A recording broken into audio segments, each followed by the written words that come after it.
The Adventures of Sherlock Holmes, a collection of short stories by Sir Arthur Conan Doyle. A Scandal in Bohemia. To Sherlock Holmes she is always the woman. I have seldom heard him mention her under any other name. In his eyes she eclipses and predominates the whole of her sex. It was not that he felt any emotion akin to love for Irene Adler. All emotions, and that one particularly, were abhorrent to his cold, precise, but admirably balanced mind. He was, I take it, the most perfect reasoning and observing machine that the world has seen. But as a lover he would have placed himself in a false position. He never spoke of the softer passions, save with a jibe and a sneer. They were admirable things for the observer, excellent for drawing the veil from men's motives and actions. But for the trained reasoner to admit such intrusions into his own delicate and finely adjusted temperament was to introduce a distracting factor which might throw a doubt upon all his mental results. Grit in a sensitive instrument, or a crack in one of his own high-powered lenses, would not be more disturbing than a strong emotion in a nature such as his. And yet there was but one woman to him, and that woman was the late Irene Adler, of dubious and questionable memory. I had seen little of Holmes lately. My marriage had drifted us away from each other. My own complete happiness, and the home-centered interests which rise up around a man who first finds himself master of his own establishment, were sufficient to absorb all my attention, while Holmes, who loathed every form of society with his whole bohemian soul, remained in our lodgings in Baker Street, buried among his old books, and alternating from week to week between cocaine and ambition, the drowsiness of the drug, and the fierce energy of his own keen nature. He was still, as ever, deeply attracted by the study of crime, and occupied his immense faculties and extraordinary powers of observation in following out those clues, and cleaning up those mysteries which had been abandoned as hopeless by the official police. From time to time I heard some vague account of his doings, of his summons to Odessa in the case of the Trepoff murder, of his clearing up of the singular tragedy of the Atkinson brothers at Trincomalee, and finally of the mission which he had accomplished so delicately and successfully for the reigning family of Holland. Beyond these signs of his activity, however, which I merely shared with all the readers of the daily press, I knew little of my former friend and companion. One night, it was on the 20th of March, 1888, I was returning from a journey to a patient, for I had now returned to civil practice, when my way led me through Baker Street. As I passed the well-remembered door, which must always be associated in my mind with my wooing, and with the dark incidents of the study in scarlet, I was seized with a keen desire to see Holmes again, and to know how he was employing his extraordinary powers. His rooms were brilliantly lit, and even as I looked up I saw his tall, spare figure pass twice in a dark silhouette against the blind. He was pacing the room swiftly, eagerly, with his head sunk upon his chest and his hands clasped behind him. To me, who knew his every mood and habit, his attitude and manner told their own story. He was at work again. He had risen out of his drug-created dreams and was hot upon the scent of some new problem. I rang the bell and was shown up to the chamber, which had formerly been, in part, my own. His manner was not effusive. It seldom was, but he was glad, I think, to see me. With hardly a word spoken, but with a kindly eye, he waved me to an armchair, threw across his case of cigars, and indicated the spirit case and a gasogene in the corner. Then he stood before the fire and looked me over in his singular introspective fashion. "Wedlock suits you," he remarked. "I think, Watson, that you have put on 7.5 pounds since I saw you." 7, I answered. "Indeed, I should have thought a little more. Just a trifle more, I fancy, Watson. And in practice again, I observe. You did not tell me that you intend to go into harness." "Then how do you know?" "I see it. I deduce it. How do I know that you have been getting yourself very wet lately, and that you have a most clumsy and careless servant girl?" "My dear Holmes," said I, "this is too much. You would certainly have been burned, had you lived a few centuries ago. It is true that I had a country walk on Thursday, and came home in a dreadful mess. But as I have changed my clothes, I can't imagine how you deduce it. As to Mary Jane, she is incorrigible, and my wife has given her notice. But there, again, I fail to see how you work it out." He chuckled to himself, and rubbed his long, nervous hands together. "It is simplicity itself," he said. "My eyes tell me that on the inside of your left shoe, just where the firelight strikes it, the leather is scored by 6 almost parallel cuts. Obviously, they have been caused by someone who has very carelessly scraped around the edges of the sole in order to remove crusted mud from it. Hence, you see, my double deduction that you had been out in vile weather, and that you had a particularly malignant boot-slitting specimen of the London slavey. As to your practice, if a gentleman walks into my room smelling of iodoform, with a black mark of nitrate of silver upon his right forefinger, and a bulge in the right side of his top hat to show where he has secreted his stethoscope, I must be dull indeed if I do not pronounce him to be an active member of the medical profession. I could not help laughing at the ease with which he explained his process of deduction. When I hear you give your reasons, I remarked, the thing always appears to me to be so ridiculously simple that I could easily do it myself, though at each successive instance of your reasoning I am baffled until you explain your process. And I believe my eyes are as good as yours. Quite so, he answered, lighting a cigarette, and throwing himself down into an armchair. You see, but you do not observe. The distinction is clear. For example, you have frequently seen the steps which lead up from the hall to this room. Frequently? How often? Well, some hundreds of times. Then how many are there? How many? I don't know. Quite so. You have not observed, and yet you have seen. That is just my point. Now I know that there are 17 steps, because I have both seen and observed. By the way, since you are interested in these little problems, and since you are good enough to chronicle one or two of my trifling experiences, you may be interested in this. He threw over a sheet of thick, pink-tinted notepaper which had been lying open upon the table. It came by the last post, he said. Read it aloud. The note was undated, and without either signature or address. There will call upon you tonight at 7:45, it said, a gentleman who desires to consult you upon a matter of the very deepest moment. Your recent services to one of the royal houses of Europe have shown that you are one who may safely be trusted with matters which are of an importance which can hardly be exaggerated. This account of you we have from all quarters received. Be in your chamber then at that hour, and do not take amiss if your visitor wear a mask. This is indeed a mystery, I remarked. What do you imagine that it means? I have no data yet. It is a capital mistake to theorize before one has data. Insensibly one begins to twist facts to suit theories, instead of theories to suit facts. But the note itself, what do you deduce from it? I carefully examined the writing, and the paper upon which it was written. The man who wrote this was presumably well-to-do, I remarked, endeavoring to imitate my companion's processes. Such paper could not be bought under half a crown a packet. It is peculiarly strong and stiff. Peculiar. That is the very word, said Holmes. It is not an English paper at all. Hold it up to the light. I did so, and saw a large E with a small g, a P, and a large G with a small t woven into the texture of the paper. What do you make of that? Asked Holmes. The name of the maker, no doubt, or his monogram, rather. Not at all. The G with a small t stands for Gesellschaft, which is the German for company. It is a customary contraction, like our co. P, of course, stands for papier. Now for the EG. Let us glance at our Continental Gazetteer. He took down a heavy brown volume from his shelves. Iglau, Iglonitz. Here we are. Egria.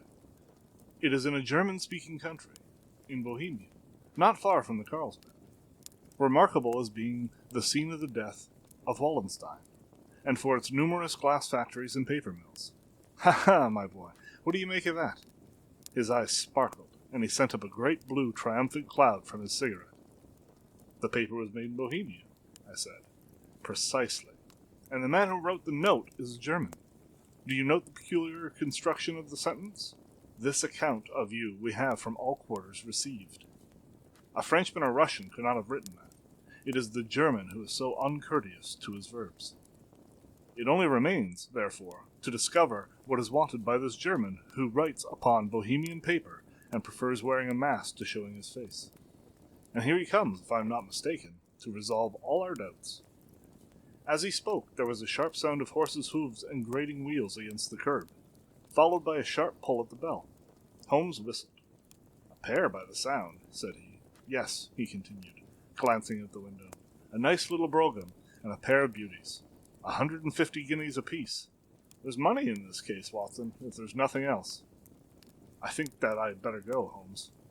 Not a bit, Doctor. Stay where you are. I am lost without my Boswell, and this promises to be interesting. It would be a pity to miss it. But your client? Never mind him. I may want your help. And so may he. Here he comes. Sit down in that armchair, Doctor, and give us your best attention. A slow and heavy step, which had been heard upon the stairs and in the passage, paused immediately outside the door. Then there was a loud and authoritative tap. "Come in," said Holmes. A man entered who could hardly have been less than 6 feet 6 inches in height, with the chest and limbs of a Hercules. His dress was rich with a richness which would, in England, be looked upon as akin to bad taste. Heavy bands of astrakhan were slashed across his sleeves and fronts of his double-breasted coat, while the deep blue cloak which was thrown over his shoulders was lined with flame-colored silk and secured at the neck with a brooch which consisted of a single flaming barrel. Boots, which extended halfway up his calves, and which were trimmed at the tops with rich brown fur, completed the impression of a barbaric opulence which was suggested by his whole appearance.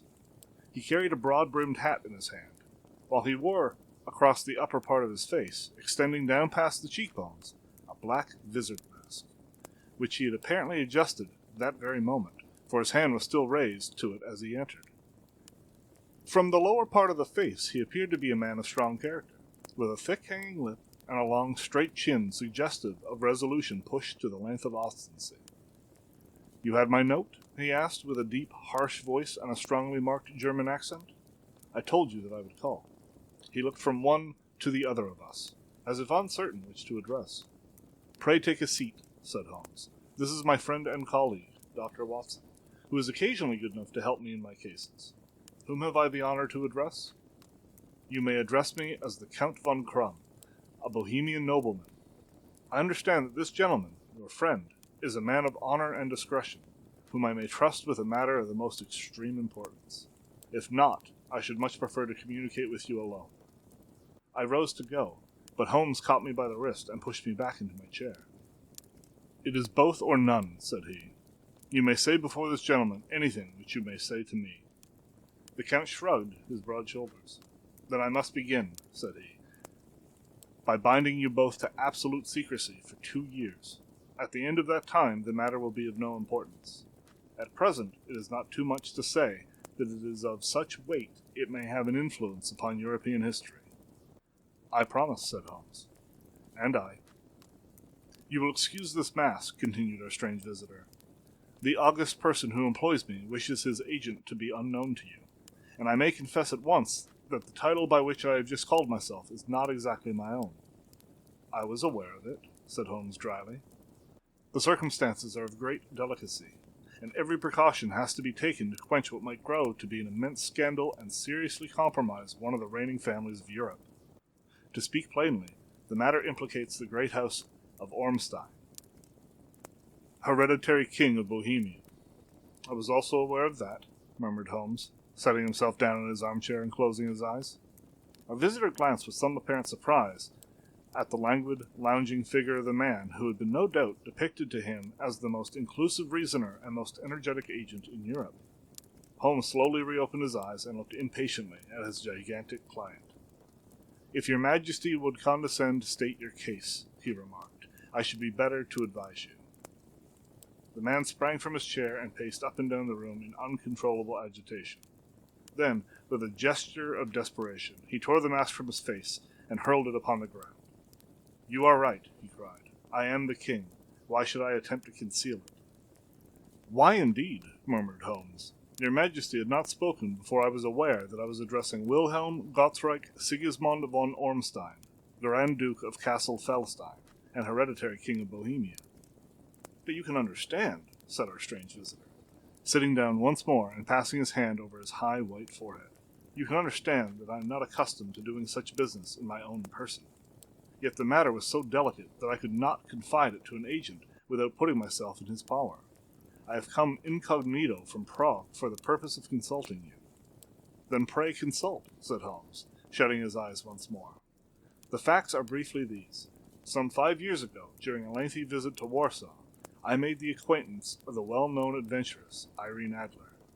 The name is of no doubt familiar to you."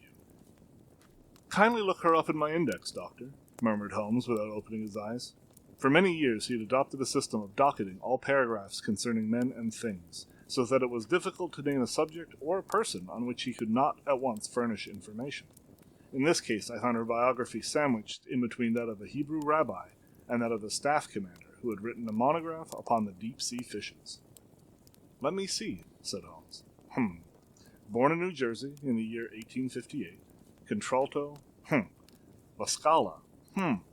Prima donna Imperial Opera of Warsaw. Yes. Retired from operatic stage. Ha! Living in London. Quite so. Your Majesty, as I understand, became entangled with this young person, wrote her some compromising letters, and is now desirous of getting those letters back. Precisely so. But how? Was there a secret marriage? None. No legal papers or certificates? None. Then I fail to follow, Your Majesty. If this young person should produce her letters for blackmailing or other purposes, how is she to prove their authenticity? There is the writing. Forgery. My private notepaper, stolen. My own seal, imitated. My photograph, bought. We were both in the photograph. Oh, dear, that is very bad. Your Majesty has indeed committed an indiscretion. I was mad. Insane. You have compromised yourself seriously. I was only Crown Prince then. I was young, but I'm 30 now. It must be recovered. We have tried and failed. Your Majesty must pay. It must be bought. She will not sell. Stolen, then. 5 attempts have been made. Twice, burglars in my pay ransacked her house. Once we diverted her luggage when she traveled. Twice she has been waylaid. There has been no result. No sign of it? Absolutely none. Holmes laughed. It is quite a pretty little problem, he said. But a very serious one to me, returned the king reproachfully. Very indeed. And what does she propose to do with the photograph? To ruin me. But how? I'm about to be married. So I've heard. To Clotilda Lothman von Saxe-Meiningen, second daughter of the King of Scandinavia. You may know the strict principles of her family. She is herself the very soul of delicacy. A shadow of a doubt as to my conduct would bring the matter to an end. And Irene Adler? Threatens to send them the photograph, and she will do it. I know that she will do it. You do not know her, but she has a soul of steel. She has the face of the most beautiful of women, and the mind of the most resolute of men. Rather than I should marry another woman, there are no lengths to which she would not go. None. You are sure that she has not sent it yet? I am sure. And why? Because she has said that she would send it on the day when the betrothal was publicly proclaimed. That will be next Monday. Oh, then we have 3 days yet, said Holmes with a yawn. That is very fortunate, as I have 1 or 2 matters of importance to look into just at present. Your Majesty will, of course, stay in London for the present? Certainly. You will find me at the Langham under the name of Count von Krumm. Then I shall drop you a line to let you know how we progress. Pray do so. I shall be all anxiety. Then, as to money, you have carte blanche. Absolutely. I tell you that I would give 1 of the provinces of my kingdom to have that photograph. And for present expenses? The king took a heavy chamois leather bag from under his cloak and laid it on the table. There are £300 in gold and 700 in notes, he said. Holmes scribbled a receipt upon a sheet of his notebook and handed it to him. And Mademoiselle's address? He asked. Is Bryony Lodge, Serpentine Avenue, St. John's Wood. Holmes took note of it. 1 other question, he said. Was the photograph a cabinet? It was. Then, good night, Your Majesty, and I trust that we shall soon have some good news for you. And good night, Watson, he added, as the wheels of the Royal Brougham rolled down the street. If you will be good enough to call tomorrow afternoon at 3 o'clock, I should like to chat this little matter over with you. At 3 o'clock precisely, I was at Baker Street, but Holmes had not yet returned. The landlady informed me that he had left the house shortly after 8 o'clock in the morning. I sat down beside the fire, however, with the intention of awaiting him, however long he might be. I was already deeply interested in his inquiry, for though it was surrounded by none of the grim and strange features which were associated with the 2 crimes which I have already recorded, still, the nature of the case and the exalted station of his client gave it a character of its own. Indeed, apart from the nature of the investigation which my friend had on hand, there was something in his masterly grasp of the situation and his keen, incisive reasoning, which made it a pleasure to me to study his system of work, and to follow the quick, subtle methods by which he disentangled the most inextricable mysteries. So accustomed was I to his invariable success that the very possibility of his failing had ceased to enter into my head.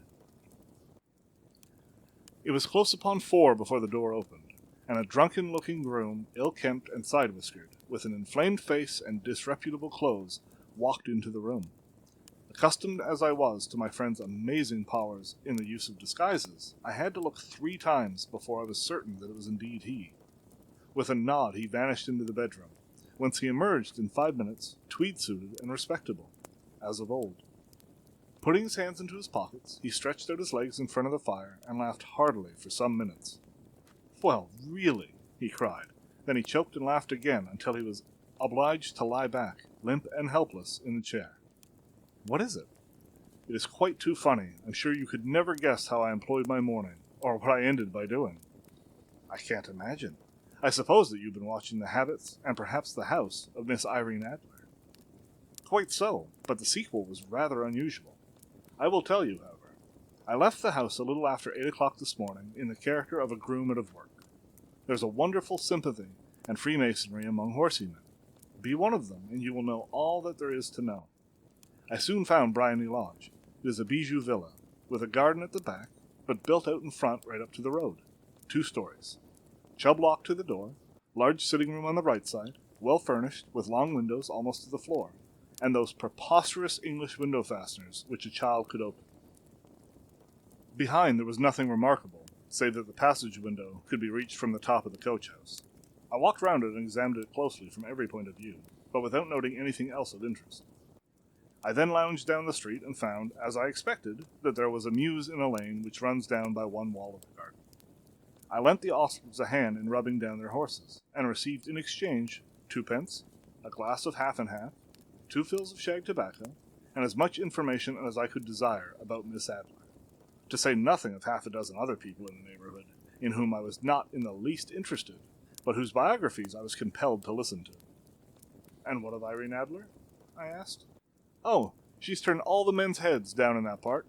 She is the daintiest thing under a bonnet on this planet, so say the Serpentine Mews, to a man.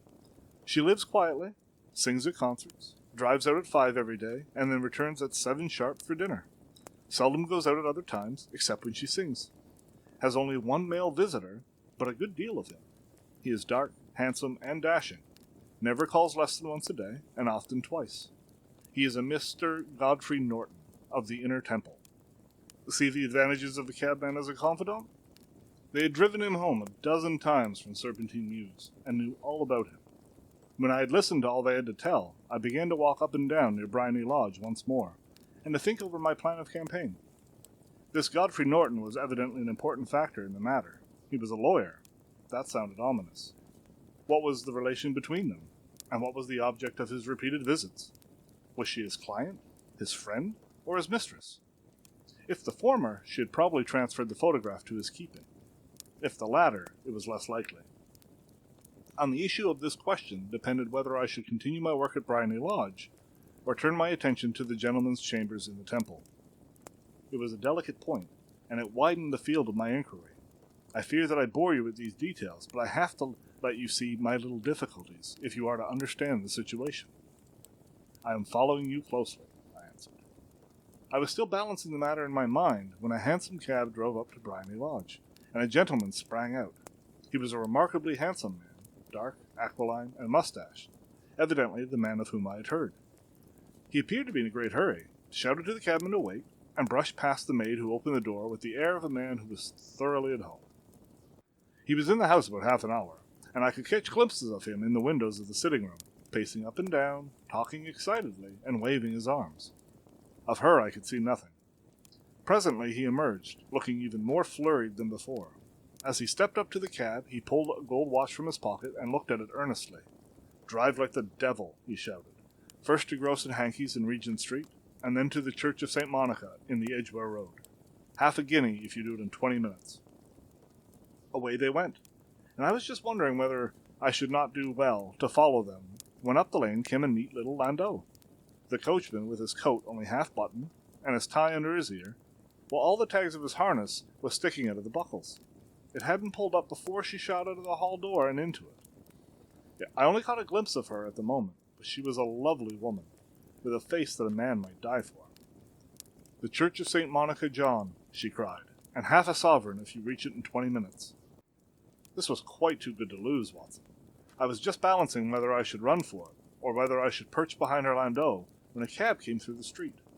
The driver looked twice at such a shabby fare, but I jumped in before he could object.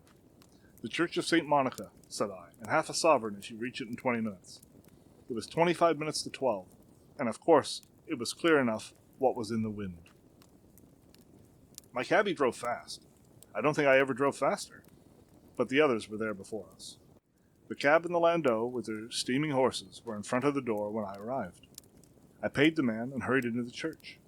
There was not a soul there save the two whom I had followed and a surpliced clergyman, who seemed to be expostulating with them. They were all three standing in a knot in front of the altar. I lounged up the side aisle like any other idler who had dropped into a church.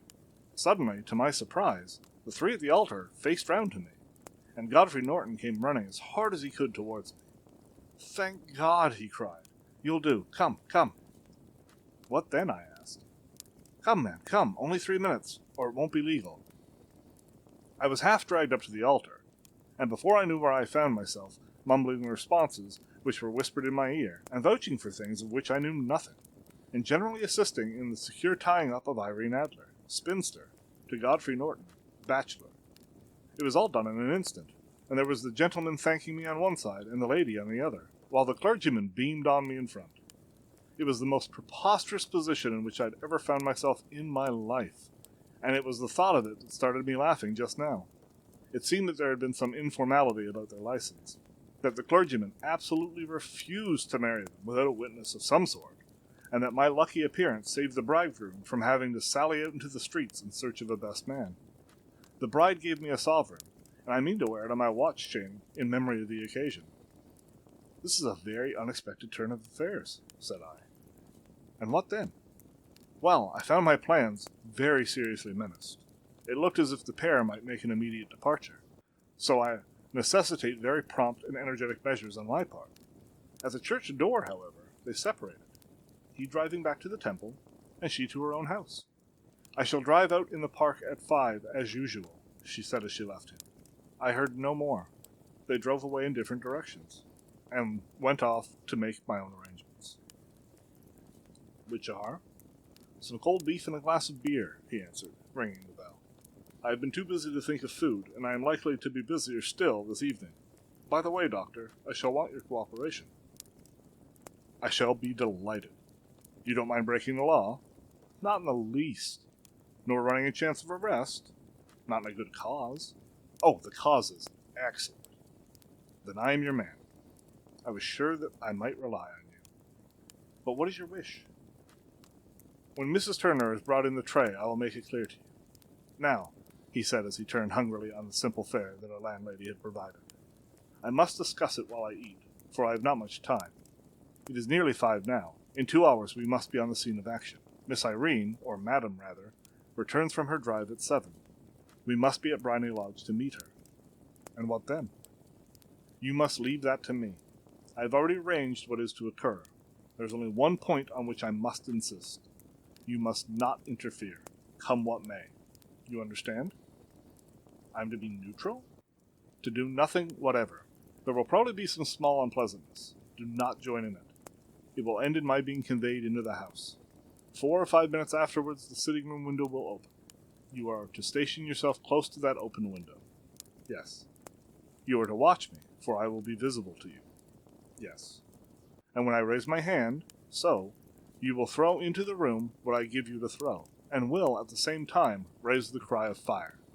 You quite follow me?" "Entirely." "It is nothing very formidable," he said, taking a long cigar-shaped roll from his pocket. "It is an ordinary plumber's smoke rocket, fitted with a cap at either end to make it self-lighting. Your task is confined to that. When you raise your cry of fire, it will be taken up by quite a number of people. You may then walk to the end of the street, and I will rejoin you in 10 minutes. I hope that I have made myself clear. I am to remain neutral, to get near the window, to watch you, and at the signal throw in this object. Then to raise the cry of fire, and to wait you at the corner of the street. Precisely. Then you may entirely rely on me. That is excellent. I think, perhaps, it is almost time that I prepare for the new role I have to play. He disappeared into his bedroom, and returned in a few minutes in the character of an amiable and simple-minded nonconformist clergyman. His broad black hat, his baggy trousers, his white tie, his sympathetic smile, and general look of peering and benevolent curiosity were such as Mr. John Hare alone could have equaled. It was not merely that Holmes changed his costume. His expression, his manner, his very soul seemed to vary with every fresh part that he assumed. The stage lost a fine actor.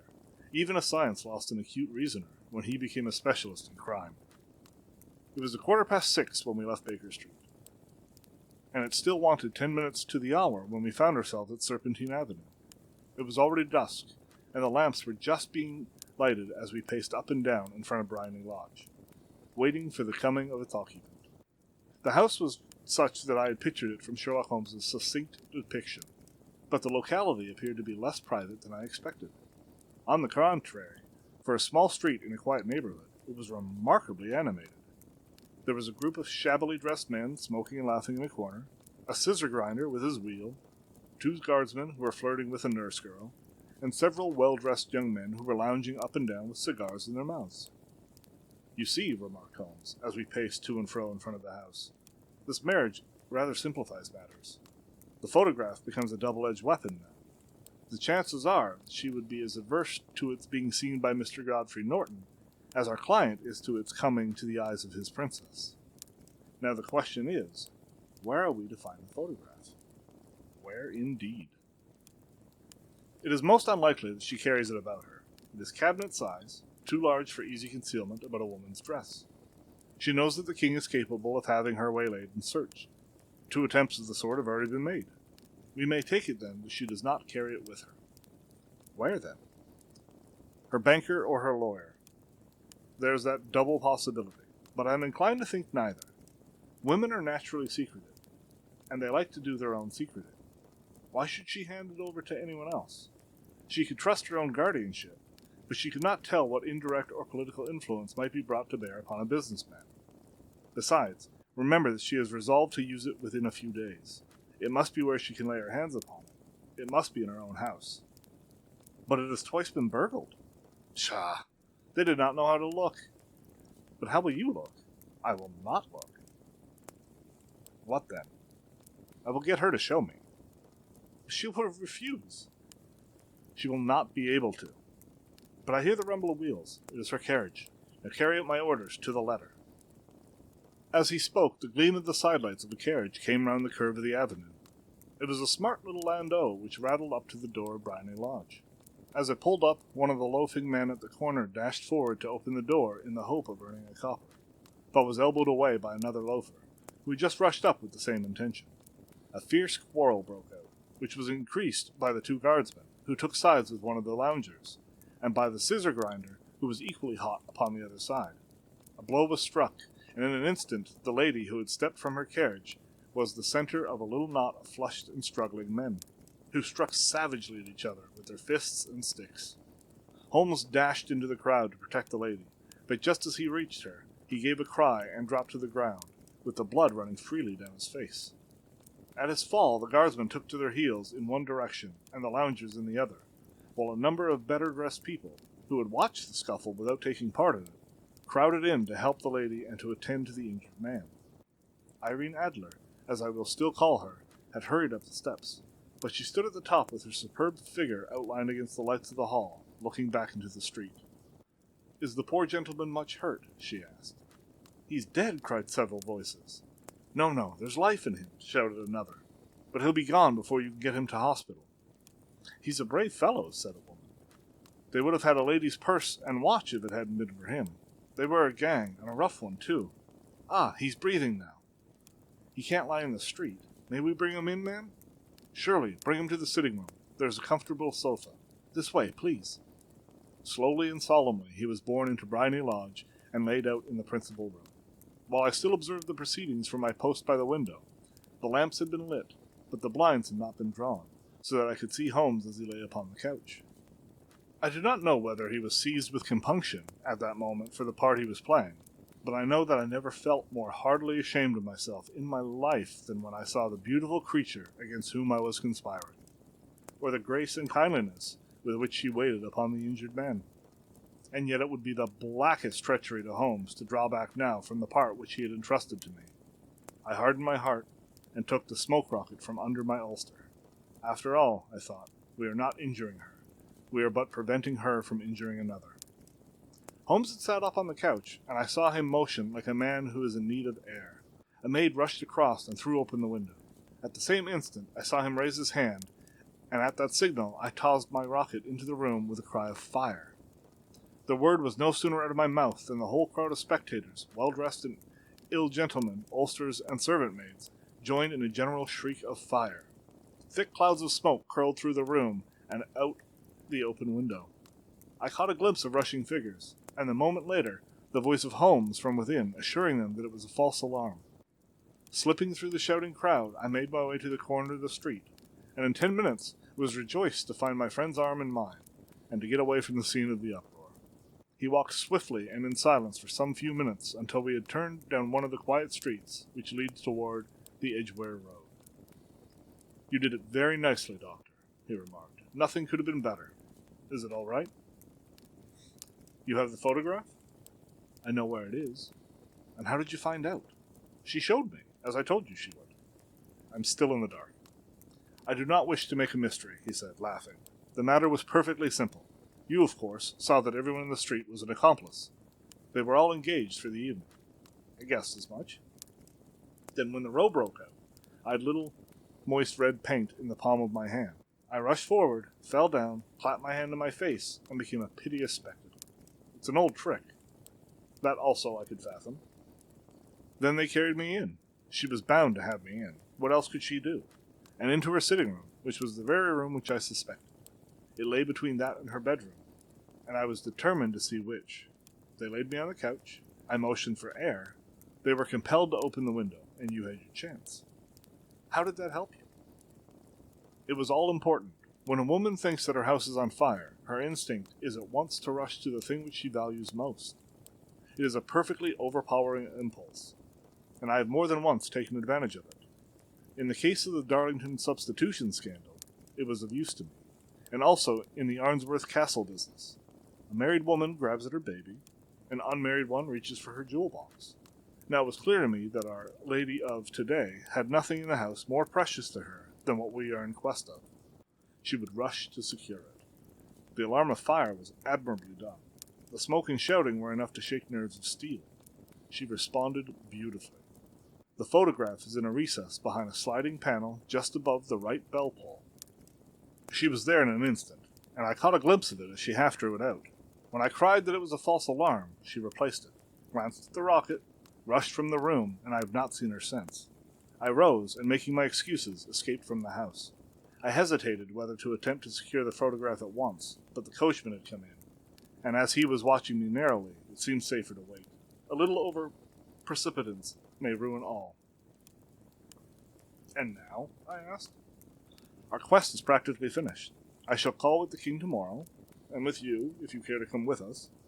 We will be shown into the sitting room to wait for the lady, but it is probable that when she comes she may find neither us nor the photograph. It might be a satisfaction to His Majesty to regain it with his own hands." "And when will you call?" "At 8 in the morning. She will not be up, so that we shall have a clear field. Besides, we must be prompt, for this marriage may mean a complete change in her life and habits. I must wire to the king without delay." We had reached Baker Street and had stopped at the door. He was searching his pockets for the key when someone passing said, "Good night, Mr. Sherlock Holmes." There were several people on the pavement at the time, but the greeting appeared to come from a slim youth as an Ulster who had hurried by. "I've heard that voice before," said Holmes, staring down the dimly lit street. "Now, I wonder who the deuce that could have been." I slept at Baker Street that night, and we were engaged upon our toast and coffee in the morning when the King of Bohemia rushed into the room. "You've really got it?" he cried, grasping Sherlock Holmes by either shoulder and looking eagerly into his face. "Not yet." "But you have hopes?" "I have hopes." "Then come, I'm all impatience to be gone. We must have a cab. No, my bowman is waiting. Then that will simplify matters. We descended and started off once more for Bryony Lodge. Irene Adler is married, remarked Holmes. Married? When? Yesterday. But to whom?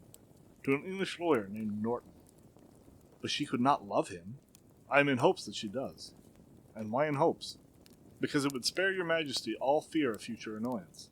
If the lady loves her husband, she does not love your majesty. If she does not love your majesty, there is no reason why she should interfere with your majesty's plan. It is true, and yet, well, I wish she had been of my own station. What a queen she would have made. He relapsed into a moody silence, which was not broken until we drew up in Serpentine Avenue. The door of Bryony Lodge was open, and an elderly woman stood upon the steps. She watched us with a sardonic eye as we stepped from the brougham. Mr. Sherlock Holmes, I believe? She said. I am Mr. Holmes, answered my companion, looking at her with a questioning and rather startled gaze. Indeed. My mistress told me that you were likely to call. She left this morning with her husband by the 5:15 train from Charing Cross to Continent. What? Sherlock Holmes staggered back, white with chagrin and surprise. Do you mean that she has left England? Never to return. And the papers? Asked the king hoarsely. All is lost. We shall see. He pushed past the servant and rushed into the drawing room, followed by the king and myself. The furniture was scattered about in every direction, with dismantled shelves and open drawers, as if the lady had hurriedly ransacked them before her flight. Holmes rushed at the bell-pull, tore back the small sliding shutter, and, plugging in his hand, pulled out a photograph and a letter. The photograph was of Irene Adler herself, in evening dress. The letter was subscribed to Sherlock Holmes, Esquire, to be left till called for. My friend tore it open, and we all three read it together. It was dated at midnight of the preceding night, and ran this way. My dear Mr. Sherlock Holmes, you really did it very well. You took me in completely. Until after the alarm of fire, I had not a suspicion. But then, when I found how I had betrayed myself, I began to think. I had been warned against you months ago.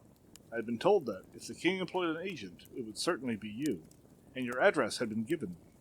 Yet, with all this, you made me reveal what you wanted to know, even after I became suspicious. I found it hard to think evil of such a dear, kind old clergyman. But, you know, I have been trained as an actress myself. Male costume is nothing new to me. I often take advantage of the freedom which it gives. I sent John, the coachman, to watch you, ran upstairs, got into my walking clothes, as I call them, and came down just as you departed. Well, I followed you to the door, and so made sure that I was really an object of interest to the celebrated Mr. Sherlock Holmes. Then I, rather imprudently, wished you good night, and started for the temple to see my husband. We both thought the best resource was flight, when pursued by so formidable an antagonist, so you will find the nest empty when you call tomorrow. As to the photograph, your client may rest in peace. I love and am loved by a better man than he. The king may do what he will, without hindrance from one whom he has cruelly wronged. I keep it only to safeguard myself, and to preserve a weapon which will always secure me from any steps which he might take in the future. I leave a photograph which he might care to possess, and I remain, dear Mr. Sherlock Holmes, very truly yours, Irene Norton, née Adler. What a woman! Oh, what a woman! Cried the King of Bohemia, when we all three read his epistle. Did I not tell you how quick and resolute she was? Would she not have made an admirable queen? Is it not a pity that she was not on my level? From what I have seen of the lady, she seems indeed to be on a very different level to your majesty, said Holmes coldly. I am sorry that I have not been able to bring your majesty's business to a more successful conclusion.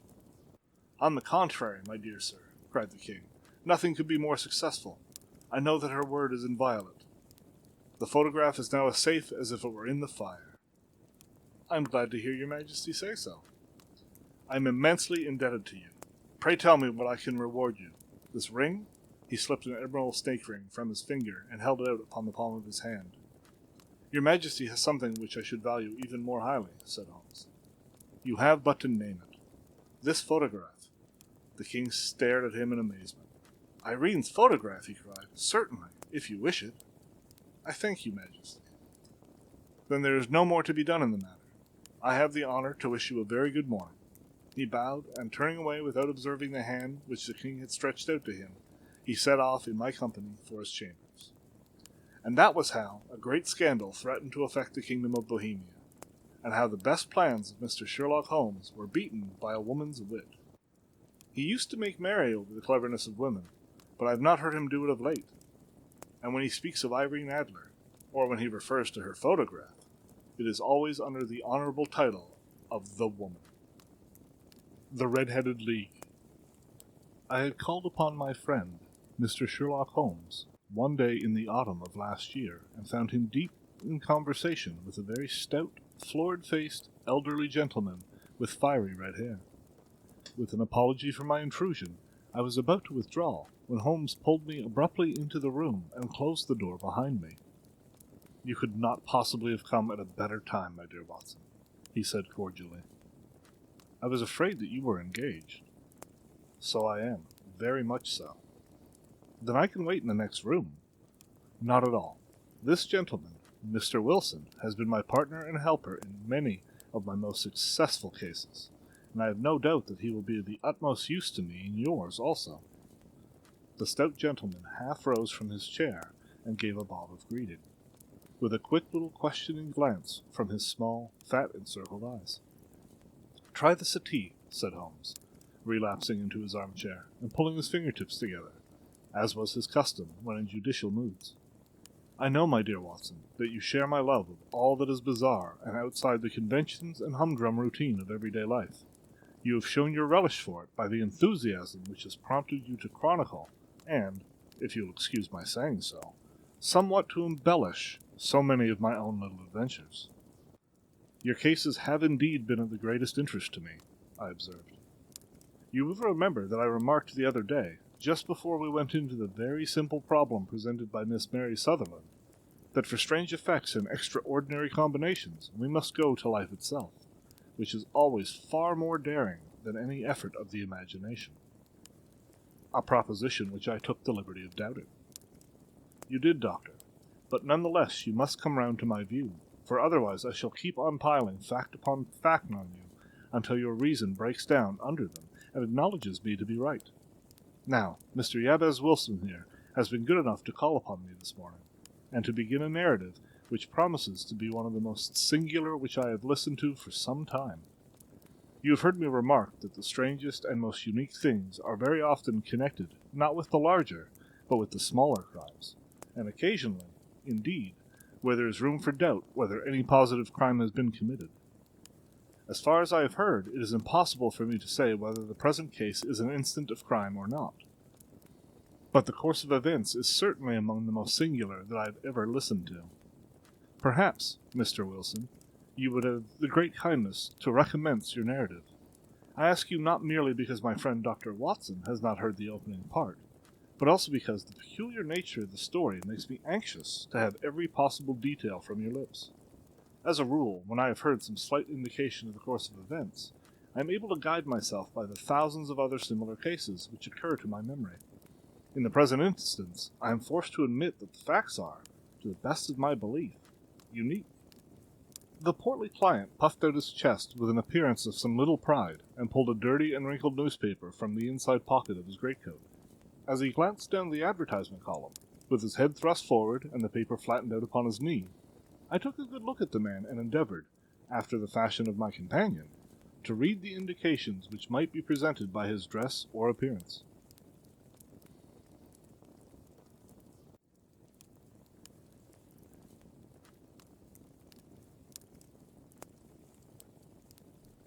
I did not gain very much, however, by my inspection. Our visitor bore every mark of being an average, commonplace British tradesman, obese, pompous, and slow. He wore a rather baggy grey shepherd's check trousers, a not over-clean black frock coat, unbuttoned in the front, and a drab waistcoat with a heavy, brassy Albert chain, and a square, pierced bit of metal dangling down as an ornament. A frayed top hat and a faded brown overcoat with a wrinkled velvet collar lay upon a chair beside him. Although, look as I would, there was nothing remarkable about the man save his blazing red head, and the expression of extreme chagrin and discontent upon his features. Sherlock Holmes's quick eye took in my occupation, and he shook his head with a smile as he noticed my questioning glances. beyond the obvious facts that he has at some time done manual labor, that he takes snuff, that he is a Freemason, that he has been in China, and that he has done a considerable amount of writing lately, I can deduce nothing else. Mr. Jabez Wilson started up in his chair, with his forefinger upon the paper, but his eyes upon my companion. "How, in the name of good fortune, did you know all that, Mr. Holmes?" he asked. "How did you know, for example, that I did manual labor?" "It's as true as gospel, for I began as a ship's carpenter." "Your hands, my dear sir. Your right hand is quite a size larger than your left. You have worked with it, and the muscles are more developed." "Well, the snuff, then, and the Freemasonry?" "I won't insult your intelligence by telling you how I read that, especially as, rather against the strict rules of your order, you use an arc and compass breastpin." "Ah, of course. I forgot that. But the writing?" "What else can be indicated by that right cuff so very shiny for 5 inches, and the left one with the smooth patch near the elbow where you rested upon a desk?" "Well, but China?" "The fish that you have tattooed immediately above your right wrist could only have been done in China. I've made a small study of tattoo marks, and have even contributed to the literature of the subject. That trick of staining the fish's scales of a delicate pink is quite peculiar to China. When, in addition, I see a Chinese coin hanging from your watch chain, the matter becomes even more simple." Mr. Jabez Wilson laughed heavily. "Well, I never," he said. "I thought at first that you had done something clever, but I see that there was nothing in it at all." "I begin to think, Watson," said Holmes, "that I made a mistake in explaining. Omne ignotum pro magnifico. You know, and my poor little reputation, such as it is, will suffer shipwreck if I am so candid. Can you not find the advertisement, Mr. Wilson?" "Yes, I've got it now," he answered, with his thick red finger planted halfway down the column. "Here it is. This is what began it all. You just read it for yourself, sir." I took the paper from him and read as follows: "To the Red-Headed League. On account of the bequest of the late Ezekiah Hopkins of Lebanon, Pennsylvania, USA, there is now another vacancy open which entitles a member of the League to a salary of £4 a week for purely nominal services. All red-headed men who are sound in body and mind and above the age of 21 years are eligible. Apply in person on Monday at 11 o'clock to Duncan Ross at the offices of the League, 7 Pope's Court, Fleet Street." "What on earth does this mean?" I ejaculated after I had twice read over the extraordinary announcement. Holmes chuckled and wiggled in his chair, as was his habit when in high spirits. "It is a little off the beaten track, isn't it?" he said. "And now, Mr. Wilson, off you go at scratch and tell us all about yourself, your household, and the effects which this advertisement had upon your fortunes. You will first make a note, Doctor, of the paper and the date. It is the Morning Chronicle of April 27th, 1890, just 2 months ago." "Very good. Now, Mr. Wilson?" "Well, it is just as I've been telling you, Mr. Sherlock Holmes," said Jabez Wilson, mopping his forehead. "I have a small pawnbroker's business at Coburg Square, near the city. It's not a very large affair, and of late years it has not done more than just give me a living. I used to be able to keep 2 assistants, but now I only keep 1. And I would have a job to pay him, but that he is willing to come for half wages so as to learn the business." "What is the name of the obliging youth?" asked Sherlock Holmes. "His name is Vincent Spaulding, and he's not such a youth, either. It's hard to say his age. I should not wish a smarter assistant, Mr. Holmes, and I know very well that he could better himself and earn twice what I am able to give him. But, after all, if he is satisfied, why should I put ideas in his head?" "Why, indeed? You seem most fortunate in having an employee who comes under the full market price. It's not a common experience among employers in this age. I don't know that your assistant is not as remarkable as your advertisement." "Oh, he has his faults, too," said Mr. Wilson. "Never was such a fellow for photography, snapping away with a camera when he ought to be improving his mind, and then diving down into the cellar like a rabbit into its hole to develop his pictures. That is his main fault, but on the whole he's a good worker. There's no vice in him." "He is still with you, I presume?" "Yes, sir. He and a girl of 14, who does a bit of simple cooking and keeps the place clean. That's all I have in the house, for I am a widower and never had any family. We live very quietly, sir, the 3 of us, and we keep a roof over our heads and pay our debts, if we do nothing more." The first thing that puts us out was that advertisement. Spaulding, he came down into the office just this day 8 weeks, with this very paper in hand, and he says, "I wish to the Lord, Mr. Wilson, that I was a red-headed man." "Why's that?" I asks. "Why," says he, "there's another vacancy on the League of Red-Headed Men. It's worth quite a little fortune to any man who gets it, and I understand that there are more vacancies than there are men, so that the trustees are at their wits' end what to do with the money.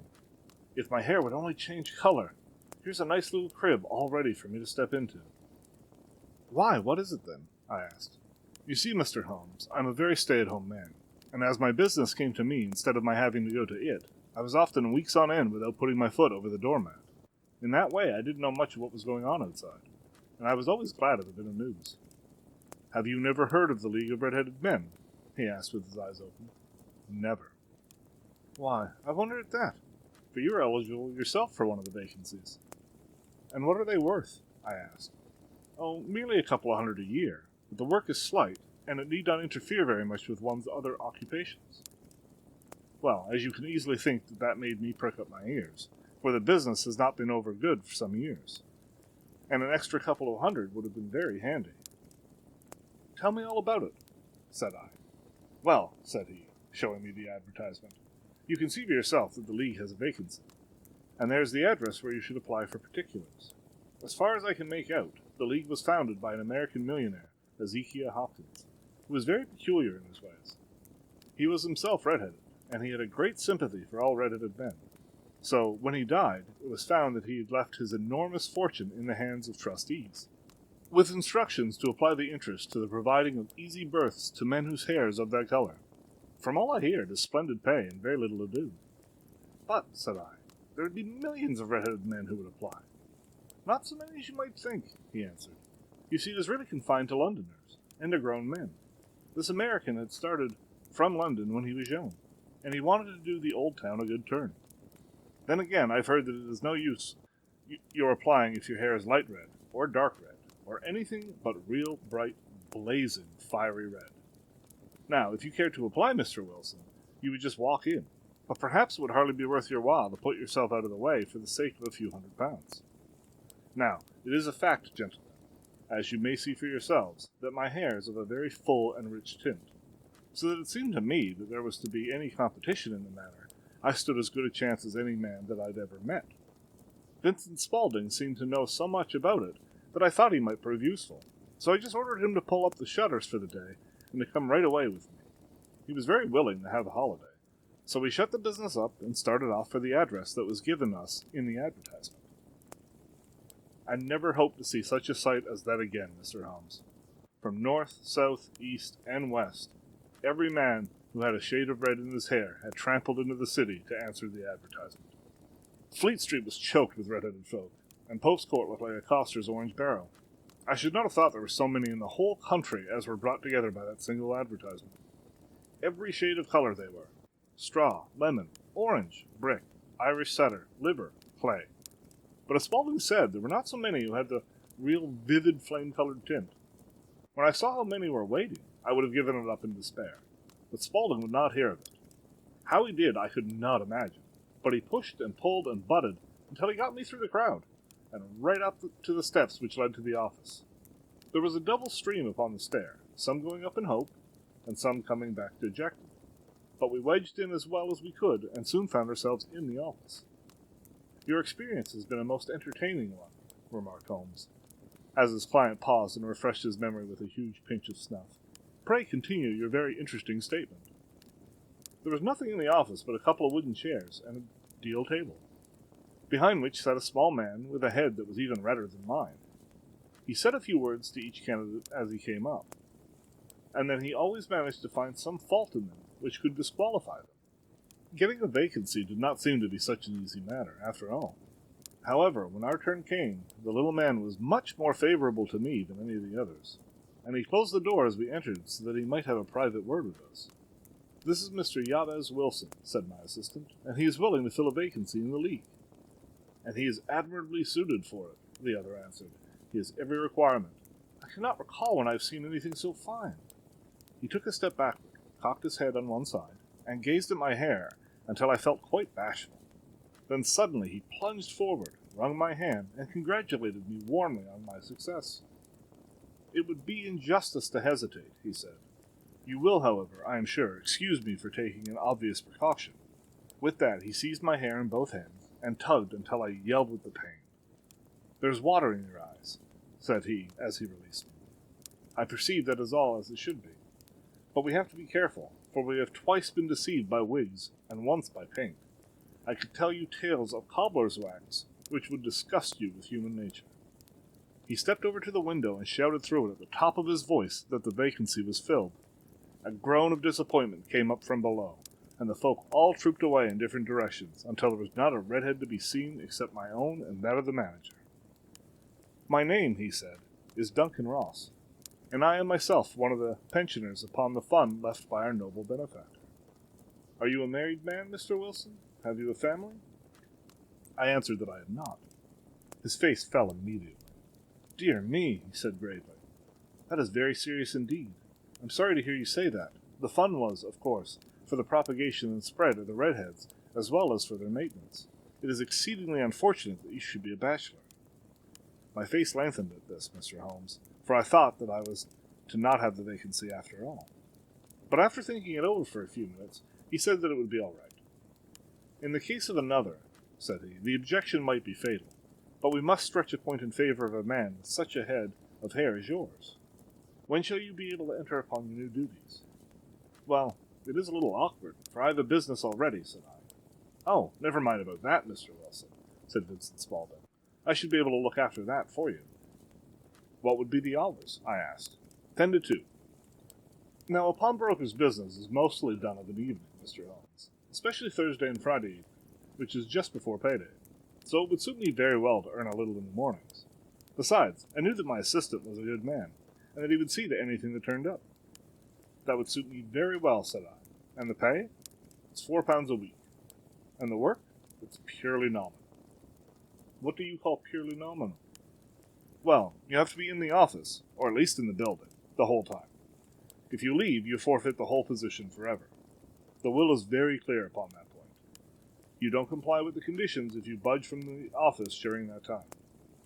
It's only 4 hours a day, and I should not think of leaving," said I. "No excuse will avail, Mr. Duncan Ross, neither sickness, nor business, nor anything else. There you must stay, or you lose your billet." "And the work?" "Is to copy out the Encyclopedia Britannica. There's the first volume of it in that press. You must find your own ink, pens, and blotting paper. But we will provide this table and chair. Will you be ready tomorrow?" "Certainly," I answered. "Then goodbye, Mr. Jabez Wilson, and let me congratulate you once more on the important position which you have been fortunate enough to gain." He bowed me out of the room, and I went home with my assistant, hardly knowing what to say or do. I was so pleased at my own good fortune. Well, I thought over the matter all day, and by evening I was in low spirits again, for I had quite persuaded myself that the whole affair must be some great hoax or fraud. Though what its object might be, I could not imagine. It seemed altogether past belief that anyone could make such a will, or that they would pay such a sum for doing anything so simple as copying out the Encyclopedia Britannica. Vincent Spaulding did what he could to cheer me up, but by bedtime I had reasoned myself out of the whole thing. However, in the morning, I determined to have a look at it anyhow, so I brought a penny bottle of ink, with a quill pen, and 7 sheets of foolscap paper. I started off for Pope's Court. Well, to my surprise and delight, everything was as right as possible. The table was set out ready for me, and Mr. Duncan Ross was there to see that I got fairly to work. He started me off upon the letter A, and then he left me, but he would drop in from time to time to see that all was right with me. At 2 o'clock he bade me good day, complimented me on the amount that I had written, and locked the door of the office after me. This went on day after day, Mr. Holmes, and on Saturday the manager came in and planked down 4 golden sovereigns for my week's work. It was the same next week, and the same the week after. Every morning I was there at 10, and every afternoon I left at 2. By degrees Mr. Duncan Ross took to coming in only once of a morning, and then, after a time, he did not come in at all.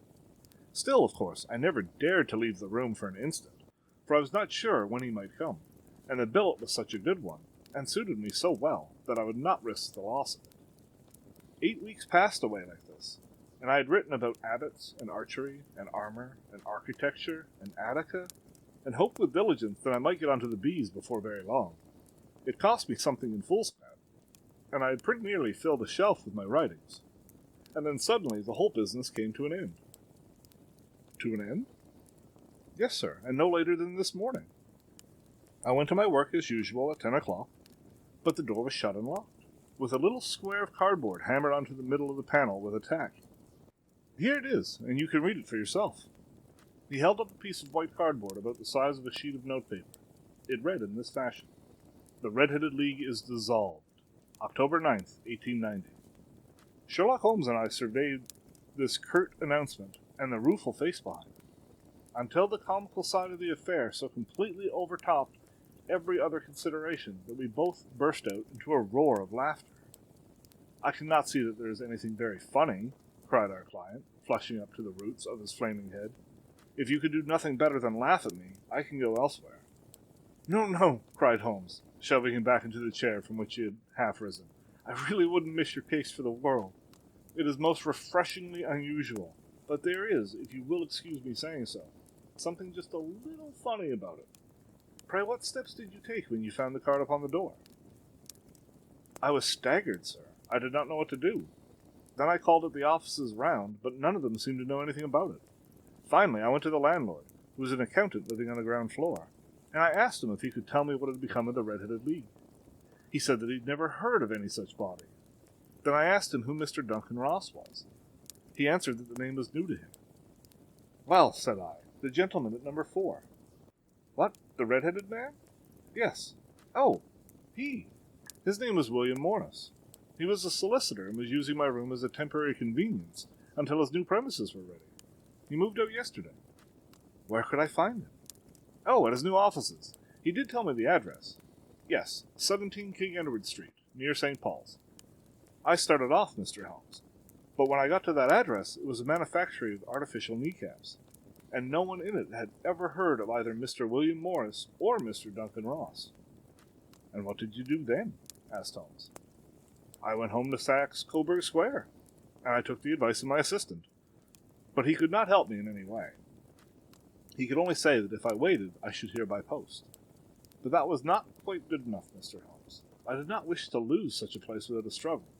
So, as I had heard that you were good enough to give advice to poor folk who were in need of it, I came right away to you.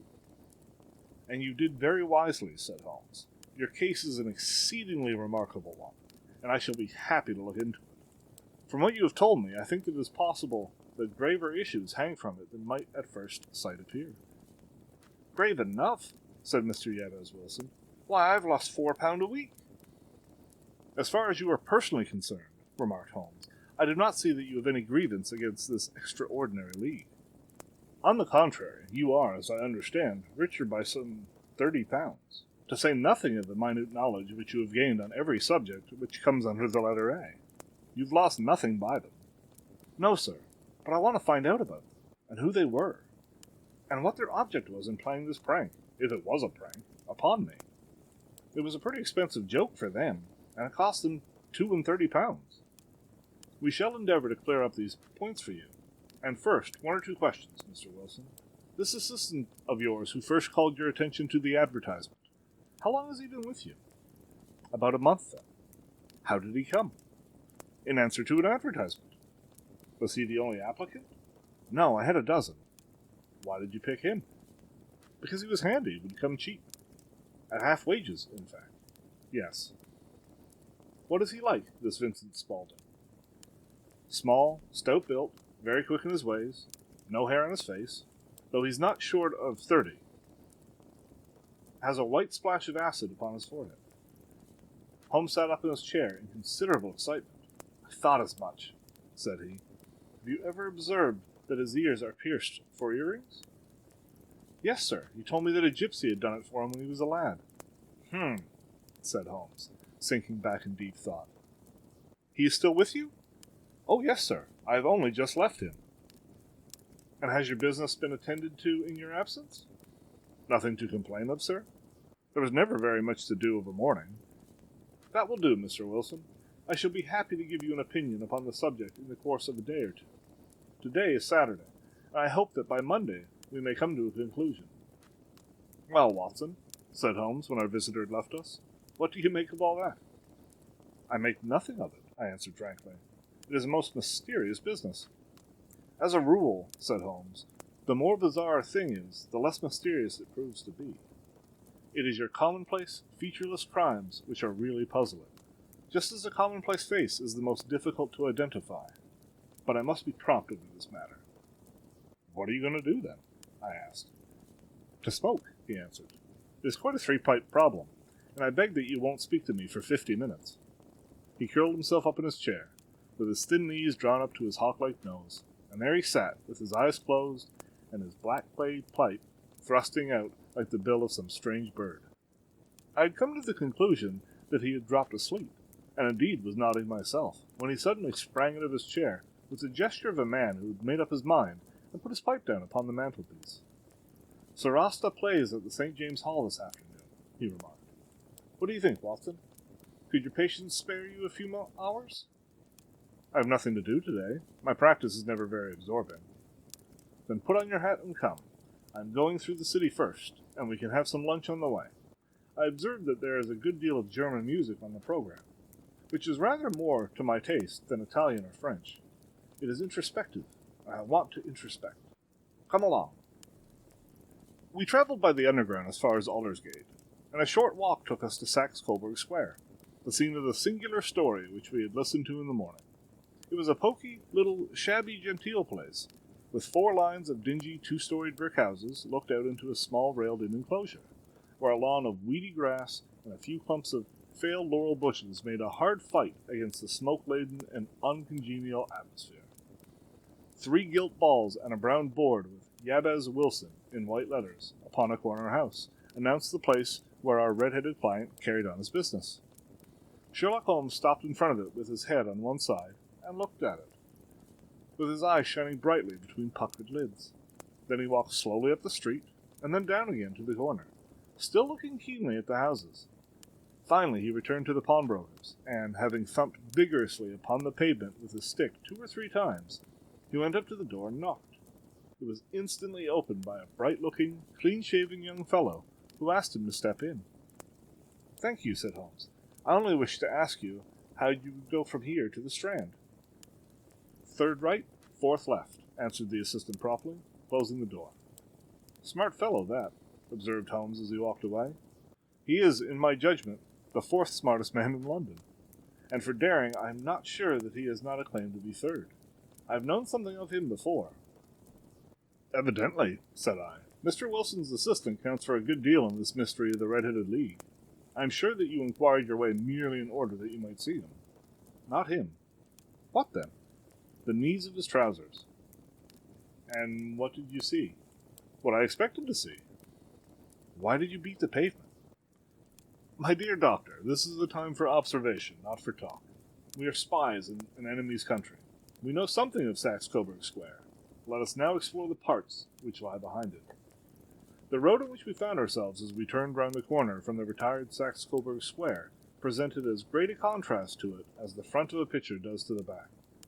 It was one of the main arteries which conveyed the traffic of the city to the north and west. The roadway was blocked with the immense stream of commerce flowing in a double tide, inward and outward, while the footpaths were black with the hurrying swarm of pedestrians. It was difficult to realize, as we looked at the line of fine shops and stately business premises, that they really abutted on the other side upon the faded and stagnant square which we had just quitted. "Let me see," said Holmes, standing at the corner and glaring along the line. "I should like to remember the order of the houses here. It is a hobby of mine to have an exact knowledge of London. There's Mortimer's, the tobacconist, the little newspaper shop, the Coburg branch of the City and Suburban Bank, the Vegetarian Restaurant, and McFarlane's Carriage Building Depot. That carries us right to the other block. And now, Doctor, we've done our work, so it's time we had some play. A sandwich and a cup of coffee, and then off to Violin Land, where all is sweetness and delicacy and harmony, and there are no red-headed clients to vex us with their conundrums." My friend was an enthusiastic musician, being himself not only a very capable performer, but a composer of no ordinary merit. All the afternoon he sat in the stalls wrapped in the most perfect happiness, gently waving his long, thin fingers in time to the music, while his gently smiling face and his languid, dreamy eyes were as unlike those of Holmes the sleuth-hound, Holmes the relentless, keen-witted, ready-handed criminal agent, as it was possible to conceive. In his singular character the dual nature alternately asserted itself, and his extreme exactness and astuteness represented, as I have often thought, the reaction against the poetic and contemplative mood which occasionally predominated in him. The swing of his nature took him from the extreme languor to devouring energy, and, as I knew well, he was never so truly formidable as when, for days on end, he had been lounging in his armchair amid his improvisations and his black-letter editions. Then it was that the lust of the chase would suddenly come upon him, and that his brilliant reasoning power would rise to the level of intuition, until those who were unacquainted with his methods would look askance at him, as on a man whose knowledge was not that of other mortals. When I saw him that afternoon, so enwrapped in the music at St. James's Hall, I felt that an evil time might be coming upon those whom he had set himself to hunt down. "You want to go home, no doubt, Doctor," he remarked as we emerged. "Yes, it would be as well. And I have some business to do which will take some hours. This business at Coburg Square is serious." "Why serious?" "A considerable crime is in contemplation. I have every reason to believe that we shall be in time to stop it, but today being Saturday rather complicates matters. I shall want your help tonight." "At what time?" 10 will be early enough. I shall be at Baker Street at 10. "Very well. And I say, Doctor, that there may be some little danger, so kindly put your army revolver in your pocket." He waved his hand, turned on his heel, and disappeared in an instant among the crowd. I trust that I am not more dense than my neighbors, but I was always oppressed with the sense of my own stupidity in my dealings with Sherlock Holmes. Here I had heard what he had heard, I had seen what he had seen, and yet from his words it was evident that he saw clearly not only what had happened, but what was about to happen, while to me the whole business was still confusing and grotesque. As I drove home to my house in Kensington, I thought over it all, from the extraordinary story of the red-headed copier of the encyclopedia, down to the visit to Saxe-Coburg Square, and the ominous words with which he had parted from me. What was this nocturnal expedition, and why should I go armed? Where were we going, and what were we to do? I had the hint from Holmes that the smooth-faced pawnbroker's assistant was a formidable man, a man who might play a deep game. I tried to puzzle it out, but gave it up in despair, and set the matter aside until night should bring an explanation. It was 9:15 when I started from home and made my way across the park, and so through Oxford Street to Baker Street. 2 hansoms were standing at the door, and as I entered the passage I heard the sound of voices from above. On entering his room, I found Holmes in animated conversation with 2 men, one of whom I recognized as Peter Jones, the official police agent, while the other was a long, thin, sad-faced man, with a very shiny hat and oppressively respectable frock coat. "Ha! Our party is complete," said Holmes, buttoning up his pea-jacket and taking his heavy hunting crop from the rack. "Watson, I think you know Mr. Jones of Scotland Yard? Let me introduce you to Mr. Merryweather, who is to be our companion in tonight's adventure." "We're hunting in couples again, Doctor, you see," said Jones in his consequential way. "Our friend here is a wonderful man for starting a chase. All he wants is an old dog to help him to do the running down." "I hope a wild goose may not prove to be the end of our chase," observed Mr. Merryweather gloomily. "You may place considerable confidence in Mr. Holmes, sir," said the police agent loftily. "He has his own little methods, which are, if you won't mind my saying so, just a little too theoretical and fantastic, but he has the makings of a detective in him.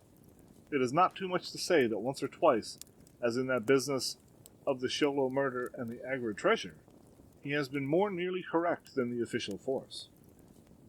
"Oh, if you say so, Mr. Jones, it is all right," said the stranger with deference. "Still, I confess that I miss my rubber. It is the first Saturday night for 27 years that I have not had my rubber." "I think you will find it," said Sherlock Holmes, "that you will play for a higher stake tonight than you have ever done yet, and that the play will be more exciting.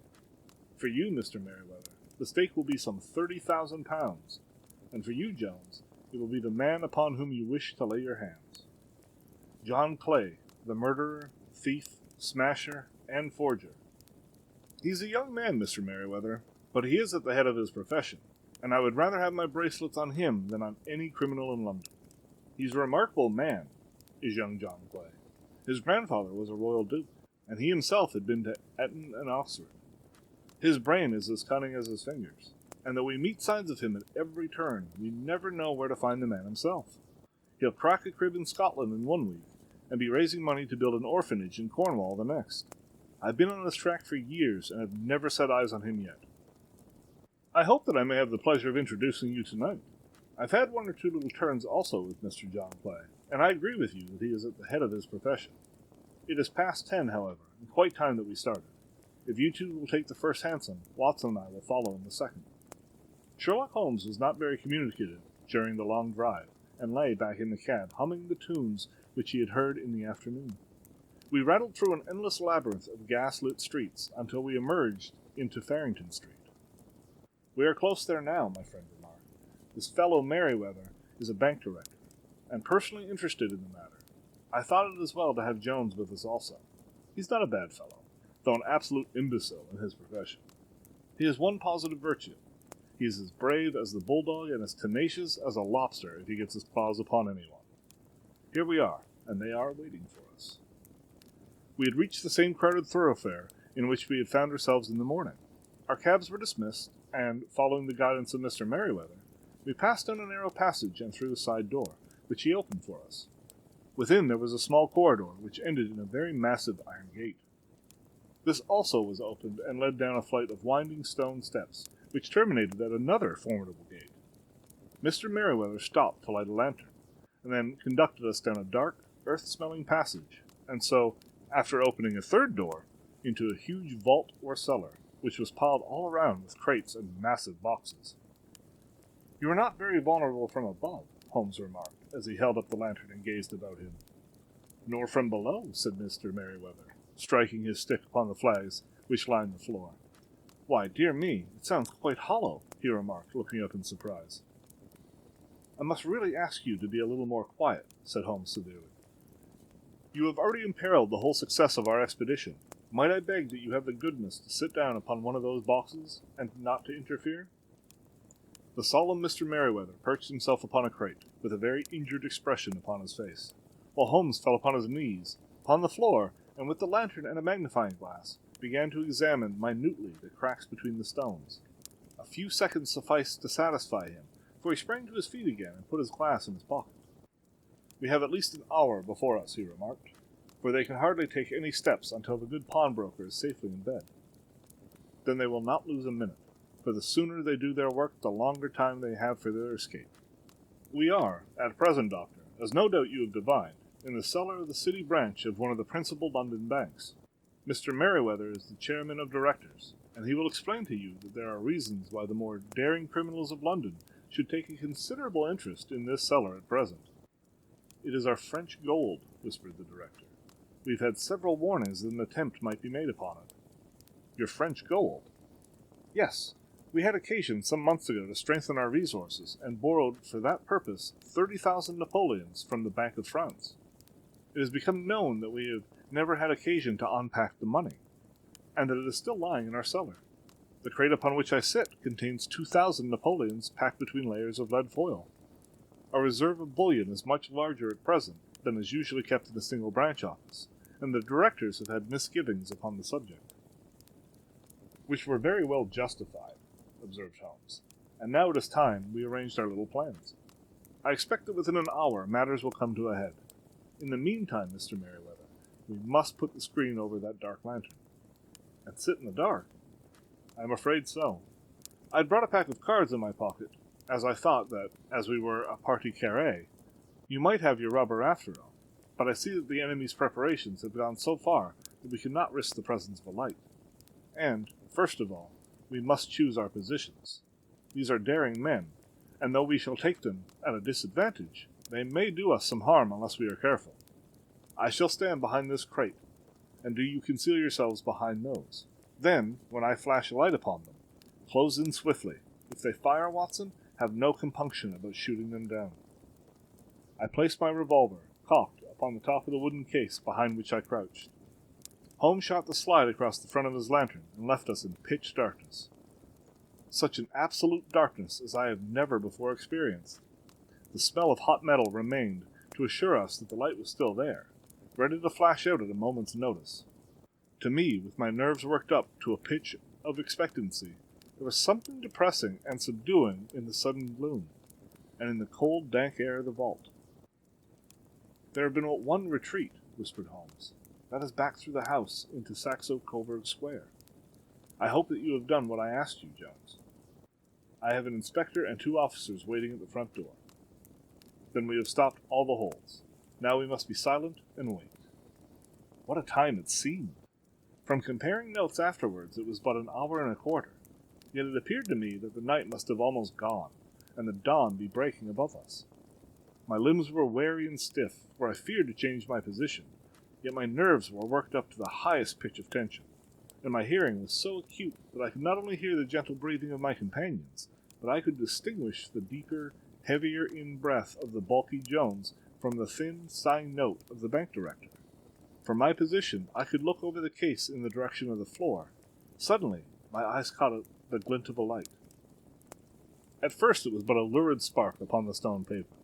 Then it lengthened out until it became a yellow line. And then, without any warning or sound, a gash seemed to open and a hand appeared, a white, almost womanly hand, which felt about in the center of the little area of light. For a minute or more the hand, with its writhing fingers, protruded out of the floor. Then it was withdrawn as suddenly as it appeared, and all was dark again save the single lurid spark which marked a chink between the stones. Its disappearance, however, was but momentary. With a rending, tearing sound, one of the broad white stones turned over upon its side and left a square, gaping hole, through which streamed the light of the lantern.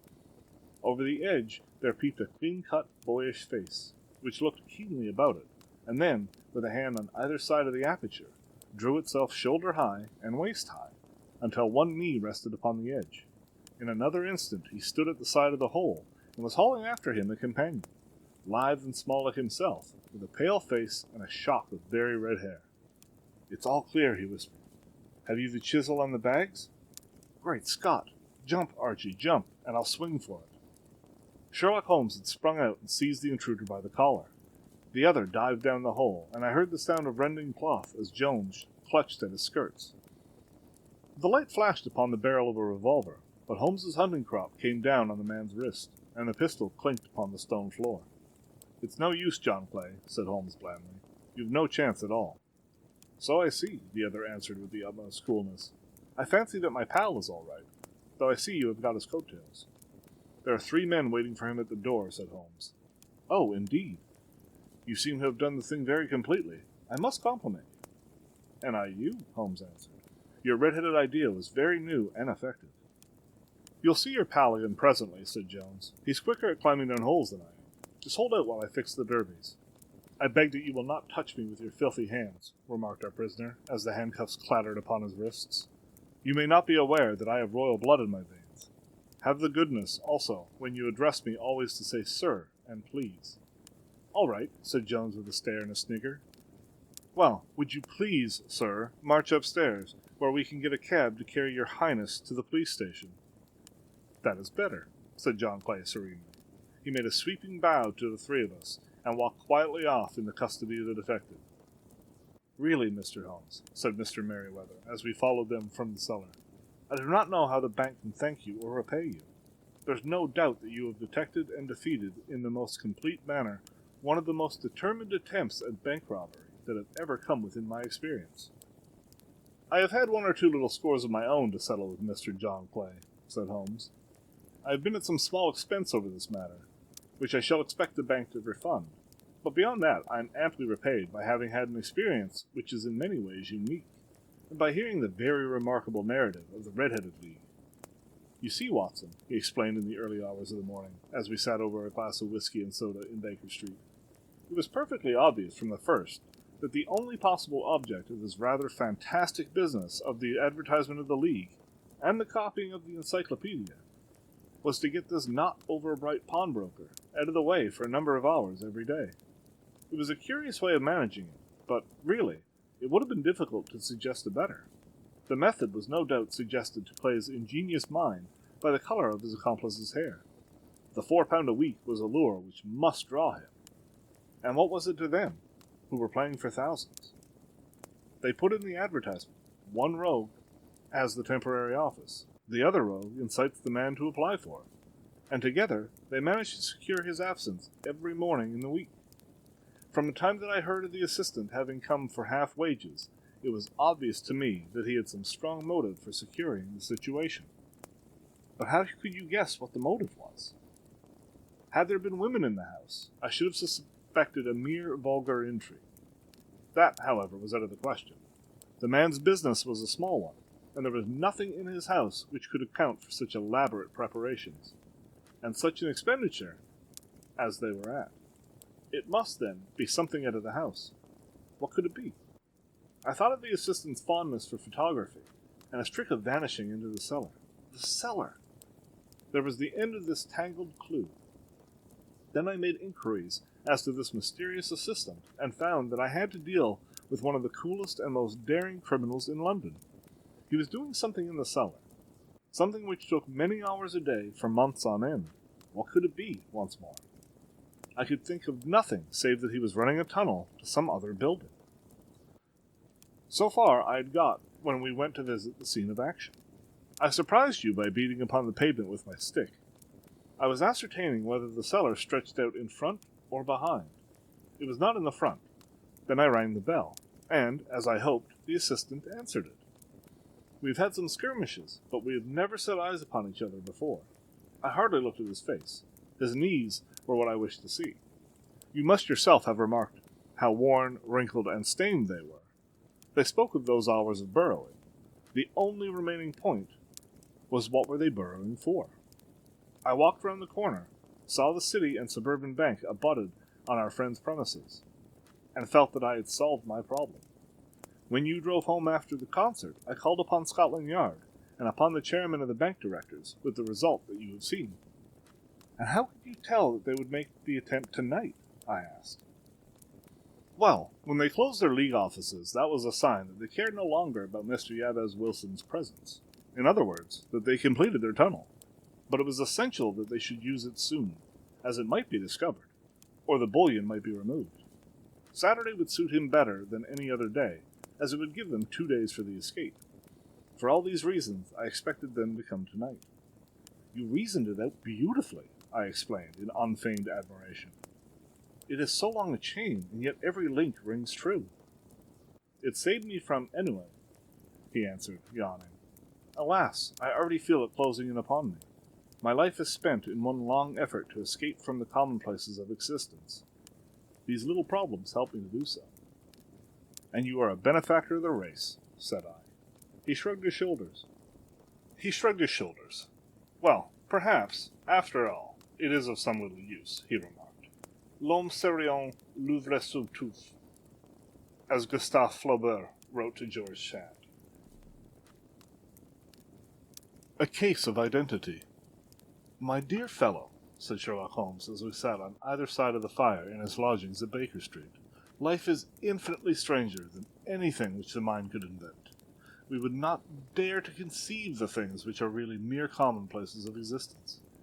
If we could fly out that window, hand in hand, hover over this great city, gently remove the roofs, and peep in at the queer things which are going on, the strange coincidences, the plannings, the cross-purposes, the wonderful chains of events, working through generations, and leading to the most outre results, it would make all fiction, with its conventionalities and foreseen conclusions, most stale and unprofitable.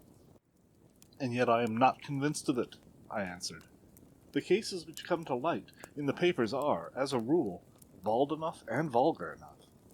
We have in our police reports realism pushed to its extreme limits, and yet the result is, I must be confessed, neither fascinating nor artistic. A certain selection and discretion must be used in producing a realistic effect, remarked Holmes. This is wanting in the police report, where more stress is laid, perhaps, upon the platitudes of the magistrate than upon the details, which to an observer contain the vital essence of the whole matter.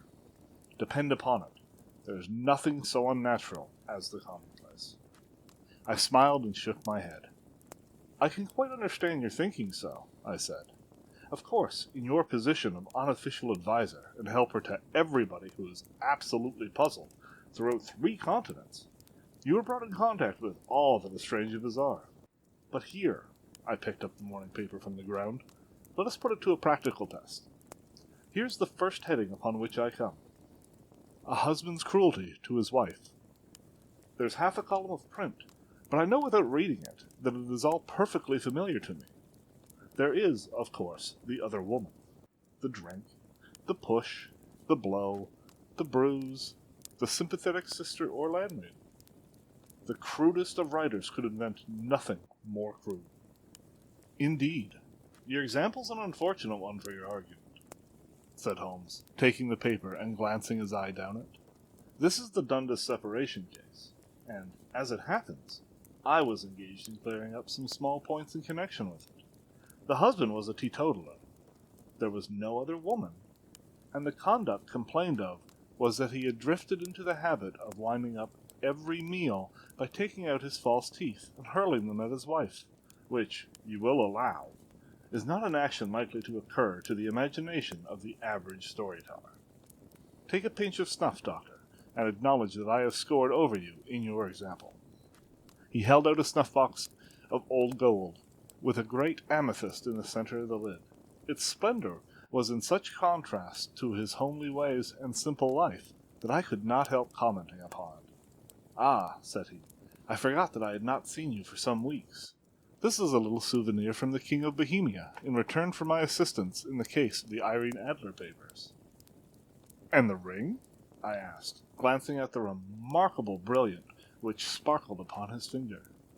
"It was from the reigning family of Holland, though the manner in which I served them was of such delicacy that I could not confide it even to you, who have been good enough to chronicle 1 or 2 of my little problems." "And have you any on hand just now?" I asked with interest. "Some 10 or 12, but none which present any feature of interest. They are important, you understand, without being interesting. Indeed, I have found that it is usually the unimportant matters that there is a field for the observation, and for the quick analysis of cause and effect which gives the charm to an investigation. The larger the crimes are, apt to be the simpler, for the bigger the crime, the more obvious, as a rule, is the motive. In these cases, save for one rather intricate matter, which has been referred to me from Marseilles, there is nothing which presents any features of interest. It is possible, however, that I may have something better before very many minutes are over, for this is one of my clients, or I am much mistaken." He had risen from his chair and was standing between the parted blinds, gazing down into the dull, neutral-tinted London street. Looking over his shoulder, I saw that on the pavement opposite there stood a large woman with a heavy fur boa round her neck, and a large, curling red feather in a broad-rimmed hat, which was tilted in a coquettish Duchess of Devonshire fashion over her ear. From under this great panoply, she peeped up in a nervous, hesitating fashion at our windows, while her body oscillated backward and forward, with her fingers fidgeting with her glove buttons. Suddenly, with a plunge, as of the swimmer who leaves the bank, she hurried across the road, and we heard the sharp clang of the bell. "I have seen those symptoms before," said Holmes, throwing his cigarette into the fire. "Oscillation upon the pavement always means an affaire de cœur. She would like advice, but she is not sure that the matter is not too delicate for communication. And yet even here we may discriminate. When a woman has been seriously wronged by a man, she no longer oscillates, and the usual symptom is a broken bell wire. Here we may take it that there is a love matter, but that the maiden is not so much angry as perplexed, or grieved. But here she comes in person to resolve our doubts." As he spoke, there was a tap at the door, and the boy in buttons entered to announce Miss Mary Sutherland, while the lady herself loomed behind his small black figure like a full-sailed merchantman behind a tiny pilot-boat. Sherlock Holmes welcomed her with the easy courtesy for which he was remarkable, and, having closed the door and bowed her into an armchair, he looked her over in the minute and yet abstracted fashion which was peculiar to him. "Do you not find," he said, "that with your short sight It is a little trying to do much typewriting? I did at first, she answered, but now I know where the letters are without looking. Then, suddenly realizing the full purport of his words, she gave a violent start and looked up, with fear and astonishment upon her broad, good-humored face. "You've heard about me, Mr. Holmes," she cried. "How else could you know all that?" "Never mind," said Holmes, laughing. "It is my business to know things. Perhaps I have trained myself to see what others overlook. If not, why should you come to consult me?" "I came to you, sir, because I heard of you from Mrs. Etheridge, whose husband you found so easy when the police and everyone had given him up for dead. Oh, Mr. Holmes, I wish you could do as much for me. I'm not rich, but still I have 100 a year in my own right, besides the little that I make by the machine. And I would give it all to know what has become of Mr. Hosmer Angel." "Why did you come away to consult me in such a hurry?" asked Sherlock Holmes, with his fingertips together and his eyes to the ceiling. Again a startled look came over the somewhat vacuous face of Miss Mary Sutherland. "Yes, I did bang out of the house," she said, "for it made me angry to see the easy way in Mr. Windibank, that is, my father, took it all. He would not go to the police, and he would not go to you, and so at last, as he would do nothing and kept on saying that there was no harm done, it made me mad, and I just on with my things and came right away to you." "Your father," said Holmes. "Your stepfather, surely, since the name is different." "Yes, my stepfather. I call him father, though it sounds funny, too, for he is only 5 years and 2 months older than myself." "And your mother is alive?" "Oh, yes, mother's alive and well. I wasn't best pleased, Mr. Holmes, when she married again so soon after father's death, and a man who was nearly 15 years younger than herself. Father was a plumber in the Tottenham Court Road, and he left a tidy business behind him, which mother carried on with Mr. Hardy, the foreman. But when Mr. Windibank came, he made her sell the business, for he was very superior, being a traveller in wines. They got £4,700 for the goodwill and interest, which wasn't near as much as father could have got if he had been alive." I had expected to see Sherlock Holmes impatient under this rambling and inconsequential narrative, but, on the contrary, he had listened with the greatest concentration of attention. "Your own little income?" he asked. "Does it come out of the business?" "Oh, no, sir. It is quite separate, and was left me by my Uncle Ned in Auckland. It is in New Zealand stock, paying 4.5%. £2,500 was the amount, but I can only touch the interest." "You interest me extremely," said Holmes, "and since you draw so large a sum as 100 a year, with what you earn into the bargain, you no doubt travel a little, and indulge yourself in every way. I believe that a single lady can get on very nicely upon an income of about £60. "I could do with much less than that, Mr. Holmes, but you understand that as long as I live at home, I don't wish to be a burden to them, and so they have the use of the money just while I am staying with them. Of course, that is only just for the time. Mr. Windibank draws my interest every quarter, and pays it over to mother, and I find that I can do pretty well with what I earn at typewriting. It brings me 2 pence a sheet, and I can often do from 15 to 20 sheets a day." "You have made your position very clear to me," said Holmes. "This is my friend, Dr. Watson, before whom you can speak as freely as before myself. Kindly tell us now about your connection with Mr. Hosmer Angel." A flush stole over Miss Sutherland's face, and she picked nervously at the fringe of her jacket. "I met him first at the gasfitter's ball," she said. "They used to send father tickets when he was alive, and then afterwards they remembered us, and sent them to mother. Mr. Windibank did not wish us to go. He never did wish us to go anywhere. He would get quite mad if I wanted to so much as join a Sunday school treat. But this time I was set on going, and I would go. For what right had he to prevent? He said the folk were not fit for us to know, when all father's friends were to be there. And he said that I had nothing fit to wear, when I had my purple plush that I had never so much as taken out of the drawer. At last, when nothing else would do, he went off to France upon the business of the firm, but we went, mother and I, with Mr. Hardy, who used to be our foreman, and it was there I met Mr. Hosmer Angel." "I suppose," said Holmes, "that when Mr. Windibank came back from France, he was very annoyed at your having gone to the ball." "Oh, well, he was very good about it. He laughed, I remember, and shrugged his shoulders, and said there was no use denying anything to a woman, for she would have her way. I see. Then at the Gasfielders' ball you met, as I understand, a gentleman called Mr. Hosmer Angel. Yes, sir, I met him that night, and he called next day to ask if we had got home all safe. And after that, we met him. That is to say, Mr. Holmes, I met him, twice for walks. But after that, Father came back again, and Mr. Hosmer Angel could not come to my house any more. No? Well, you know Father didn't like anything of the sort. He wouldn't have any visitors if he could help it, and he used to say that a woman should be happy in her own family circle. But then, as I used to say to Mother, a woman wants her own circle to begin with, and I had not got mine yet. But how about Mr. Hosmer Angel? Did he make no attempt to see you? Well, Father was off to France again in a week, and Hosmer wrote and said that it would be safer and better not to see each other until he had gone. We could write in the meantime, and he used to write every day. I took the letters in the morning, so there was no need for Father to know. Were you engaged to the gentleman at this time? Oh, yes, Mr. Holmes. We were engaged after the first walk that we took. Hosmer, Mr. Angel, was a cashier in an office in Leadenhall Street, and... What office? That's the worst of it, Mr. Holmes. I don't know. Where did he live, then? He slept on the premises. And you don't know his address? No, except that it was Leadenhall Street. Where did you address your letters, then? To the Leadenhall Street post office, to be left till called for.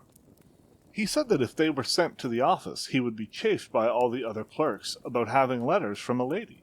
So I offered to typewrite them, like he did his, but he wouldn't have that, for he said that when I wrote them, they seemed to come from me, but when they were typewritten, he always felt that the machine had come between us.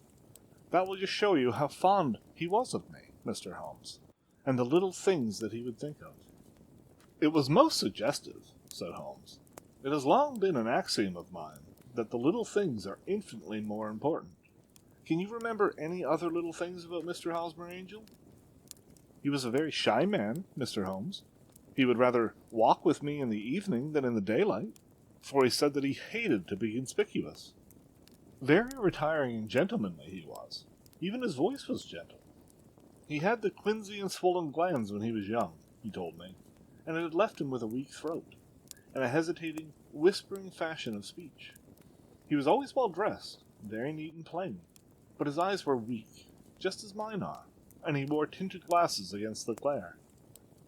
Well, and what happened when Mr. Windybank, your stepfather, returned to France? Mr. Hosmer Angel came to the house again and proposed that we should marry before Father came back. He was in a dreadful earnest, and made me swear, with my hands on the testament, that whatever happened I would always be true to him. Mother said he was quite right to make me swear, and that it was a sign of his passion. Mother was all in his favor from the first, and was even fonder of him than I was. Then, when they talked of marrying within the week, I began to ask about Father. But they both said never to mind about Father, but just to tell him afterwards, and Mother said she would make it all right with him. I didn't quite like that, Mr. Holmes. It seemed funny that I should ask his leave, as he was only a few years older than me, but I didn't want to do anything on the sly, so I wrote to Father at Bordeaux, where the company has its French offices. But the letter came back to me on the very morning of the wedding. It missed him, then? Yes, sir, for he had started to England just before it arrived. Ha! That was unfortunate. Your wedding was arranged, then, for the Friday? Was it to be in church? Yes, sir, but very quietly. It was to be at St. Saviour's, near King's Cross, and we were to have breakfast afterwards at St. Pancras Hotel. Hosmer came for us in a hansom, but as there were two of us, he put us both into it, and stepped himself into a four-wheeler, which happened to be the only other cab in the street. We got to the church first, and when the four-wheeler drove up, we waited for him to step out. But he never did, and when the cabman got down from the box and looked, there was no one there. The cabman said that he could not imagine what had become of him, for he had seen him get in with his own eyes. That was last Friday, Mr. Holmes, and I have never seen or heard anything since than to throw any light upon what became of him. It seems to me that you have been very shamefully treated, said Holmes. Oh, no, sir. He was too good and kind to leave me so. Why, all the morning he was saying to me that whatever happened, I was to be true, and that even if something quite unforeseen occurred to separate us, I was always to remember that I was pledged to him, and that he would claim his pledge sooner or later. It seems strange talk for a wedding morning, but what has happened since gives a meaning to it. Most certainly it does. Your own opinion is, then, that some unforeseen catastrophe has occurred to him? Yes, sir. I believe that he foresaw some danger, or else he would have talked so. And then I think that what he foresaw happened. But you have no notion as to what it could have been? None. One more question. How did your mother take the matter? She was angry, and said I was never to speak of the matter again. And your father? Did you tell him? Yes, and he seemed to think, with me, that something had happened, and that I should hear of Hosmer again. As he said, what interest could anyone have in bringing me to the doors of the church, and then leaving me? Now, if he had borrowed my money, or if he had married me and got my money settled on him, there might be some reason. But Hosmer was very independent about money, and never would look at a shilling of mine. And yet, what could have happened? And why could he not write? Oh, it drives me half mad to think of it, and I can't sleep a wink at night. She pulled a little handkerchief out of her muff and began to sob heavily into it. I shall glance into this case for you, said Holmes, rising. I have no doubt that we shall reach some definite result. Let the weight of the matter rest upon me for now, and do not let your mind dwell upon it further.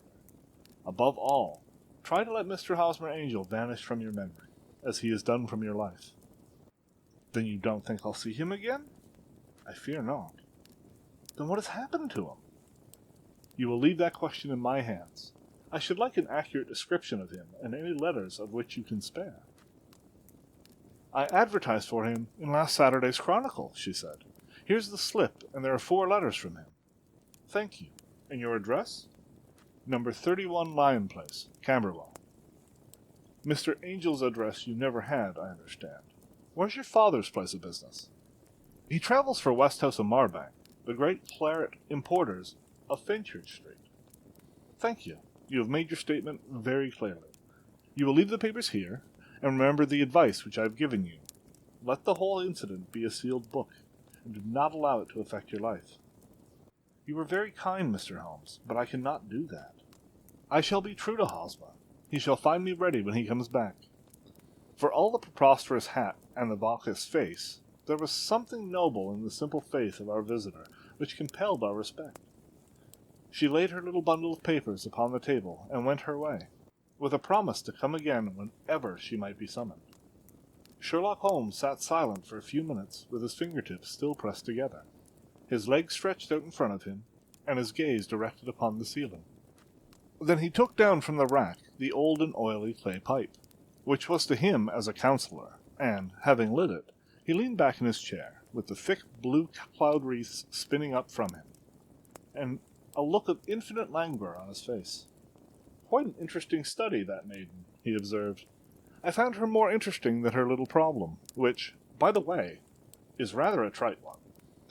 You will find parallel cases, if you consult my index, in Andover in 77, and there was something of the sort at the Hague last year. Old as is the idea, however, there were 1 or 2 details which were new to me, but the maiden herself was most instructive. You appeared to read a good deal upon her, which was quite invisible to me, I remarked. Not invisible, but unnoticed, Watson. You did not know where to look, and so you missed all that was important. I can never bring you to realize the importance of sleeves, the suggestiveness of thumbnails, or the great issues that may hang from a bootlace. Now, what did you gather from that woman's appearance? Describe it. Well, she had a stale-colored, broad-rimmed straw hat, with a feather of brickish red. Her jacket was black, with black beads sewn upon it, and a fringe of little black jet ornaments. Her dress was brown, rather darker than coffee color, with a little purple plush at the neck and sleeves. Her gloves were grayish, and were worn through at the right forefinger. Her boots I didn't observe. She had small, round-hanging gold earrings, and a general air of being fairly well-to-do in a vulgar, comfortable, easy-going way. Sherlock Holmes clapped his hands softly together and chuckled. "'Pon my word, Watson, you are coming along wonderfully. You've really done very well indeed. It is true that you've missed everything of importance, but you've hit upon the method, and you have a quick eye for color. Never trust general impressions, my boy, but concentrate yourself upon details. My first glance is always at a woman's sleeve. In a man, it is perhaps better first to take the knee of the trouser. As you observe, this woman had plush upon her sleeves, which is a most useful material for showing traces. The double line a little above the wrist, where the typewrist presses against the table, was beautifully defined. The sewing machine, of the hand type, leaves a similar mark, but only on the left arm, and on the side of it farthest from the thumb, instead of being right across the broadest part, as this was. I then glanced at her face, and observing the dint of a pince-nez at either side of her nose, I ventured a remark upon short sight and typewriting, which seemed to surprise her. It surprised me, but surely it was obvious. I was then much surprised and interested on glancing down to observe that, through the boots which she was wearing, were not unlike each other. They were really odd ones, the one having a slightly decorated toe cap, and the other a plain one. One was buttoned, only in the two lower buttons out of the 5, and the other at the first, third, and fifth. Now, when you see that as a young lady, otherwise neatly dressed, has come away from home with odd boots, half-buttoned, and has no great deduction to say that she came away in a hurry. And what else? I asked, keenly interested, as I always was by my friend's incisive reasoning. I noted, in passing, that she had written a note before leaving home, but after being fully dressed. You observed that her right glove was torn at the forefinger, but you did not apparently see that both glove and finger were stained with violet ink. She had written in a hurry and dipped her pen too deep. It must have been this morning, or the mark would not remain clear upon the finger. All this is amusing, though rather elementary. But I must go back to business, Watson. Would you mind reading me the advertised description of Mr. Hosmer Angel? I held the little printed slip to the light. Missing, it said, on the morning of the 14th, a gentleman named Hosmer Angel, about 5'7" in height, strongly built, sallow complexion, black hair, a little bald in the center, bushy, black side whiskers and mustache, tinted glasses, slight infirmity of speech, was dressed, when last seen, in black frock coat faced with silk, black waistcoat, gold Albert chain, and gray Harris tweed trousers, with brown gaiters over elastic-sided boots. Known to have been employed in an office in Leadenhall Street. That will do, said Holmes. As to the letters, he continued, glancing over them, they are very commonplace. Absolutely no clue in them to Mr. Angel, save that he quotes Balzac once. There's one remarkable point, however, which will no doubt strike you. They are typewritten, I remarked. Not only that, but the signature is typewritten. Look at the neat little Hosmer Angel at the bottom. There's a date, you see, but no superscription except Leadenhall Street, which is rather vague. The point about the signature is very suggestive, in fact. We may call it conclusive. Of what? My dear fellow, it is possible you do not see how strongly it bears upon the case. I cannot say that I do, unless it were that he wished to be able to deny his signature if an action for breach of promise were instituted. No, that was not the point. However, I shall write 2 letters, which should settle the matter. One is to a firm in the city, the other is to the young lady's stepfather, Mr. Windibank, asking him whether he could meet us here at 6 o'clock tomorrow evening. It was just as well that we should do business with the male relatives. And now, Doctor, we can do nothing until the answers to those letters come, so we may put our little problem upon the shelf for the interim. I had so many reasons to believe in my friend's subtle powers of reasoning and extraordinary energy in action, that I felt that he must have some solid grounds for the assured and easy demeanor with which he treated the singular mystery which had been called upon to fathom. Once only had I known him to fail, in the case of the King of Bohemia and of the Irene Adler photograph. But when I look back to the weird business of the sign of 4, and the extraordinary circumstances connected with the study in scarlet, I felt that it would be a strange tangle indeed which he could not unravel. I left him then, still puffing at his black clay pipe, with the conviction that when I came again on the next evening, I would find that he held in his hands all the clues which would lead up to the identity of the disappearing bridegroom of Miss Mary Southern. A professional case of great gravity was engaging my own attention at the time, and the whole of the next day I was busy at the bedside of the sufferer. It was not until close upon 6 o'clock that I found myself free and was able to spring into a hansom and drive to Baker Street, half afraid that I might be too late to assist at the denouement of the little mystery. I found Sherlock Holmes alone, however, half asleep, with his long, thin form curled up in the recesses of his armchair. A formidable array of bottles and test tubes, with the pungent, cleanly smell of hydrochloric acid, told me that he had spent his day in the chemical work which was so dear to him. "Well, have you solved it?" I asked as I entered. "Yes. It was the bisulfate of baryta." No, the mystery," I cried. "Oh, that!" I thought of the salt that I had been working upon. There was never any mystery in the matter, though. As I said yesterday, some of the details are of interest. The only drawback is that there's no law, I fear, that can touch this scoundrel. Who was he, then? And what was his object in deserting Miss Southern? The question was hardly out of my mouth, and Holmes had not yet opened his lips to reply, when we heard a heavy footfall in the passage and a tap on the door. "This is the girl-friend's stepfather, Mr. James Windibank," said Holmes. "He has written to me to say that he would be here at 6. Come in." The man who entered was a sturdy, middle-sized fellow, some 30 years of age, clean-shaven, and sallow-skinned, with a bland, insinuating manner, and a pair of wonderfully sharp and penetrating grey eyes. He shot a questioning glance at each of us, placed his shiny top hat upon the sideboard, and with a slight bow sidled down into the nearest chair. "Good evening, Mr. James Windibank," said Holmes. "I think that this typewritten letter is from you, in which you made an appointment with me for 6 o'clock?" "Yes, sir. I'm afraid that I'm a little late, but I'm not quite my own master, you know. I'm sorry that Miss Sutherland has troubled you about this little matter, for I think it is far better not to wash linen of the sort in public. It was quite against my wishes that she came, but she's a very excitable, impulsive girl, as you may have noticed, and she's not easily controlled when she's made up her mind on a point. Of course, I did not mind you so much, as you are not connected with the official police, but it is not pleasant to have a family misfortune like this noised abroad. Besides, it is a useless expense, for how could you possibly find this Hosmer Angel?" "On the contrary," said Holmes quietly, "I have every reason to believe that I will succeed in discovering Mr. Hosmer Angel." Mr. Windibank gave a violent start and dropped his gloves. "I'm delighted to hear it," he said.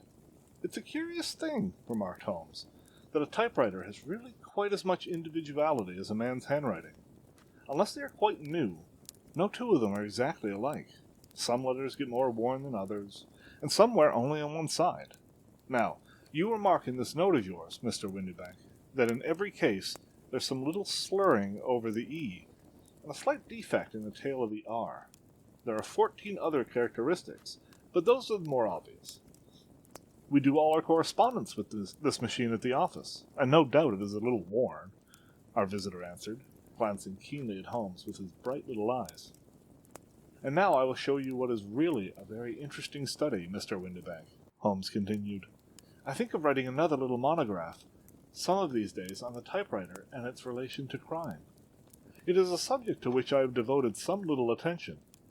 I have here 4 letters, which purport to come from the missing man. They are all typewritten. In each case, not only are the E's slurred and the R's tailless, but you will observe, if you care to use my magnifying lens, that the 14 other characteristics to which I have alluded to are there as well." Mr. Windibank sprang out of his chair and picked up his hat. "I cannot waste time over this sort of fantastic talk, Mr. Holmes," he said. "If you catch the man, catch him, and let me know when you have done it." "Certainly," said Holmes, stepping over and turning the key in the door. "I will let you know, then, that I have caught him." "What? Where?" shouted Mr. Windibank, turning white to his lips and glancing about like a rat in a trap. "Oh, it won't do. Really, it won't," said Holmes suavely. "There's no possible getting out of it, Mr. Windibank. It is quite too transparent. and it was a very bad compliment when you said that it was impossible for me to solve so simple a question. That's right. Sit down and let us talk it over. Our visitor collapsed into a chair, with a ghastly face and a glitter of moisture on his brow. It's not actionable, he stammered. I am very much afraid that it is not, but between ourselves, Windibank, it was as cruel and selfish and heartless a trick in a petty way as ever came before me. Now, let me just run over the course of events. You will contradict me if I go wrong. The man sat huddled upon his chair, with his head sunk upon his breast, like one who is utterly crushed. Holmes stuck his feet up on the corner of the mantelpiece, and, leaning back with his hands in his pockets, began talking, rather to himself, as it seemed, than to us. The man married a woman very much older than himself for her money, he said, and he enjoyed the use of the money of the daughter as long as she lived with them. It was a considerable sum for people in their position, and the loss of it would have made a serious difference. It was worth an effort to preserve it.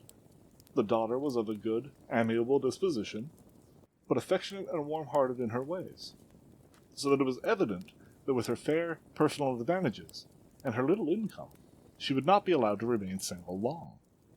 Now her marriage would mean, of course, the loss of 100 a year. So what does her stepfather do to prevent it? He takes the obvious course of keeping her at home and forbidding her to see company of people her own age. But soon he found that this would not answer forever.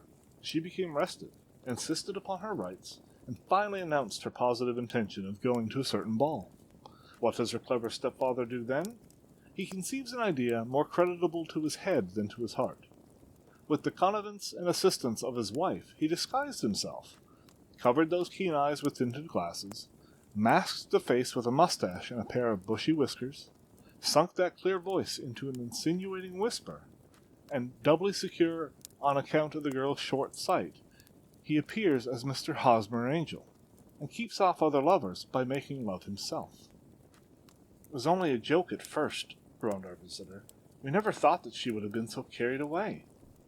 Very likely not, however that may be. The young lady was very decidedly carried away, and, having quite made up her mind that her stepfather was in France, the suspicion of treachery never for an instant entered her mind. She was flattered by the gentleman's attentions, and the effect was increased by the loudly expressed admiration of her mother. Then Mr. Angel began to call, for it was obvious that the matter should be pushed as far as it would go if a real effect were to be produced. There were meetings, and an engagement, which would finally secure the girl's affections from turning toward anyone else. But the deception could not be kept up forever. These pretended journeys to France were rather cumbrous. The thing to do, clearly, was to bring the business to an end in such a dramatic manner that it would leave a permanent impression upon the young lady's mind, and prevent her from looking upon any other suitor for some time to come. Hence those vows of fidelity exacted upon a testament, and hence also the allusions to a possibility of something happening on the very morning of the wedding. James Windibank wished Miss Sutherland to be so bound to Hosmer Angel, and so uncertain as to his fate, that for 10 years to come, at any rate, she would not listen to another man.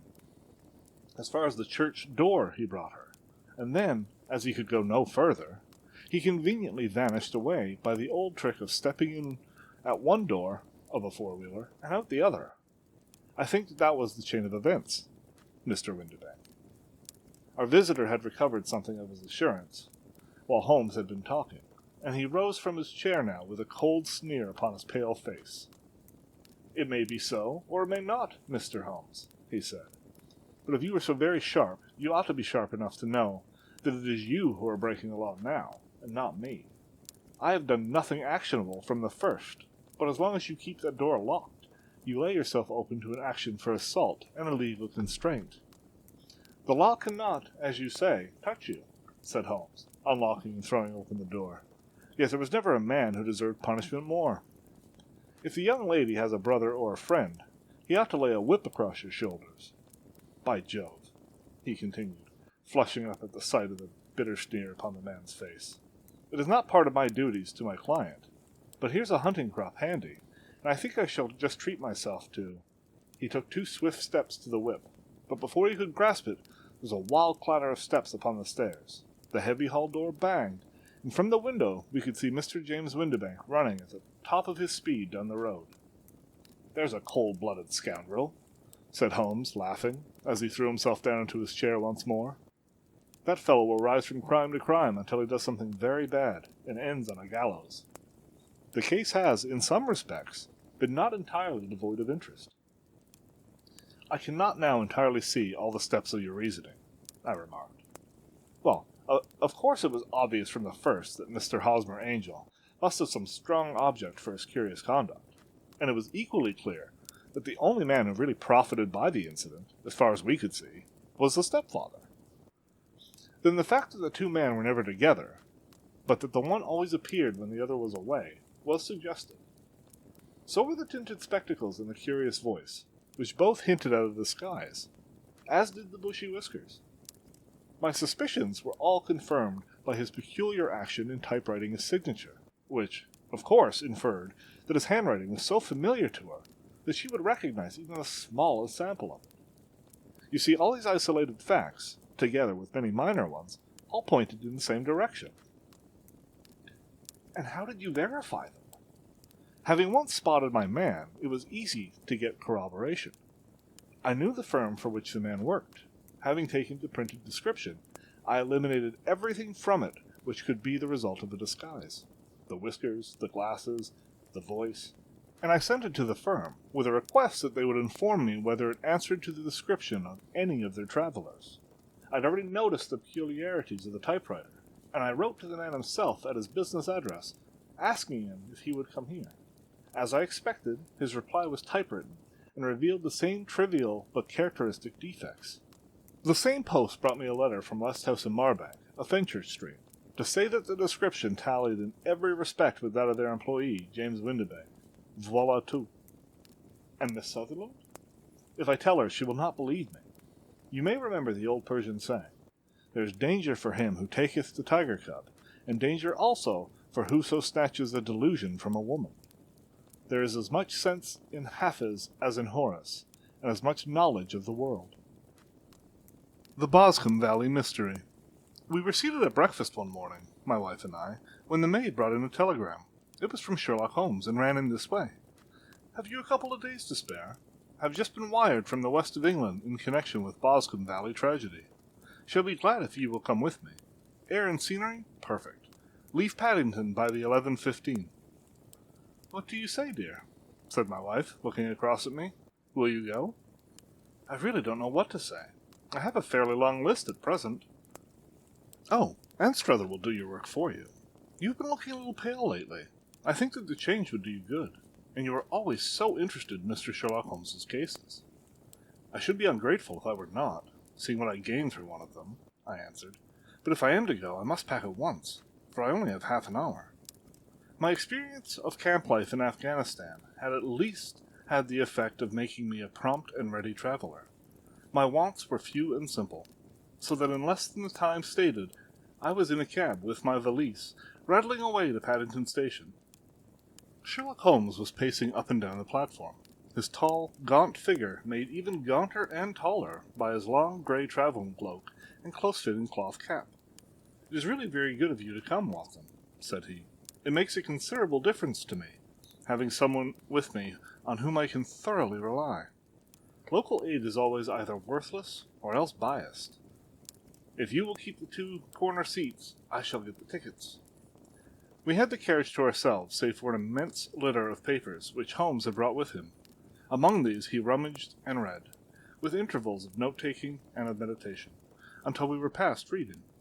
Then he suddenly rolled them all into a gigantic ball, and tossed them up onto the rack. "Have you heard anything of the case?" he asked. "Not a word. I've not seen a paper for some days. The London press has not had very full accounts. I've just been looking through all the recent papers in order to master the particulars. It seems, from what I gather, to be one of those simple cases which are so extremely difficult." That sounds a little paradoxical. But it is profoundly true. Singularity is almost invariably a clue. The more featureless and commonplace a crime is, the more difficult it is to bring home. In this case, however, they have established a very serious case against the son of the murdered man. Is it a murder, then? Well, it is conjectured to be so. I shall take nothing for granted until I have the opportunity of looking personally into it. I will explain the state of things to you, as far as I have been able to understand it, in a very few words. Boscombe Valley is a country district not very far from Ross, in Herefordshire. The largest landed proprietor in that part is a Mr. John Turner, who made his money in Australia and returned some years ago to the old country. One of the farms which he held, that of Hatherley, was let to Mr. Charles McCarthy, who was also an ex-Australian. The men had known each other in the colonies, so that it was not unnatural that when they came to settle down, they should do so as near each other as possible. Turner was apparently the richer man, so McCarthy became his tenant, but still remained, it seemed, upon terms of perfect equality, as they were frequently together. McCarthy had one son, a lad of 18, and Turner had an only daughter of the same age, but neither of them had wives living. They appear to have avoided the society of the neighboring English families, and to have led retired lives, though both the McCarthys were fond of sport, and were frequently seen at the race meetings of the neighborhood. McCarthy kept 2 servants, a man and a girl. Turner had a considerable household, some half-dozen at the least. That is as much as I have been able to gather about the families. Now for the facts. On June 3rd, that is, on Monday last, McCarthy left his house at Hatherley about 3 in the afternoon and walked down to the Boscombe Pool, which is a small lake formed by the spreading out of the stream which runs down the Boscombe Valley. He had been out with his serving man in the morning at Ross, and he had told the man that he must hurry, as he had an appointment of importance to keep at 3. From that appointment he never came back alive.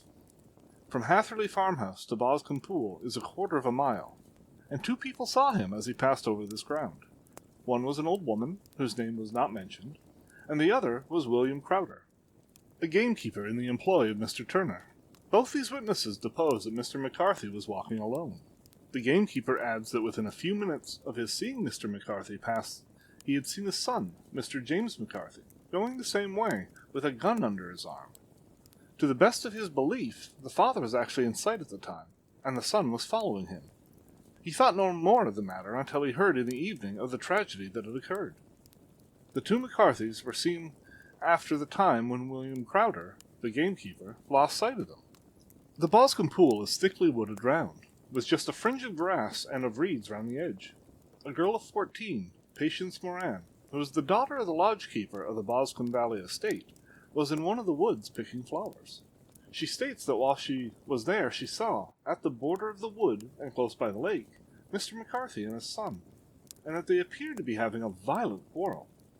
She heard Mr. McCarthy, the elder, using very strong language to his son, and she saw the latter raise up his hand as if to strike his father.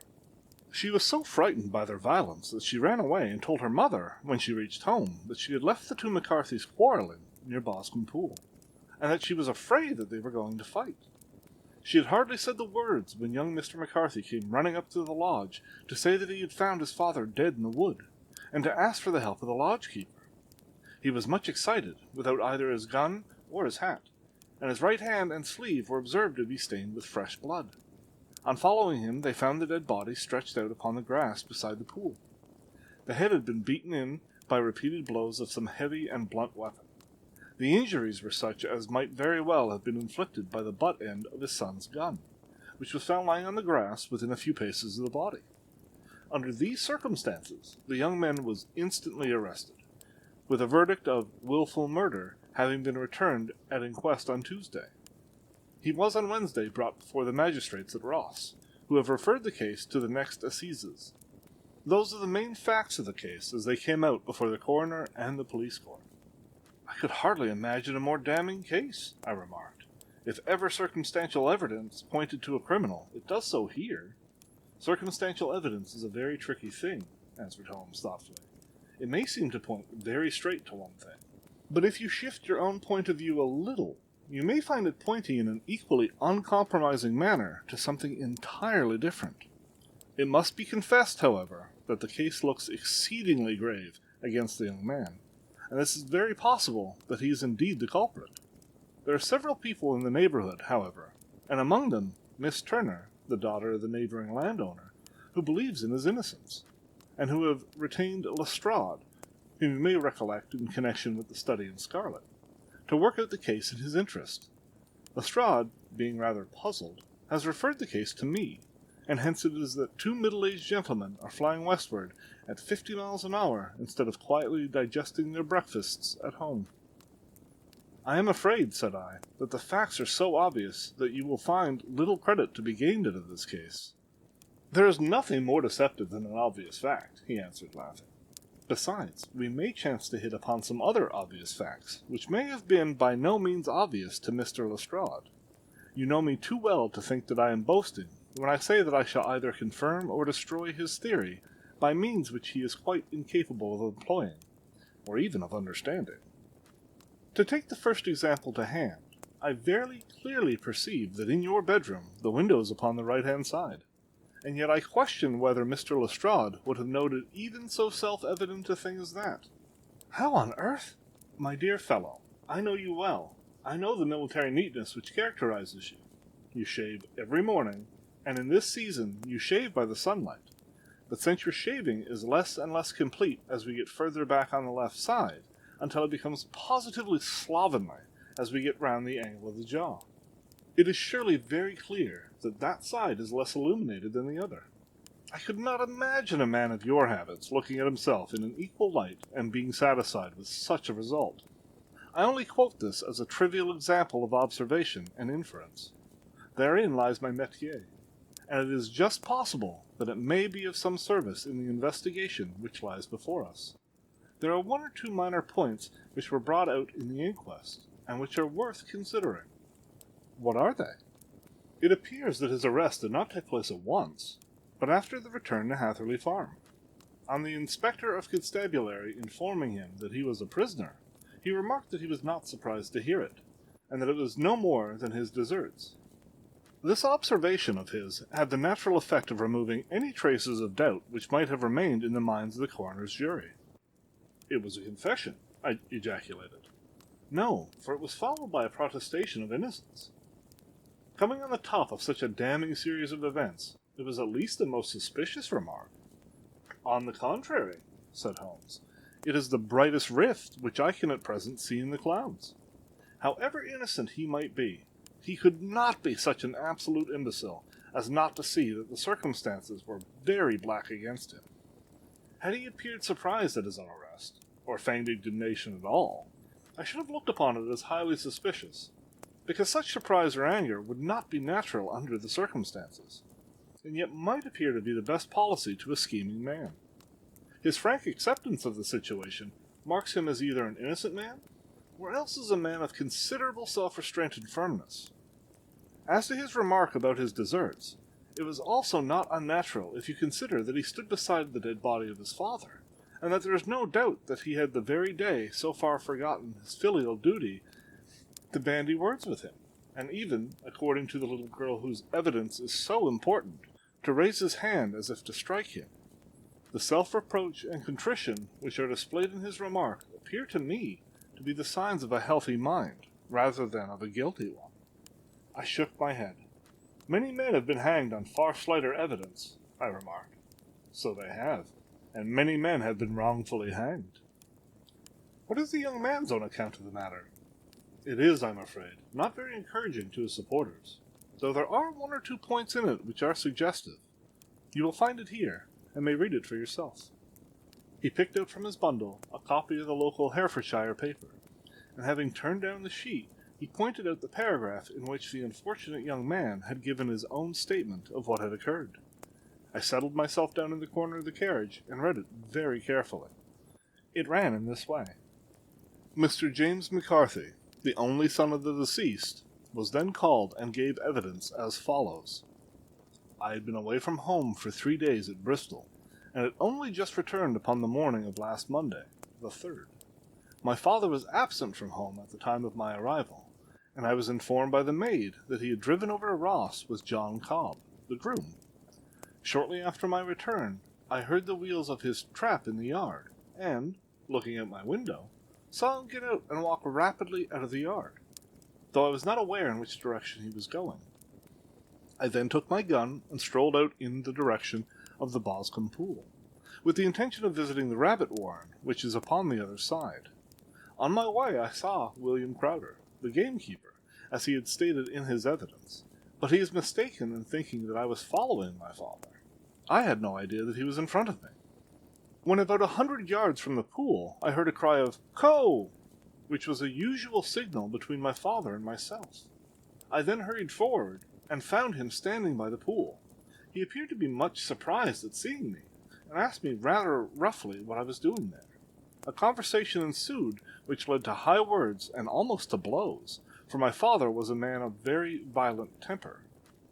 Seeing that his passion was becoming ungovernable, I left him and returned toward Hatherley Farm.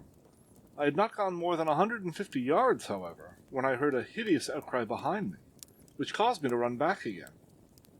I found my father expiring upon the ground, with his head terribly injured. I dropped my gun and held him in my arms, but he almost instantly expired.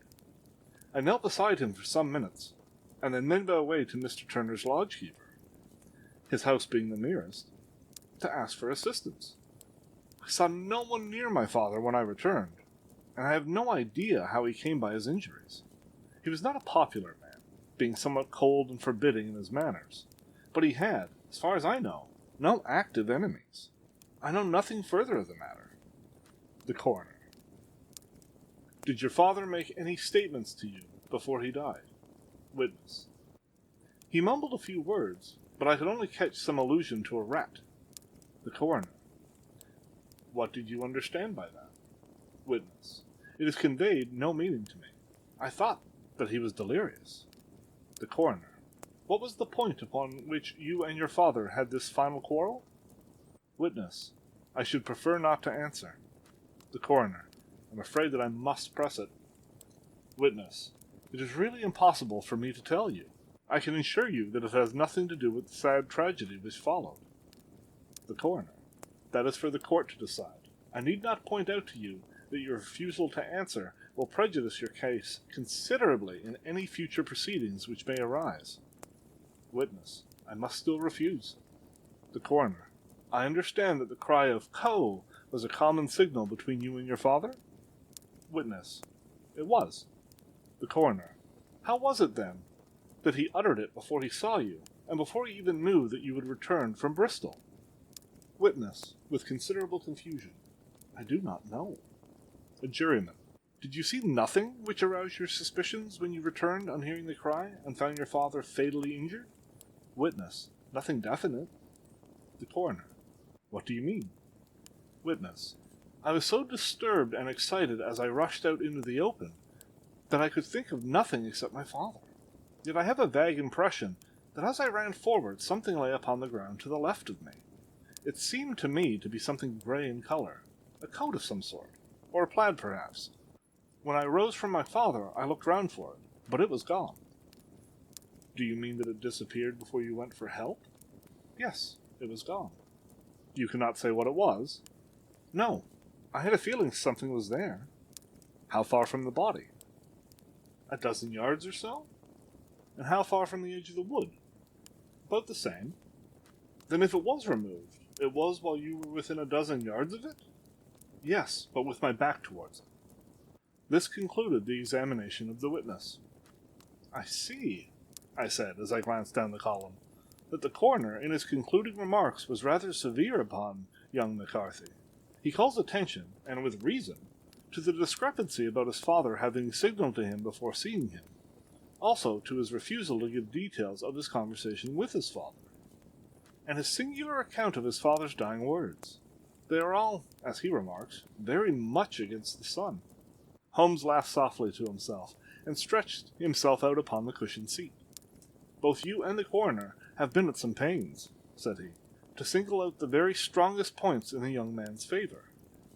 Do you see that you alternately give him credit for having too much imagination and too little? Too little, if he could not invent a cause of quarrel which would give him the sympathy of the jury. Too much, if he evolved from his own inner consciousness anything so outré as a dying reference to a rat, and the incident of the vanishing cloth. No, sir, I shall approach this case from the point of view that what this young man says is true, and we shall see whither that hypothesis will lead us. And now here is my pocket Petra, and not another word shall I say of this case until we are on the scene of action. We lunch at Swindon, and I see that we shall be there in 20 minutes.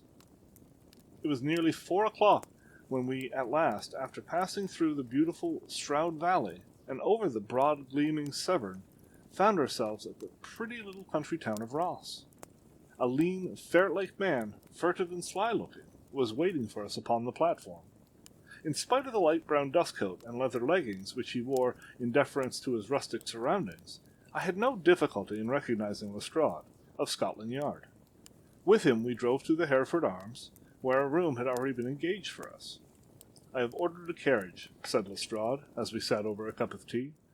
"I knew your energetic nature, and that you would not be happy until you have been on the scene of the crime." "It was very nice and complimentary of you," Holmes answered. "It is entirely a question of barometric pressure." Lestrade looked startled. I do not quite follow," he said. "How is the glass?" 29, I see. No wind, and not a cloud in the sky. I have a case full of cigarettes here which need smoking, and the sofa is very much superior to the usual country hotel abomination. I do not think that it is probable that I shall use the carriage tonight." Lestrade laughed indulgently. "You have, no doubt, already formed your conclusions from the newspapers," he said. "The case is as plain as a pikestaff, and the more one goes in the plainer it becomes. Still, of course, no one can refuse a lady, and such a very positive one, too.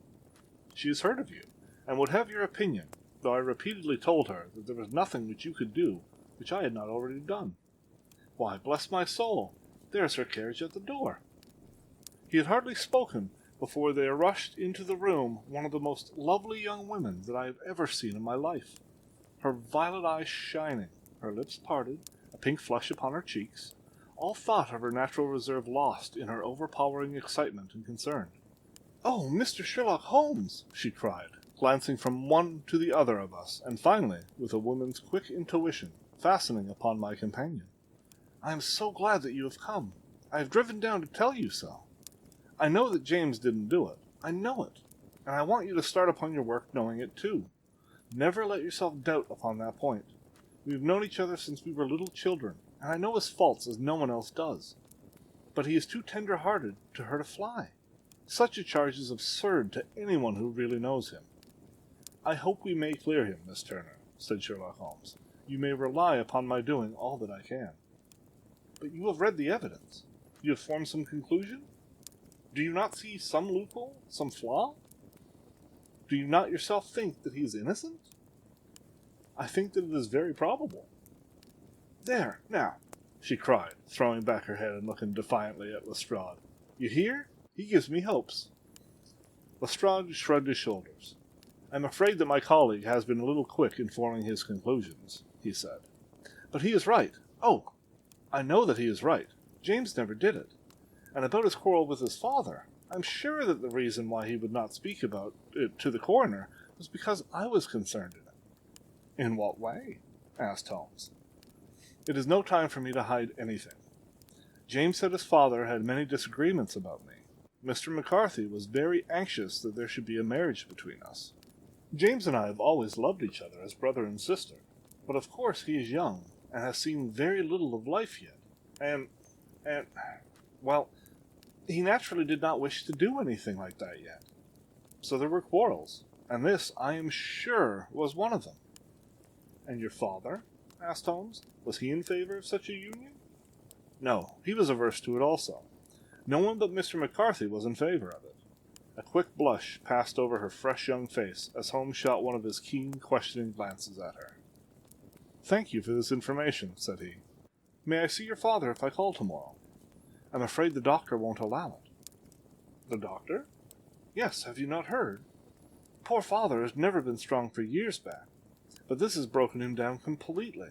He's taken to his bed, and Dr. Willows says that he is a wreck, and that his nervous system is shattered. Mr. McCarthy was the only man alive who had known Dad in the old days in Victoria." "Ha! In Victoria! That is important." "Yes, at the mines." "Quite so, at the gold mines, where, as I understand, Mr. Turner made his money." "Yes, certainly." "Thank you, Miss Turner. You have been of material assistance to me." You will tell me if you have any news tomorrow. No doubt you will go to the prison to see James. Oh, if you do, Mr. Holmes, do tell him that I know him to be innocent. I will, Miss Turner. I must go home now, for Dad is very ill, and he misses me so if I leave him. Goodbye, and God help you in your undertaking. She hurried from the room as impulsively as she had entered, and we heard the wheels of her carriage rattle off down the street. I'm ashamed of you, Holmes, said Lestrade with dignity after a few minutes' silence. Why should you raise up hopes which you are bound to disappoint? I am not over-tender of heart, but I call it cruel. I think that I see my way to clearing James McCarthy, said Holmes. Have you an order to see him in prison? Yes, but only for you and me. Then I shall reconsider my resolution about going out. We have still time to take a train to Hereford and see him tonight? Ample. Then let us do so. Watson, I fear that you will find it very slow, but I shall only be away a couple hours. I walked down to the station with them, and then wandered through the streets of the little town, finally returning to the hotel, where I lay upon the sofa and tried to interest myself in a yellow-backed novel. The puny plot of the story was so thin, however, when compared to the deep mystery through which we were groping. I found my attention wander so continually from the action to the fact, that I at last flung it across the room and gave myself up entirely to a consideration of the events of the day. Supposing that this unhappy young man's story were absolutely true, then what hellish thing, what absolutely unforeseen and extraordinary calamity could have occurred when the time when he parted from his father, and the moment when, drawn back by his screams, he rushed into the glade? It was something terrible and deadly. What could it be? Might not the nature of the injuries reveal something to my medical instincts? I rang the bell and called for the weekly county paper, which contained a verbatim account of the inquest. In the surgeon's deposition, it was stated that the posterior third of the left parietal bone and the left half of the occipital bone had been shattered by a heavy blow from a blunt weapon. I marked the spot upon my own head. Clearly such a blow must have been struck from behind. That was to some extent in favor of the accused, as when seen quarreling, he was face to face with his father. Still, it did not go for very much, for the older man might have turned his back before the blow fell. Still, it might be worthwhile to call Holmes's attention to it. Then there was a peculiar dying reference to a rat. What could that mean? It could not be delirium. A man dying from a sudden blow does not commonly become delirious. No, it was more likely to be an attempt to explain how he met his fate. But what could it indicate? I cudgelled my brains to find some possible explanation, and then the incident of the grey cloth seen by young McCarthy. If that were true, the murderer must have dropped some part of his dress, presumably his overcoat, in his flight, and must have had the hardihood to return and carry it away at the instant when the son was kneeling with his back turned not a dozen paces off. What a tissue of mysteries and improbabilities the whole thing was!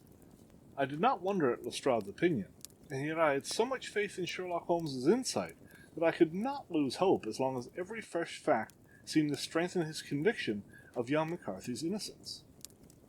It was late before Sherlock Holmes returned. He came back alone, for Lestrade was staying in lodgings in the town. "The glass still keeps very high," he remarked as he sat down. "It is of importance that it should not rain before we are able to go over the ground. On the other hand, a man should be his very best and keenest for such nice work as that, and I did not wish to do it when fagged by a long journey. I have seen young McCarthy." "And what did you learn from him?" "Nothing." "Could he throw no light?" "None at all. He was inclined to think at one time that he knew who had done it, and was screening him or her, but I am convinced now that he is as puzzled as everyone else. He is not a very quick-witted youth, though comely to look at, and, I should think, sound at heart." "I cannot admire his taste," I remarked, "if it is indeed a fact that he was averse to a marriage with so charming a young lady as this Miss Turner. Ah, thereby hangs a rather painful tale. This fellow is madly, insanely in love with her, but some 2 years ago, when he was only a lad, before he really knew her, for she had been away 5 years at a boarding school, what does the idiot do but get into the clutches of a barmaid in Bristol, and marry her at a registry office? No one knows a word of the matter, but you can imagine how maddening it must be to him, to be upbraided for not knowing what he would give his very eyes to do. but what he knows to be absolutely impossible. It was sheer frenzy of this sort which made him throw his hands up in the air when his father, at their last interview, was goading him on to propose to Miss Turner. On the other hand, he had no means of supporting himself, and his father, who was by all accounts a very hard man, would have thrown him over utterly had he known the truth. It was with his barmaid wife that he had spent the last 3 days in Bristol, and his father did not know where he was. Mark that point. It is of importance. Good has come out of evil, however, for the barmaid, finding him from the papers that he is in serious trouble and likely to be hanged, has thrown him over utterly and has written to him to say that she has a husband already in the Bermuda dockyard, so that there is really no tie between them. I think that bit of news has consoled young McCarthy for all that he has suffered. But if he is innocent, who's done it? Ah, who? I would call your attention very particularly to 2 points. One is the murdered man had an appointment with someone at the pool, and that the someone could not have been his son, for his son was away, and he did not know when he would return. The second is that the murdered man was heard to cry, "Coo!" before he knew that his son had returned. Those are the crucial points upon which the case depends. And now let us talk about George Meredith, if you please, and we shall leave all minor matters until tomorrow. There was no rain, as Holmes had foretold, and the morning broke bright and cloudless. At 9 o'clock Lestrade called for us with the carriage, and we set off for Hatherley Farm and the Boscombe Pool. "There is serious news this morning," Lestrade observed. "It is said that Mr. Turner, of the Hall, is so ill that his life is despaired of. An elderly man, I presume? About 60, but his constitution has been shattered by his life abroad, and he has been in failing health for some time. This business has had a very bad effect on him. He was an old friend of McCarthy's, and, I might add, a great benefactor to him, for I have learned that he gave him Hatherley Farm rent-free." "Indeed? That is interesting," said Holmes. "Oh, yes. In 100 other ways he has helped him. Everybody about here speaks of his kindness to him." "Really? Does it not strike you as a little singular that this McCarthy, who appears to have had little of his own, and to have been under such obligations to Turner, should still talk of marrying his son to Turner's daughter, who is, presumably, heiress to the estate, and that in such a very cocksure manner, as if it were merely a case of a proposal, and all else would follow? It is the more strange, since we know that Turner himself was averse to the idea. The daughter told us as much. Do you not deduce something from that?" "We've got to the deductions and the inferences," said Lestrade, winking at me. "I find it hard enough to tackle facts, Holmes, without flying away after theories and fancies." "You are right," said Holmes demurely. "You do find it very hard to tackle the facts. Anyhow, I have grasped one fact which you seem to find it difficult to get hold of," replied Lestrade with some warmth. "And that is, that McCarthy Sr. met his death from McCarthy Jr., and that all theories to the contrary are the merest moonshine." "Well, moonshine is a brighter thing than fog," said Holmes, laughing. "But I am very much mistaken if this is not Hatherley Farm upon the left." "Yes, that is it." It was a widespread, comfortable-looking building, 2-storied, slate-roofed, with great yellow blotches of lichen upon the grey walls. The drawn blinds and the smokeless chimneys, however, gave it a stricken look, as though the weight of this horror still lay heavy upon it. We called at the door, when the maid, at Holmes's request, showed us the boots which her master wore at the time of his death, and also a pair of the son's, though not the pair which he had had. Having measured these very carefully from 7 or 8 different points, Holmes desired to be led to the courtyard, from which we all followed the winding track which was to Boscombe Pool. Sherlock Holmes was transformed when he was hot upon such a scent as this. Men who had only known the quiet thinker and logician of Baker Street would have failed to recognize him. His face flushed and darkened. His brows were drawn into 2 hard black lines, while his eyes shone out from beneath them with a steely glitter. His face was bent downward, his shoulders bowed, his lips compressed, and the veins stood out like a whipcord in his long, sinewy neck. His nostrils seemed to dilate with a purely animal lust for the chase, and his mind was so absolutely concentrated upon the matter before him that a question or remark fell unheeded upon his ears, or at the most only provoked a quick, impatient snarl in reply. Swiftly and silently he made his way among the track which ran through the meadows, and so by way of the woods to the Boscombe Pool. It was damp, marshy ground, as is all that district, and there were marks of many feet, both upon the path and amid the short grass which bounded it on either side. Sometimes Holmes would hurry on, sometimes stop dead, and once he made quite a little detour into the meadow. Lestrade and I walked behind him, the detective indifferent and contemptuous, while I watched my friend with the interest which sprang from the conviction that every one of his actions was directed toward a definite end. The Boscombe Pool, which is a little reed-girt sheet of water some 50 yards across, is situated at the boundary between the Hatherley farm and the private park of the wealthy Mr. Turner. Above the woods which lined it upon the farther side, we could see the red, jutting pinnacles which marked the site of the rich landowner's dwelling. On the Hatherley side of the pool, the woods grew very thick, and there was a narrow belt of sodden grass 20 paces across between the edge of the trees and the reeds which lined the lake. Lestrade showed us the exact spot at which the body had been found, and, indeed, so moist was the ground that I could plainly see the traces which had been left by the fall of the stricken man. To Holmes, as I could see by his eager face and peering eyes, very many other things were to be read upon the trampled grass. He ran round like a dog was picking up a scent, and then turned upon my companion. "What did you go into the pool for?" he asked. "I fished about with a rake. I thought there might be some weapon or other trace. But how on earth— Oh, tut-tut, I have no time. That left foot of yours with its inward twist is all over the place.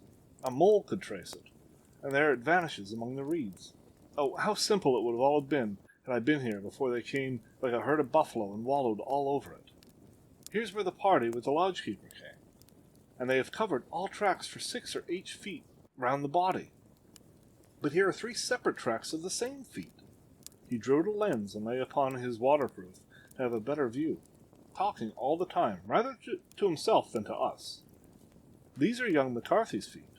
Twice he was walking, and once he ran swiftly, so that the soles are deeply marked and the heels hardly visible. That bears out his story. He ran when he saw his father on the ground. Then here are the father's feet as he paced up and down. What is this, then? Is it the butt end of the gun as the son stood listening? And this? Ha-ha! What have we here? Tiptoes! Tiptoes! Square, too, and quite unusual boots. They come, they go, they come again. Of course that was for the cloak. Now where did they come from?" He ran up and down, sometimes losing, sometimes finding the track, until we were well within the edge of the wood and under the shadow of a great beech, the largest tree in the neighborhood. Holmes traced his way to the farther side of this and lay down once more upon his face with a little cry of satisfaction. For a long time he remained there, turning over the leaves and dried sticks, gathering up what seemed to me to be dust into an envelope, and examining with his lens not only the ground, but even the bark of the tree as far as he could reach. A jagged stone was lying among the moss, and this also he carefully examined and retained. Then he followed a pathway through the wood until he came to the high road, where all traces were lost. "It has been a case of considerable interest," he remarked, returning to his natural manner. "I fancy that this grey house on the right must be the lodge. I think that I will go in and have a word with Moran, and perhaps write a little note. Having done that, we may drive back to our luncheon. You may walk to the cab, and I shall be with you presently." It was about 10 minutes before we regained our cab and drove back into Ross, Holmes still carrying with him the stone which he had picked up in the wood. "This may interest you, Lestrade," he remarked, holding it out. "The murder was done with it." "I see no marks." "There are none." How do you know, then?" "The grass was growing under it. It had only lain there a few days. There was no sign of the place whence it had been taken. It corresponds with the injuries. There is no sign of any other weapon." "And the murderer?" "The tall man, left-handed, limps with the right leg, wears thick-soled shooting boots and a grey cloak, smokes Indian cigars, uses a cigar-holder, and carries a blunt penknife in his pocket. There are several other indications, but these may be enough to aid us in our search." Lestrade laughed.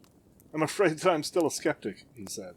"Theories are all very well, but we have to deal with a hard-headed British jury." "Nous verrons," answered Holmes calmly. "You work your own method, and I shall work mine. I shall be busy this afternoon, and shall probably return to London by the evening train. And leave your case unfinished? No, finished. But the mystery?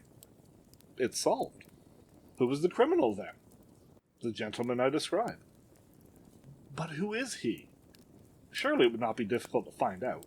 This is not such a populous neighborhood. Lestrade shrugged his shoulders. I'm a practical man, he said, and I really cannot undertake to go about the country looking for a left-handed gentleman with a game leg. I should become a laughing-stock of Scotland Yard. All right, said Holmes quietly. I have given you the chance. Here are your lodgings. Goodbye. I shall drop you a line before I leave. Having left Lestrade at his rooms, we drove to our hotel, where we found a lunch upon the table. Holmes was silent and buried in thought with a pained expression upon his face, as one who finds himself in a perplexing position. Look here, Watson, he said when the cloth was cleared. Just sit down in this chair and let me preach to you for a little. I don't know quite what to do, and I should value your advice. Light a cigar and let me expound. Pray do so. Well now, in considering the case, there are 2 points about young McCarthy's narrative which struck us both instantly, although they impressed me in his favor and you against him. One was the fact that his father should, according to his account, cry "Coo!" before seeing him. The other was his singular dying reference to a rat. He mumbled several words, you understand, but that was all that caught the son's ear. Now from this double point our research must commence, and we will begin it by presuming that what the lad says is absolutely true. What of this "Coo!" then? Well, obviously it could not have been meant for the son. The son, as far as he knew, was in Bristol. It was mere chance that he was within earshot.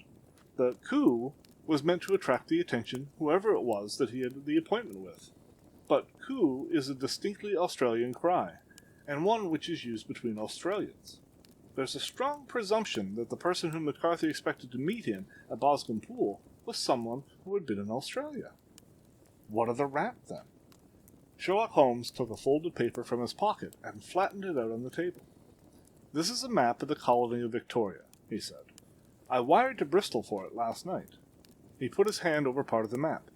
What do you read? A rat, I said. And now? He raised his hand. Ballarat. Quite so. That was the word the man uttered, and of which his son only caught the last 2 syllables. He was trying to utter the name of his murderer. So-and-so of Ballarat. It is wonderful, I exclaimed. It is obvious. And now you see I had narrowed the field down considerably. The possession of a grey garment was a third point which, granting the son's statement to be correct, was a certainty. We have come now out of mere vagueness to the definite conception of an Australian from Ballarat with a grey cloak. Certainly. And one who is at home in the district, for the pool can only be approached by the farm or by the estate, where strangers could hardly wander. Quite so. Then comes our expedition of today. By an examination of the ground, I gained the trifling details which I gave to that imbecile Lestrade as to the personality of the criminal. But how did you gain them? You know my method. It is founded upon the observation of trifles. His height I know that you might roughly judge from the length of his stride. His boots, too, might be told from their traces. Yes, they were peculiar boots. But his lameness? The impression of his right foot was always less distinct than his left. He put less weight upon it.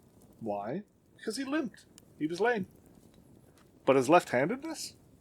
You were yourself struck by the nature of the injury as recorded by the surgeon in the inquest.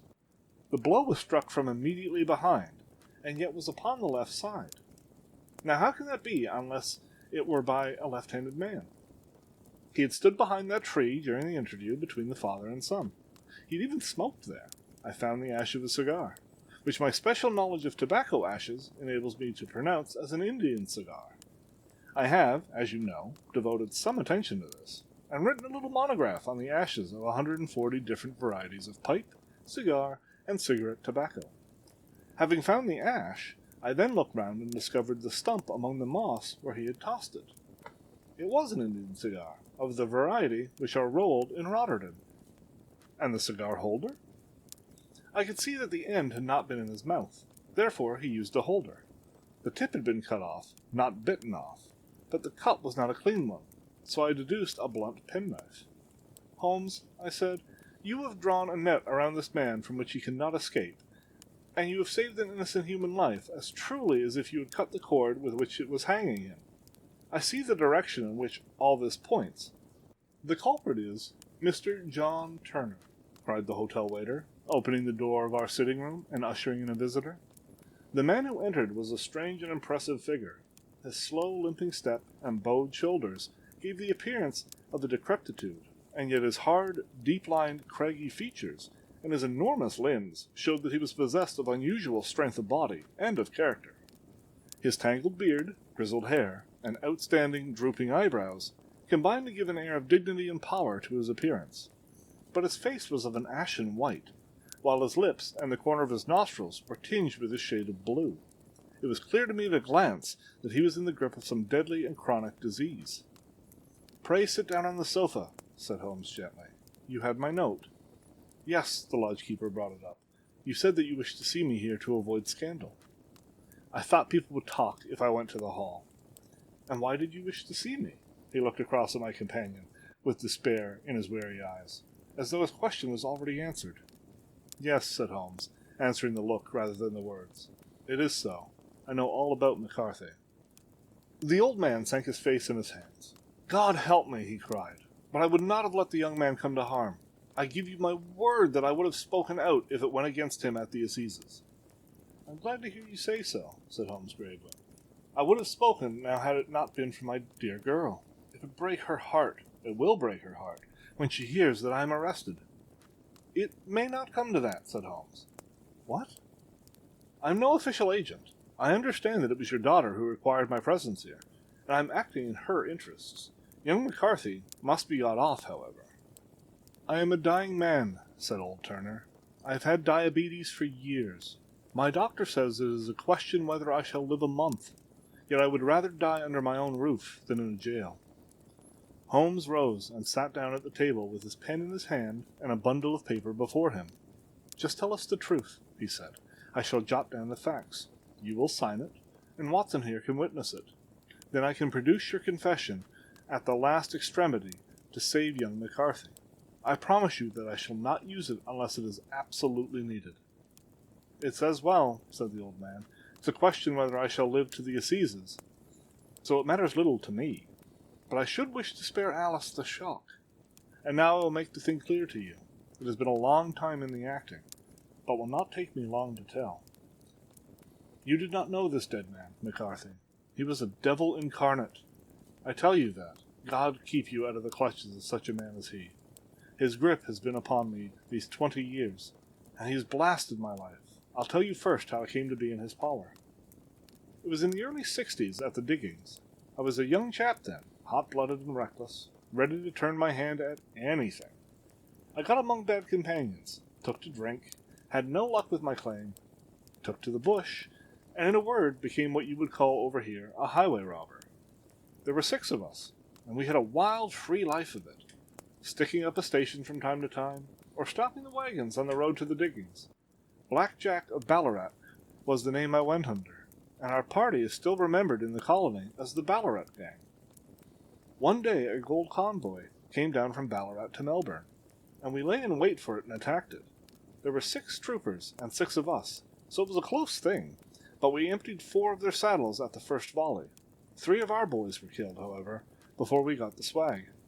I put my pistol to the head of the wagon driver, who was this very man, McCarthy. I wished to the Lord that I had shot him then, but I spared him, though I saw his wicked little eyes fixed upon my face, as though to remember every feature. We got away with the gold, became a wealthy man, and made our way over to England without being suspected. There I parted from my old pals and determined to settle down to a quiet and respectable life. I bought this estate, which chanced to be in the market, and I set myself to do little good with my money, to make up for the way in which I had earned it. I married, too, and though my wife died young, she left me my dear little Alice. Even when she was just a baby, her wee hand seemed to lead me down the right path, as nothing else had ever done. In a word, I turned over a new leaf, and did my best to make up for the past. All was going well when McCarthy laid his grip upon me. I had gone up to town about an investment, and I met him in Regent Street with hardly a coat to his back or a boot to his foot. "Here we are, Jack," says he, touching me on the arm. We'll be as good as family to you. There's two of us, me and my son, and you can have the keeping of us. If you don't, it's a fine law-abiding country as England, and there's always a policeman within hail. Well, down they came to the West Country. There was no shaking them off, and there they have lived rent-free on my best land ever since. There was no rest for me, no peace, no forgetfulness. Turn where I would, there was his cunning, grinning face at my elbow. It grew worse as Alice grew up, for he soon saw that I was more afraid of her knowing my past than of the police. Whatever he wanted, he must have, and whatever it was, I gave him without question. Land, money, houses, until at last he asked a thing which I could not give. He asked for Alice. His son, you see, had grown up, and so had my girl, and I was known to be in weak health. It seemed a fine stroke to him that his lad should step into the whole property. But there I was firm. I would not have his cursed stock mixed with mine. Not that I had any dislike to the lad, but his blood was in him, and that was enough. I stood firm. McCarthy threatened. I braved him to do his worst. We were to meet at the pool midway between our houses to talk it over. When I went down there, I found him talking with his son. So I smoked a cigar and waited behind a tree until he should be alone. But as I listened to his talk, all that was black and bitter in me seemed to come uppermost. He was urging his son to marry my daughter with as little regard for what she might think as if she were a slut from off the streets. It drove me mad to think that I and all that I held most dear should be in the power of such a man as this. Could I not snap the bond? I was already a dying and desperate man. Though clear of mind and fairly strong of limb, I knew that my own fate was sealed. But my memory and my girl, both could be saved if I could but silence that foul tongue. I did it, Mr. Holmes. I would do it again. Deeply as I have sinned, I have led a life of martyrdom to atone for it. But that my girl should be entangled in the same meshes which held me was more than I could suffer. I struck him down with no more compunction than if he had been some foul and venomous beast. His cry brought back his son, but I had gained the cover of the wood, though I was forced to go back to fetch the cloak which I had dropped in my flight. That is the true story, gentlemen. All of that occurred. Well, it is not for me to judge you, said Holmes, as the old man signed the statement which had been drawn out. I pray that we may never be exposed to such a temptation. I pray not, sir. And what do you intend to do? In view of your health, nothing. You are yourself aware that you will soon have to answer for your deed at a higher court than the assizes. And I will keep your confession. And if McCarthy is condemned, I shall be forced to use it. If not, it shall never be seen by mortal eye. And your secret, whether you are alive or dead, shall be safe with us. Farewell, then, said the old man solemnly. Your own deathbeds, when they come, will be the easier for the thought of the peace which you have given to mine. Tottering and shaking in all his giant frame, he stumbled slowly from the room. God help us, said Holmes after a long silence. Why does fate play such tricks with poor helpless worms? I never hear of such a case as this that I did not think of Baxter's words, and say, There, but for the grace of God, goes Sherlock Holmes. James McCarthy was acquitted at the assizes on the strength of a number of objections which had been drawn out by Holmes and submitted to the defending counsel. Old Turner lived for 7 months after our interview, but he is now dead, and there is every prospect that the son and daughter may come to live happily together in ignorance of the black cloud which rests upon their past. The 5 Orange Pips. When I glance over my notes and records of the Sherlock Holmes cases between the years 82 and 90, I am faced by so many which present strange and interesting features that it is no easy matter to know which to choose and which to leave. Some, however, have already gained publicity through the papers, and others have not offered a field for those peculiar qualities which my friend possessed in so high a degree, and which is the object of these papers to illustrate. Some, too, have baffled his analytical skill, and would be, as narratives, beginnings without an ending, while others have been but partially cleared up, and have their explanations founded rather upon conjecture and surmise than on that absolute logical proof which was so dear to him. There is, however, one of these last which was so remarkable in its details, and so startling in its results, that I am tempted to give some account of it, in spite of the fact that there are points in connection with it which never have been, and probably never will be, entirely cleared up. The year 87 furnished us with a long series of cases of greater or less interest, of which I retain the records. Among my headings under this one 12 months, I find an account of the adventure of the Paradol Chamber, of the Amateur Mendicant Society, who held a luxurious club in the lower vault of a furniture warehouse, of the facts connected with the loss of the British bark Sophie Anderson, of the singular adventures of the Grice Pattersons in the island of Ufa, and finally of the Camberwell poisoning case. In the latter, as may be remembered, Sherlock Holmes was able, by winding up the dead man's watch, to prove that it had been wound up 2 hours before, and that therefore the deceased had gone to bed within that time, a deduction which was of the greatest importance in cleaning up the case. All these I may sketch out at some future date, but none of them present such singular features as the strange train of circumstances which I have now taken upon my pen to describe. It was in the latter days of September, and the equinoctial gales had set in with exceptional violence.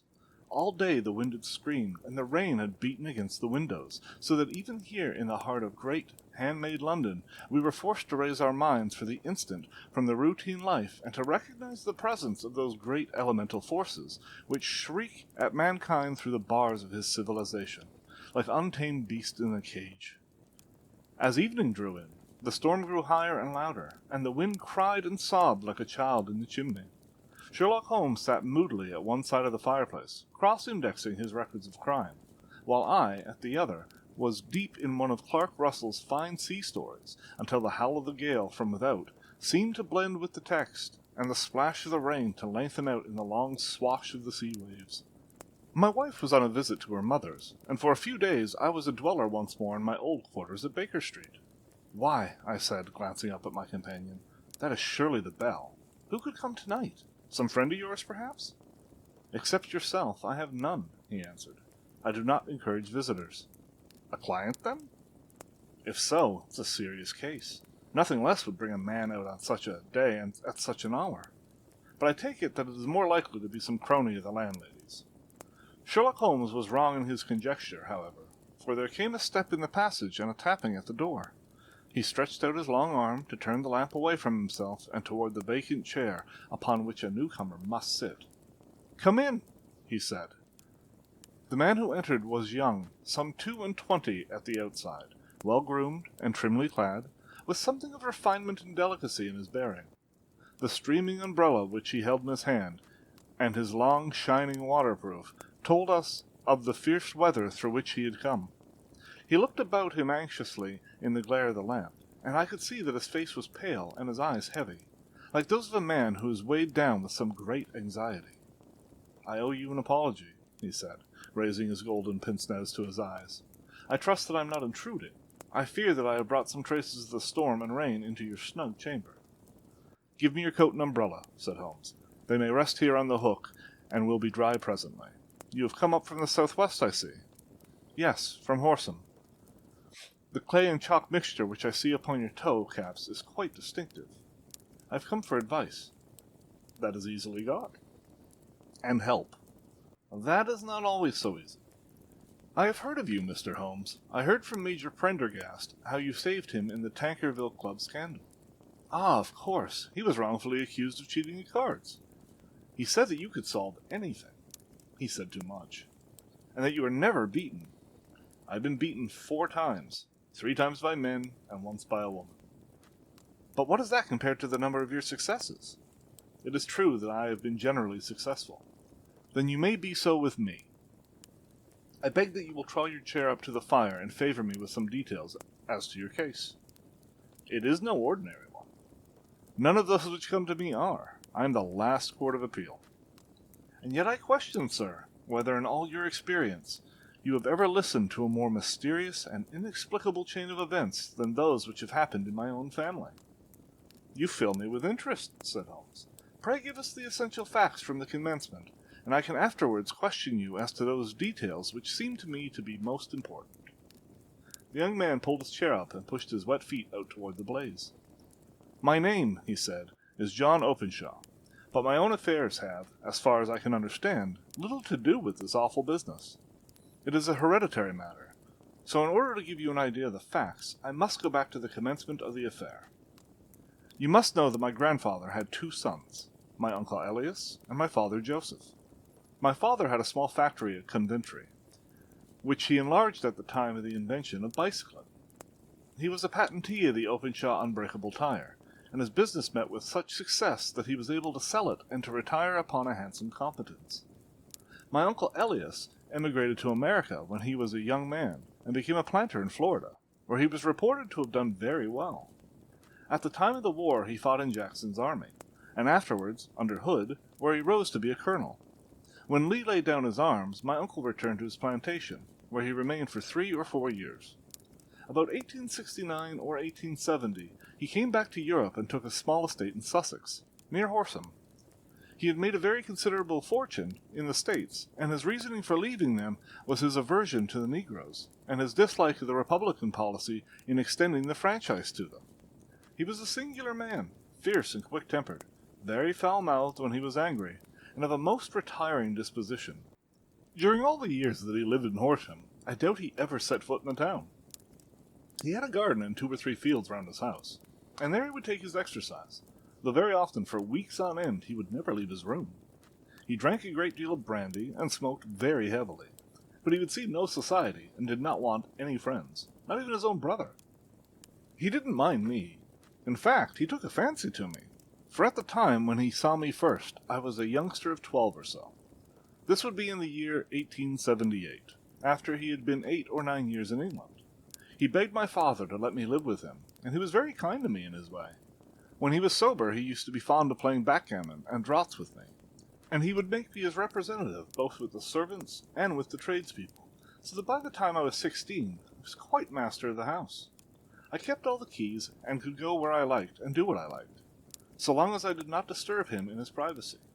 There was one singular exception, however, for he had a single room, a lumber room up among the attics, which was invariably locked, and which he would never permit either me or anyone else to enter.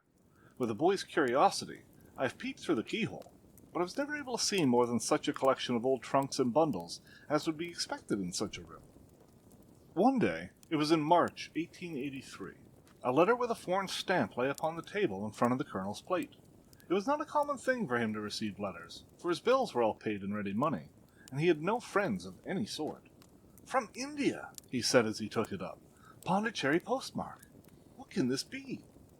Opening it hurriedly, out there jumped 5 little dried orange pips, which pattered down upon his plate. I began to laugh at this, but the laugh was struck from my lips at the sight of his face. His lip had fallen, his eyes were protruding, his skin the color of putty, and he glared at the envelope which he still held in his trembling hand. "K," he shrieked, and then, my God, my sins have overtaken me." "What is it, uncle?" I cried. "Death," he said, and rising from the table he retired to his room, leaving me palpitating with horror. I took up the envelope and saw scrawled in red ink upon the inner flap, just above the gum, the letter K 3 times repeated.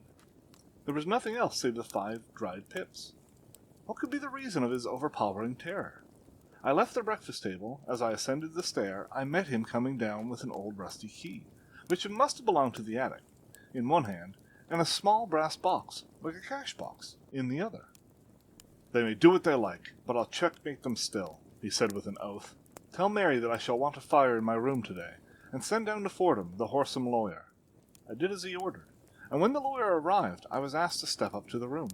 The fire was burning brightly, and in the grate there was a mass of black, fluffy ashes, as of burned paper, while the brass box stood open and empty beside it. As I glanced at the box, I noticed, with a start, that upon the lid was printed the treble K, which I had read in the morning upon the envelope. "I wish you, John," said my uncle, "to witness my will. I leave my estate, with all its advantages and all its disadvantages, to my brother, your father, whence it will no doubt descend to you. If you can enjoy it in peace, well and good. If you find you cannot, take my advice, my boy, and leave it to your deadliest enemy. I'm sorry to give you such a two-edged thing, but I can't say what turn things are going to take. Kindly sign the paper where Mr. Fordham shows you." I signed the paper as directed, and the lawyer took it away with him. The singular incident made, as you may think, the deepest impression upon me, and I pondered over it and turned it every way in my mind without being able to make anything of it. Yet I could not shake off the vague feeling of dread which it left behind. Though the sensation grew less keen as the weeks passed, and nothing happened to disturb the usual routine of our lives. I could see a change in my uncle, however. He drank more than ever, and he was less inclined for any sort of society. Most of his time he would spend in his room, with the door locked upon the inside, but sometimes he would emerge in a sort of drunken frenzy, and would burst out of the house and tear about the garden with a revolver in his hand, screaming out that he was afraid of no man, and that he was not to be cooped up, like a sheep in a pen, by man or devil. When these hot fits were over, however, he would rush tumultuously in at the door and lock and bar it behind him, like a man who can brazen it out no longer against the terror which lies at the root of his soul. At such times I have seen his face, even on a cold day, glisten with moisture, as though it were new raised from a basin. Well, to come to the end of the matter, Mr. Holmes, and not to abuse your patience, there came a night where he made one of those drunken sallies from which he never came back. We found him, when we went to search for him, face downward in a little green scum pool, which lay at the foot of the garden.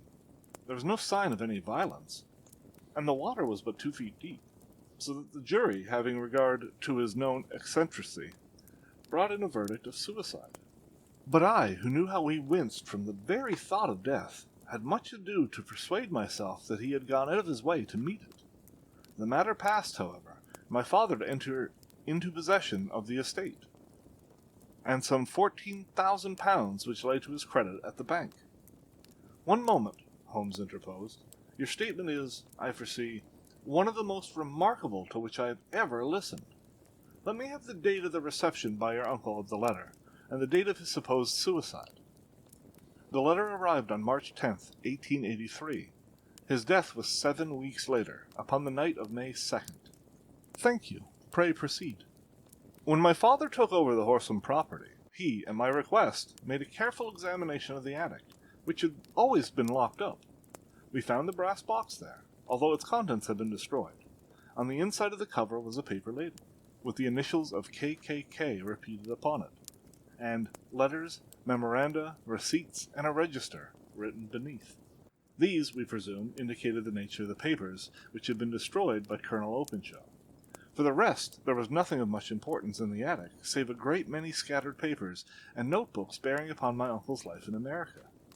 Some of them were of the wartime and showed that he had done his duty well and had borne the repute of a brave soldier.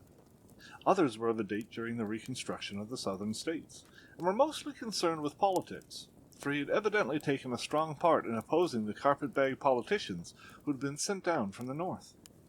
Well, it was the beginning of '84 when my father came to live at Horsam, and all went as well as possible with us until January of '85. On the 4th day after the new year, I heard my father give a sharp cry of surprise as we sat together at the breakfast table. There he was, sitting with a newly opened envelope in one hand and 5 dried orange pips in the outstretched palm of the other one. He'd always laughed at what he called my cock-and-bull story about the colonel, but he looked very scared and puzzled now that the same thing had come upon himself. "Why, what on earth does this mean, John?" he stammered. My heart had turned to lead. "It is KKK," said I. He looked inside the envelope. "So it is," he cried. "Here are the very letters. But what is this written above them?"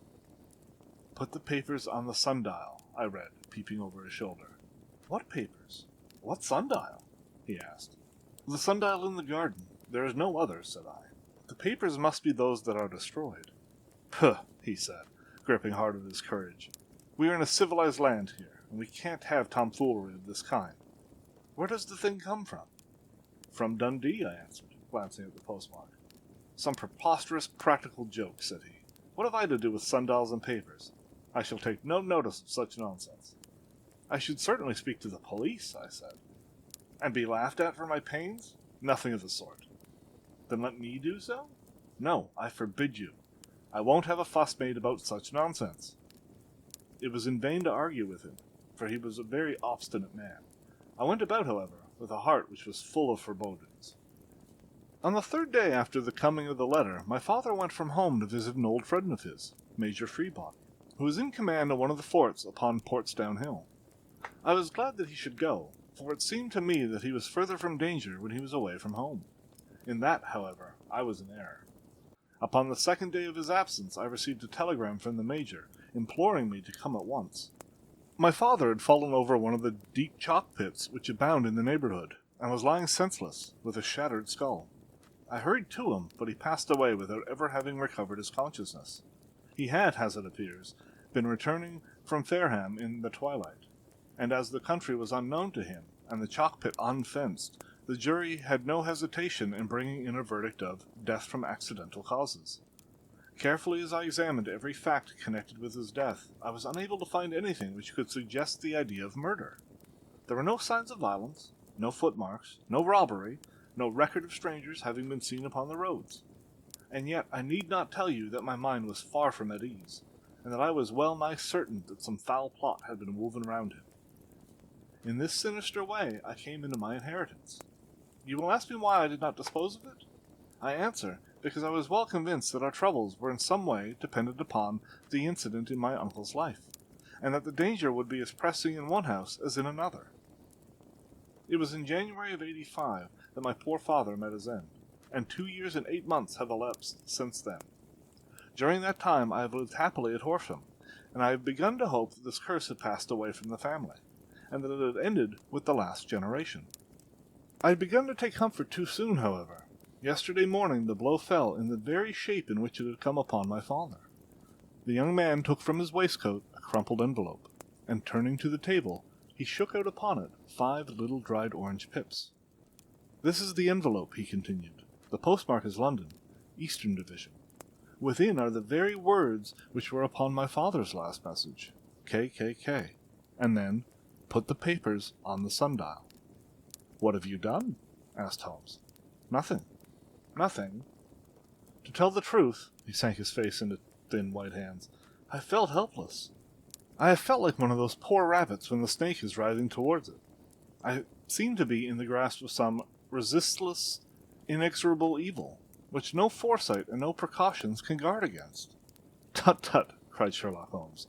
"You must act, man, or you are lost. Nothing but energy can save you. This is no time for despair.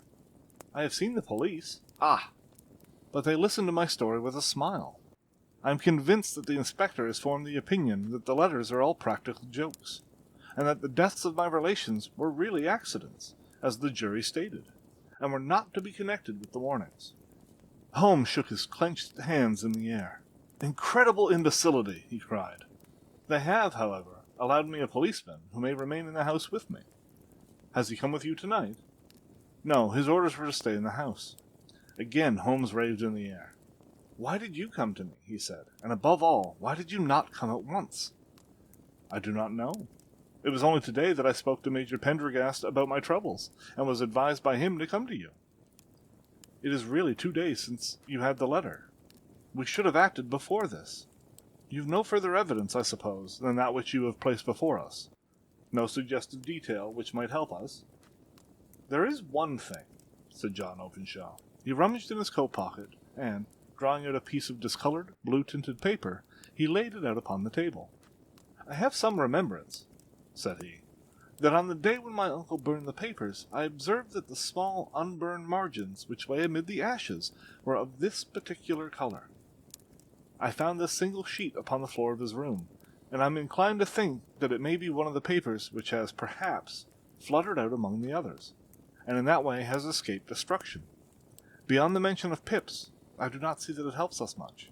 I think myself that it is a page from some private diary. The writing is undoubtedly my uncle's." Holmes moved to the lamp, and we both bent over the sheet of paper, which showed by its ragged edge that it had indeed been torn from a book. It was headed March 1869, and beneath were the following enigmatical notices. 4th, Hudson King, same old platform. 7th, set the pips on Macaulay, Paramore, and John Swain of St. Augustine. 9th, Macaulay cleared. 10th, John Swain cleared. 12th, visited Paramore. All well. "Thank you," said Holmes, folding up the paper and returning to our visitor. "And now you must on no account lose another instant. We cannot spare time even to discuss what you have told me. You must get home instantly and act." "What shall I do?" "There's but one thing to do, and it must be done at once. You must put this piece of paper which you have shown us into the brass box which you have described. You must also put in a note to say that all other papers were burned by your uncle, and that this is the only one which remains. You must assert that in such words as will carry conviction with them. Having done this, you must at once put the box out upon the sundial, as directed. Do you understand? Entirely. Do not think of revenge or anything of the sort at present. I think that we may gain that by means of the law, but we have our web to weave, while theirs is already woven. The first consideration is to remove the pressing danger which threatens you. The second is to clear up the mystery and to punish guilty parties. I thank you, said the young man, rising and pulling on his overcoat. You have given me fresh life and hope. I shall certainly do as you advise. Do not lose an instant, and above all, take care of yourself in the meanwhile, for I do not think that there can be a doubt that you are threatened by a very real and imminent danger. How do you go back? By the train from Waterloo. It is not yet 9. The streets will be crowded, so I trust that you may be in safety, and yet you cannot guard yourself too closely. I am armed. That is well. Tomorrow I shall set to work upon your case. I shall see you at Horsham, then. No, your secret lies in London. It is there that I shall seek it. Then I shall call upon you in a day, or in 2 days, with news as to the box and the papers. I shall take your advice in every particular. He shook hands with us and took his leave. Outside the wind still screamed, and the rain splashed and pattered against the windows. This strange, wild story seemed to have come to us from amid the mad elements, blown in upon us like a sheet of seaweed in a gale. And now we have been reabsorbed by them once more. Sherlock Holmes sat for some time in silence, with his head sunk forward and his eyes bent upon the red glow of the fire. Then he lit his pipe, and, leaning back in his chair, he watched the blue smoke rings as they chased each other up upon the ceiling. I think, Watson, he remarked at last, that of all our cases we have had, none more fantastic than this. Save, perhaps, the sign of 4? Well, yes, save perhaps that. And yet, this John Openshaw seems to me to be walking amid even greater perils than did the Sholtus. But have you, I asked, formed any definite conception as to what these perils are? There can be no question as to their nature, he answered. Then what are they? Who's this KKK, and why does he pursue this unhappy family? Sherlock Holmes closed his eyes and placed his elbows upon the arms of his chair, with his fingertips together. The ideal reasoner, he remarked, would, when he had once been shown a single fact in all its bearings, deduce from it not only all the chain of events which led up to it, but also all the results which would follow from it. As Cuvier could correctly describe a whole animal by the contemplation of a single bone, so the observer who has thoroughly understood one link in a series of incidents should be able to accurately state all of the other ones, both before and after. We have not yet grasped the results which the reason alone can attain to. Problems may be solved in the study which have baffled all those who have sought a solution by the aid of their senses. To carry the art, however, to its highest pitch, it is necessary that the reasoner should be able to utilize all the facts which have come to his knowledge, and this in itself implies, as you will readily see, a possession of all knowledge, which, even in these days of free education and encyclopedias, is a somewhat rare accomplishment. It is not so impossible, however, that a man should possess all knowledge which is likely to be useful to him in his work, and this I have endeavored in my case to do. If I remember rightly, you, on one occasion, in the early days of our friendship, defined my limits in a very precise fashion. Yes, I answered, laughing. It was a singular document. Philosophy, astronomy, and politics were marked at 0. I remember. Botany, variable. Geology, profound as regards to the mud stains from any region within 50 miles of town. Chemistry, eccentric. Anatomy, unsystematic. Sensational literature and crime records, unique. Violin player, boxer, swordsman, lawyer, and self-poisoner by cocaine and tobacco. Those, I think, were the main points of my analysis. Holmes grinned at the last item. Well, he said, I say now as I say then, that a man should keep his little brain attic stocked with all the furniture that he is likely to use, and the rest he can put away to the lumber room of his library, where he can get it if he wants it. Now, for such a case as the one which has been submitted to us tonight, we need certainly to muster all our resources. Kindly hand me down the letter K of the American Encyclopedia which stands upon the shelf beside you. Thank you. Now let us consider the situation and see what may be deduced from it. In the first place, we may start with a strong presumption that Colonel Openshaw had some very strong reason for leaving America. Men in his time of life do not change all their habits and exchange willingly the charming climate of Florida for the lonely life of an English provincial town. His extreme love of solitude in England suggests the idea that he was in fear of someone or something. So we may assume, as a working hypothesis, that it was fear of someone or something which drove him from America. As to what it was he feared, we can only deduce that by considering the formidable letters which were received by himself and his successors. Did you remark the postmarks of the letters? The first was from Pondicherry, the second from Dundee, and the third from London, from East London. What do you deduce from that? They're all seaports. That the writer was on board of a ship? Excellent. We have already a clue. There can be no doubt that the probability, the strong probability, is that the writer was on board of a ship. And now let us consider another point. In the case of Pondicherry, 7 weeks elapsed between the threat and its fulfillment. In Dundee, it was only some 3 or 4 days. Does that suggest anything? A greater distance to travel. But the letter had also a greater distance to come. Then I do not see the point. There is at least a presumption that the vessel in which the man or men are is a sailing ship. It looks as if they always send their singular warning or token before them when starting upon their mission. You see how quickly the deed followed the sign when it came from Dundee. If they had come from Pondicherry in a steamer, they would have arrived almost as soon as their letter. But as a matter of fact, 7 weeks elapsed. I think that those 7 weeks represented the difference between the mailboat, which brought the letter, and the sailing vessel, which brought the writer. It is possible. More than that, it is probable. And now you see the deadly urgency of this new case, and why I urge young Openshaw to caution. The blow has always fallen at the end of the time which it would take the senders to travel the distance. But this one comes from London, and therefore we cannot count upon the delay. Good God, I cried. What can it mean, this relentless persecution? The papers which Openshaw carried are obviously of vital importance to the person or persons in the sailing ship.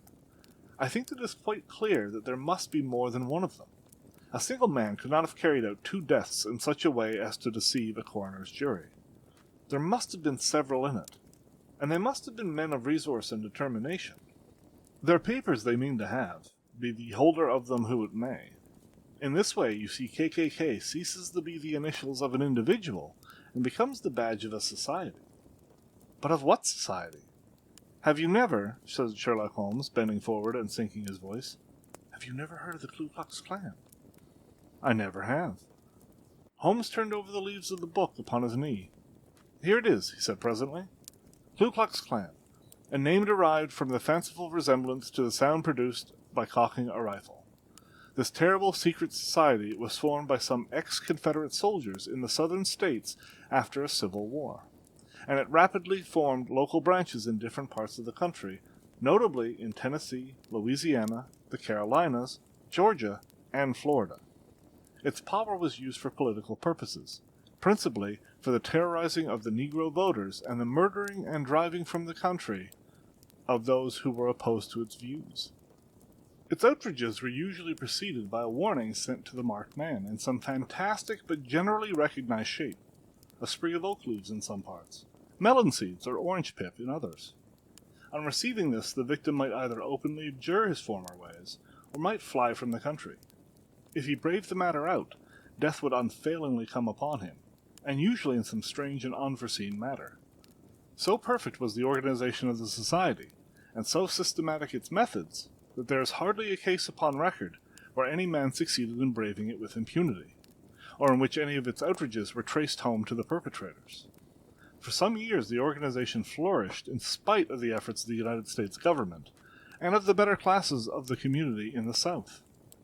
Eventually, in the year 1869, the movement rather suddenly collapsed, although there have been sporadic outbreaks of the same sort since that date. You will observe, said Holmes, laying down the volume, that the sudden breaking up of the society was coincident with the disappearance of Openshaw from America with the papers. It may well have been cause and effect. It is no wonder that he and his family have some of the more implacable spirits upon their track. You can understand that this register and diary may implicate some of the first men in the South, and that there may be many who will not sleep easy at night until it's recovered. Then the page we have seen is such as we might expect. It ran, if I remember right, sent the pips to A, B, and C. That is, sent the Society's warning to them. Then there are successive entries that A and B cleared, or left the country, and finally that C was visited with, I fear, a sinister result for C. Well, I think, Doctor, that we may let some light into this dark place, and I believe that the only chance young Openshaw has in the meantime is to do what I have told him. There's nothing more to be said or to be done tonight, so hand me over my violin and let us try to forget for half an hour the miserable weather and the still more miserable ways of our fellow men. It had cleared in the morning, and the sun was shining with a subdued brightness through the dim veil which hangs over the great city. Sherlock Holmes was already at breakfast when I came down. "You will excuse me for not waiting for you," he said. "I have, I foresee, a very busy day before me in looking into this case of young Openshaw's." "What steps will you take?" I asked. "This very much depend upon the results of my first inquiries. I may have to go down to Horsham after all." "You will not go there first?" "No, I shall commence with the city. Just ring the bell, and the maid will bring up your coffee."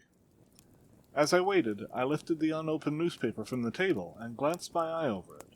It rested upon a heading which sent a chill to my heart. "Holmes," I cried, "you're too late." "Ah," he said, laying down his cup. "I feared as much. How was it done?" He spoke calmly, but I could see that he was deeply moved. My eye caught the name of Openshaw, and the heading, "Tragedy near Waterloo Bridge." Here is the account.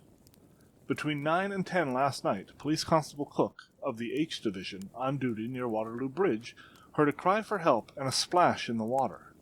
The night, however, was extremely dark and stormy, so that, in spite of the help of several passer-bys, it was quite impossible to effect a rescue. The alarm, however, was given, and by the aid of the water police, the body was eventually recovered. It proved to be that of a young gentleman whose name, as it appears from an envelope which was found in his pocket, was John Openshaw, and whose residence is near Horsham. It is conjectured that he may have been hurrying down to catch the last train from Waterloo Station, and that in his haste and the extreme darkness he missed his path and walked over the bridge to one of the small landing places for river steamboats. The body exhibited no traces of violence, and there can be no doubt that the deceased had been the victim of an unfortunate accident, which should have the effect of calling the attention of the authorities to the condition of the riverside landing stages. We sat in silence for some minutes, Holmes more depressed and shaken than I had ever seen him. "That hurts my pride, Watson," he said at last. "It's a petty feeling, no doubt, but it hurts my pride. It becomes a personal matter with me now, and, if God sends me health, I shall set my hand upon this gang, that he should come to me for help, and that I should send him away to his death." He sprang from his chair and paced about the room in uncontrollable agitation, with a flush upon his sallow cheeks and a nervous clasping and unclasping of his long, thin hands. "They must be cunning devils," he explained at last. "How could they have decoyed him down there? The embankment is not on the direct line to the station. The bridge, no doubt, was too crowded, even on such a night, for their purpose. Well, Watson, we shall see who will win in the long run. I am going out now." "To the police?" "No, I shall be my own police. When I have spun the web, they may take the flies, but not before." All day I was engaged in my professional work, and it was late in the evening before I returned to Baker Street. Sherlock Holmes had not come back yet. It was nearly 10 o'clock before he entered, looking pale and worn. He walked up to the sideboard, and tearing a piece from the loaf, he devoured it voraciously, washing it down with a long draught of water. "You are hungry," I remarked. "Starving. It had escaped my memory. I've had nothing since breakfast." "Nothing? Not a bite. I had no time to think of it." "And how have you succeeded?" "Well, you have a clue?" "I have them in the hollow of my hand. Young Openshaw shall not long remain unavenged. Why, Watson, let us put their own devilish trademark upon them. It is well thought of." "What do you mean?" He took an orange from the cupboard, and, tearing it to pieces, he squeezed out the pips upon the table. Of these he took 5, and thrust them into an envelope. On the side of the flaps he wrote, "S.H. for J.O." Then he sealed it and addressed it to Captain James Calhoun, bark Lone Star, Savannah, Georgia. "That will await him when he enters port," said he, chuckling. "It may give him a sleepless night. He will find it as sure as a precursor of his fate as Openshaw did before him." "And who is this Captain Calhoun?" "The leader of the gang. I shall have the others, but he first." "How did you trace it, then?" He took a large sheet of paper from his pocket, all covered with dates and names. "I spent the whole day," said he, "over Lloyd's registers and files of the old papers, following the future career of every vessel which touched at Pondicherry in January and February of '83. There were 36 ships of fair tonnage which were reported there during these months. Of these, one, the Lone Star, instantly attracted my attention, since, although it was reported as having cleared from London, the name is that which is given to one of the states of the Union. Texas, I think. I was not, and am not sure which, but I know that the ship must have had an American origin." "What then?" "I searched the Dundee records, and when I found that the bark Lone Star was there in January of '85, my suspicion became a certainty. I then inquired as to the vessels which lay at present in the port of London." "Yes." "The Lone Star had arrived here last week. I went down to the Albert Dock and found that she had been taken down the river by the early tide this morning, homeward bound to Savannah. I wired the Gravesend and learned that she had passed some time ago, and as the wind is easterly, I have no doubt that she is now past the Goodwins and not very far from the Isle of Wight." "What will you do, then?" "Oh, I have my hand upon him. He and the 2 mates are, as I learn, the only native-born Americans in the ship. The others are Finns and Germans. I know, also, that they were all 3 away from the ship last night. I had it from the stevedore, who has been loading their cargo. By the time that their sailing ship reaches Savannah, the mail-boat will have carried this letter, and the cable will have informed the police of Savannah that these 3 gentlemen are badly wanted here upon a charge of murder. There is ever a flaw, however, in the best laid of human plans, and the murderers of John Openshaw were never to receive the orange pips which would show them that another, as cunning and as resolute as themselves, was upon their track. Very long and very severe were the equinoctial gales that year. We waited long for news of the Lone Star of Savannah, but none ever reached us. We did at last hear that somewhere far out in the Atlantic, a shattered stern-post of a boat was seen swinging in the trough of a wave, with the letters L.S. carved upon it, and that is all which we shall ever know of the fate of the Lone Star." The Man with the Twisted Lip. Isa Whitney, brother of the late Elias Whitney, D.D., principal of the Theological College of St. George's, was much addicted to opium. The habit grew upon him, as I understand, from some foolish freak when he was at college, for having read De Quincey's description of his dreams and sensations, he had drenched his tobacco with laudanum in an attempt to produce the same effects. He found, as so many more have done, that the practice is easier to attain than to get rid of, and for many years he continued to be a slave to the drug, an object of mingled horror and pity to his friends and relatives. I can see him now, with yellow, pasty face, drooping lids, and pinpoint pupils, all huddled in a chair, the wreck and ruin of a noble man. One night, it was June of '89, there came a ring to my bell, about the hour when a man gives his first yawn and glances at the clock. I sat up in my chair, and my wife laid her needlework down in her lap and made a little face of disappointment. "A patient," she said. "You'll have to go out." I groaned, for I was newly come back from a weary day. We heard the door open, a few hurried words, and then quick steps upon the linoleum. Our own door flew open, and a lady, clad in some dark-colored stuff, with a black veil, entered the room. "You will excuse my calling so late," she began, and then suddenly, losing her self-control, she ran forward, threw her arms about my wife's neck, and sobbed upon her shoulder. "Oh, I'm in such trouble!" she cried. "I do so want a little help." "Why," said my wife, pulling up her veil, "it is Kate Whitney. How you startled me, Kate! I had not an idea who you were when you came in. I didn't know what to do, so I came straight to you. That was always the way. Folk who were in grief came to my wife like birds to a lighthouse. It was very sweet of you to come. Now, you must have some wine and water, and sit here comfortably and tell us all about it. Or should you rather that I sent James off to bed? Oh, no, no. I want the doctor's advice and help, too. It's about Isa. He has not been home for 2 days. I'm so frightened about him. It was not the first time that she had spoken to us of her husband's trouble. To me as a doctor, to my wife as an old friend and school companion. We soothed and comforted her by such words as we could find. Did she know where her husband was? Was it possible that we could bring him back to her? It seems that it was. She had the surest information that of late he had, when the fit was on him, made use of an opium den in the farthest east of the city. Hitherto his orgies had always been confined to one day, and he had come back, twitching and shattered, in the evening.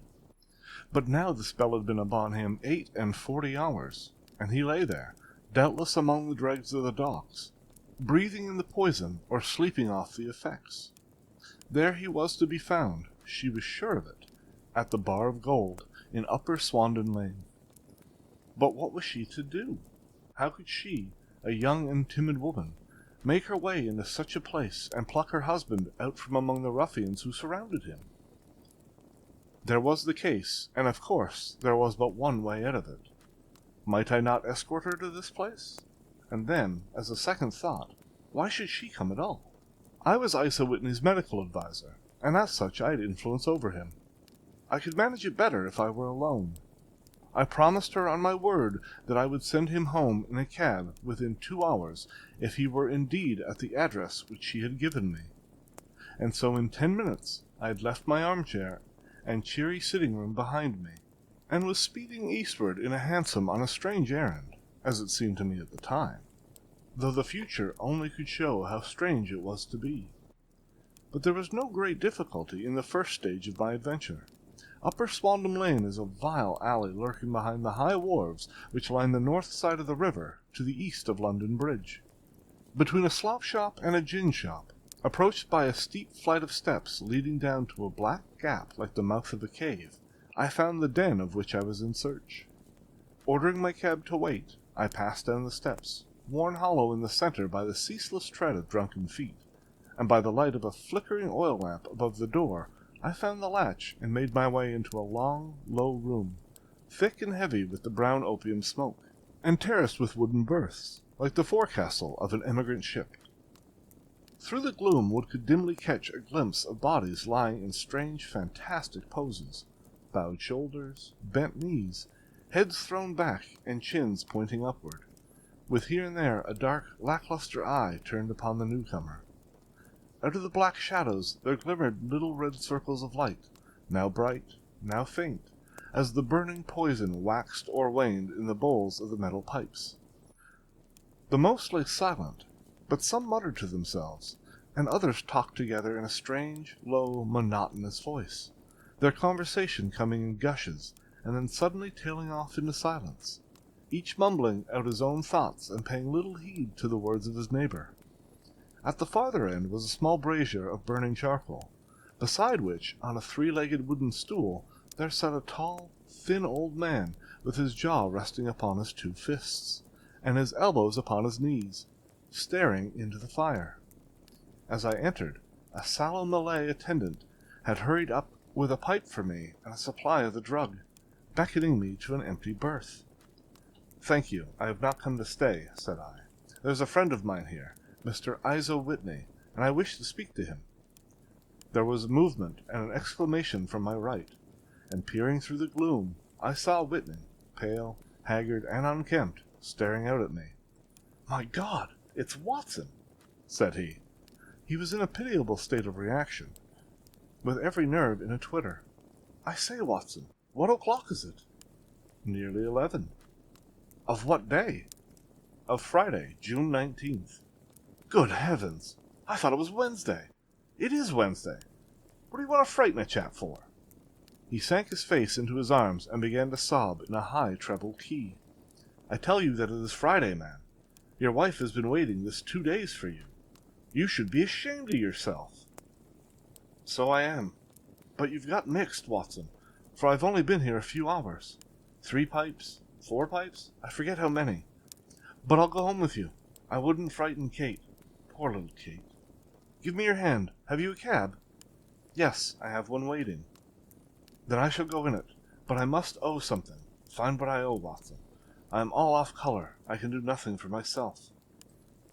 I walked down the narrow passage between the double row of sleepers, holding my breath to keep out the vile, stupefying fumes of the drug, and looking about for the manager. As I passed the tall man who sat by the brazier, I felt a sudden pluck at my skirt, and a low voice whispered, "Walk past me, then look back at me." The words fell quite distinctly upon my ear. I glanced down. They could only have come from the old man at my side. And yet he sat now as absorbed as ever, very thin, very wrinkled, bent with age, an opium pipe dangling down from between his knees, as though it had dropped in sheer lassitude from his fingers. I took 2 steps toward and looked back. It took all my self-control to prevent me from breaking out into a cry of astonishment. He had turned his back that none could see him but I. His form had filled out. His wrinkles were gone. The dull eyes had regained their fire. And there, sitting by the fire, and grinning at my surprise, was none other than Sherlock Holmes. He made a slight motion to me to approach him, and instantly, as he turned his face half round to the company once more, subsided into a doddering, loose-lipped senility. "Holmes," I whispered, "what on earth are you doing in this den?" "As low as you can," he answered. "I have excellent ears. If you would have the great kindness to get rid of that Scottish friend of yours, I should be exceedingly glad to have a little talk with you. I have a cab outside." "Then pray send him home in it. You may safely trust him, for he appears to be too limp to get into any mischief. I should recommend you also to send a note by the cabman to your wife to say that you have thrown in your lot with me. If you will wait outside, I shall be with you in 5 minutes." It was difficult to refuse any of Sherlock Holmes's requests, for they were always so exceedingly definite, and put forward with such a quiet air of mastery. I felt, however, that when Whitney was once confined in the cab, my mission was practically accomplished, and for the rest, I could not wish anything better than to be associated with my friend in one of those singular adventures which were the normal condition of his existence. In a few minutes I had written my note, paid Whitney's bill, led him out to the cab, and seen him driven through the darkness. In a very short time a decrepit figure had emerged from the opium den, and I was walking down the street with Sherlock Holmes. For 2 streets he shuffled along with a bent back and an uncertain foot. Then, glancing quickly round, he straightened himself out and burst into a hearty fit of laughter. "I suppose, Watson," he said, "that you imagine that I have added opium smoking to cocaine injections, and all the other little weaknesses on which you have favored me with your medical views. I was certainly surprised to find you here, but not more so than I to find you. I came for a friend, and I to find an enemy." "An enemy?" "Yes, one of my natural enemies, or, shall I say, my natural prey. Briefly, Watson, I am in the midst of a very remarkable inquiry, and I have hoped to find a clue in the incoherent ramblings of these sots, as I have done before now. Had I been recognized in that den, my life would not have been worth an hour's purchase, for I have used it before now for my own purposes, and the rascally Lascar who runs it has sworn to have vengeance upon me. There's a trap door at the back of that building, near the corner of Paul's Wharf, which could tell some strange tales of what had passed through it upon the moonless nights." "What? You do not mean bodies?" "Aye, bodies, Watson. We should be rich men if we had £1,000 for every poor devil who has been done to death in that den. It is the vilest murder trap on the whole riverside, and I fear that Neville St. Clair has entered it never to leave it more. But our trap should be here." He put his 2 forefingers between his teeth and whistled shrilly, a signal which was answered by a similar whistle from the distance, followed shortly by the rattle of wheels and the clink of horses' hoofs. "Now, Watson," said Holmes, as the tall cart dashed up through the gloom, throwing out 2 golden tunnels of yellow light from its side lanterns. "You'll come with me, won't you?" "If I can be of use." "Oh, a trusty comrade is always of use, and a chronicler still more so. My room at the Cedars is a double-bedded one." "The Cedars?" "Yes, that is Miss St. Clair's house. I am staying there while I conduct the inquiry." "Where is it, then?" near Lee, in Kent. We have a 7-mile drive before us." "But I'm all in the dark." "Of course you are. You'll know all about it presently. Jump up here." "All right, John. We shall not need you. Here's half-a-crown. Look out for me tomorrow about 11. Give her head. So long, then." He flicked the horse with his whip, and we dashed away through the endless succession of sombre and deserted streets, which widened gradually until we were flying across a broad, balustraded bridge, with the murky river flowing sluggishly beneath us. Beyond lay another dull wilderness of bricks and mortar, its silence broken only by the heavy, regular footfall of the policeman, or the songs and shouts of some belated party of revelers. A dull rack was drifting slowly across the sky, and a star or two twinkled dimly here and there through the rifts of the clouds. Holmes drove in silence, with his head sunk upon his breast, and the air of a man who is lost in thought, while I sat beside him, curious to learn what this new quest might be which seemed to tax his powers so sorely, and yet afraid to break it upon the current of his thoughts. We had driven several miles, and were beginning to get the fringe of the belt of suburban villas, when he shook himself, shrugged his shoulders, and lit up his pipe with the air of a man who has satisfied himself that he is acting for the best. "You have a grand gift of silence, Watson," said he. "It makes you quite invaluable as a companion. Upon my word, it is a great thing for me to have someone to talk to, for my own thoughts are not yet over-pleasant. I was wondering what I should say to this dear little woman tonight when she meets me at the door." "You forget that I know nothing about it." "I shall just have time to tell you the facts of the case before we get to Lee. It seems absurdly simple, and yet, somehow, I can get nothing to go upon. There's plenty of thread, no doubt, but I can't get the end of it into my hand. Now, I'll state the case clearly and concisely to you, Watson, and maybe you can see a spark where all is dark to me." "Proceed, then." "Some years ago, to be definite, in May 1884, there came to Lee a gentleman, Neville St. Clair by name, who appeared to have plenty of money. He took a large villa, laid out the grounds very nicely, and lived generally in good style.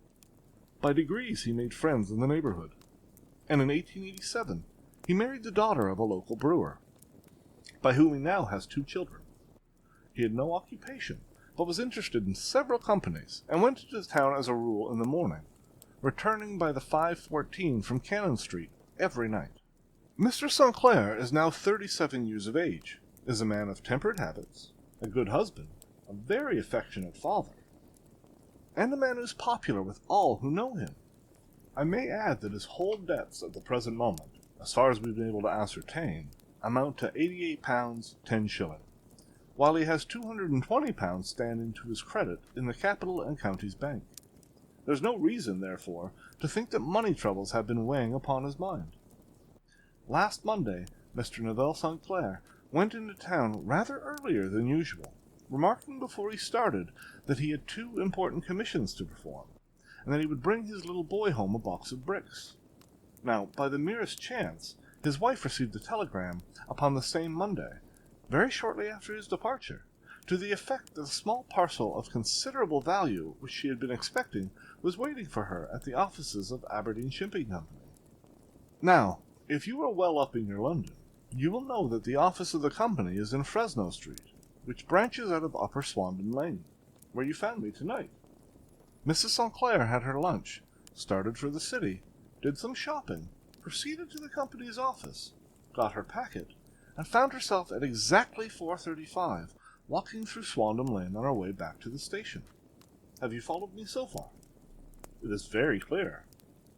If you remember, Monday was an exceedingly hot day, and Mrs. St. Clair walked slowly, glancing about in the hope of seeing a cab, as she did not like the neighborhood in which she found herself.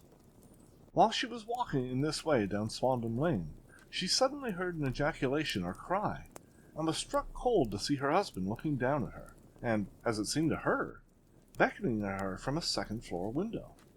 The window was open, and she distinctly saw his face, which she described as being terribly agitated.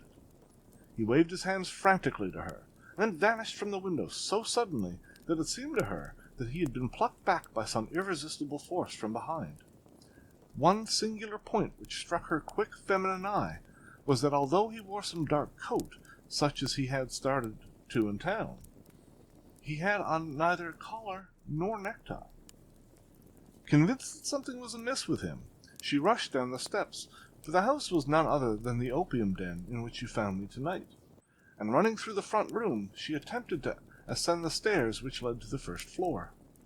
At the foot of the stairs, however, she met this Lascar scoundrel of whom I have spoken, who thrust her back, and, aided by a Dane, who acts as an assistant there, pushed her out into the street.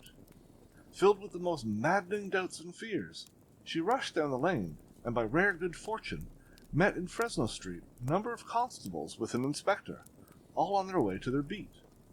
The inspector and 2 men accompanied her back, and in spite of the continued resistance of the proprietor, they made their way into the room in which Mr. St. Clair had last been seen.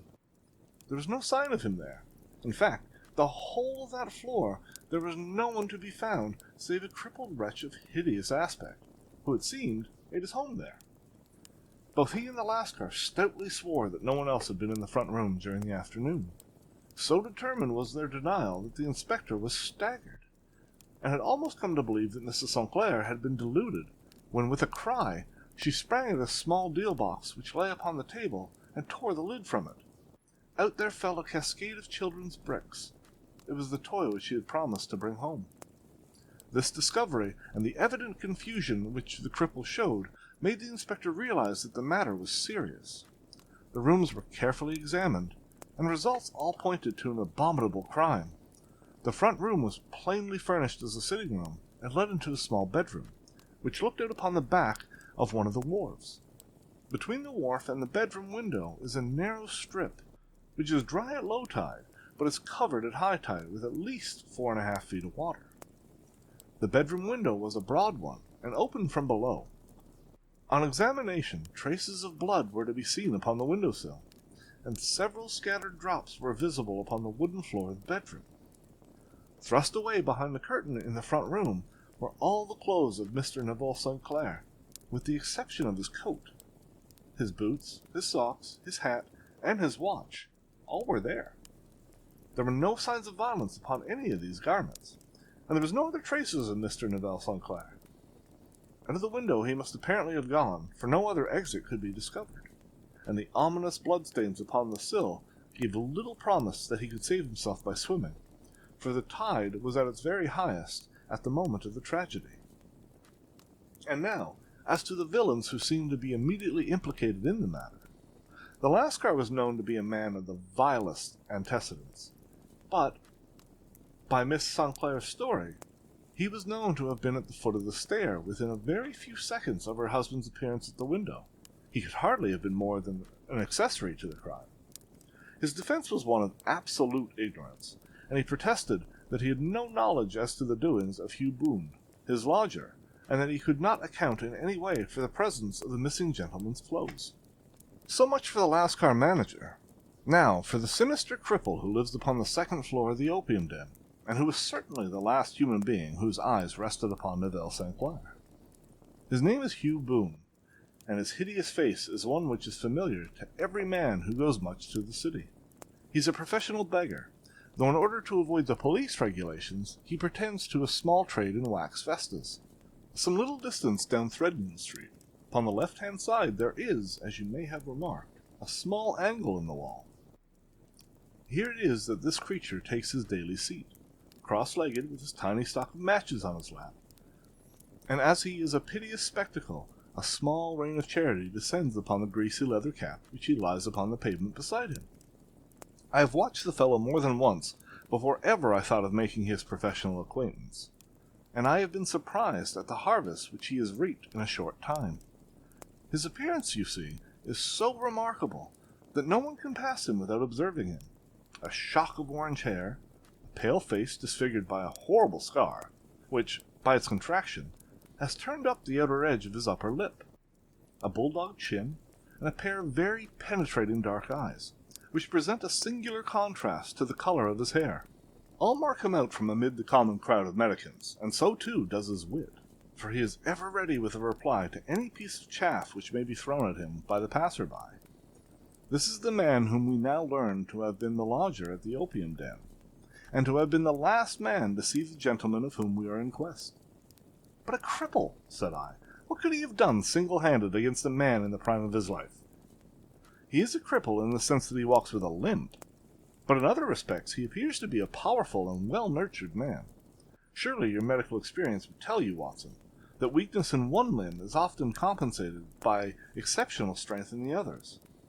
"Pray continue your narrative." "Mrs. St. Clair had fainted at the sight of the blood upon the window, and she was escorted home in a cab by the police, as her presence could be of no help to them in their investigations. Inspector Barton, who had charge of the case, made a very careful examination of the premises, but without finding anything which threw any light upon the matter. One mistake had been made in not arresting Boone instantly, as he was allowed some few minutes during which he might have communicated with his friend the Lascar, but this fault was soon remedied, and he was seized and searched, without anything being found which could incriminate him. There were, it is true, some bloodstains upon his right shirt-sleeve, but he pointed to his ring finger, which had been cut near the nail, and explained that the bleeding came from there, adding that he had been to the window not long before, and that the stains which had been observed there can doubtless come from the same source. He denied strenuously having ever seen Mr. Neville St. Clair, and swore that the presence of the clothes in his room was as much a mystery to him as the police. As to Mrs. St. Clair's assertion that she had actually seen her husband in the window, he declared that she must have been either mad or dreaming. He was removed, loudly protesting, to the police station, while the inspector remained upon the premise in the hopes that the ebbing tide might afford some fresh clue. And it did, though they hardly found upon the mud bank what they had feared to find. It was Neville St. Clair's coat, and not Neville St. Clair, which lay uncovered as the tide receded. And what do you think they found in the pockets? I cannot imagine. No, I don't think you would guess. Every pocket stuffed with pennies and halfpennies. 421 pennies and 270 halfpennies. It was no wonder that it had not been swept away by the tide. But a human body is a different matter. There is a fierce eddy between the wharf and the house. It seemed likely that the weighted coat had remained when the stripped body had been sucked away into the river. But I understand that all other clothes were found in the room. Would the body be dressed in a coat alone? No, sir, but the facts might be met speciously enough. Suppose that this man Boone had thrust Neville St. Clair through the window. There's no human eye which could have seen the deed. What would he do then? It would, of course, instantly strike him that he must get rid of the telltale garments. He would seize the coat, then, and be in the act of throwing it out, when it would occur to him that it would swim and not sink. He has little time, for he has heard the scuffle downstairs when the wife tried to force her way up, and perhaps he had already heard from his Lascar confederate that the police are hurrying up the street. There is not an instant to be lost. He rushes to some secret hoard, where he has accumulated the fruits of his beggary, and he stuffs all the coins upon which he lay his hands into the pockets to make sure the coat's sinking. He throws it out, and would have done the same with the other garments, had not he heard the rush of steps below, and only just had time to close the window when the police appeared. It certainly sounds feasible. Well, we will take it as a working hypothesis for want of a better. Boone, as I have told you, was arrested and taken to the station, but it cannot be shown that there had ever before been anything against him. He had for years been known as a professional beggar, but his life appeared to have been very quiet and innocent. There the matter stands at present, and the questions which have to be solved: what Neville St. Clair was doing in the opium den, what happened to him when there, where is he now, and what Hugh Boone had to do with this disappearance, are all as far from a solution as ever. I confess that I cannot recall any case within my experience which looked at the first glance so simple, yet which presented such difficulties. While Sherlock Holmes had been detailing his singular series of events, we had been whirling through the outskirts of the great town until the last straggling houses had been left behind, and we rattled along with a country hedge upon either side of us. Just as he finished, however, we drove through 2 scattered villages, where a few lights still glimmered in the windows. "We are on the outskirts of Lee," said my companion. We have touched on 3 English counties in our short drive, starting in Middlesex, passing over an angle of Surrey, and ending in Kent. See that light among the trees? That is the Cedars, and beside that lamp sits a woman whose anxious ears have already, I've little doubt, caught the clink of our horses' feet. But why are you not conducting the case from Baker Street? I asked. Because there are many inquiries which must be made out here. Mrs. St. Clair has most kindly put 2 rooms at my disposal, and you may rest assured that she will have nothing but a welcome for my friend and colleague. I hate to meet her, Watson, when I have no news of her husband. Here we are. Whoa there, whoa! We had pulled up in front of a large villa, which stood within its own grounds. A stable boy had run out to the horse's head, and springing down, I followed Holmes up the small, winding gravel drive which led to the house.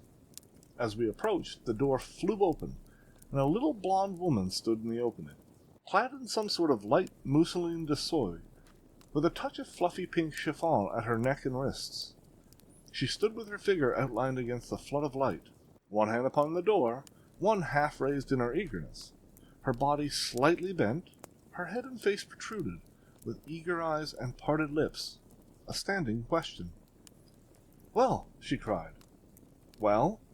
And then, seeing that there were 2 of us, she gave a cry of hope, which sank into a groan as she saw that my companion shook his head and shrugged his shoulders. "No good news?" "None." "No bad?" "No." "Thank God for that. But come in. You must be weary, for you've had a long day. This is my friend, Dr. Watson. He has been of most vital use to me in several of my cases, and a lucky chance has made it possible for me to bring him out and associate with him this investigation." "I'm delighted to see you," said she, pressing my hand warmly. "You will, I'm sure, forgive anything that may be wanting in our arrangements, when you consider the blow which has come so suddenly upon us." "My dear madam," said I am an old campaigner, and if I were not, I can very well see that no apology is needed. If I can be of any assistance, either to you or my friend here, I shall be indeed happy. "Now, Mr. Sherlock Holmes," said the lady, as we entered a well-lit dining-room, upon the table of which a cold supper had been laid out, "I should very much like to ask you 1 or 2 plain questions, to which I beg that you give me a plain answer." "Certainly, madam." "Do not trouble about my feelings. I am not hysterical, nor given to fainting. I simply wish to hear your real opinion." "Upon what point?" "In your heart of hearts, do you think that Neville is alive?" Sherlock Holmes seemed to be embarrassed by the question. "Frankly now," she repeated, standing upon the rug and looking keenly down at him as he leaned back in a basket chair. "Frankly, then, madam, I do not." "You think that he is dead?" I do." "Murdered?" "I don't say that. Perhaps." "And on what day did he meet his death?" "On Monday." "Then perhaps, Mr. Holmes, you will be good enough to explain how it is that I have received a letter from him today." Sherlock Holmes sprang out of his chair as if he had been galvanized. "What?" he roared. "Yes, today." She stood smiling, holding up a little slip of paper in the air. "May I see it?" "Certainly." He snatched it from her in his eagerness, and smoothing it out upon the table, he drew over the lamp and examined it intently. I had left my chair and was gazing at it over his shoulder. The envelope was very coarse, and was stamped with a Gravesend postmark, and which the date of that very day, or rather of the day before, for it was considerably after midnight. "Coarse writing," murmured Holmes. "Surely this is not your husband's writing, madam?" "No, but the enclosure is." I perceive also that whoever addressed the envelope had to go and inquire as to the address. "How can you tell that?" "The name, you see, is in perfectly black ink, which has dried itself. The rest is of the grayish color, which shows that blotting paper had been used. If it had been written straight off, and then blotted, none would be of a deep black shade. This man has written the name, and there has then been a pause before he wrote the address, which can only mean that he was not familiar with it. It is, of course, a trifle, but there is nothing so important as trifles. Let us now see the letter. Ha! There has been an enclosure here. Yes, there was a ring, his signet ring. And you're sure that this is your husband's hand? One of his hands. One? His hand when he wrote hurriedly. This is very unlike his usual writing, and yet I know it well. Dearest, do not be frightened. All will come well. There's a huge error which it may take some time to rectify. Wait in patience. Neville. Written in pencil upon the flyleaf of a book. Octavo size, no watermark. Posted today in Gravesend by a man with a dirty thumb. Ha! And the flap has been gummed, if I'm not very much in error, by a person who's been chewing tobacco. And you've no doubt that it is your husband's hand, madam. None. Neville wrote those words. And they were posted today at Gravesend. Well, Miss St. Clair, the clouds lighten, though I should not venture to say that the danger is over. But he must be alive, Mr. Holmes.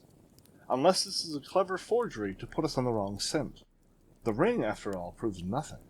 It may have been taken from him. No. It is his very own writing. Very well. It may, however, have been written on Monday, and only posted today. That is possible. If so, much may have happened between. Oh, you must not discourage me, Mr. Holmes. I know that all is well with him. There's so keen a sympathy between us that I should know if evil came upon him. On the very day that I saw him last, he cut himself in the bedroom, and yet I, in the dining room, rushed upstairs instantly, with the utmost certainty that something had happened. Do you think that I would respond to such a trifle, and yet be ignorant of his death?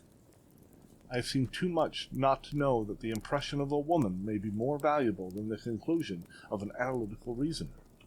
And in this letter you certainly have had a very strong piece of evidence to corroborate your view. But if your husband is alive and able to write letters, why should he remain away from you? I cannot imagine. It's unthinkable. And on Monday he made no remarks before leaving you? No.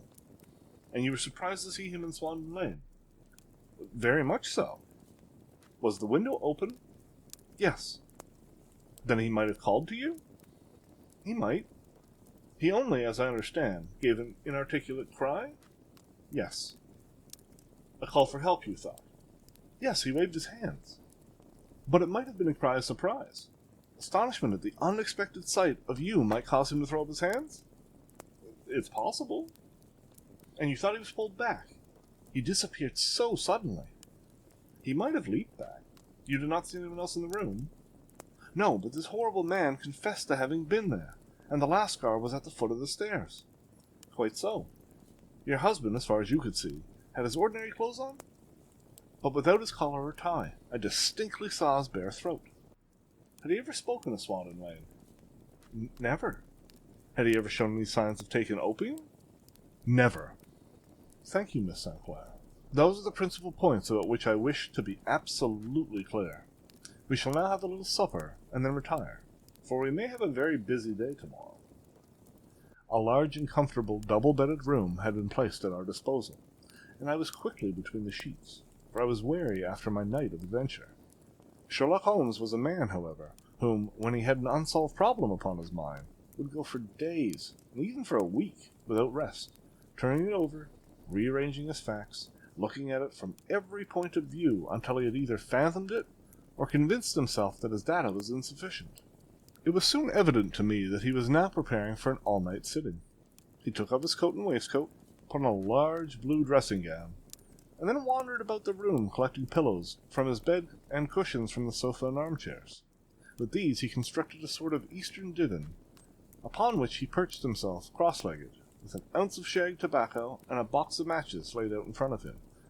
In the dim light of the lamp I saw him sitting there, an old briar pipe between his lips, his eyes fixed vacantly upon the corner of the ceiling, the blue smoke curling up from him, silent, motionless, with the light shining upon his strong, set aquiline features. So he sat as I dropped off to sleep. And so he sat when a sudden ejaculation caused me to wake up, and I found the summer sun shining into the apartment. The wind was still between his lips, the smoke still curled upward, and the room was full of a dense tobacco haze. But nothing remained of the heap of shag which I had seen upon the previous night. "Awake, Watson?" he asked. "Yes. Game for a morning drive?" "Certainly." "Then dress. No one is stirring yet. but I know where the stable boy sleeps, and we shall soon have the trap out." He chuckled to himself as he spoke. His eyes twinkled, and he seemed a different man to the somber thinker the previous night. As I dressed, I glanced at my watch. It was no wonder that no one was sitting. It was 25 minutes past 4. I had hardly finished when Holmes returned with the news that the boy was putting in the horse. "I want to test a little theory of mine," said he, pulling on his boots. "I think, Watson, that you are now standing in the presence of one of the most absolute fools in Europe. I deserve to be kicked from here to Charing Cross, but I think I have the key of the affair now." "And where is it?" I asked, smiling. "In the bathroom," he answered. "Oh, yes, I'm not joking," he continued, seeing my look of incredulity. "I've just been there, and I've taken it out, and I've got it in this Gladstone bag. Come on, my boy, and we shall see whether it will fit the lock or not." We made our way downstairs as quietly as possible, and out into the bright morning sunshine. In the road stood our horse and trap, with the half-clad stable boy waiting at the head. We both sprang in, and away we dashed down the London road. A few country carts were stirring, bearing in vegetables for the metropolis, but the lines of villas on either side were as silent and lifeless as some city in a dream. "It has been in some points a singular case," said Holmes, flicking the horse into a gallop. "I confess that I've been as blind as a mole, but it is better to learn wisdom late than never learn it at all." In town, the earliest risers were just beginning to look sleepily from their windows as we drove through the streets of the Surrey side. Passing down the Waterloo Bridge Road, we crossed over the river, and dashing up Wellington Street, wheeled sharply to the right, and found ourselves in Bow Street. Sherlock Holmes was well known to the force, and the two constables at the door saluted him. One of them held the horse's head, while the others let us in. "Who's on duty?" asked Holmes. "Inspector Bradstreet, sir." "Ah, Bradstreet, how are you?"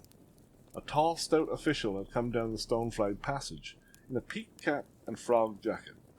"I wish to have a quiet word with you, Bradstreet." "Certainly, Mr. Holmes. Step into my room here." It was a small, office-like room, with a huge ledger upon the table, and a telephone projecting from the wall. The inspector sat down at his desk. "What can I do for you, Mr. Holmes?" "I called about that beggar man, Boone, the one who was charged with being concerned in the disappearance of Mr. Neville St. Clair, of Lee." "Yes, he was brought up and remanded for further inquiries." "So I heard. You have him here?" "In the cells." "Is he quiet?" "Oh, he gives no trouble. But he is a dirty scoundrel." "Dirty?" "Yes, it was all we can do to make him wash his hands. And his face is as black as a tinker's. Well, when once his case had been settled, he will have a regular prison bath, and I think if you saw him, you would agree with me that he needed it." "I should like to see him very much." "Would you? That's easily done. Come this way. You can leave your bag." "No, I think I'll take it." "Very good. Come this way, if you please." He led us down a passage, opened a barred door, passed down a winding stair, and brought us to a whitewashed corridor with a line of doors on each side. "The third on the right is his," said the inspector. "Here it is." He quietly shot back a panel in the upper part of the door and glanced through. "He's asleep," said he. "You can see him very well." We both put our eyes to the grating. The prisoner lay with his face toward us in a very deep sleep, breathing slowly and heavily. He was a middle-sized man, coarsely clad, as became his calling, with a colored shirt protruding through the rent in his tattered coat. He was, as the inspector had said, extremely dirty, but the ground which covered his face could not conceal his repulsive ugliness. A broad weal from an old scar ran right across from eye to chin, and by its contraction had turned up one side of the upper lip, so that 3 teeth were exposed in a perpetual snarl. A shock of very bright red hair grew low over his eyes and forehead. "He's a beauty, isn't he?" said the inspector. "He certainly needs a wash," remarked Holmes. I had an idea that he might, and I took the liberty of bringing the tools with me. He opened the Gladstone bag as he spoke, and took out, to my astonishment, a very large bath sponge. "You're a funny one," chuckled the inspector. "Now, if you will have the great goodness to open that door very quietly, we will soon make him cut a much more respectable figure." "Well, I don't know why not," said the inspector. "He doesn't look a credit to Bow Street cells, does he?" He slipped his key into the lock, and we all very quietly entered the cell. The sleeper half turned, and then settled down once more into a deep slumber. Holmes stooped to the water jug, moistened his sponge, and then rubbed it twice vigorously across and down the prisoner's face. "Let me introduce you," he shouted, "to Mr. Naval St. Clair of Lee, in the county of Kent." Never in my life have I seen such a sight. A man's face peeled off under the sponge like the bark from a tree. Gone was the coarse brown tint. Gone, too, was the horrid scar which had seen it across, and the twisted lip which had given the repulsive sneer to the face. The twitch brought away the tangled red hair, and there, sitting upon his bed, was a pale, sad-faced, refined-looking man, black-haired and smooth-skinned, rubbing his eyes and staring about with sleepy bewilderment. Then, suddenly realizing the exposure, he broke into a scream and threw himself down with his face to the pillow. "Great heavens!" cried the inspector. "It is indeed the missing man. I know him from the photograph." The prisoner turned with the reckless air of a man who abandons himself to his destiny. "Be it so," said he. "And pray what am I charged with?" "With making away with Mr. Naval St. Oh, come! You can't be charged with that unless they make a case of attempted suicide of it," said the inspector with a grin. "Well, I have been 27 years in the force, but this really takes the cake. If I am Mr. Naval St. Clair, then it is obvious that no crime has been committed, and that therefore I am illegally detained." "No crime, but a very great error has been committed," said Holmes. "You would have done better to have trusted your wife." "It was not the wife, it was the children," groaned the prisoner. "God help me! I would not have them ashamed of their father.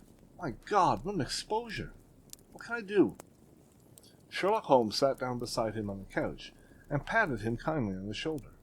"If you leave it to a court of law to clear the matter up," said he, "of course you can hardly avoid publicity.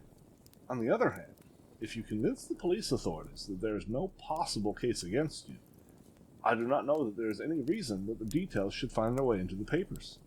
Inspector Bradstreet would, I'm sure, make notes upon anything which you might tell us and submit to the proper authorities. The case would then never go to court at all." "God bless you!" cried the prisoner passionately. "I would have endured imprisonment, even execution, rather than have left my miserable secret as a family blot to my children. You are the first who have ever heard my story. My father was a schoolmaster in Chesterfield, where I received an excellent education. I traveled in my youth to the stage, and finally became a reporter on an evening paper in London. One day my editor wished to have a series of articles upon begging in the metropolis, and I volunteered to supply them. There was the point from which all my adventures started. It was only by trying begging as an amateur that I could get the facts upon which to base my articles. When an actor I had, of course, learned all the secrets of making up, and had been famous in the green room for my skill. I took advantage now of my attainments. I painted my face, and to make myself as pitiable as possible, I made a good scar and fixed one side of my lip in a twist by the aid of a small slip of flesh-colored plaster. Then, with a red head of hair and an appropriate dress, I took my station in the business part of the city, ostensibly as a match seller, but really as a beggar. For 7 hours I plied my trade, and when I returned home in the evening, I found to my surprise that I had received no less than 26 shillings. I wrote my articles and thought little more of the matter until some time later. I backed a bill for a friend and had served upon me for £25. I was at my wits' end where to get the money, but a sudden idea came to me. I begged a fortnight's grace from the creditor, asked for a holiday from my employers, and spent the time begging in the city under my disguise. In 10 days I had the money, and I paid the debt. Well, you can imagine how hard it was to settle down to arduous work at £2 a week, when I knew that I could earn as much in a day by smearing my face with a little paint, laying my cap on the ground, and sitting still. It was a long fight between my pride and the money, but the dollars won at last, and I threw up reporting, and sat day after day in the corner which I had first chosen, inspiring pity by my ghastly face, and filling my pockets with coppers. Only one man knew my secret. He was the keeper of a low den which I used to lodge in Swandon Lane, where I could every morning emerge as a squalid beggar, and in the evenings transform myself into a well-dressed man about the town. This fellow, a Lascar, was well paid by me for his rooms, so that I knew that my secret was safe in his possession. Well, Very soon I found that I was saving considerable sums of money.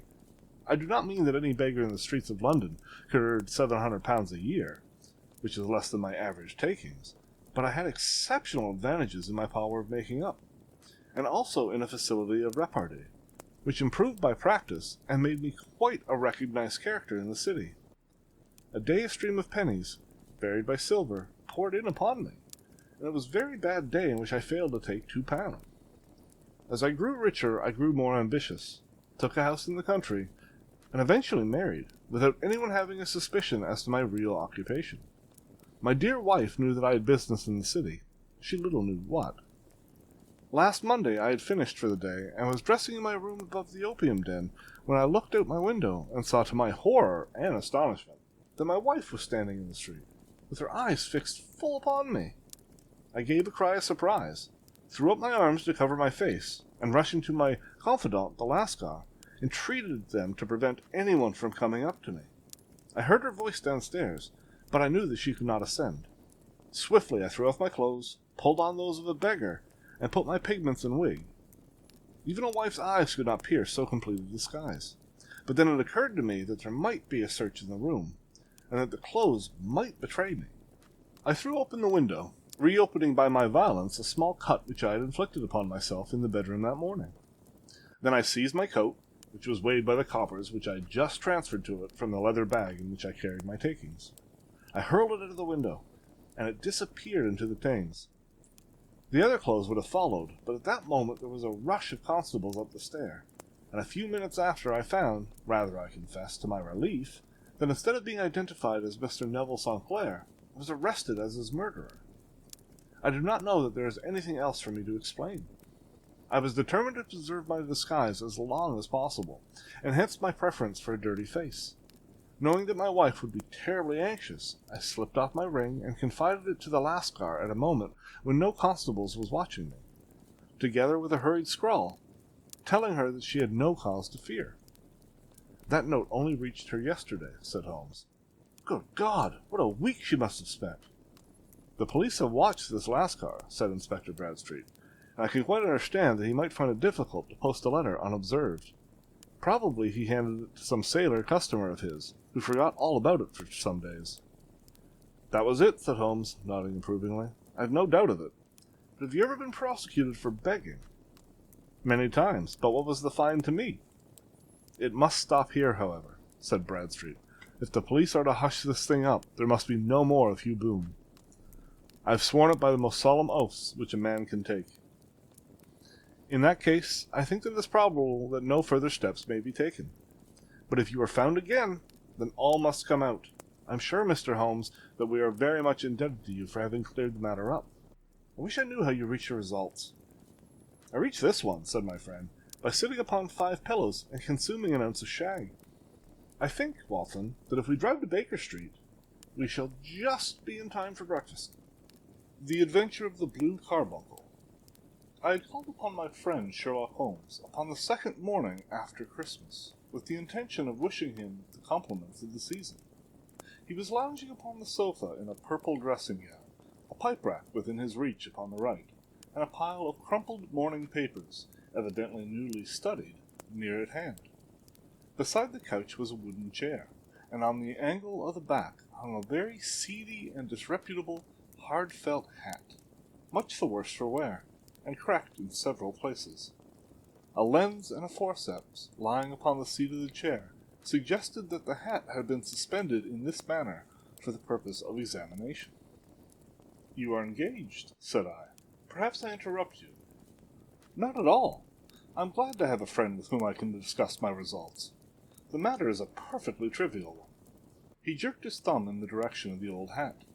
"But there are points in connection with it which are not entirely devoid of interest, and even of instruction."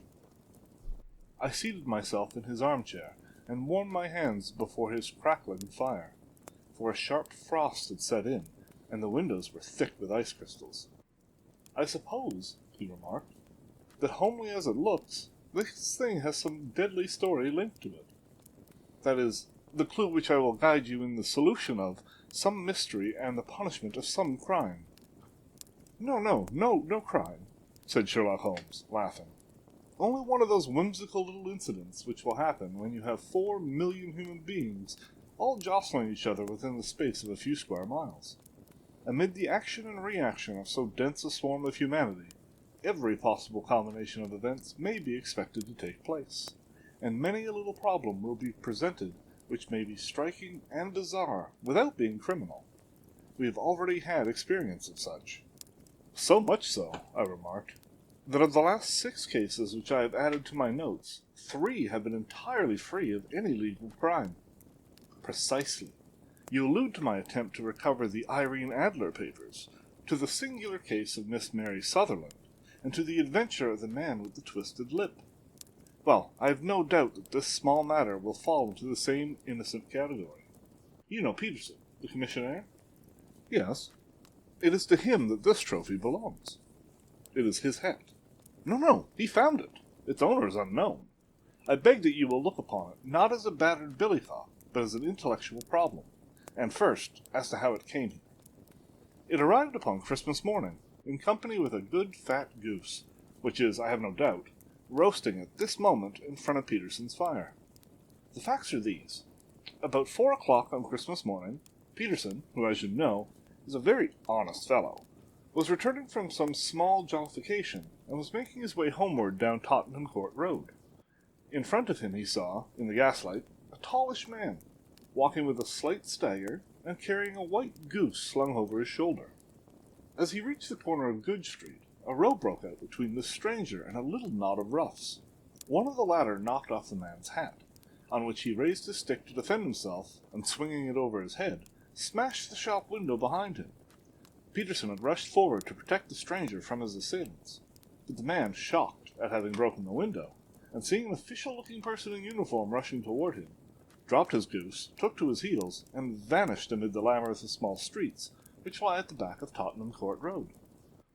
The roughs had also fled at the appearance of Peterson, so that he was left in possession of the field of battle, and also of the spoils of victory in the shape of this battered hat and a most unimpeachable Christmas goose, which surely he restored to their owner.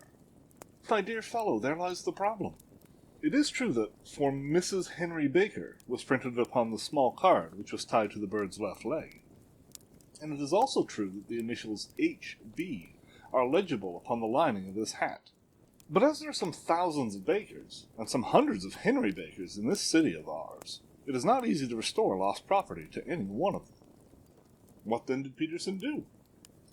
He brought round both hat and goose to me on Christmas morning, knowing that even the smallest problems are of interest to me.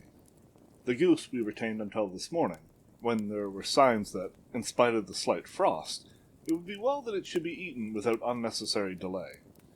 Its finder has carried it off, therefore, to fulfill the ultimate destiny of a goose, while I continue to retain the hat of the unknown gentleman who lost his Christmas dinner.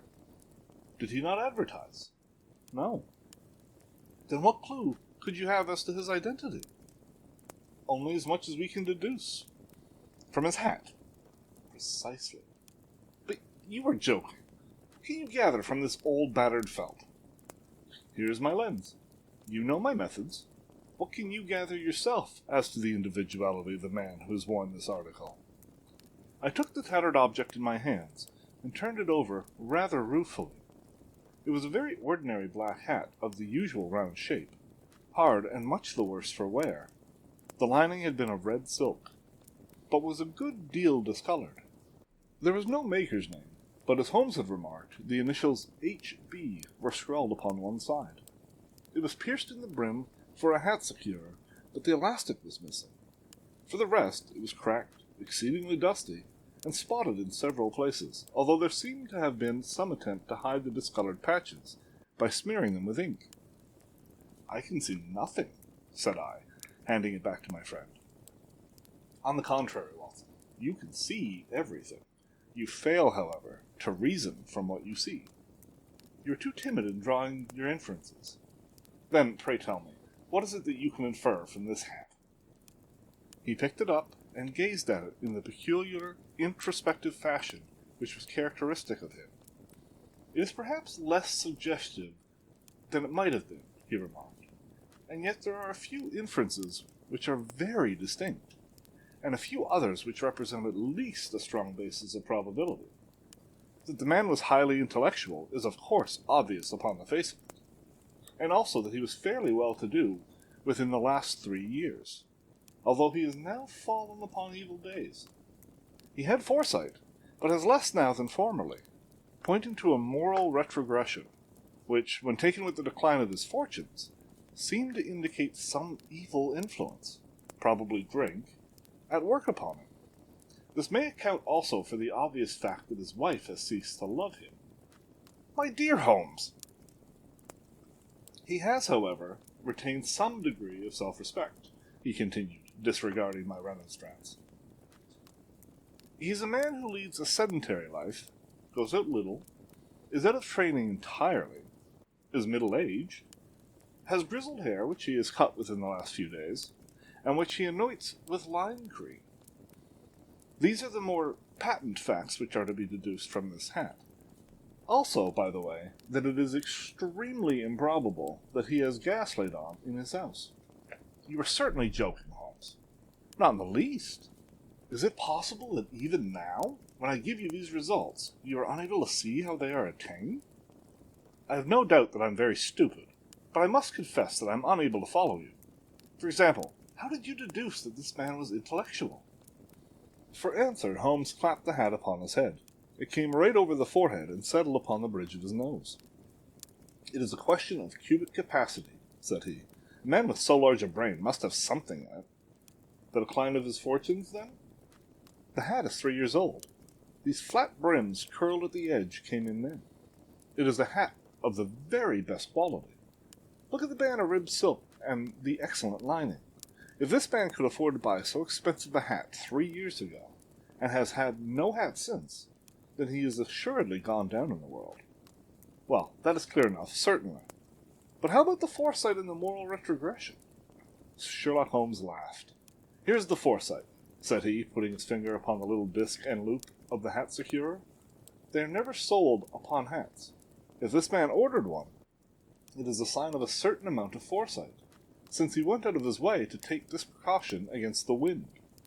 But since we see that he has broken the elastic, and is not troubled to replace it, it is obvious that he has less foresight now than formerly, which is a distinct proof of a weakening nature. On the other hand, he has endeavored to conceal some of the stains upon the felt by daubing them with ink, which is a sign that he has not entirely lost his self-respect. Your reasoning is certainly plausible. The further points, that he is middle-aged, that his hair is grizzled, that it has been recently cut, and that he uses lime cream, are all to be gathered from a close examination of the lower part of the lining. The lens discloses a large number of hair ends, clean cut by the scissors of the barber. They all appear to be adhesive, and there is a distinct odor of lime cream. This dust, you will observe, is not the gritty gray dust of the street, but the fluffy brown dust of the house, showing that it has been hung up indoors most of the time, while the marks of moisture upon the inside are proof positive that the wearer perspired very freely, and could therefore hardly be in the best of training. But his wife, you said that she had ceased to love him. This hat has not been brushed for weeks. When I see you, my dear Watson, with a week's accumulation of dust upon your hat, and when your wife allows you to go out in such a state, I shall fear that you also have been unfortunate enough to lose your wife's affection. But he might be a bachelor. Nay, he was bringing home the goose as a peace offering to his wife. Remember the card upon the Burns leg. You have an answer for everything. But how on earth did you deduce that the gas is not laid on in the house? 1 tallow stain, or even 2, might come by chance. But when I see no less than 5, I think that there can be little doubt that the individual must be brought into frequent contact with a burning tallow. Walks upstairs at night, probably with his hat in one hand, and a guttering candle in the other. Anyhow, he never got tallow stains from a gas jet. Are you satisfied? Well, this is very ingenious, said I, laughing. But since, as you said just now, there has been no crime committed, and no harm done save the loss of a goose, all this seems to be rather a waste of energy. Sherlock Holmes had opened his mouth to reply, when the door flew open, and Peterson, the commissionaire, rushed into the apartment with flushed cheeks and the face of a man who is dazed with astonishment. "The goose, Mr. Holmes! The goose, sir!" he gasped. "Huh? What of it, then? Has it returned to life and flapped off through the kitchen window?" Holmes twisted himself round upon the sofa to get a fairer view of the man's excited face. "See here, sir! See what my wife found in its crop!" He held out his hand and displayed upon the center of the palm a brilliantly scintillating blue stone, rather smaller than a bean in size, but of such purity and radiance that it twinkled like an electric point in the dark hollow of his hand. Sherlock Holmes sat up with a whistle. "By Jove, Peterson," said he, "this is a treasure trove indeed. I suppose you know what you've got." "A diamond, sir? A precious stone. It cuts into glass as though it were putty." "It's more than a precious stone. It is the precious stone." "Not the Countess of Morcar's blue carbuncle!" I ejaculated. "Precisely so. I have to know its size and shape, seeing that I have read the advertisement about it in the Times every day lately. It is absolutely unique, and its value can only be conjectured, but the reward offered of £1,000 is certainly not within a 20th part of the market price." £1,000! Great Lord of mercy! The Commissioner plumped down into a chair and stared from one to the other of us. "That is the reward, and I have reason to know that there are sentimental considerations in the background which would induce the Countess to part with half her fortune if she could but recover the gem." "It was lost, if I remember aright, at the Hotel Cosmopolitan," I remarked. "Precisely so. On December 22nd, just 5 days ago, John Horner, a plumber, was accused of having abstracted it from the lady's jewel case. The evidence against him was so strong that the case has been referred to the Assizes. I have some account of the matter here, I believe." He rummaged him in his newspapers, glancing over the dates, until at last he smoothed one out, doubled it over, and read the following paragraph. "Hotel Cosmopolitan jewel robbery. John Horner, 26, plumber, was brought upon the charge of having upon the 22nd inst. abstracted from the jewel case of the Countess of Morcar the valuable gem known as the blue carbuncle." James Ryder, upper attendant at the hotel, gave his evidence to the effect that he had shown Horner up to the dressing-room of the Countess of Morcar upon the day of the robbery in order that he might solder the second bar of the grate, which was loose. He had remained with Horner some little time, but had finally been called away. On returning, he found that Horner had disappeared, and that the bureau had been forced open, and that the small morocco casket in which, as it afterwards transpired, the Countess was accustomed to keep her jewel, was lying empty upon the dressing-table. Ryder instantly gave the alarm, and Horner was arrested the same evening, but the stone could not be found, either upon his person or in his rooms. Catherine Cusack, maid to the Countess, deposed to having heard Ryder's cry of dismay on discovering the robbery, and to having rushed into the room, where she found matters as described by the last witness. Inspector Bradstreet, B Division, gave evidence as to the arrest of Horner, who struggled frantically, and protested his innocence in the strongest terms. Evidence of a previous conviction for robbery having been given against the prisoner, the magistrate refused to deal summarily with the offence, but referred it to the Assizes. Horner, who has shown signs of intense emotion during the proceedings, fainted away at the conclusion and was carried out of court. "Humph, so much for the police court," said Holmes thoughtfully, tossing aside the paper. "The question for us now to solve is the sequence of events leading from a rifled jewel case at one end to the crop of a goose in Tottenham Court Road at the other. You see, Watson, our little deductions have suddenly assumed a much more important and less innocent aspect. Here's the stone. The stone came from the goose, and the goose came from Mr. Henry Baker, the gentleman with the bad hat, and all the other characteristics to which I have bored you. So now we must set ourselves very seriously to finding this gentleman, and ascertaining what part he has played in this little mystery. To do this, we must try the simplest means first, and these lie undoubtedly in an advertisement in all the evening papers. If this fail, I shall have recourse to other methods." "What will you say?" "Give me a pencil and a slip of paper now. Found at the corner of Goodge Street, a goose and a black felt hat. Mr. Henry Baker can have the same by applying at 6:30 this evening at 221B Baker Street. That is clear and concise." "Very. But will he see it?" "Well, he is sure to keep an eye on the papers, since to a poor man the loss was a heavy one. He was clearly so scared by his mischance in breaking the window, and by the approach of Peterson, that he thought of nothing but flight. Since then he must have bitterly regretted the impulse which caused him to drop his bird. Then, again, the introduction of his name will cause him to see it, for everyone who knows him will direct his attention to it. Here you are, Peterson. Run down to the advertising agency and have this put in the evening papers. In which, sir? Oh, the Globe, Star, Pall Mall, St. James's Gazette, Evening News, Standard, Echo, and any others that occur to you. Very well, sir. And the stone? Ah, yes, I shall keep the stone, thank you.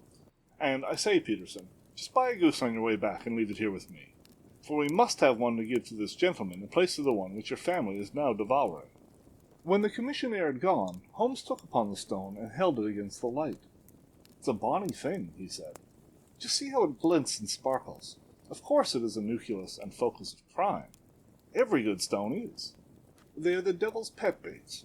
In the larger and older jewels, every faucet may stand for a bloody deed. This stone is not yet 20 years old. It was found in the banks of the Amoy River in southern China, and is remarkable in having every characteristic of the carbuncle, save that it is blue in shade instead of ruby red. In spite of its youth, it is already a sinister history. There have been 2 murders, a vitriol throwing, a suicide, and several robberies brought about for the sake of this 40-grain weight of crystallized charcoal. Who would think that so petty a toy would be a purveyor to the gallows and the prison? I'll lock it up in my strong-box now, and drop a line to the Countess to say that we have it. Do you think that this man Horner is innocent? I cannot tell. Well then, do you imagine that this other one, Henry Baker, had anything to do with the matter? It is, I think, much more likely that Henry Baker is an absolutely innocent man who had no idea that the bird which he was carrying was of considerably more value than if it were made of solid gold. That, however, I shall determine by a very simple test if we have an answer to our advertisement.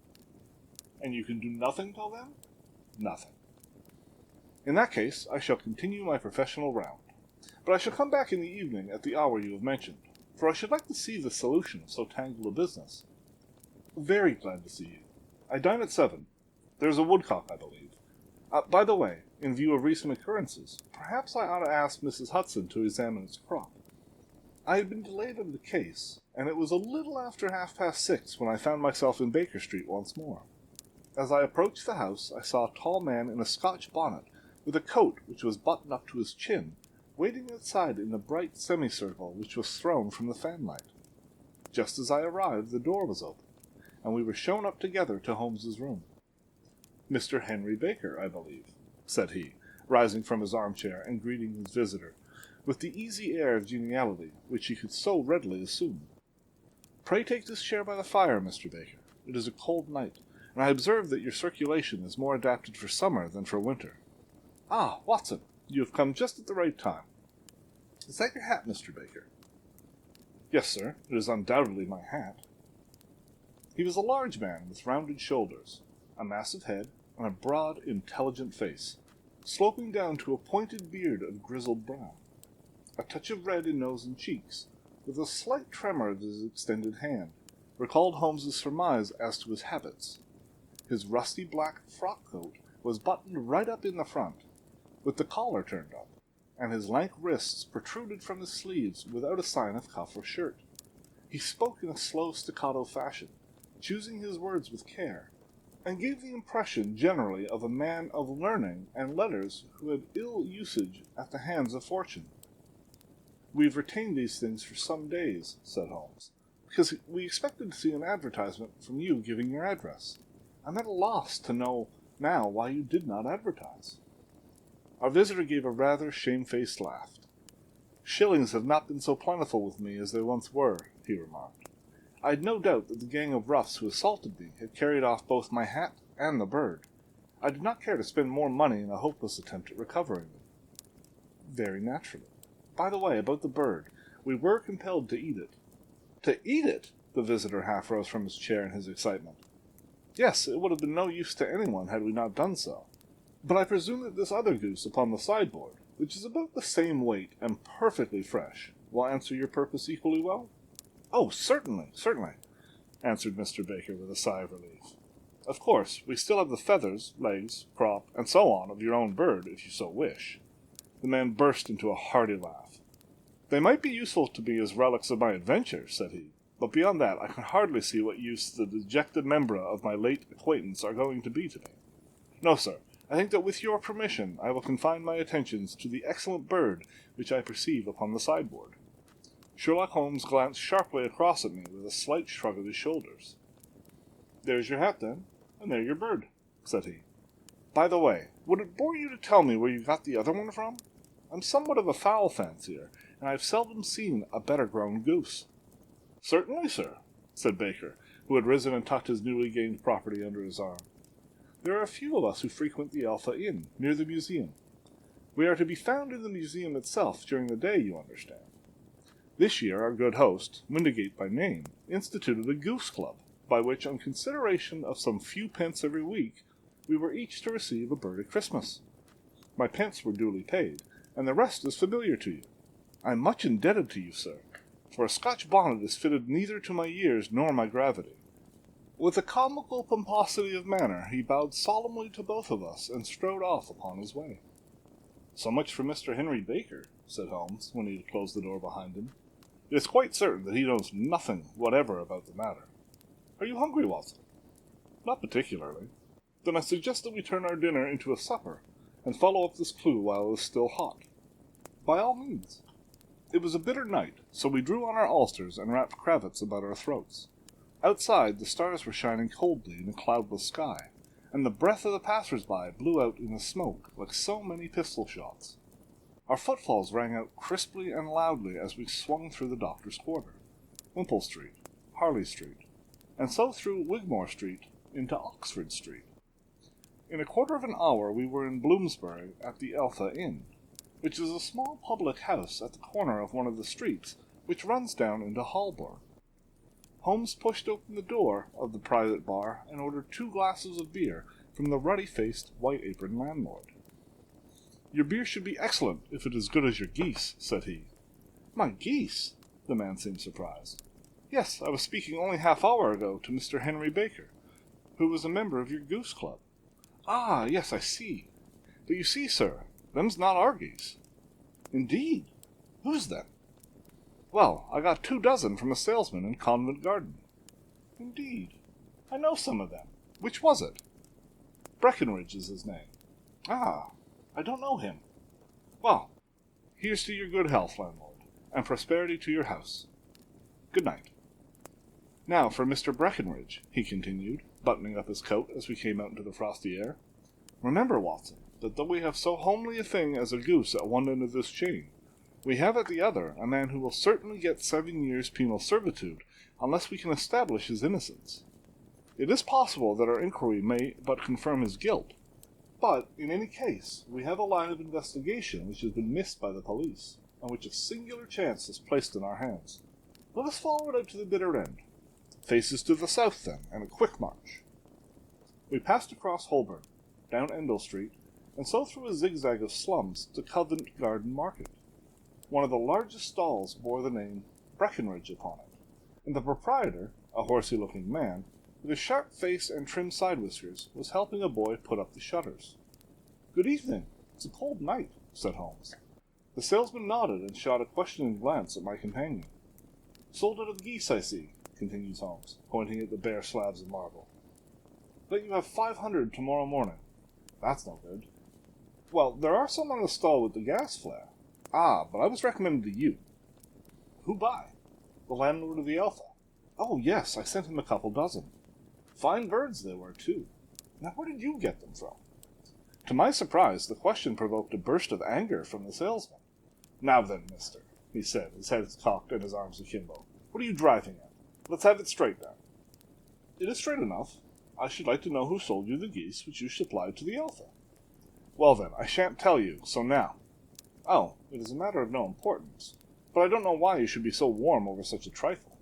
"Warm? You'd be as warm, maybe, if you were as pestered as I am. When I pay good money for a good article, there should be an end of the business. But it's, where are the geese? And who did you sell the geese to? And what will you take for the geese? One would think they were the only geese in the world, to hear the fuss that is made over them." Well, I have no connection with any other people who have been making inquiries, said Holmes carelessly. If you won't tell us, the bet is off. That is all. But I'm always ready to back my opinion on a matter of fowls, and I have a fiver on it that the bird I ate is country bred.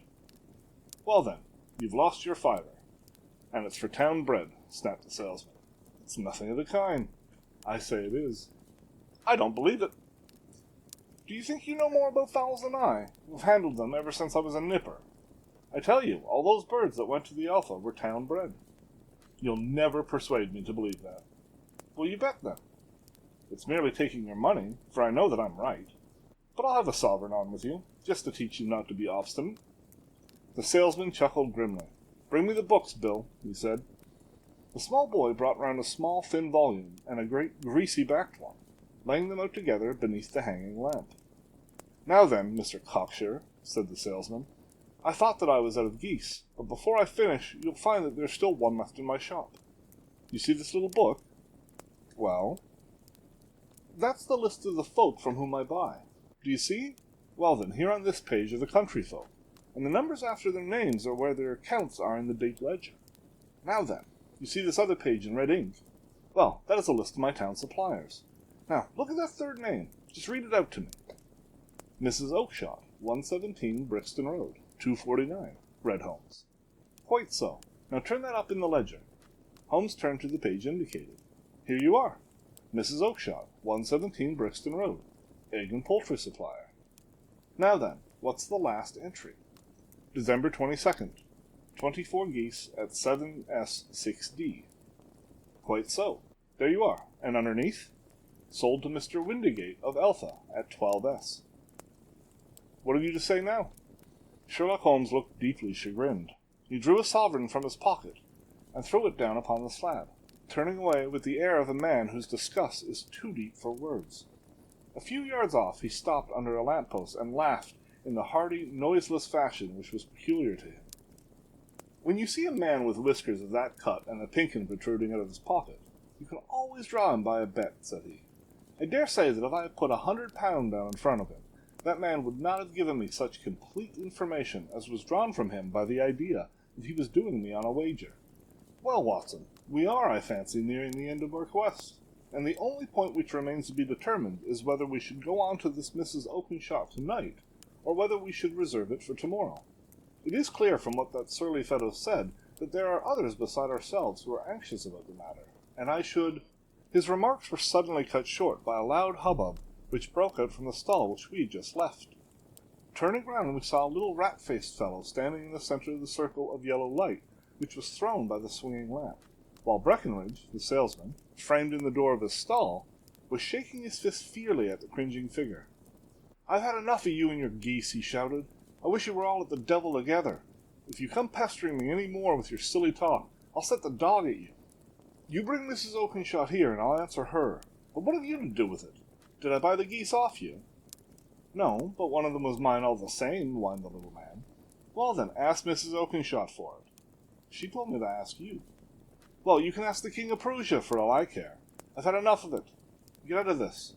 He rushed fiercely forward, and the inquirer fitted away into the darkness. "Ha! This may save us a visit to Brixton Road," whispered Holmes. "Come with me, and we will see what is to be made of this fellow." Striding through the scattered knots of people who lounged round the flaring stalls, my companion speedily overtook the little man, and touched him upon the shoulder. He sprang round, and I could see in the gaslight that every vestige of colour had been driven from his face. "Who are you, then? What do you want?" he asked in a quavering voice. "You'll excuse me," said Holmes blandly, "but I could not help overhearing the questions to which you put to the salesman just now. I think that I could be of assistance to you." "You? Who are you? How could you know anything of the matter?" "My name is Sherlock Holmes. It is my business to know what other people don't know." "But you can know nothing of this." "Excuse me, I know everything of it. You are endeavouring to trace some geese which were sold by Mrs. Oakshott, of Brixton Road, to a salesman named Breckenridge, by him in turn to Mr. Windigate, of the Alpha, and by him to his club, of which Mr. Henry Baker is a member." "Oh, sir, you are the very man whom I long to meet," cried the little fellow with outstretched hands and quivering fingers. "I can hardly explain to you how interested I am in this matter." Sherlock Holmes hailed a four-wheeler which was passing. In that case, we'd better discuss this in a cozy room rather than in this wind-swept marketplace, said he. But pray tell me, before we go further, who is it that I have the pleasure of assisting? The man hesitated for an instant. My name is John Robertson, he answered with a sidelong glance.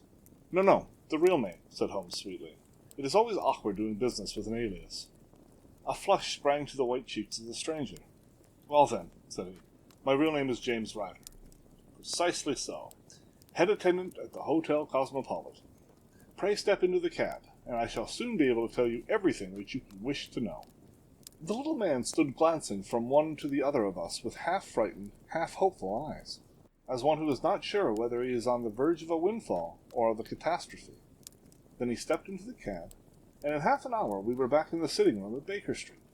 Nothing had been said during our drive, but the high, thin breathing of our new companion and the clasping and unclasping of his hands spoke of the nervous tension within him. Here we are, said Holmes cheerily, as we filed into the room. The fire looks very seasonable in this weather. You look cold, Mr. Ryder. Pray take the basket chair. I will just put out my slippers before we settle this little matter of yours.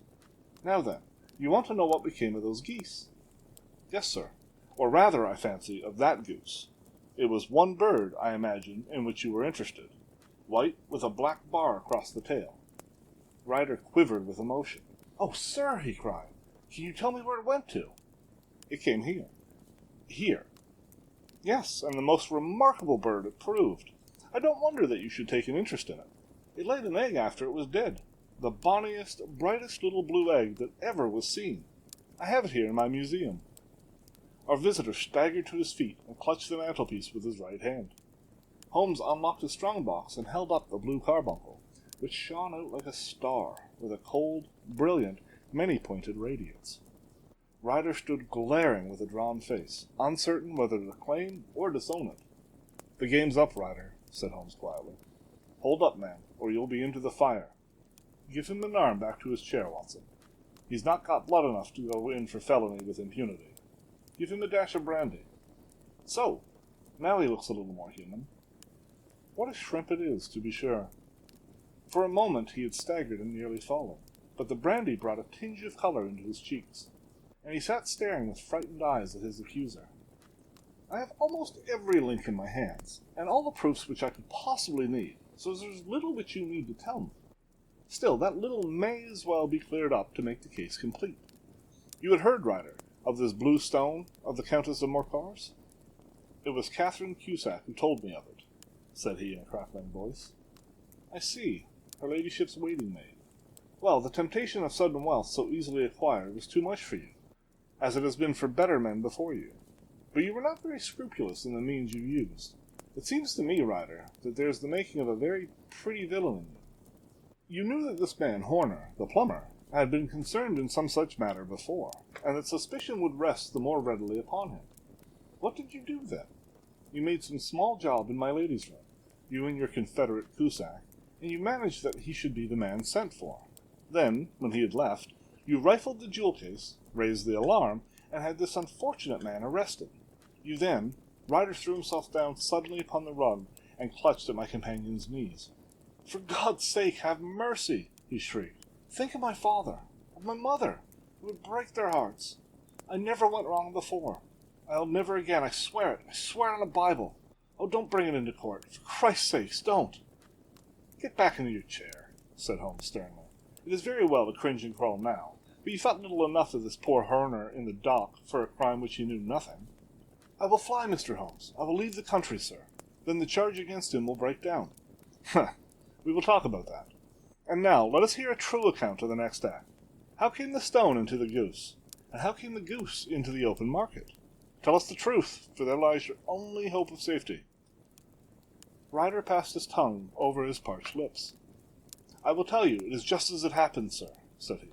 When Horner had been arrested, it seemed to me that it would be best for me to get away with the stone at once, for I did not know at what moment the police might not take into their heads to search me in my room. There was no place about the hotel where it would be safe. I went out as if on some commission, and I made for my sister's house. She had married a man named Oakshott, and lived in Brixton Road, where she fattened fowls for the market. All the way there, every man I met seemed to me to be a policeman or a detective. and for all that it was a cold night, the sweat was pouring down my face before I came to the Brixton Road. My sister asked me what was the matter, and why I was so pale, but I told her that I'd been upset by the jewel robbery at the hotel.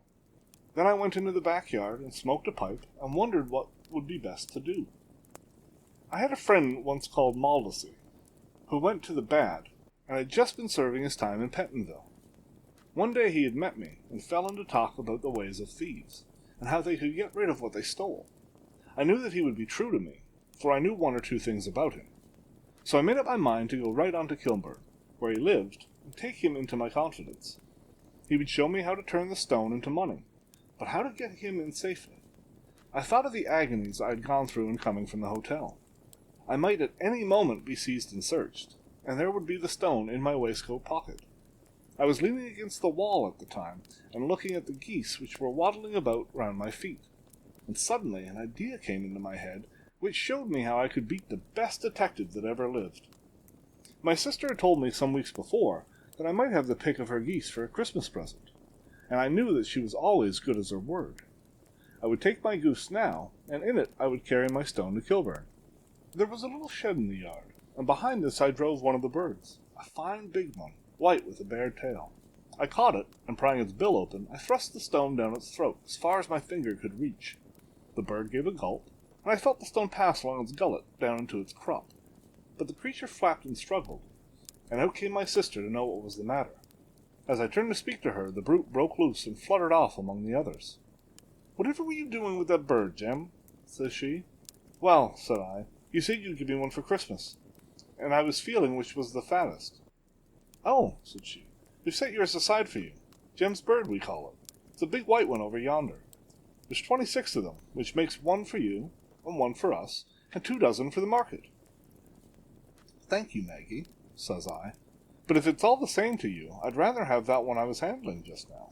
"The other's a good 3 pounds heavier," said she, "and we fattened it expressly for you." "Never mind, I'll have the other, and I'll take it now," said I. "Oh, just as you like," she said, a little huffed. "Which is it you want, then?" "That white one with the barred tail, right in the middle of the flock." "Oh, very well, kill it and take it with you." Well, I did what she said, Mr. Holmes, and I carried the bird all the way to Kilburn. I told my pal what I had done, for he was a man that it was easy to tell a thing like that to.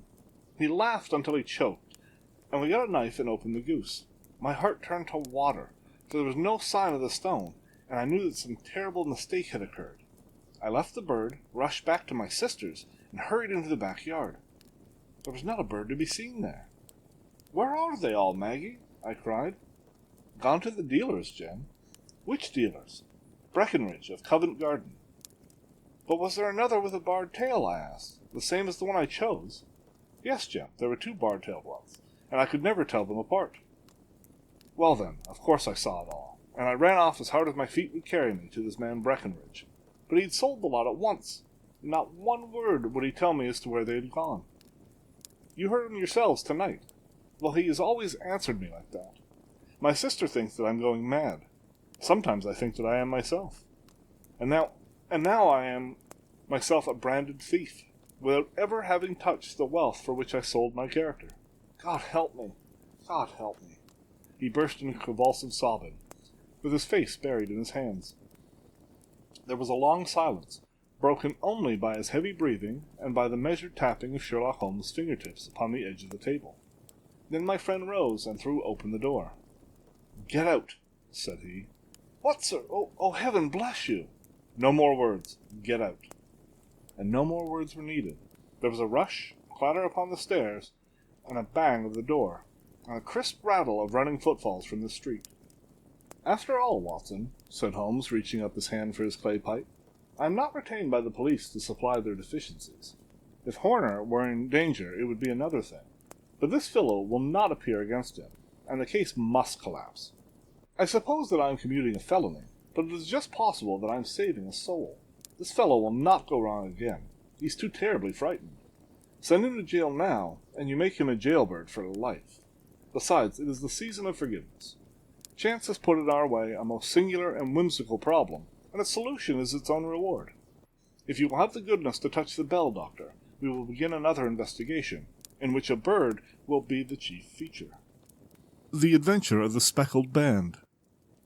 On glancing over my notes of the 70-odd cases in which I have, during the last 8 years, studied the methods of my friend Sherlock Holmes, I find many tragic, some comic, a large number merely strange, but none commonplace.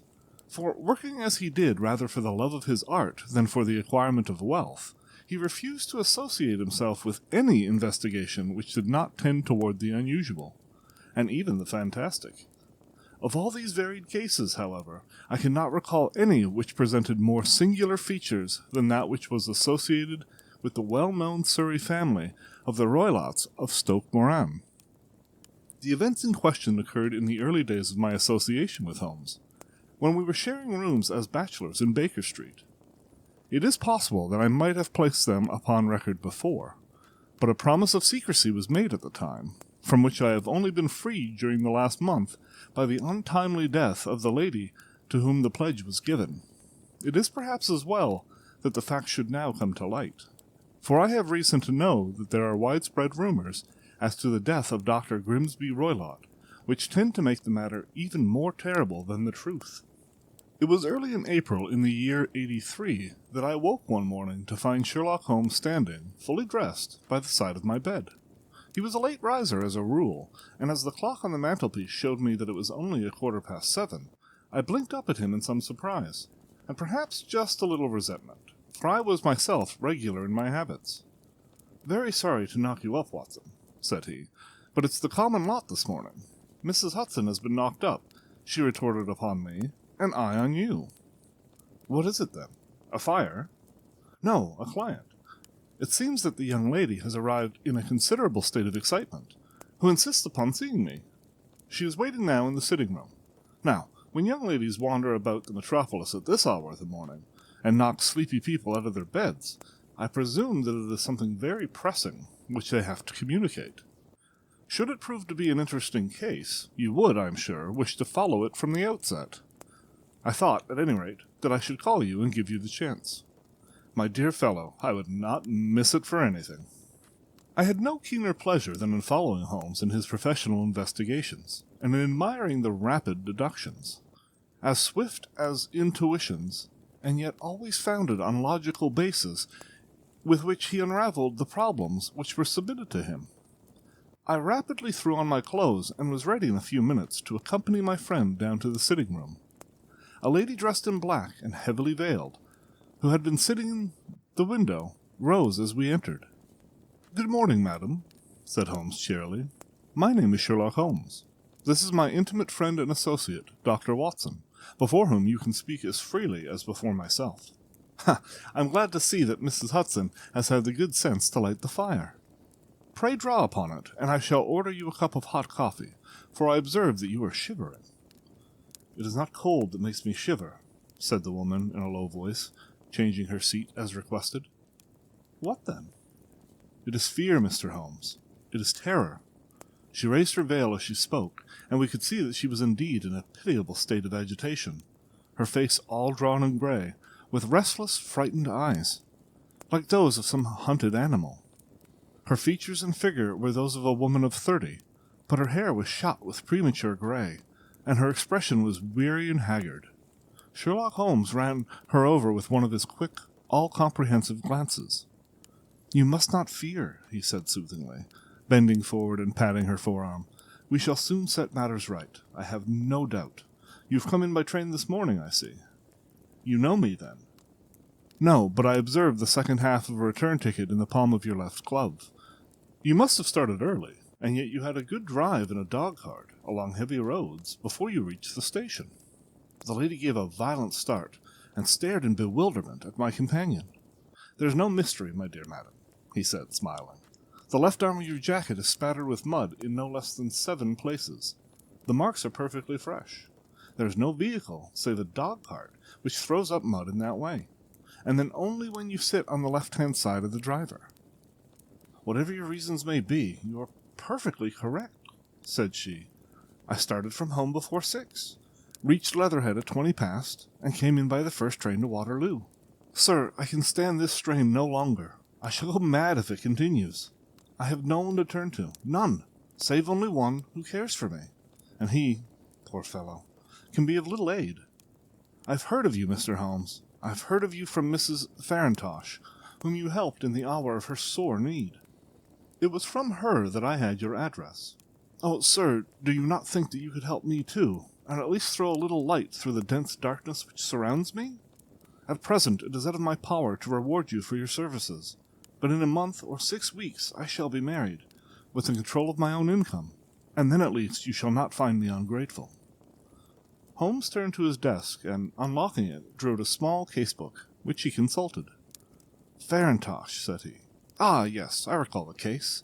It was concerned with an opal tiara. I think it was before your time, Watson. I can only say, madam, that I shall be happy to devote the same care to your case as I did to that of your friend. As to reward, my profession is its own reward. But you are at liberty to defray whatever expenses I may be put to, at the time which suits you best. And now I beg that you will lay before us everything that may help us in forming an opinion upon the matter. Alas, replied our visitor, the very horror of my situation lies in the fact that my fears are so vague, and my suspicions depend so entirely upon small points, which might seem trivial to another, that even he to whom all of others I have a right to look for help and advice looks upon all that I tell him about it as the fancies of a nervous woman. He does not say so, but I can read it from his soothing answers and averted eyes. But I've heard, Mr. Holmes, that you can see deeply into the manifold wickedness of the human heart. You may advise me how to walk amid the dangers which encompass me. I am all attention, madam. My name is Helen Stoner, and I am living with my stepfather, who is the last survivor of one of the oldest Saxon families in England, the Roylotts of Stoke Moran, on the western border of Surrey. Holmes nodded his head. The name is familiar to me, said he. The family was at one time among the richest in England, and the estates extended over the borders into the Berkshire in the north and Hampshire in the west. In the last century, however, 4 successive heirs were of a dissolute and wasteful disposition, and the family ruin was eventually completed by a gambler in the days of the Regency. Nothing was left save a few acres of ground and the 200-year-old house, which is itself crushed under heavy mortgage. The last squire dragged out his existence there, living the horrible life of an aristocratic pauper. But his only son, my stepfather, seeing that he must adapt himself to the new conditions, obtained an advance from a relative, which enabled him to take a medical degree, and went out to Calcutta, where, by his professional skill and his force of character, he established a large practice. In a fit of anger, however, caused by some robberies which had been perpetrated in the house, he beat his native butler to death and narrowly escaped a capital sentence. As it was, he suffered a long-term imprisonment, and afterwards returned to England a morose and disappointed man. When Dr. Roylott was in India, he married my mother, Mrs. Stoner, the young widow of Major General Stoner, of the Bengal Artillery. My sister Julia and I were twins, and we were only 2 years old at the time of my mother's remarriage. She had a considerable sum of money, not less than £1,000 a year, and this she bequeathed to Dr. Roylott entirely while we resided with him, with a provision that a certain annual sum should be allowed to each of us in the event of our marriage. Shortly after our return to England, my mother died. She was killed 8 years ago in a railway accident near Crewe. Dr. Roylott then abandoned his attempt to establish himself in practice in London, and took us to live with him in the old ancestral house at Stoke Moran. The money which my mother had left was enough for all our wants, and there seemed to be no obstacle to our happiness. But a terrible change came over our stepfather about this time. Instead of making friends and exchanging visits with our neighbours, who had at first been overjoyed to see a Roylott of Stoke Moran back in the old family seat, he shut himself up in his house, and seldom came out save to indulge in ferocious quarrels with whomever might cross his path. Violence of temper approaching to mania had been hereditary in the men of the family, and in my stepfather's case it had, I believe, been intensified by his long residence in the tropics. A series of disgraceful brawls took place, 2 of which ended in the police court, until at last he became the terror of the village, and the folks would fly at his approach, for he is a man of immense strength, and absolutely uncontrollable in his anger.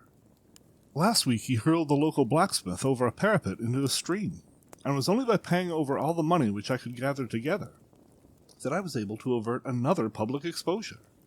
He had no friends at all, save the wandering gypsies, and he would give these vagabonds leave to encamp upon the few acres of bramble-covered land which represent the family estate, and would accept in return the hospitality of their tents, wandering away with them sometimes for weeks on end. He has a passion also for Indian animals, which are sent over to him by a correspondent, and he has, at this moment, a cheetah and a baboon, which wander freely over his grounds, and are feared by the villagers almost as much as their master. You can imagine from what I say that my poor sister Julia and I had no great pleasure in our lives. No servant would stay with us, and for a long time we did all the work of the house. She was but 30 at the time of her death, and yet her hair had already begun to whiten, even as mine has. Your sister is dead, then? She died just 2 years ago, and it is of her death that I wish to speak to you. You can understand that living the life which I have described, we were little likely to see anyone of our own age and position.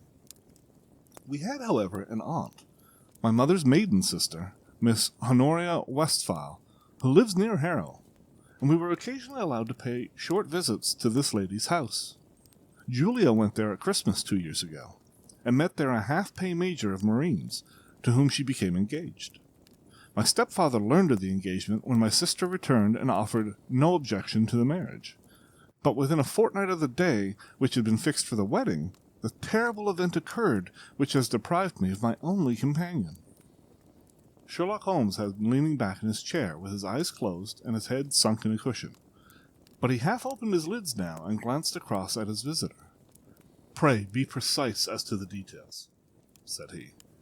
"It is easy for me to do so, for every event of that dreadful time is seared into my memory. The manor house is, as I have already said, very old, and only one wing is now inhabited. The bedrooms in this wing are on the ground floor, the sitting rooms being in the central block of the buildings. Of these bedrooms, the first is Dr. Roylott's, the second is my sister's, and the third my own.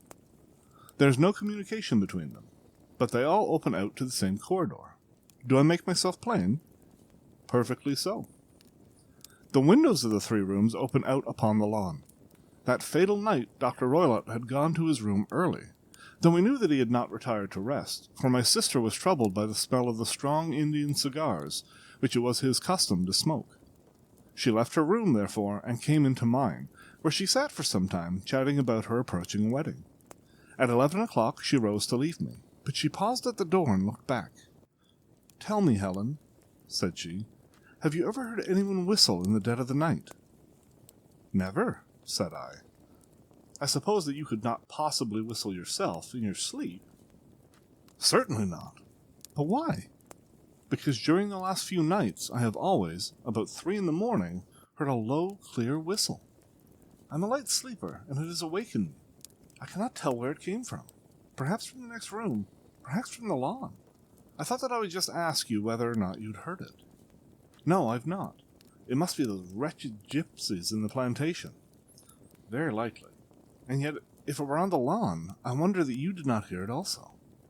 "Ah, but I sleep more heavily than you." "Well, it is of no great consequence at any rate." She smiled back at me, closed my door, and a few moments later I heard her key turn in the lock. "Indeed," said Holmes. "Was it your custom always to lock yourselves in at night?" "Always." "And why?"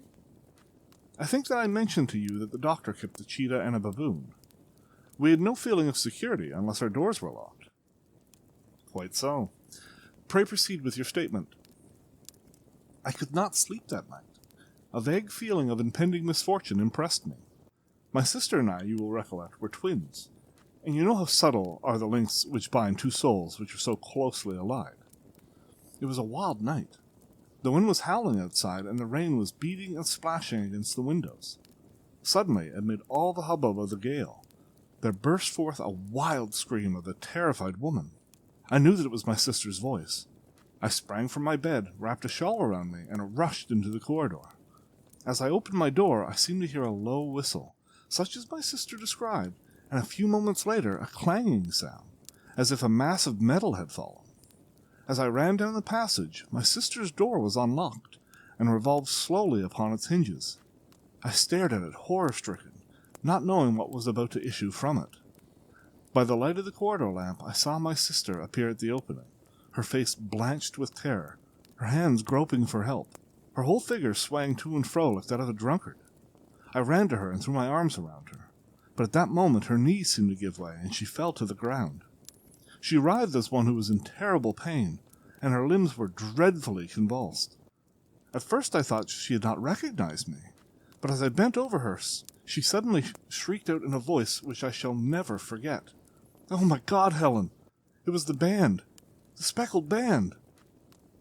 There was something else which she would fain have said, and she stabbed with her finger into the air in the direction of the doctor's room. But a fresh convulsion seized her and choked her words. I rushed out, calling loudly for my stepfather, and I met him hastening from his room in his dressing gown.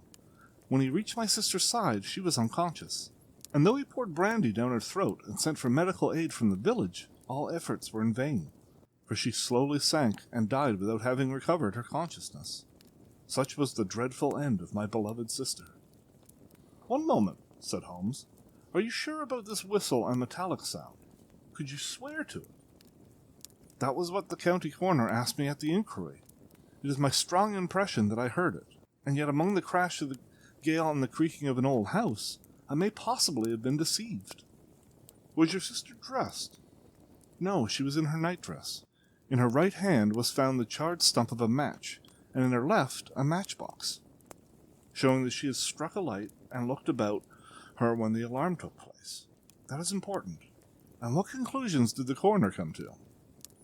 "He investigated the case with great care, for Dr. Roylott's conduct had long been notorious in the county, but he was unable to find any satisfactory cause of death.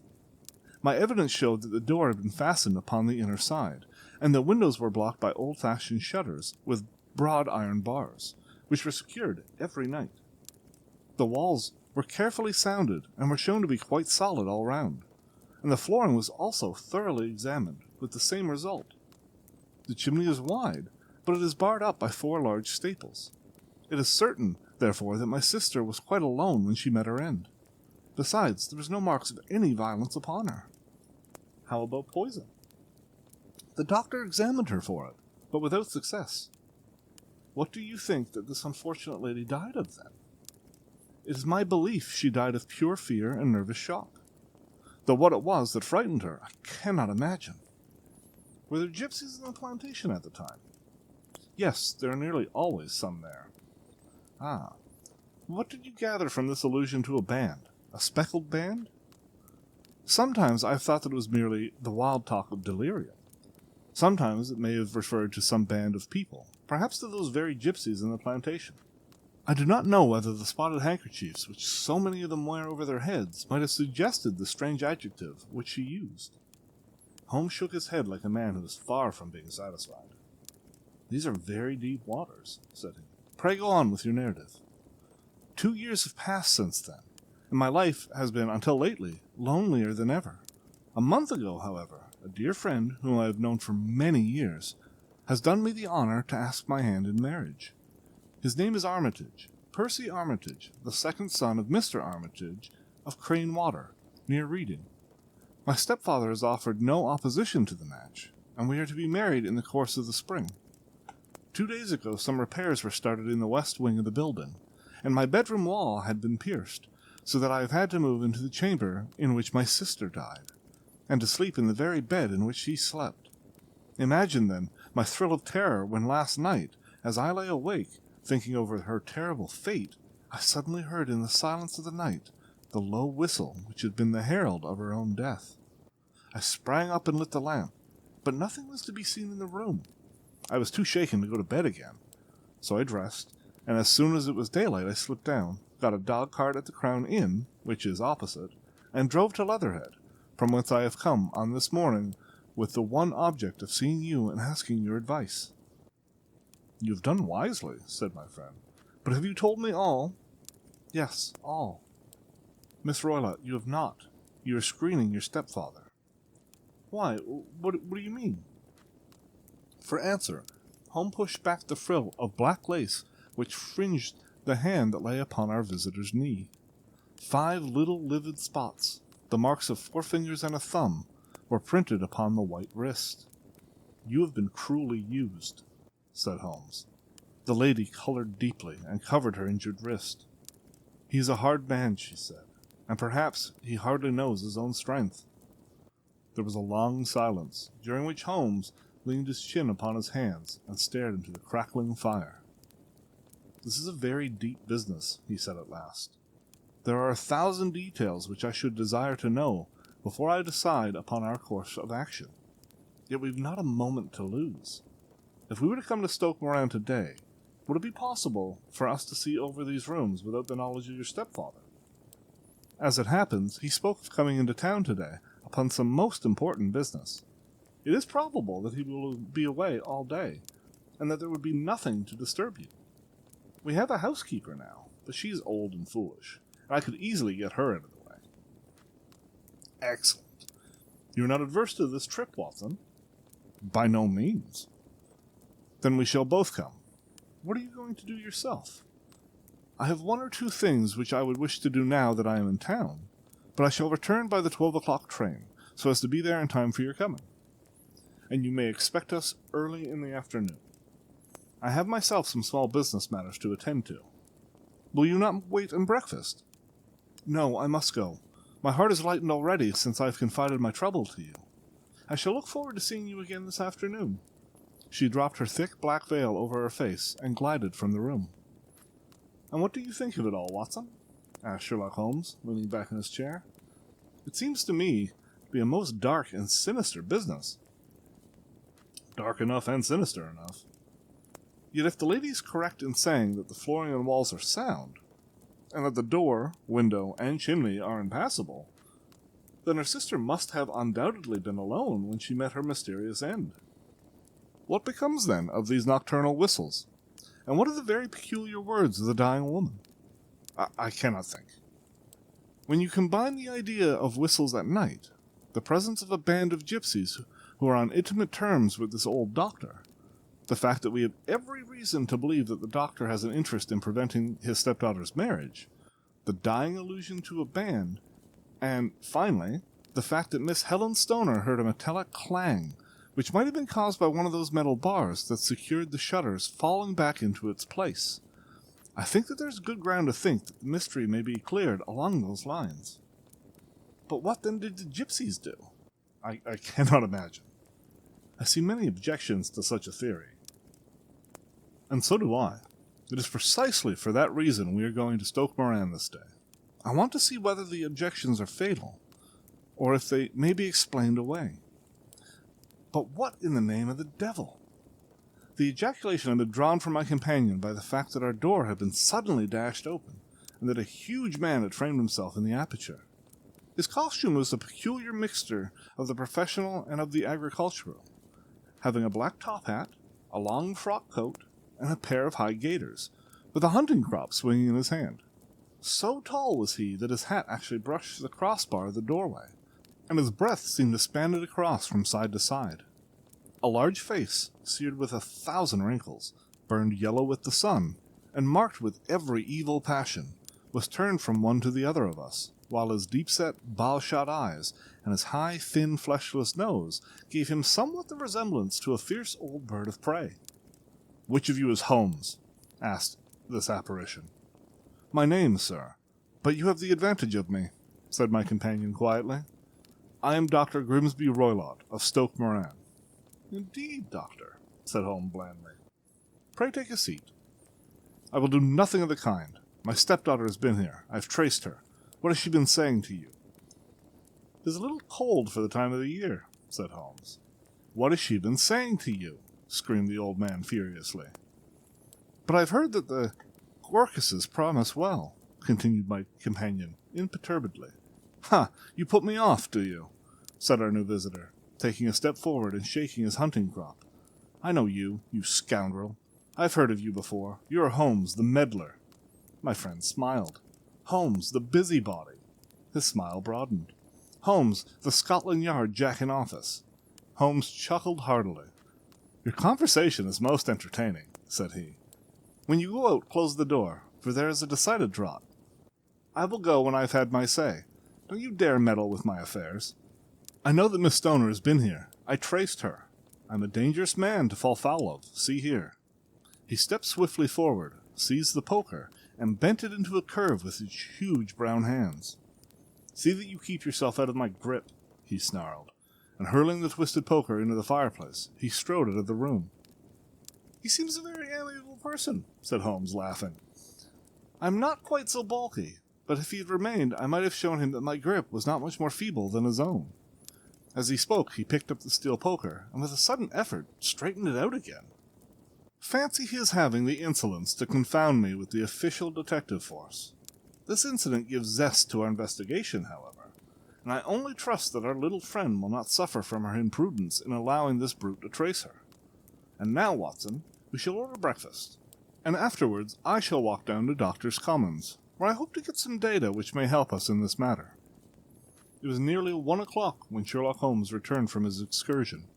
He held in his hand a sheet of blue paper, sprawled over with notes and figures. "I have seen the will of the deceased wife," said he. "To determine its exact meaning, I have been obliged to work out the present prices of the investments to which it is concerned.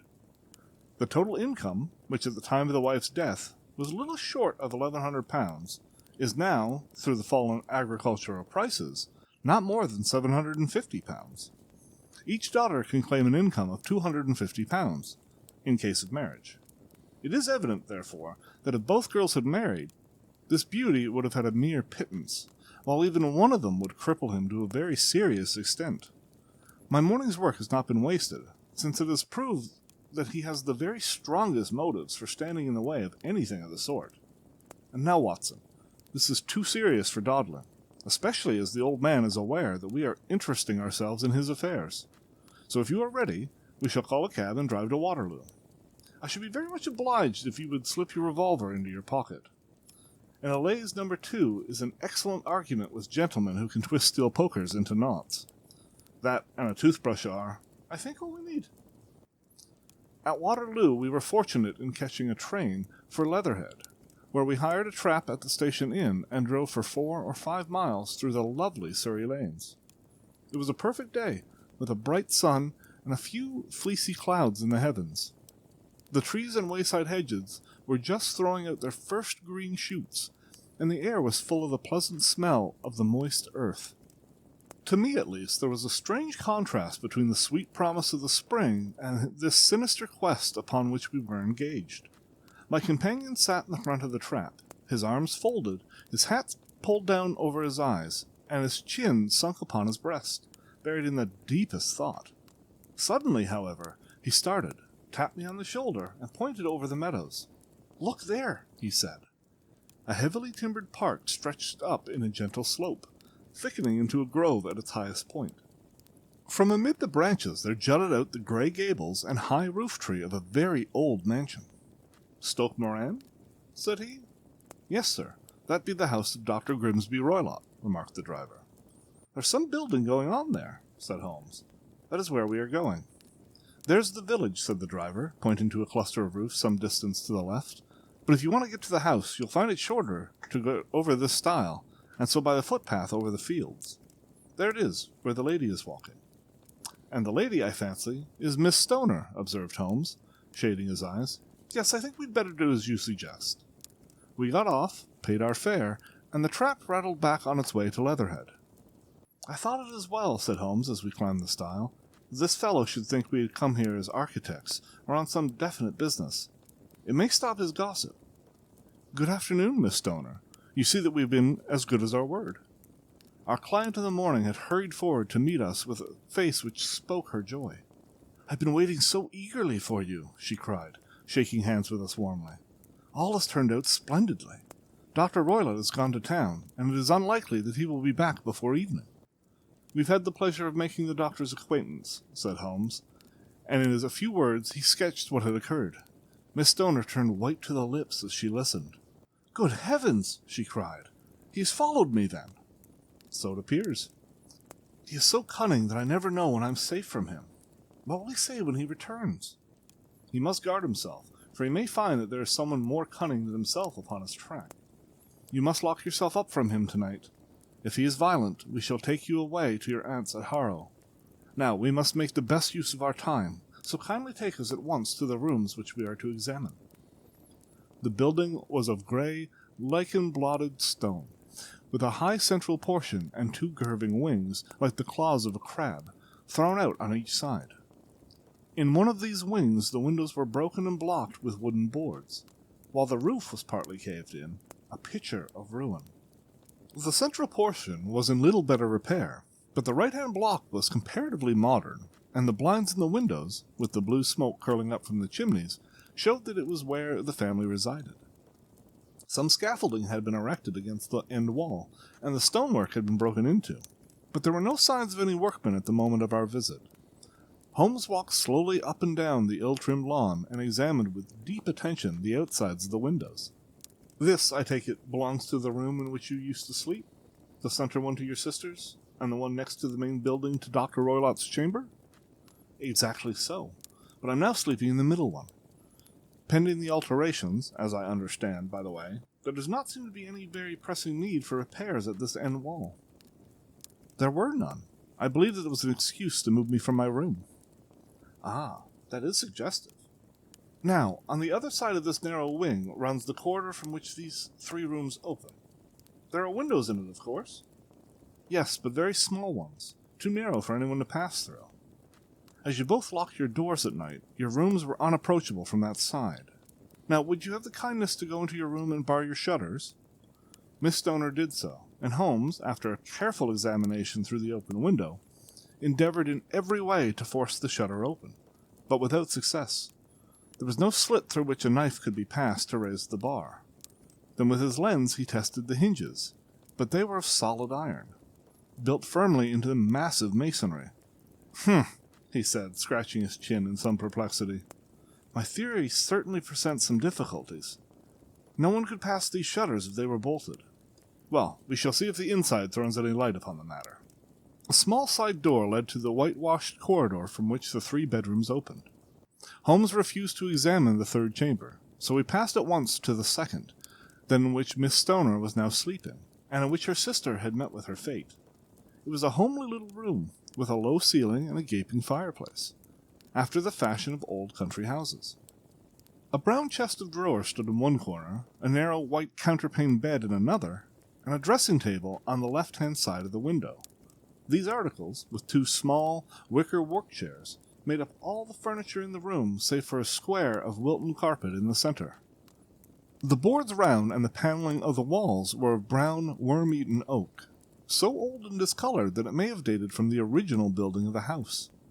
Holmes drew one of the chairs into a corner and sat silent, while his eyes travelled round and up and down, taking in every detail of the apartment. "Where does that bell communicate with?" he asked at last, pointing to a thick bell rope which hung down beside the bed, the tassel actually lying upon the pillow. "It goes to the housekeeper's room." "It looks newer than the other things." "Yes, it was only put there a couple of years ago." "Your sister asked for it, I suppose?" "No, I never heard of her using it. We used always to get what we wanted for ourselves." "Indeed. It seems unnecessary to put such nice a bell-pull there. You will excuse me for a few minutes while I satisfy myself as to this floor." He threw himself down upon his face with his lens in his hand and crawled swiftly backward and forward, examining minutely the cracks between the boards. Then he did the same with the woodwork with which the chamber was panelled. Finally he walked over to the bed and spent some time staring at it and running his eye up and down the wall. Finally he took the bell rope in his hand and gave it a brisk tug. "Why, it's a dummy," said he. "Won't it ring?" "No, it's not even attached to a wire." "This is very interesting. You can see now that it is fashioned to a hook just above where the little opening for the ventilator is." "How very absurd! I never noticed that before." "Very strange," muttered Holmes, pulling at the rope. "There are 1 or 2 very singular points about this room. For example, what a fool a builder must be to open a ventilator into another room, when, with the same trouble, he might have communicated with the outside air." "It is also quite modern," said the lady. "Done about the same time as the bell rope," remarked Holmes. "Yes, there were several little changes carried out about that time. They seem to have been of a most interesting character. dummy bell ropes, and ventilators which do not ventilate.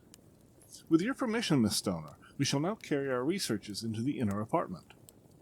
Dr. Grimsby Roylott's chamber was larger than that of his stepdaughter, but it was plainly furnished. A camp bed, a small wooden shelf full of books, mostly of a technical character, an armchair beside the bed, a plain wooden chair against the wall, a round table, and a large iron safe were the principal things which met the eye. Holmes walked slowly round and examined each and all of them with the keenest interest. "What's in there?" he asked, tapping the safe. "My stepfather's business papers." "Oh, you've seen inside, then?" "Only once, some years ago. I remember that it was full of papers." "There isn't a cat in it, for example?" "No. What a strange idea." "Well, look at this." He turned up a small saucer of milk which stood on top of it. "No, we don't keep a cat. But there is a cheetah and a baboon." "Ah, yes, of course." "Well, a cheetah is just a big cat, and yet a saucer of milk does not go very far in satisfying its wants, I dare say. There is one point which I should wish to determine." He squatted down in front of the wooden chair and examined the seat of it with the greatest attention. "Thank you. That is quite settled," said he, rising and putting his lens in his pocket. "Hello! Here's something interesting." The object which had caught his eye was a small dog lash hung on one corner of the bed.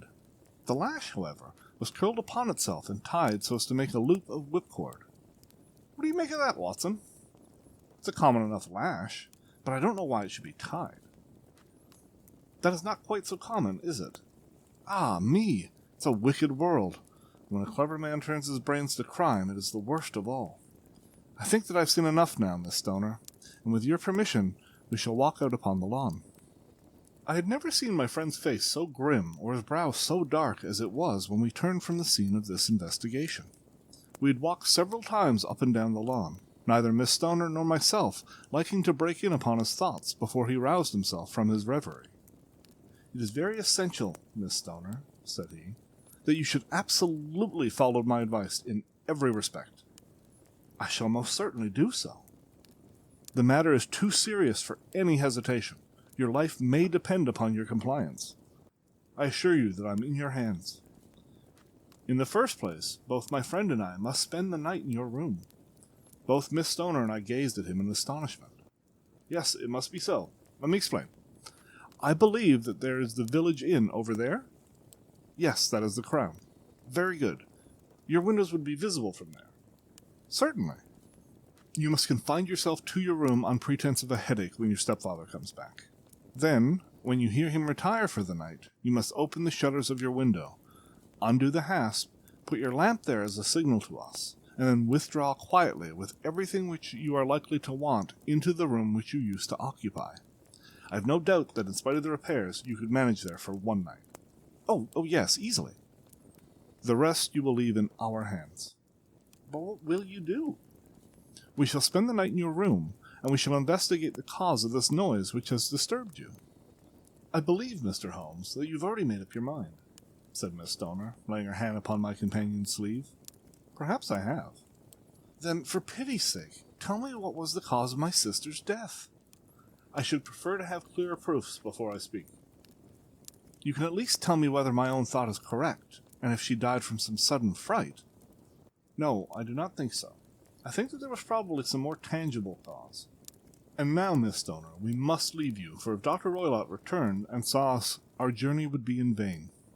Goodbye, and be brave, for if you will do what I have told you, you may rest assured that we shall soon drive away the dangers that threatens you." Sherlock Holmes and I had no difficulty in engaging a bedroom and sitting room at the Crown Inn. They were on the upper floor, and from our window we could command a view of the avenue gate, and of the inhabited wing of Stoke Moran Manor House.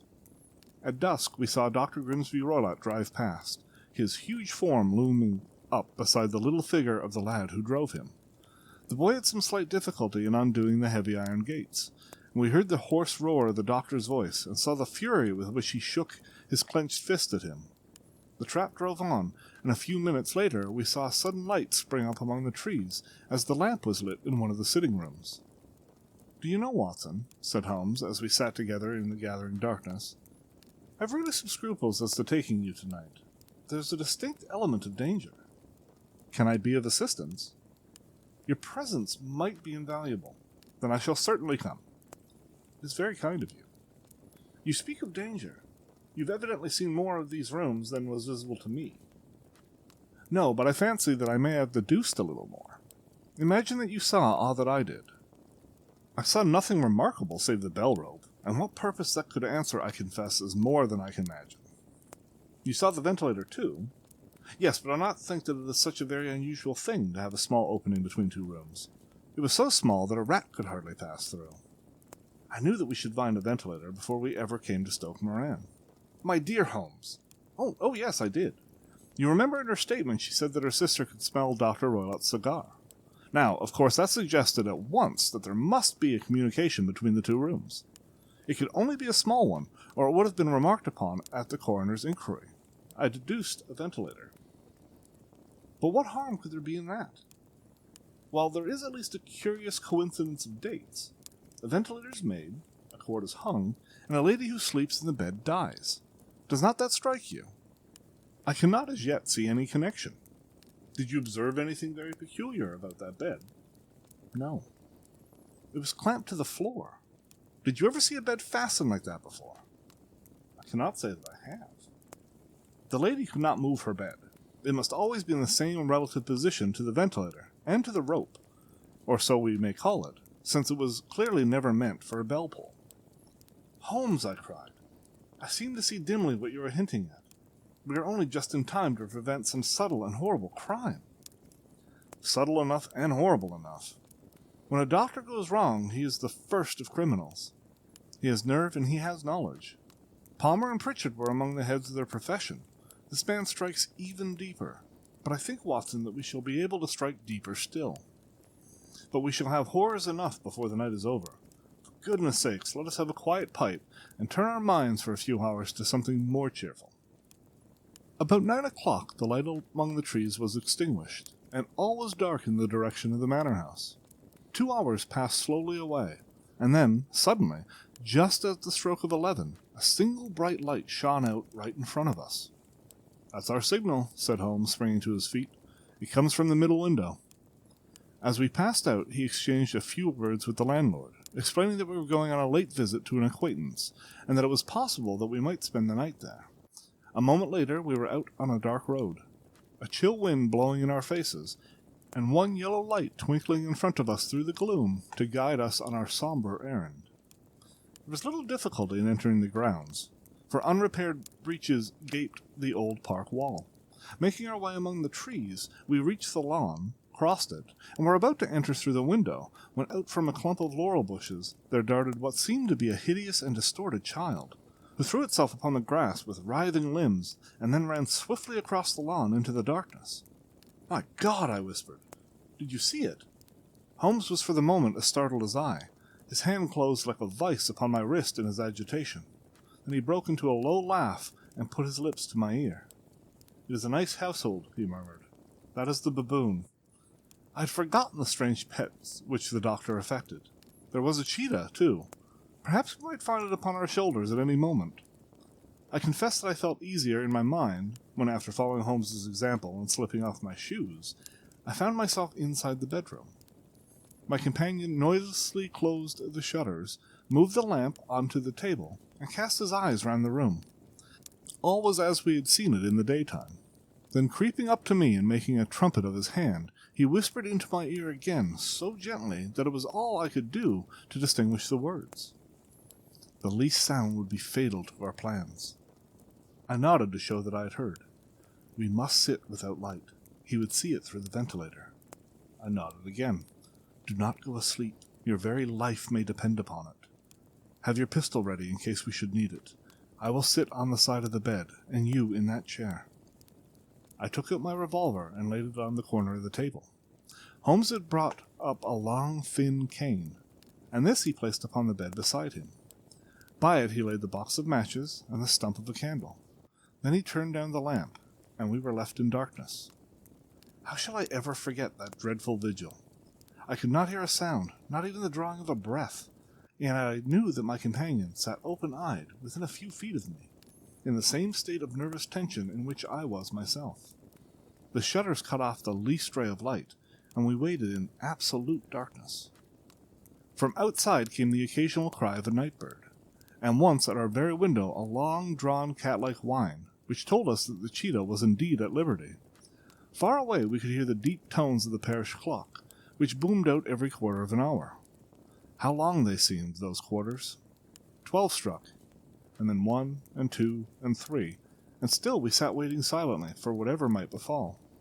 Suddenly there was the momentary gleam of a light up in the direction of the ventilator, which vanished immediately, but was succeeded by a strong smell of burning oil and heated metal. Someone in the next room had lit a dark lantern. I heard a gentle sound of movement, and then all was silent once more, though the smell grew stronger. For half an hour I sat with straining ears. Then suddenly another sound became audible, a very gentle, soothing sound, like that of a small jet of steam escaping continually from a kettle. The instant that we heard it, Holmes sprang from the bed, struck a match, and lashed furiously with his cane at the bell-pull. "You see it, Watson?" he yelled. "You see it?" But I saw nothing. At the moment when Holmes struck the light, I heard a low, clear whistle, but the sudden glare flashing into my wary eyes made it impossible for me to tell what it was at which my friend lashed so savagely. I could, however, see that his face was deeply pale and filled with horror and loathing. He had ceased to strike and was gazing up at the ventilator when suddenly there broke from the silence of the night the most horrible cry to which I had ever listened. It swelled up louder and louder, a hoarse yell of pain and fear and anger all mingled into the dreadful shriek. They say that away down in the village, and even in the distant parsonage, that cry raised the sleepers from their beds. It struck cold to our hearts, and I stood gazing at Holmes, and he at me, until the last echoes of it had died away into the silence from which it rose. "What can it mean?" I gasped. "It means that it is all over," Holmes answered, "and perhaps, after all, it is for the best. Take your pistol, and we will enter Dr. Roylott's room." With a grave face he lit the lamp and led the way down the corridor. Twice he struck at the chamber door without any reply from within. Then he turned the handle and entered, I at his heels, with the cocked pistol in my hand. It was a singular sight which met our eyes. On the table stood a dark lantern with the shutter half opened, throwing a brilliant beam of light upon the iron safe, the door of which was ajar. Beside this table, on the wooden chair, sat Dr. Grimsby Roylott, clad in a long grey dressing gown, his bare ankles protruding beneath, and his feet thrust into red, heelless Turkish slippers. Across his lap lay the short stock with the long lash which we had noticed during the day. His chin was cocked upward, and his eyes were fixed in a dreadful, rigid stare at the corner of the ceiling. Round his brow he had a peculiar yellow band, with brownish speckles, which seemed to be bound tightly around his head. As we entered he made neither sound nor motion. "The band, the speckled band," whispered Holmes. I took a step forward. In an instant his strange headgear began to move, and there reared itself from among his hair the squat, diamond-shaped head and puffed neck of a loathsome serpent. "It's a swamp adder," cried Holmes, "the deadliest snake in India. He's died within 10 seconds of being bitten. Violence does, in truth, recoil upon the violent, and the schemer falls into the pit which he digs for another. Let us thrust this creature back into its den, then we can remove Miss Stoner to some safer place of shelter, and let the county police know what has happened." As he spoke, he drew the dog-whip swiftly from the dead man's lap, and throwing the noose round the reptile's neck, he drew it from its horrid perch, and, carrying it at arm's length, threw it into the iron safe, which he closed upon it. Such are the true facts of the death of Dr. Grimsby Roylott, of Stoke Moran.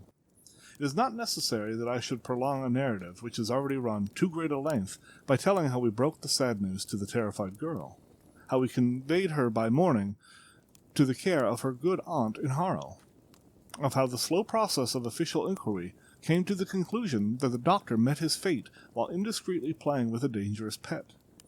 The little which I had yet to learn of the case was told me by Sherlock Holmes as we travelled back the next day. "I had," said he, "come to an entirely erroneous conclusion, which shows, my dear Watson, how dangerous it always is to reason from insufficient data. The presence of the gipsies, and the use of the word band, which was used by the poor girl, no doubt, to explain the appearance which she had caught a hurried glimpse of by the light of her match, were sufficient to put me upon an entirely wrong scent. I can only claim the merit that I instantly recognized my position, when, however, it became clear to me that whatever danger threatened an occupant of the room could not come from the window or the door. My attention was speedily drawn, as I've already remarked to you, to this ventilator, and to the bell rope which hung down to the bed. The discovery that this was a dummy, and that the bed was clamped to the floor, instantly gave rise to the suspicion that the rope was there as a bridge for something passing through the hole and coming to the bed. The idea of a snake instantly occurred to me, and when I coupled it with my knowledge that the doctor was furnished with a supply of creatures from India, I felt that I was probably on the right track.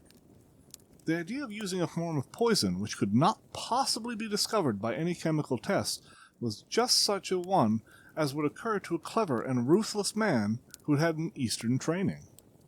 The rapidity with which such a poison would take effect would also, from his point of view, be an advantage. It would be a sharp-eyed coroner indeed who could distinguish the two little dark punctures which would show where the poison fangs had done their work.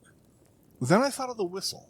Of course he must recall the snake before morning light revealed it to the victim. He had trained it, probably by the use of the milk which we saw, to return to him when summoned. He would put it through this ventilator at the hour that he thought best, with the certainty that it would crawl down the rope and land on the bed. It might or might not bite the occupant. Perhaps she might escape every night for a week, but sooner or later she must fall a victim. I had come to these conclusions before ever I had entered the room. An inspection of his chair showed me that he had been in the habit of standing on it, which, of course, would be necessary in order that he should reach the ventilator. The sight of the safe, the saucer of milk, and the loop of whipcord were enough to finally dispel any doubts which may have remained. The metallic clang heard by Miss Stoner was obviously caused by her stepfather hastily closing the door of his safe upon its terrible occupant. Having once made up my mind, you know the steps which I took in order to put the matter to the proof.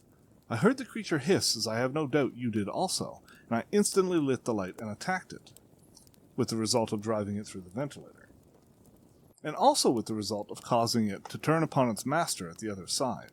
Some of the blows of my cane came home and aroused its snakish temper, so that it flew upon the first person it saw. In this way I am no doubt indirectly responsible for Dr. Grimsby Roylott's death, and I cannot say that it is likely to weigh very heavily upon my conscience. The Adventure of the Engineer's Thumb. Of all the problems which have been submitted to my friend, Mr. Sherlock Holmes, for solution during the years of our intimacy, there were only two which I was the means of introducing to his notice. That of Mr. Hatherley's thumb, and that of Colonel Warburton's madness. Of these the latter may have afforded a finer field for an acute and original observer, but the other was so strange in its inception, and so dramatic in its details, that it may be more worthy of being placed upon record, even if it gave my friend fewer openings for those deductive methods of reasoning by which he achieved such remarkable results. The story has, I believe, been told more than once in the newspapers, but, like all such narratives, its effect is much less striking when set forth en bloc in a single half-column of print than when the facts slowly evolve before your own eyes, and the mystery clears gradually away as each new discovery furnishes a step which leads on to the complete truth. At the time the circumstances made a deep impression upon me, and the lapse of 2 years has hardly served to weaken the effect. It was the summer of '89, not long after my marriage, that the events occurred which I am now about to summarize. I had returned to civil practice, and had finally abandoned Holmes in his Baker Street rooms, although I continually visited him, and occasionally even persuaded him to forego his bohemian habits, so far as to come and visit us. My practice had steadily increased, and as I happened to live at no great distance from Paddington Station, I got a few patients from among the officials. One of these, whom I had cured of a painful and lingering disease, was never wary of advertising my virtues, and of endeavoring to send me on every sufferer over whom he might have any influence. One morning, at a little before 7 o'clock, I was awakened by the maid tapping at the door to announce that 2 men had come from Paddington, and were waiting in the consulting room. I dressed hurriedly, for I knew by experience that railway cases were seldom trivial, and hastened downstairs. As I descended, my old ally, the guard, came out of the room and closed the door tightly behind him. "I've got him here," he whispered, jerking his thumb over his shoulder. "He's all right." "What is it, then?" I asked, for his manner suggested that it was some strange creature which he had caged up in my room. "It's a new patient," he whispered. "I thought I'd bring him round myself. Then he couldn't slip away. There he is, all safe and sound. I must go now, Doctor. I have my duties, just the same as you." And off he went, this trusty tout, without even giving me the time to thank him. I entered my consulting room and found a gentleman seated by the table. He was quietly dressed in a suit of heather tweed with a soft cloth cap, which he had laid down upon my books. Round one of his hands he had a handkerchief wrapped, which was mottled all over with bloodstains. He was young, not more than 25, I should say, with a strong masculine face, but he was exceedingly pale, and gave me the impression of a man who was suffering from strong agitation, which it took all his strength of mind to control. "I am sorry to knock you up so early, Doctor," said he, "but I have had a very serious accident during the night. I came in by train this morning, and on inquiring at Paddington as to where I might find a doctor, a worthy fellow very kindly escorted me here. I gave the maid a card, but I see that she has left it upon the side table." I took it up and glanced at it. "Mr. Victor Hatherley, Hydraulic Engineer, 16A, Victoria Street, 3rd floor." That was the name, style, and abode of my morning visitor. "I regret that I have kept you waiting," said I, sitting down in my library chair. "You are fresh from a night journey, I understand, which in itself is a monotonous occupation."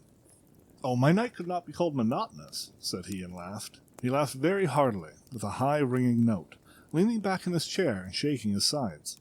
All my medical instinct rose up against that laugh. "Stop it," I cried. "Pull yourself together." And I pulled out some water from a carafe.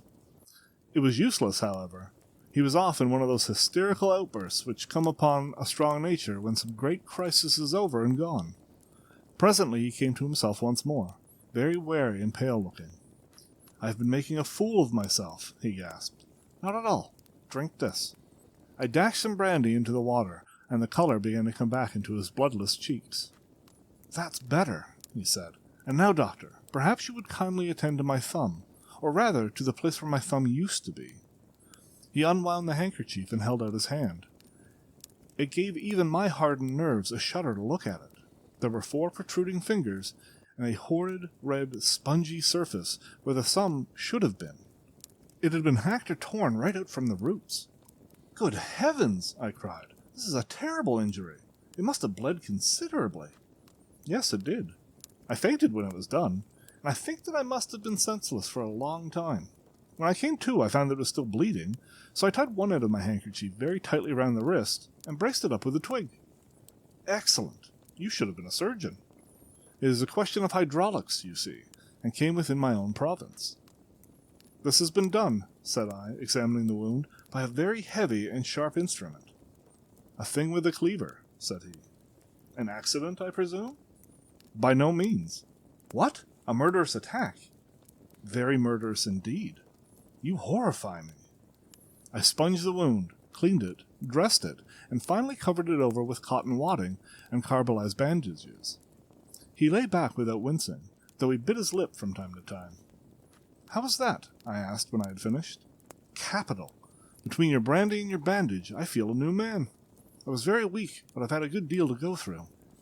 "Perhaps you had better not speak of the matter. It is evidently trying your nerves." "Oh, no, not now. I shall have to tell my tale to the police.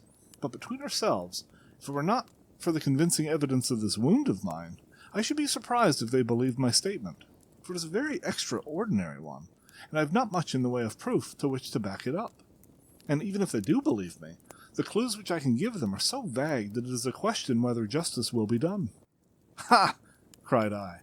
"If it is anything in the nature of a problem which you desire to see solved, I should strongly recommend to you come to my friend Mr. Sherlock Holmes, before you go to the official police." "Oh, I've heard of that fellow," answered my visitor, "and I should be very glad if he would take the matter up.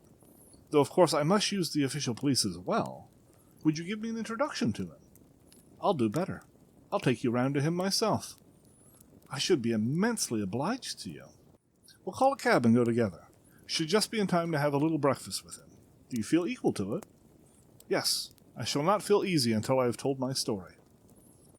Then my servant will call a cab, and I shall be with you in an instant.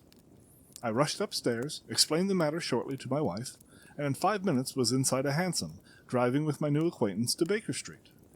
Sherlock Holmes was, as I expected, lounging about his sitting room in his dressing gown, reading the agony column of the Times and smoking his before-breakfast pipe, which was composed of all the plugs and dawdles left from his smokes the day before, all carefully dried and collected on the corner of the mantelpiece. He received us in his quietly genial fashion, ordered fresh rashers and eggs, and joined us in a hearty meal. When it was concluded, he settled our new acquaintance upon the sofa, placed a pillow beneath his head, and laid a glass of brandy and water within his reach.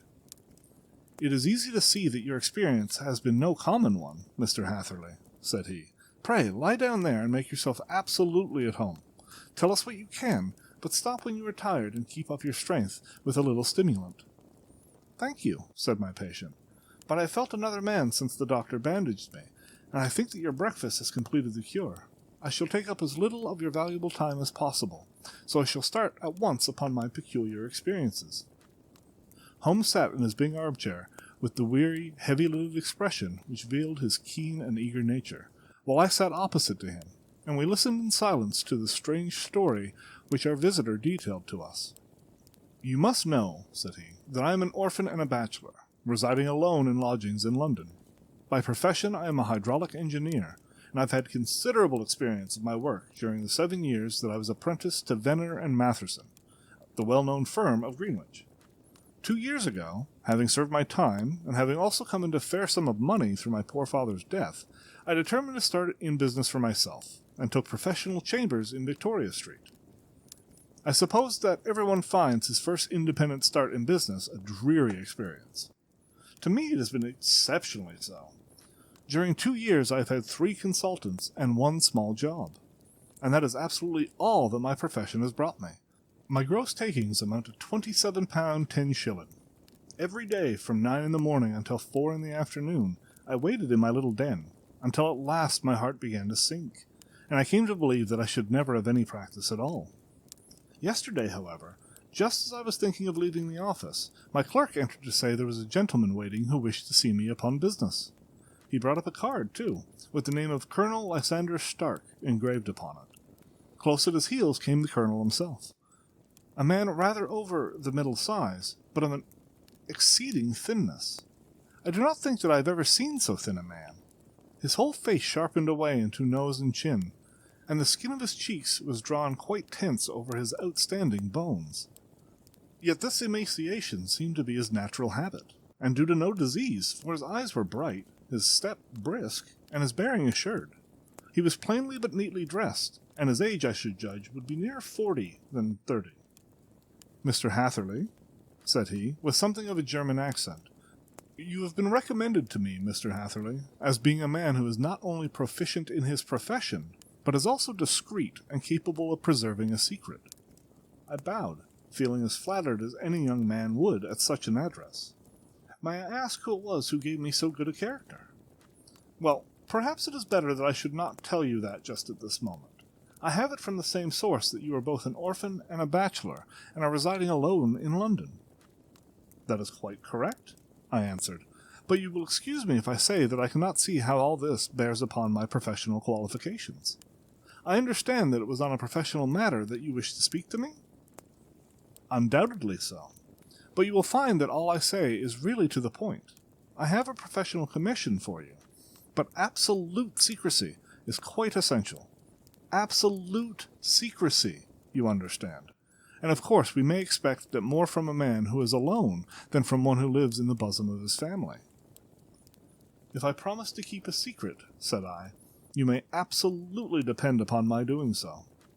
He looked very hard at me as I spoke, and it seemed to me that I had never seen so suspicious and questioning an eye. "Do you promise, then?" he said at last. "Yes, I promise." Absolute and complete silence before, during, and after. No reference to the matter at all, either in word or writing. "I have already given you my word." "Very good. He suddenly sprang up, and darting like lightning across the room, he flung open the door. The passage outside was empty. "That's all right," said he, coming back. "I know that clerks are sometimes curious as to their master's affairs. Now we can talk in safety." He drew up his chair very close to mine, and began to stare at me again with the same questioning and thoughtful look. A feeling of repulsion, and of something akin to fear, had begun to rise within me as the strange antics of this fleshless man. Even my dread of losing a client could not restrain me from showing my impatience. "I beg that you will state your business, sir," said I. "My time is of value." Heaven forgive me for that last sentence, but the words came to my lips. "How would 50 guineas for a night's work suit you?" he asked. "Most admirably." "I say a night's work, but an hour's would be near the mark. I simply want your opinion about a hydraulic stamping machine which has got out of gear. If you show us what is wrong, we shall soon set it right ourselves. What do you think of such a commission as that?" "The work appears to be light, and the pay munificent." "Precisely so. We shall want you to come tonight by the last train." "Where to?"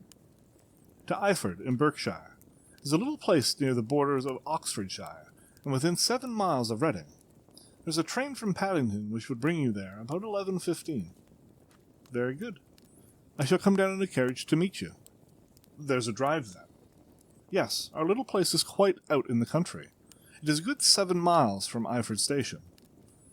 "Then we can hardly get there before midnight. I suppose there would be no chance of a train back, should I be compelled to stop the night." "Yes, we could easily give you a shakedown." "That is very awkward. Could I not come at some more convenient hour?" "We have judged it best that you should come late. It is to recompense you for any inconvenience that we are paying to you, and young and unknown man, a fee which would buy an opinion from the very heads of your profession. Still, of course, if you would like to draw out of the business, there is plenty of time to do so."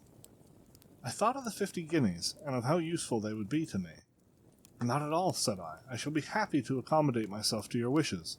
I should like, however, to understand a little more clearly what it is that you wish me to do." "Quite so. It is very natural that the pledge of secrecy which we have exacted from you should have aroused your curiosity.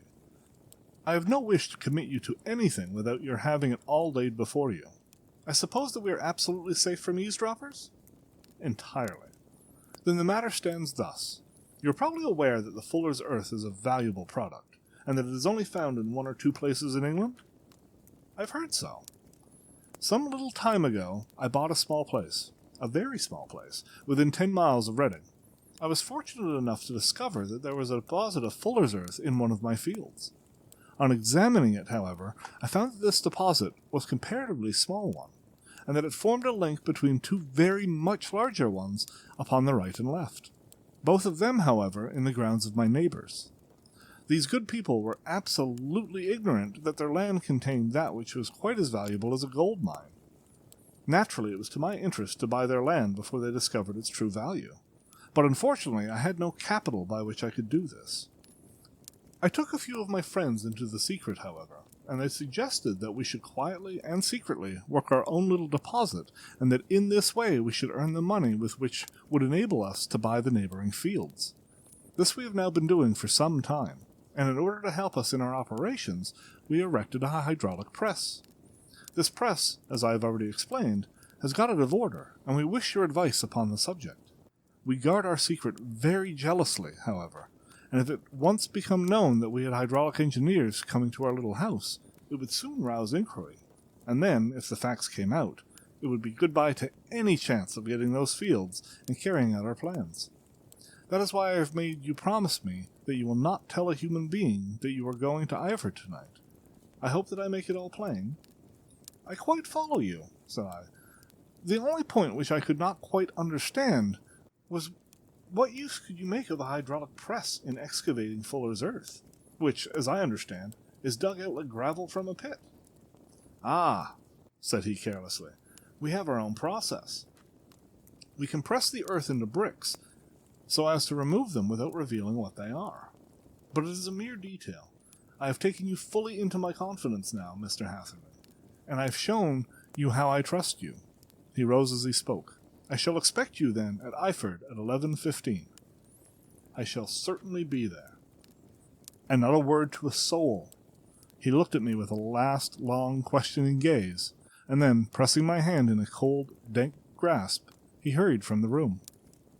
Well, when I came to think it all over in cool blood, I was very much astonished, as you may both think, at this sudden commission which had been entrusted to me.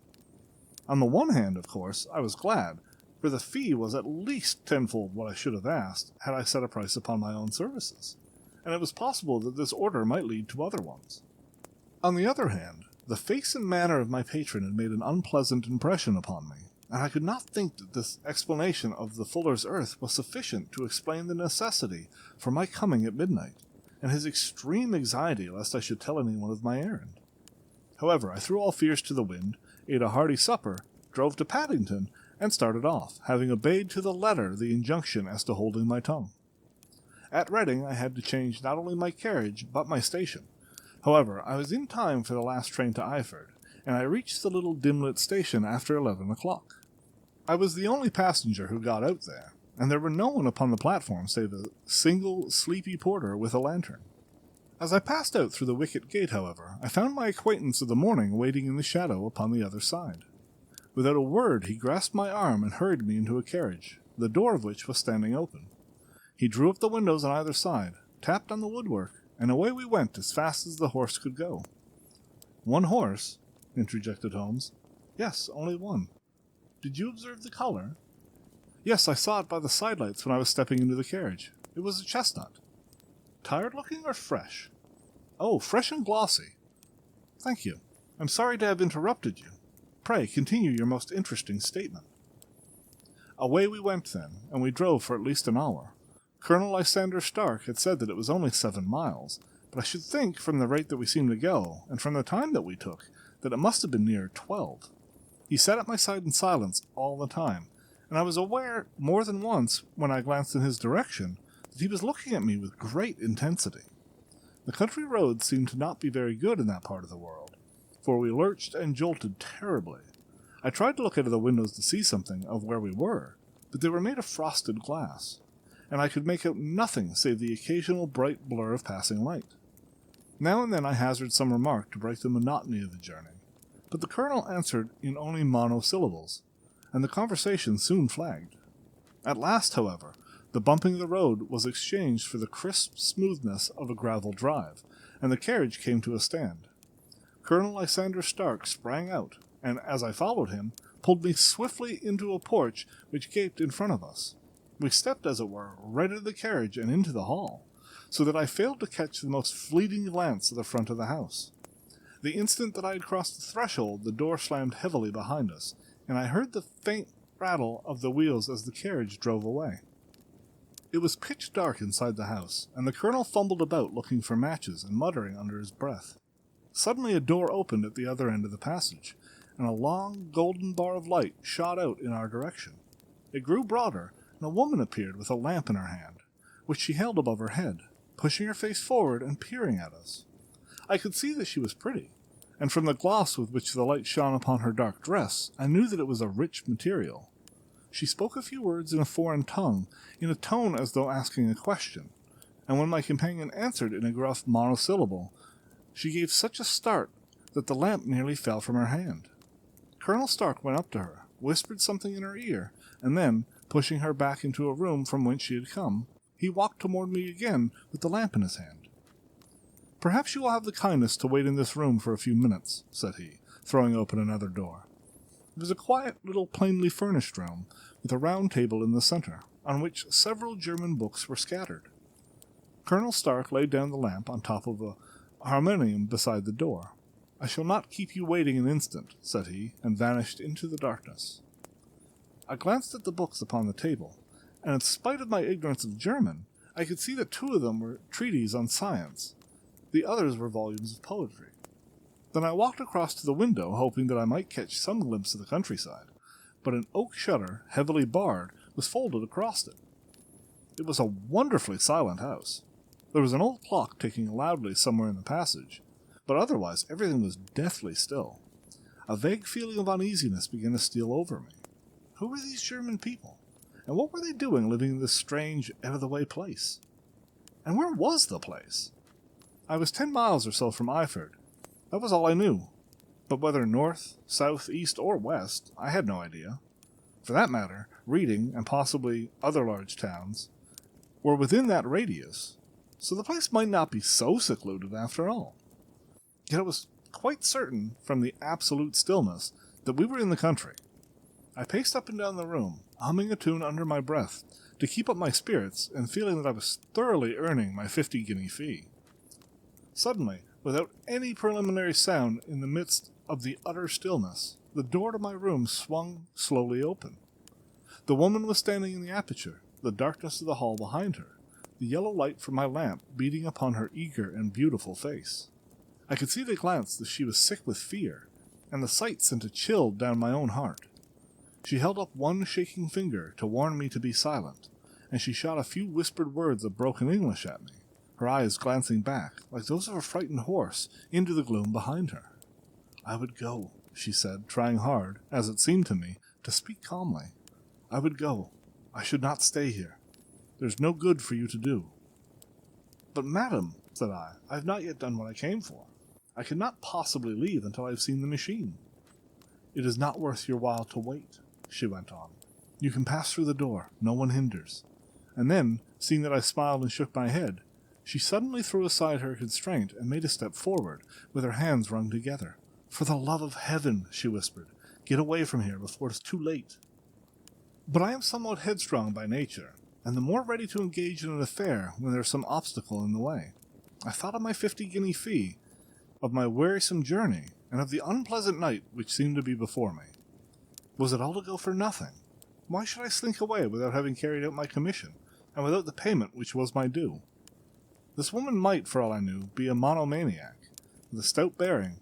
Therefore, though her manner had shaken me more than I cared to confess, I still shook my head and declared my intention of remaining where I was. She was about to renew her entreaties when a door slammed overhead, and the sound of several footsteps was heard upon the stairs. She listened for an instant, threw up her hands with a despairing gesture, and vanished as suddenly and as noiselessly as she had come. The newcomers were Colonel Lysander Stark and a short, thick man with a chinchilla beard growing out of the creases of his double chin, who was introduced to me as Mr. Ferguson.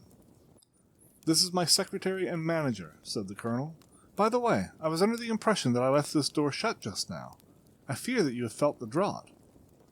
"On the contrary," said I opened the door myself because I felt the room to be a little close." He shot one of his suspicious looks at me. "Perhaps we'd better proceed to business, then," said he. "Mr. Ferguson and I will take you up to see the machine." "I'd better put my hat on, I suppose." "Oh, no, it is in the house." "What? You dig fuller's earth in the house?" No, this is only where we compress it. Never mind that. All we wish you to do is examine the machine and to let us know what is wrong with it." We went upstairs together, the colonel first with the lamp, the fat manager and I behind him. It was a labyrinth of an old house, with corridors, passages, narrow winding staircases, and little low doors, the thresholds of which were hollowed out by the generations who had crossed them. There were no carpets and no sign of any furniture above the ground floor, while the plaster was peeling off the walls, and the damp was breaking through in green, unhealthy blotches. I tried to put on as unconcerned an air as possible, but I had not forgotten the warnings of the lady, even though I disregarded them, and I kept keen eye upon my two companions. Ferguson appeared to be a morose and silent man, but I could see from the little that he had said that he was at least a fellow countryman. Colonel Lysander Stark stopped at the last before a low door, which he unlocked. Within was a small square room, in which the three of us could hardly get in at one time. Ferguson remained outside, and the colonel ushered me in. "We are now," said he, "actually within the hydraulic press, and it would be a particularly unpleasant thing for us if anyone were to turn it on. The ceiling of this small chamber is really the end of the descending piston, and it comes down with the force of many tons upon this metal floor. There are small lateral columns of water outside which receive the force, and which transmit and multiply it in the manner which is familiar to you. The machine goes readily enough, but there's some stiffness in the working of it, and it has lost a little of its force. Perhaps you will have the goodness to look it over and show us how we might set it right." I took the lamp from him, and I examined the machine very thoroughly. It was indeed a gigantic one, and capable of exercising enormous pressure.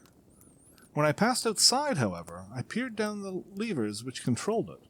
I knew at once by the whistling sound that there was a slight leakage, which allowed a regurgitation of water through one of the side cylinders. An examination showed that one of the India rubber bands, which was round the head of a driving rod, had shrunk so as to not quite fill the socket along which it worked. This was clearly the cause of the loss of power, and I pointed it out to my companions, who followed my remarks very carefully and asked several practical questions as to how they should proceed to set it right. When I had made it clear to them, I returned to the main chamber of the machine and took a good look at it to satisfy my own curiosity. It was obvious at a glance that the story of the Fuller's Earth was the merest fabrication, for it would be absurd to suppose that so powerful an engine could be designed for so inadequate a purpose. The walls were of wood, but the floor consisted of a large iron trough, and when I came to examine it, I could see a crust of metallic deposit all over it. I had stooped and was scraping at this to see exactly what it was when I heard a muttered explanation in German and saw the cadaverous face of the colonel looking down at me. "What are you doing there?" he asked. I felt angry at having been tricked by so elaborate a story as that which he had told me. "I was admiring your Fuller's Earth," said I. "I think that I should be better able to advise you as to your machine if I knew what the exact purpose was for which it was used." The instant that I uttered the words, I regretted the rashness of my speech. His face set hard, and a baleful light sprang up in his grey eyes. "Very well," said he. "You shall know all about the machine." He took a step backward, slammed the little door, and turned the key in the lock. I rushed toward it and pulled at the handle, but it was quite secure, and did not give in the least to my kicks and shoves. "Hello!" I yelled. "Hello, Colonel! Let me out!" And then suddenly, in the silence, I heard a sound which sent my heart into my mouth. It was the clank of the levers and the swish of the leaking cylinder. He had set the engine at work. The lamp still stood upon the floor where I had placed it when examining the trough. By its light I saw that the black ceiling was coming down upon me, slowly, jerkily, but as none knew better than myself, with a force which must, within a minute, grind me to a shapeless pulp. I threw myself screaming against the door, and dragged with my nails at the lock. I implored the colonel to let me out, but the remorseless clanking of the levers drowned my cries. The ceiling was only a foot or two above my head, and with my hand upraised I could feel its hard, rough surface. Then it flashed through my mind that the pain of my death would depend very much upon the position on which I met it. If I lay on my face, the weight would come upon my spine, and I shuddered to think of that dreadful snap. Easier the other way, perhaps, and yet I had the nerve to lie and look up at that deadly black shadow waving down upon me? Already I was unable to stand erect, when my eye caught something which brought a gush of hope back to my heart. I have said that though the floor and ceiling were of iron, the walls were of wood, and I gave a last hurried glance around. I saw a thin line of yellow light between two of the boards, which broadened and broadened as the small panel was pushed backward. For an instant I could hardly believe that there was indeed a door which led away from death. The next instant I threw myself through, and lay half fainting upon the other side. The panel had closed again behind me, but the crash of the lamp, and a few moments afterward the clang of the two slabs of metal, told me how narrow had my escape been. I was recalled to myself by a frantic plucking at my wrist, and I found myself lying upon the stone floor of the narrow corridor, while the woman bent over me and tugged at me with her left hand, while she held a candle in her right. It was the same good friend whose warning I had so foolishly rejected. "Come, come," she cried breathlessly. "They will be here in a moment. They will see that you are not there. Oh, do not waste the so precious time, but come." This time, at least, I did not scorn her advice. I staggered to my feet and ran with her along the corridor and down the winding stair. The ladder led to another broad passage, and just as we reached it, we heard the sound of running feet and the shouting of two voices, one answering the other from the floor on which we were, and one from the floor beneath. My guide stopped and looked about her like one who is at her wit's end, and she threw open a door which led into a bedroom, through the window of which the moon was shining brightly. "It is your only chance," she said. "It is high, but it may be that you can jump it." As she spoke, a light sprang into view at the further end of the passage, and I saw the lean figure of Colonel Lysander Stark rushing forward with a lantern in one hand and a weapon like a butcher's cleaver in the other. I rushed across the bedroom, flung open the window, and looked out. How quiet and sweet and wholesome the garden looked in the moonlight, and it could not be more than 30 feet down. I clambered out upon the sill, but I hesitated to jump until I should have heard what passed between my saviour and the ruffian who pursued me. If she were ill-used, then at any risks I was determined to go back to her assistance. The thought had hardly flashed through my mind before he was at the door, pushing his way past her, but she threw her arms round him and tried to hold him back. "Fritz! Fritz!" she cried in English. "Remember your promise after the last time. You said it should not be again. He will be silent. Oh, he will be silent." "You are mad, Elise," he shouted, struggling to break away from her. "You will be the ruin of us. He has seen too much. Let me pass, I say." He dashed her to one side, and, rushing to the window, cut at me with his heavy weapon. I had let myself go, and was hanging by the hands to the sill, when his blow fell. I was conscious of a dull pain, my grip loosened, and I fell into the garden below. I was shaken but not hurt by the fall, so I picked myself up and rushed off among the bushes as hard as I could run, for I understood that I was far from being out of danger yet. Suddenly, however, as I ran, a deadly dizziness and sickness came over me. I glanced down at my hand, which was throbbing painfully, and then, for the first time, saw that my thumb had been cut off, and that the blood was pouring from my wound. I endeavoured to tie my handkerchief round it, but there came a sudden buzzing in my ears, and the next moment I fell in a dead faint among the rose bushes. How long I remained unconscious I cannot tell, but it must have been a very long time, for the moon had sunk, and a bright morning was breaking when I came to myself. My clothes were all sodden with dew, and my coat sleeve was drenched with blood from my wounded thumb. The smarting of it recalled in an instant all the particulars of my night's adventure, and I sprang to my feet with the feeling that I might hardly yet be safe from my pursuers. But to my astonishment, when I came to look round me, neither house nor garden were to be seen. I had been lying in an angle of the hedge close by the high road, and just a little down was a long building, which proved upon my approaching it to be the very station at which I had arrived upon the previous night. Were it not for the ugly wound upon my hand, all that had passed during those dreadful hours might have been an evil dream. Half dazed, I went into the station and asked about the morning train. There would be one to Reading in less than an hour. The same porter was on duty, I found, and had been there when I had arrived. I inquired of him whether he had ever heard of Colonel Lysander Stark. The name was strange to him. Had he observed a carriage the night before waiting for me? No, he had not. Was there a police station anywhere near? There was one about 3 miles off. It was too far for me to go, weak and ill as I was. I determined to wait until I got back to town before telling my story to the police. It was a little past 6 when I arrived, so I went first to have my wound dressed, and then the doctor was kind enough to bring me along here. I put the case into your hands and shall do exactly what you advise." We both sat in silence for some time after listening to his extraordinary narrative.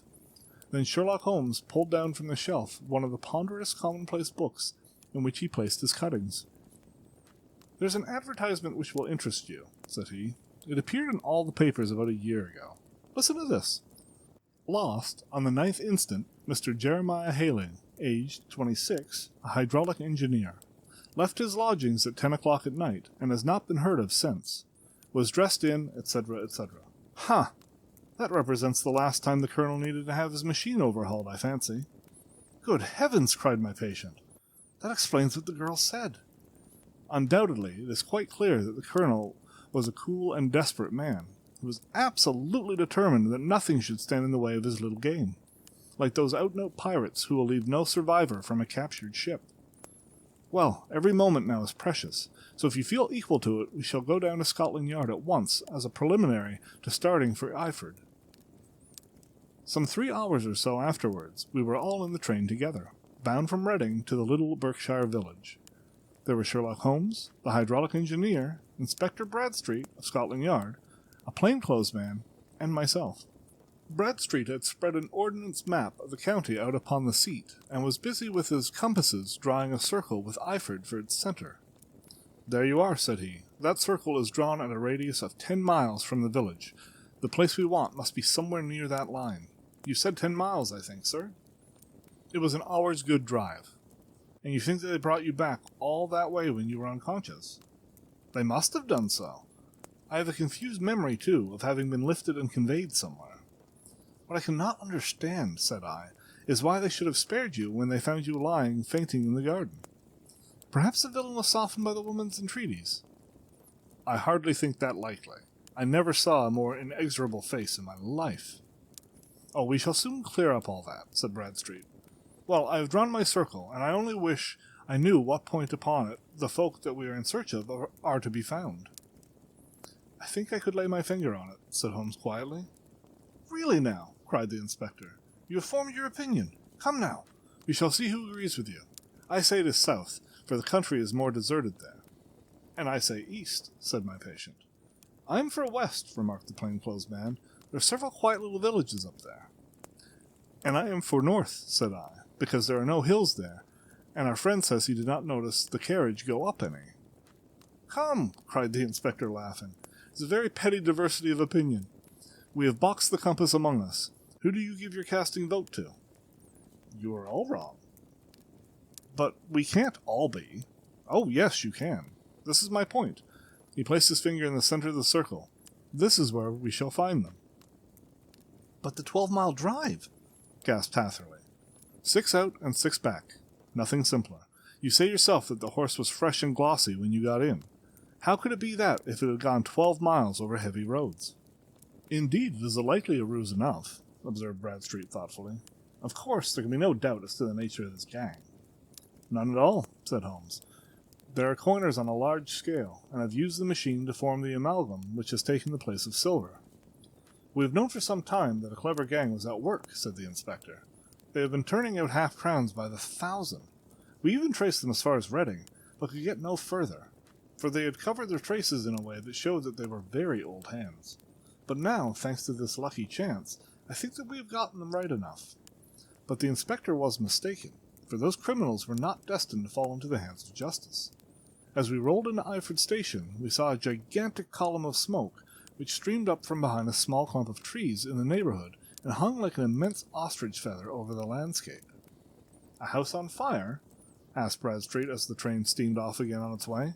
"Yes, sir," said the station master. "When did it break out?" "I hear that it was during the night, sir, but it had gotten worse, and the whole place is ablaze." "Whose house is it?"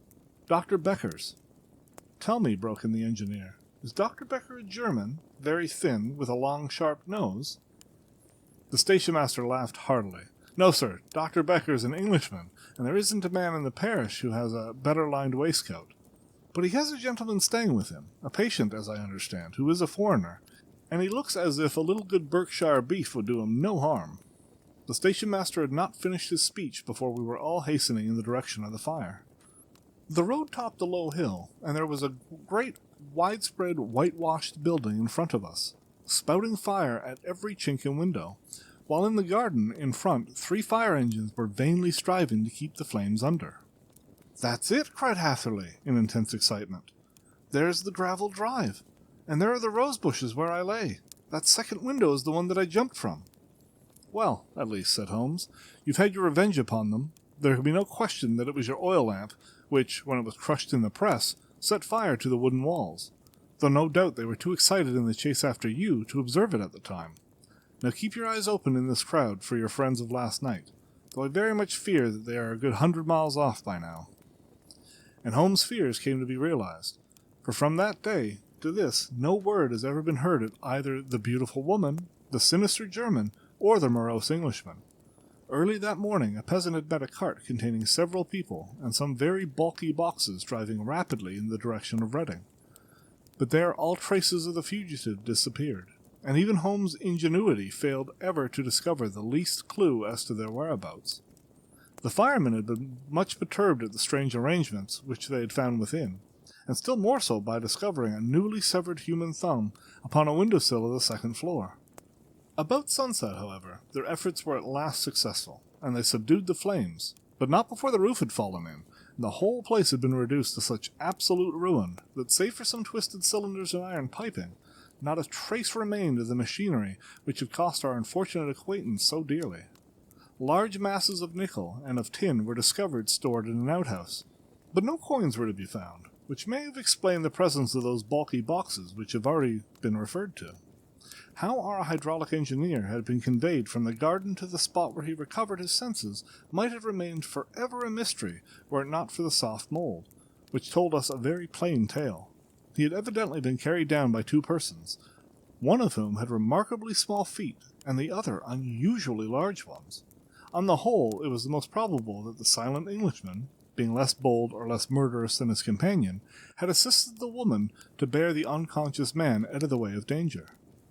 "Well," said our engineer ruefully, as we took our seats to return once more to London, "it has been a pretty business for me. I've lost my thumb, and had lost 50 guinea fee. And what have I gained?" "Experience," said Holmes, laughing. "Indirectly it may be of value, you know. You have only to put it into words to gain the reputation of being excellent company for the remainder of your existence." The Adventure of the Noble Bachelor. The Lord St. Simon marriage and its curious termination have long ceased to be a subject of interest in those exalted circles in which the unfortunate bridegroom moves. Fresh scandals have eclipsed it, and the more piquant details have drawn the gossips away from this 4-year-old drama. As I have reason to believe, however, that the full facts have never been revealed to the general public, and as my friend Sherlock Holmes had a considerable share in clearing the matter up, I feel that no memoir of him would be complete without some little sketch of this remarkable episode. It was a few weeks before my own marriage, during the days when I was still sharing rooms with Holmes in Baker Street, that he came home from an afternoon stroll to find a letter on the table waiting for him. I had remained indoors all day, for the weather had taken a sudden turn to rain, with high autumnal winds, and the Giselle bullet which I had brought back in one of my limbs as a relic of my Afghan campaign throbbed with dull persistence. With my body in one easy-chair and my legs upon another, I had surrounded myself with a cloud of newspapers until at last, saturated with the news of the day, I tossed them all aside and lay listless, watching the huge crest and monogram upon the envelope upon the table, and wondering lazily who my friend's noble correspondent could be. "Here's a very fashionable epistle," I remarked as he entered. "Your morning letters, if I remember right, were from a fishmonger and a tide-waiter." "Yes, my correspondence has certainly the charm of variety," he answered, smiling, "and the humbler are usually the more interesting. This looks like one of those unwelcome social summons which call upon a man either to be bored or to lie." He broke the seal and glanced over the contents. "Oh, come, it may prove to be something of interest after all." "Not social, then?" "No, distinctly professional." "And from a noble client?" "One of the highest in England." "My dear fellow, I congratulate you." "I assure you, Watson, without affection, that the status of my client is a matter of less moment to me than the interest of his case. It is just possible, however, that also may not be wanting in this new investigation. You have been reading the papers diligently of late, have you not?" "It looks like it," I said ruefully, pointing to a huge bundle in the corner. "I've had nothing else to do." "It is fortunate, for you will perhaps be able to post me up. I've read nothing except the criminal news and the agony column. The latter is always instructive. But if you have followed recent events so closely, you must have read about Lord St. Simon and his wedding?" "Oh, yes, with the deepest interest." "That is well. The letter which I hold in my hand is from Lord St. Simon. I will read it to you, and in return you must turn over these papers, and let me have whatever bears upon the matter. This is what he says. My dear Sherlock Holmes, Lord Backwater tells me that I may place implicit reliance upon your judgment and discretion. I have determined, therefore, to call upon you and to consult you in reference to the very painful event which has occurred in connection with my wedding. Mr. Lestrade, of Scotland Yard, is acting already in the matter, but he assures me that he sees no objection to your cooperation, and that he even thinks that it might be of some assistance. I will call at 4 o'clock in the afternoon, and should you have any other engagement at that time, I hope that you will postpone it, as this matter is of paramount importance.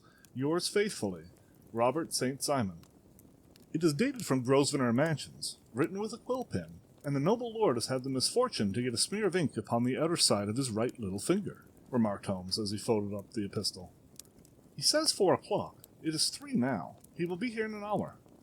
Then I have just time, with your assistance, to get clear upon the subject. Turn over those papers and arrange the extracts in their order of time, while I take a glance as to who our client is."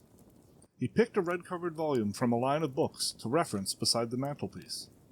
"Here he is," he said, sitting down and flattening out upon his knee. "Lord Robert Walsingham de Vere St. Simon, second son of the Duke of Balmoral. Arms, azure, 3 caltrops in chief over a fess sable. Born in 1846.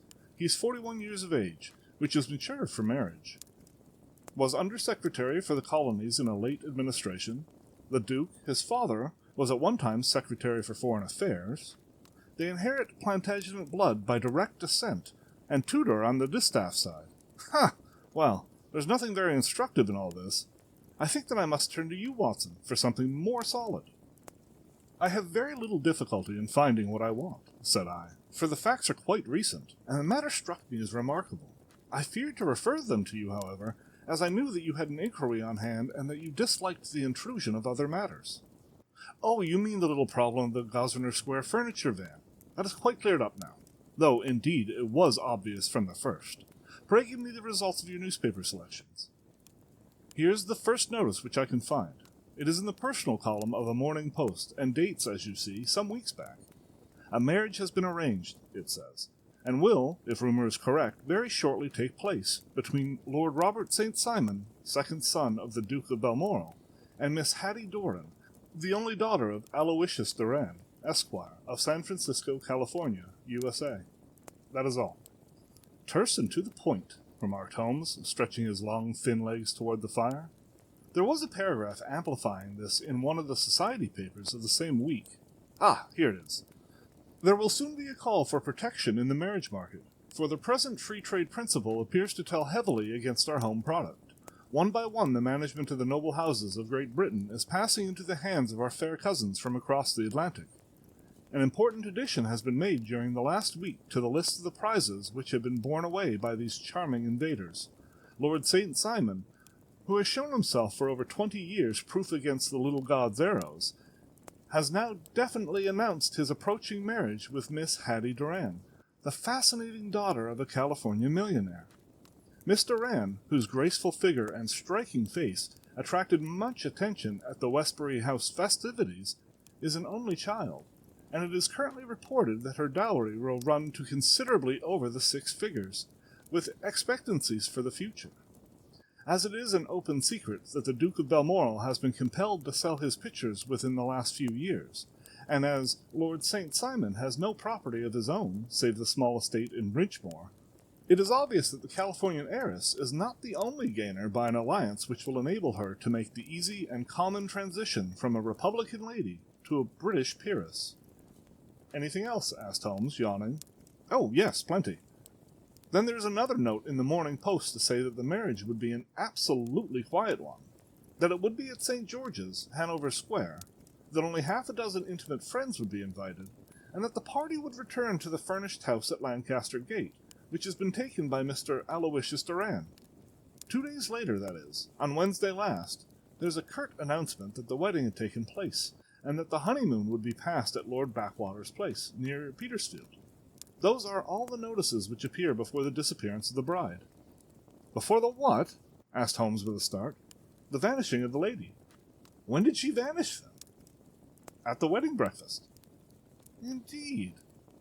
This is more interesting than it promised to be. Quite dramatic, in fact. Yes, it struck me as being a little out of the common. They often vanish before the ceremony, and occasionally during the honeymoon, but I cannot call to mind anything quite so prompt as this. Pray let me have the details. I warn you that they are very incomplete. Perhaps we will make them less so. Such as they are set forth in a single article of a morning paper of yesterday, which I will read to you. It is headed, Singular Occurrence at a Fashionable Wedding. The family of Lord Robert St. Simon has been thrown into the greatest consternation by the strange and painful episodes which have taken place in connection with his wedding. The ceremony, as shortly announced in the papers of yesterday, occurred on the previous morning, but it is only now that it has been possible to confirm the strange rumors which have been so persistently floating about. In spite of the attempts of the friends to hush the matter up, so much public attention has now been drawn to it that no good purpose can be served by affecting to disregard what is a common subject for conversation. The ceremony, which was performed at St. George's, Hanover Square, was a very quiet one, no one being present save the father of the bride, Mr. Aloysius Doran, the Duchess of Balmoral, Lord Backwater, Lord Eustace and Lady Clara St. Simon, the younger brother and sister of the bridegroom, and Lady Alicia Whittington. The whole party proceeded afterwards to the house of Mr. Aloysius Doran at Lancaster Gate, where breakfast had been prepared. It appears that some little trouble was caused by a woman, whose name has not been ascertained, who endeavoured to force her way into the house after the bridal party, alleging that she had some claim upon Lord St. Simon. It was only after a painful and prolonged scene that she was ejected by the butler and the footman. The bride, who had fortunately entered the house before this unpleasant interruption, had sat down to breakfast with the rest, when she complained of a sudden indisposition and retired to her room. Her prolonged absence having caused some comment, her father followed her, but learned from her maid that she had only come up to her chamber for an instant, caught up an ulster and bonnet, and hurried down to the passage. One of the footmen declared that he had seen a lady leave the house thus apparelled, but had refused to credit that it was his mistress, believing her to be with the company. On ascertaining that his daughter had disappeared, Mr. Aloysius Doran, in conjunction with the bridegroom, instantly put themselves in communication with the police, and very energetic inquiries are being made, which will probably result in a speedy clearing up of this very singular business.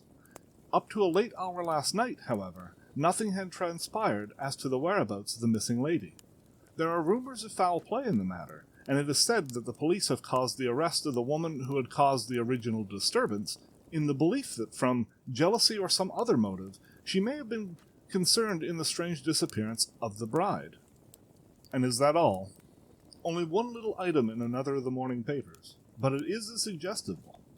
And it is that Miss Flora Miller, the lady who had caused the disturbance, has actually been arrested. It appears that she was formerly a danseuse at the Allegro, and that she has known the bridegroom for some years. There are no further particulars, and the whole case is in your hands now, so far as has been set forth in the public press. And an exceedingly interesting case it appears to be. I would not have missed it for worlds. But there is a ring at the bell, Watson, and as the clock makes it a few minutes after 4, I have no doubt that this will prove to be our noble client. Do not dream of going, Watson, for I very much prefer having a witness, if only as a check to my own memory. Lord Robert St. Simon, announced our page boy, throwing open the door. A gentleman entered, with a pleasant cultured face, high-nosed and pale, with something perhaps of petulance about the mouth, and with the steady, well-opened eye of a man whose pleasant lot it had ever been to command and to be obeyed. His manner was brisk, and yet his general appearance gave an undue impression of age, for he had a slight forward stoop and a little bend of the knees as he walked. His hair, too, as he swept off his very curly-brimmed hat, was grizzled round the edges and thin upon the top. As to his dress, it was careful to the verge of foppishness, with high collar, black frock coat, white waistcoat, yellow gloves, patent leather shoes, and light-coloured gaiters. He advanced slowly into the room, turning his head from left to right, and swinging in his right hand the cord which held his golden eyeglasses. "Good day, Lord St. Simon," said Holmes, rising and bowing. "Pray take the basket chair. This is my friend and colleague, Dr. Watson. Draw up a little to the fire, and we will talk this matter over. A most painful matter to me, as you can most readily imagine, Mr. Holmes. I have been cut to the quick. I understand that you already have managed several delicate cases of this sort, though I presume that they were hardly from the same class of society. No, I am descending. I beg pardon. My last client of the sort was a king." "Oh, really? I had no idea. And which king?" "The King of Scandinavia." "What? Had he lost his wife?" "You can understand," said Holmes suavely, "that I extend to the affairs of my other clients the same secrecy which I promised to you and yours." "Of course. Very right, very right. I'm sure I beg pardon. As to my own case, I am ready to give you any information which may assist you in forming an opinion." "Thank you. I've already learned all that there is in the public prints, nothing more. I presume that I may take it as correct, this article, for example, as to the disappearance of the bride." Lord St. Simon glanced over it. "Yes, it is correct, as far as it goes. But it needs a great deal of supplementing before anyone could offer an opinion. I think that I may arrive at my facts most directly by questioning you." "Pray do so." "When did you first meet Miss Hattie Doran?" "In San Francisco, a year ago." "You were traveling to the States?" "Yes." "Did you become engaged then?" "No." "But you were on a friendly footing?" "I was amused by her society, and she could see that I was amused." "Her father is very rich?" "He is said to be the richest man on the Pacific slope." "And how did he make his money?" "In mining. He had nothing a few years ago. Then he struck gold, invested it, and came up by leaps and bounds. Now, what is your own impression as to the young lady's, your wife's, character? The nobleman swung his glasses a little faster, and stared down into the fire. You see, Mr. Holmes, said he, my wife was 20 before her father became a rich man. During that time she ran free in a mining camp and wandered through woods or mountains, so that her education has come from nature rather than from the schoolmaster. She is what we call in England a tomboy, with a strong nature, wild and free, unfettered by any sort of traditions. She is impetuous, volcanic, I was about to say. She is swift in making up her mind and fearless in carrying out her resolutions. On the other hand, I would not have given her the name which I have the honor to bear. He gave a little stately cough. Had I not thought her to be at bottom a noble woman. I believe that she is capable of heroic self-sacrifice, and that anything dishonorable would be repugnant to her. Have you her photograph? I brought this with me. He opened a locket and showed us the full face of a very lovely woman. It was not a photograph, but an ivory miniature, and the artist had brought out the full effect of the lustrous black hair, the large dark eyes, and the exquisite mouth. Holmes gazed long and earnestly at it. Then he closed the locket and handed it back to Lord St. Simon. The young lady came to London then, and you renewed your acquaintance? Yes, her father brought her over for the last London season. I met her several times, became engaged to her, and have now married her. She brought, I understand, a considerable dowry? A fair dowry, not more than is usual in my family. And this, of course, remains to you, since the marriage is a fait accompli? I really have made no inquiries on the subject. Very naturally not. Did you see Miss Durand on the day before the wedding? Yes. Was she in good spirits? Never better. She kept talking of what we should do in our future lives. Indeed, that was very interesting. And on the morning of the wedding, she was as bright as possible, at least until after the ceremony. And did you observe any change in her then? Well, to tell the truth, I saw then the first signs that I had ever seen that her temper was just a little sharp. The incident, however, was too trivial to relate, and can have no possible bearing upon the case. Pray let us have it, for all that.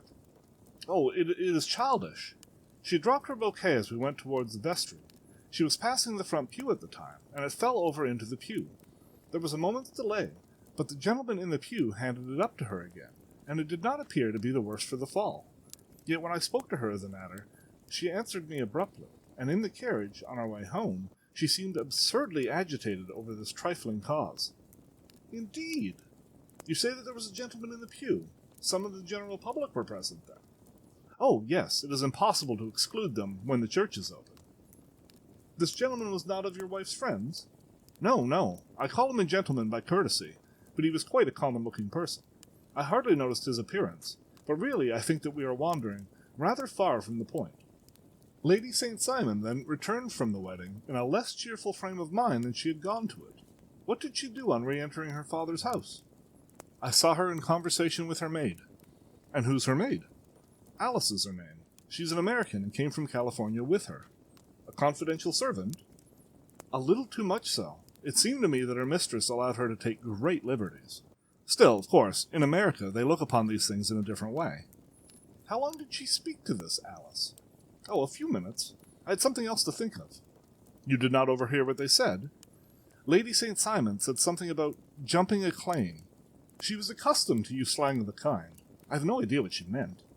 American slang is very expressive sometimes. And what did your wife do when she finished speaking to her maid? She walked into the breakfast room. On your arm? No, alone. She was very independent in little matters like that. Then, after we had sat down for 10 minutes or so, she rose hurriedly, muttered some words of apology, and left the room. She never came back. But this maid, Alice, as I understand, deposes that she went to her room, covered her bride's dress with a long ulster, put on a bonnet, and went out. Quite so. And she was afterwards walking into Hyde Park in company with Flora Miller, a woman who is now in custody, and who had already made a disturbance at Mr. Durand's house that morning. Ah, yes, I should like a few particulars as to this young lady, and your relations to her. Lord St. Simon shrugged his shoulders and raised his eyebrows. We have been on a friendly footing for some years. I may say on a very friendly footing. She used to be at the Allegro. I have not treated her ungenerously, and she had no just cause of complaint against me. But you know what women are, Mr. Holmes. Flora was a dear little thing, but exceedingly hot-headed and devotedly attached to me. She wrote me dreadful letters when she heard that I was about to be married, and to tell the truth, the reason why I had the marriage celebrated so quietly was that I feared that there might be a scandal in the church. She came to Mr. Durand's door just after we returned, and she endeavored to push her way in, uttering very abusive expressions toward my wife, and even threatening her. But I had foreseen the possibility of something of the sort, and I had put 2 police fellows there in private clothes, who soon pushed her out again. She was quiet when she saw that there were no good in making a row. Did your wife hear all this? No, thank goodness, she didn't. And she was seen walking with this very woman afterwards. Yes, that is what Mr. Lestrade of Scotland Yard looks upon as so serious. It is thought that Flora decoyed my wife out and laid some terrible trap for her. Well, it is a possible supposition. You think so too? I did not say a probable one, but you do not yourself look upon this as likely. I do not think Flora would hurt a fly. Still, jealousy is a strange transformer of characters. Pray, what is your own theory as to what took place? Well, really, I came to seek a theory, not to propound one. I have given you all the facts. Since you ask me, however, I may say that it has occurred to me as possible that the excitement of this affair, the consciousness that she had made so immense a social stride, had the effect of causing some little nervous disturbance in my wife. In short, that she had become suddenly deranged? Well, really, when I consider that she has turned her back, I will not say upon me, but upon so much that many have aspired to without success, I can hardly explain it in any other fashion. Well, certainly that is also a conceivable hypothesis, said Holmes, smiling. And now, Lord St. Simon, I think that I have nearly all my data. May I ask whether you were seated at the breakfast table so that you could see out the window? We could see the other side of the road and the park. Quite so. Then I do not think that I need to detain you longer. I shall communicate with you. Should you be fortunate enough to solve this problem, said our client, rising. I have solved it. Huh? What was that? I say that I have solved it. Where then is my wife? That is a detail which I shall speedily supply. Lord St. Simon shook his head. I am afraid that it will take wiser heads than yours or mine, he remarked, and bowing in a stately, old-fashioned manner, he departed. It is very good of Lord St. Simon to honor my head by pulling it on a level with his own, said Sherlock Holmes, laughing. I think that I shall have a whiskey and soda and a cigar after all this cross-questioning. I had formed my conclusions as to the case before our client came into the room. My dear Holmes, I have notes of several similar cases, though none, as I remarked before, which were quite as prompt. My whole examination served to turn my conjecture into a certainty. Circumstantial evidence is occasionally very convincing, as when you find a trout in the milk, to quote Thoreau's example. But I have heard all that you've heard, without, however, the knowledge of pre-existing cases which serves me so well. There was a parallel instance in Aberdeen some years back, and something on very much the same lines in Munich in the year after the Franco-Prussian War. It is one of these cases, but, hello, here's Lestrade. Good afternoon, Lestrade.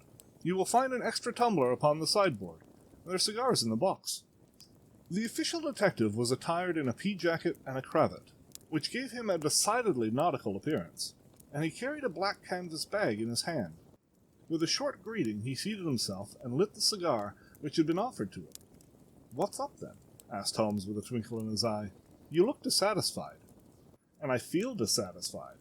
It is this infernal St. Simon marriage case. I can make neither head nor tail of the business.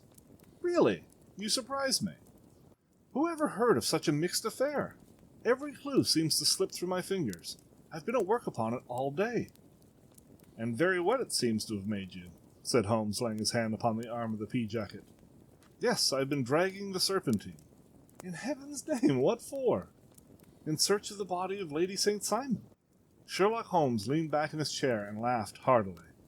Have you dragged the basin of Trafalgar Square fountain? He asked. Why, what do you mean? Because you've just as good a chance of finding this lady in the one as in the other. Lestrade shot an angry glance at my companion. I suppose you know all about it? He snarled. Well, I have only just heard the facts, but my mind is made up. Oh, indeed. Then you think that the Serpentine plays no part in the matter? I think it very unlikely. Then perhaps you will kindly explain how it is that we found this in it?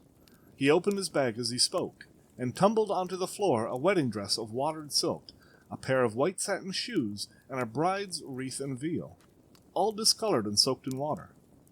"There," said he, putting a new wedding ring upon the top of the pile. "There's a little nut for you to crack, Master Holmes." "Oh, indeed," said my friend, blowing blue rings into the air. "You dragged them from the Serpentine?" "No, they were found floating near the margin by a park keeper. They'd been identified as her clothes, and it seemed to me that if the clothes were there, the body would not be far off. By the same brilliant reasoning, every man's body is to be found in the neighborhood of his wardrobe. And pray what did you hope to arrive at through this? At some evidence implicating Flora Miller in the disappearance. I'm afraid that you will find it difficult." "Are you, indeed now?" cried Lestrade with some bitterness. "I'm afraid, Holmes, that you are not very practical with your deductions and your inferences. You have made 2 blunders in as many minutes. This dress does implicate Miss Flora Miller." "And how?" "In the dress is a pocket. In the pocket is a card case. In the card case is a note. And here is the very note." He slapped it down upon the table in front of him. "Listen to this. 'You will see me when all is ready. Come at once. F.H.M.' Now, my theory all along has been that Lady St. Simon was decoyed by Flora Miller, and that she, with confederates no doubt, was responsible for her disappearance. Here, signed with her initials, is the very note which no doubt quietly slipped into her hand at the door and which lured her within their reach." "Very good, Lestrade," said Holmes, laughing. "You really are very fine indeed. Let me see it." He took up the paper in a listless way, but his attention instantly became riveted, and he gave a little cry of satisfaction. "This is indeed important," said he. "Ha! You find it so?" "Extremely so. I congratulate you warmly." Lestrade rose in his triumph, and bent his head to look. "Why," he shrieked, "you're looking at the wrong side!" "On the contrary, this is the right side." "The right side? You're mad! Here's the note written in pencil over here. And over here is what appears to be the fragment of a hotel bill, which interests me deeply." "There's nothing in it. I looked at it before," said Lestrade. "October 4th, rooms 8S, breakfast 2S, 6D, cocktail 1S, lunch 2S, 6D, glass sherry 8D. I see nothing in that." "Very likely not. It is most important all the same. As to the note, it is important also, or at least the initials are, so I congratulate you again." "I've wasted enough time," said Lestrade, rising. "I believe in hard work and not in sitting by the fire spinning fine theories. Good day, Mr. Holmes, and we shall see which gets to the bottom of the matter first." He gathered up the garments, thrust them into the bag, and made for the door.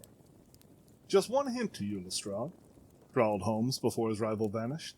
"I will tell you the true solution of the matter. Lady St. Simon is a myth. There is not, and there never has been, any such person." Lestrade looked sadly at my companion. Then he turned to me, tapped his forehead 3 times, shook his head solemnly, and hurried away. He had hardly shut the door behind him when Holmes rose to put on his overcoat. "There is something in what the fellow says about outdoor work," he remarked, "so I think, Watson, that I must leave you to your papers for a little." It was after 5 o'clock when Sherlock Holmes left me, but I had no time to be lonely, for within an hour there arrived a confectioner's man with a very large flat box. This he unpacked with the help of a youth whom he had brought with him, and presently, to my very great astonishment, a quite epicurean little cold supper began to be laid out upon our humble lodging-house mahogany. There were a couple of brace of cold woodcock, a pheasant, a pâté de foie gras pie, with a group of ancient and cobwebby bottles. Having laid out all these luxuries, my 2 visitors vanished away, like the genii of the Arabian Nights, with no explanation save that the things had been paid for and were ordered to this address. Just before 9 o'clock, Sherlock Holmes stepped briskly into the room. His features were gravely set, but there was a light in his eye which made me think that he had not been disappointed in his conclusions. "They have laid the supper, then," he said, rubbing his hands. "You seem to expect company." "They have laid for 5. "Yes, I fancy we may have some company dropping in," said he. "I'm surprised that Lord St. Simon has not already arrived. Ha! I fancy that I hear his step now upon the stairs." It was indeed our visitor of the afternoon who came bustling in, dangling his glasses more vigorously than ever, and with a very perturbed expression upon his aristocratic features. "My messenger reached you, then?" asked Holmes.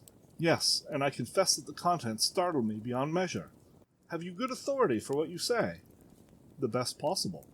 Lord St. Simon sank into a chair and passed his hand over his forehead. "What will the Duke say," he murmured, "when he hears that one of the family has been subjected to such humiliation? It is the purest accident. I cannot allow that there is any humiliation." "Ah, you look on these things from another standpoint." "I fail to see that anyone is to blame. I can hardly see how the lady could have acted otherwise, though her abrupt method of doing it was undoubtedly to be regretted. Having no mother, she had no one to advise her at such a crisis." "It was a slight, sir, a public slight," said Lord St. Simon, tapping his fingers upon the table. "You must make allowance for this poor girl, placed in so unprecedented a position." "I will make no allowance. I am very angry indeed, and I have been shamefully used." "I think that I hear a ring," said Holmes. "Yes, there are steps on the landing. If I could not persuade you to take a lenient view of the matter, Lord St. Simon, I have brought an advocate here who may be more successful." He opened the door and ushered in a lady and a gentleman. "Lord St. Simon," said he, "allow me to introduce you to Mr. and Mrs. Francis Hay Moulton. The lady, I think, you have already met." At the sight of these newcomers, our client had sprung from his seat and stood very erect, with his eyes cast down and his hand thrust into the breast of his frock-coat, a picture of offended dignity. The lady had taken a quick step forward, and had held out her hand to him, but he still refused to raise his eyes. It was as well for his resolution, perhaps, for her pleading face was one which it was hard to resist. "You're angry, Robert," said she. "Well, I guess you have every cause to be." "Pray make no apology to me," said Lord St. Simon bitterly. "Oh, yes, I know that I have treated you real bad, and that I should have spoken to you before I went. But I was kind of rattled, and from the time when I saw Frank here again, I just didn't know what I was doing or saying. I only wonder that I didn't fall down and do a faint right there before the altar. Perhaps, Mrs. Moulton, you would like my friend and me to leave the room while you explain this matter?"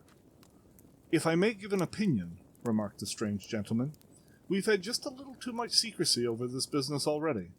For my part, I should like all Europe and America to hear the rights of it." He was a small, wiry, sunburnt man, clean-shaven, with a sharp face and alert manner. "Then I'll tell our story right away," said the lady. "Frank here and I met in '84, in McQuire's camp, near the Rockies, where Pa was working a claim. We were engaged to each other, Frank and I.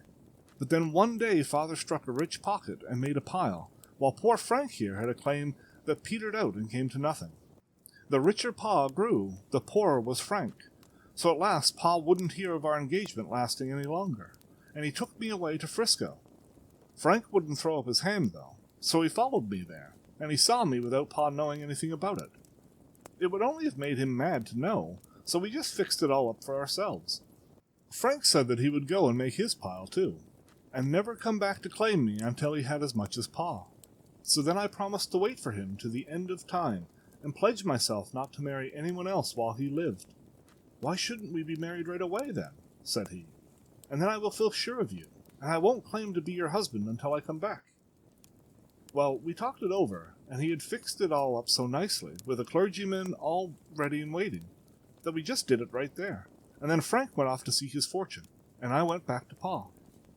The next I heard of Frank was that he was in Montana, and that he went prospecting in Arizona, and then I heard of him from New Mexico. After that came a long newspaper story about how a miners' camp had been attacked by Apache Indians. And there was my Frank's name among the killed. I fainted dead away, and I was very sick for months after. Pa thought I had a decline, and took me to half the doctors in Frisco. Not a word of news came for a year and more, so that I never doubted that Frank was really dead. Then Lord St. Simon came to Frisco, and we came to London, and a marriage was arranged. Pa was very pleased, but I felt all the time that no man on this earth would ever take the place in my heart that had been given to my poor Frank. Still, if I had married Lord St. Simon, of course I'd have done my duty by him. We can't command our love, but we can our actions. I went to the altar with him with the intention to make him just as good a wife as it was in me to be. But you may imagine what I felt when just as I came to the altar rails, I glanced back and saw Frank standing and looking at me out of the first pew. I thought it was his ghost at first, but when I looked again, there he was still, with a kind of question in his eyes, as if to ask me whether I were glad or sorry to see him. I wonder I didn't drop. I know that everything was turning round, and the words of the clergyman were just like the buzz of a bee in my ear. I didn't know what to do. Should I stop the service and make a scene in the church? I glanced at him again, and he seemed to know what I was thinking, for he raised his finger to his lips to tell me to be still. Then I saw him scribble on a piece of paper, and I knew that he was writing to me a note. As I passed his pew on the way out, I dropped my bouquet over to him, and he slipped the note into my hand when he returned me the flowers. It was only a line asking me to join him when he made the sign to me to do so. Of course, I never doubted for a moment that my first duty was now to him, and I determined to do just whatever he might direct. When I got back, I told my maid, who had known him in California and had always been his friend. I ordered her to say nothing, but to get a few things packed and my ulster ready. I know I ought to have spoken to Lord St. Simon, but it was dreadful hard before his mother and all those great people. I just made up my mind to run away and explain afterwards. I hadn't been at the table 10 minutes before I saw Frank out of the window at the other side of the road. He beckoned to me and then began walking into the park. I slipped out, put on my things, and followed him. Some woman came talking something or other about Lord St. Simon to me. Seemed to me, from the little I heard, as if he had a little secret of his own, before marriage also. But I managed to get away from her, and soon overtook Frank. We got into a cab together, and away we drove to some lodgings he had taken in Gordon Square. And that was my true wedding after all those years of waiting. Frank had been a prisoner among the Apaches, had escaped, came to Frisco, found that I had given him up for dead and had gone to England, followed me there, and had come upon me at last on the very morning of my second wedding. I saw it in a paper, explained the American. It gave the name and the church, but nowhere the lady lived. Then we had a talk as to what we should do, and Frank was all for openness, but I was so ashamed of it all that I felt as if I should like to vanish away and never see any of them again. Just sending a line to Pa, perhaps, to show him that I was alive. It was awful to me to think of all those lords and ladies sitting around that breakfast table and waiting for me to come back. So Frank took my wedding clothes and things and made a bundle of them, so that I should not be traced, and dropped them away somewhere where no one could find them. It is likely that we should have gone to Paris tomorrow, only that this good gentleman, Mr. Holmes, came round to us this evening, though how he found us is more than I can think, and he showed us very clearly and kindly that I was wrong and that Frank was right, and that we should be putting ourselves in the wrong if we were so secret. Then he offered to give us a chance of talking to Lord St. Simon alone, and so we came right away around to his rooms at once. Now, Robert, you've heard it all, and I'm very sorry if I have given you pain. I hope that you do not think very meanly of me. Lord St. Simon had by no means relaxed his rigid attitude, but had listened with a frowning brow and a compressed lip to this long narrative. "Excuse me," he said, "but it is not my custom to discuss my most intimate personal affairs in this public manner." "Then you won't forgive me? You won't shake hands before I go?" "Oh, certainly, if it would give you any pleasure." He put out his hand and coldly grasped that which he extended to him. "I had hoped," suggested Holmes, "that you would have joined us in a friendly supper." "I think that there you ask a little too much," responded his lordship. "I may be forced to acquiesce in these recent developments, but I can hardly be expected to make merry over them. I think that with your permission, I will now wish you all a very good night." He included us all in a sweeping bow, and stalked out of the room. "Then I trust that you will at least honor me with your company," said Sherlock Holmes. "It is always a joy to meet an American. Mr. Moulton, for I am one of those who believe that the folly of a monarch and the blundering of a minister in far-gone years will not prevent our children from being some day citizens of the same world-wide country under a flag which shall be quartering of the Union Jack with the stars and stripes." "The case has been an interesting one," remarked Holmes when our visitor had left us, "because it serves to show very clearly how simple the explanation may be of an affair which at first sight seems to be almost inexplicable. Nothing could be more natural than the sequence of events as narrated by this lady, and nothing stranger than the result when viewed, for instance, by Mr. Lestrade of Scotland Yard." "You were not yourself at fault at all, then?" "From the first, Two facts were very obvious to me. The one that the lady had been quite willing to undergo the wedding ceremony, the other that she had repented of it within a few minutes of returning home. Obviously something had occurred during the morning, then, to cause her to change her mind. What could that something be? She could not have spoken to anyone when she was out, for she had been in the company of the bridegroom. Had she seen someone then? If she had, it must be someone from America, because she has spent so short a time in this country that she could hardly have allowed anyone to acquire so deep an influence over her that the mere sight of him would induce her to change her plans so completely. You see, we have already arrived, by a process of exclusion, at the idea that she may have seen an American. Then who could this American be? And why should he possess so much influence over her? It might be a lover. It might be a husband. Her young womanhood had, I know, been spent in rough scenes and under strange conditions. So far I'd got before I ever heard Lord St. Simon's narrative. When he told us of a man in a pew, of the change in the bride's manner, of so transparent a device for obtaining a note as the dropping of a bouquet, of her resort to her confidential maid, and of her very significant allusion to claim jumping, which in miners' parlance means taking possession of that which another person has a prior claim to, the whole situation became absolutely clear. She had gone off with a man, and the man was either a lover or was a previous husband, the chances of being in favor of the latter. And how in the world did you find them? It might have been difficult, but friend Lestrade held information in his hands, the value of which he did not himself know.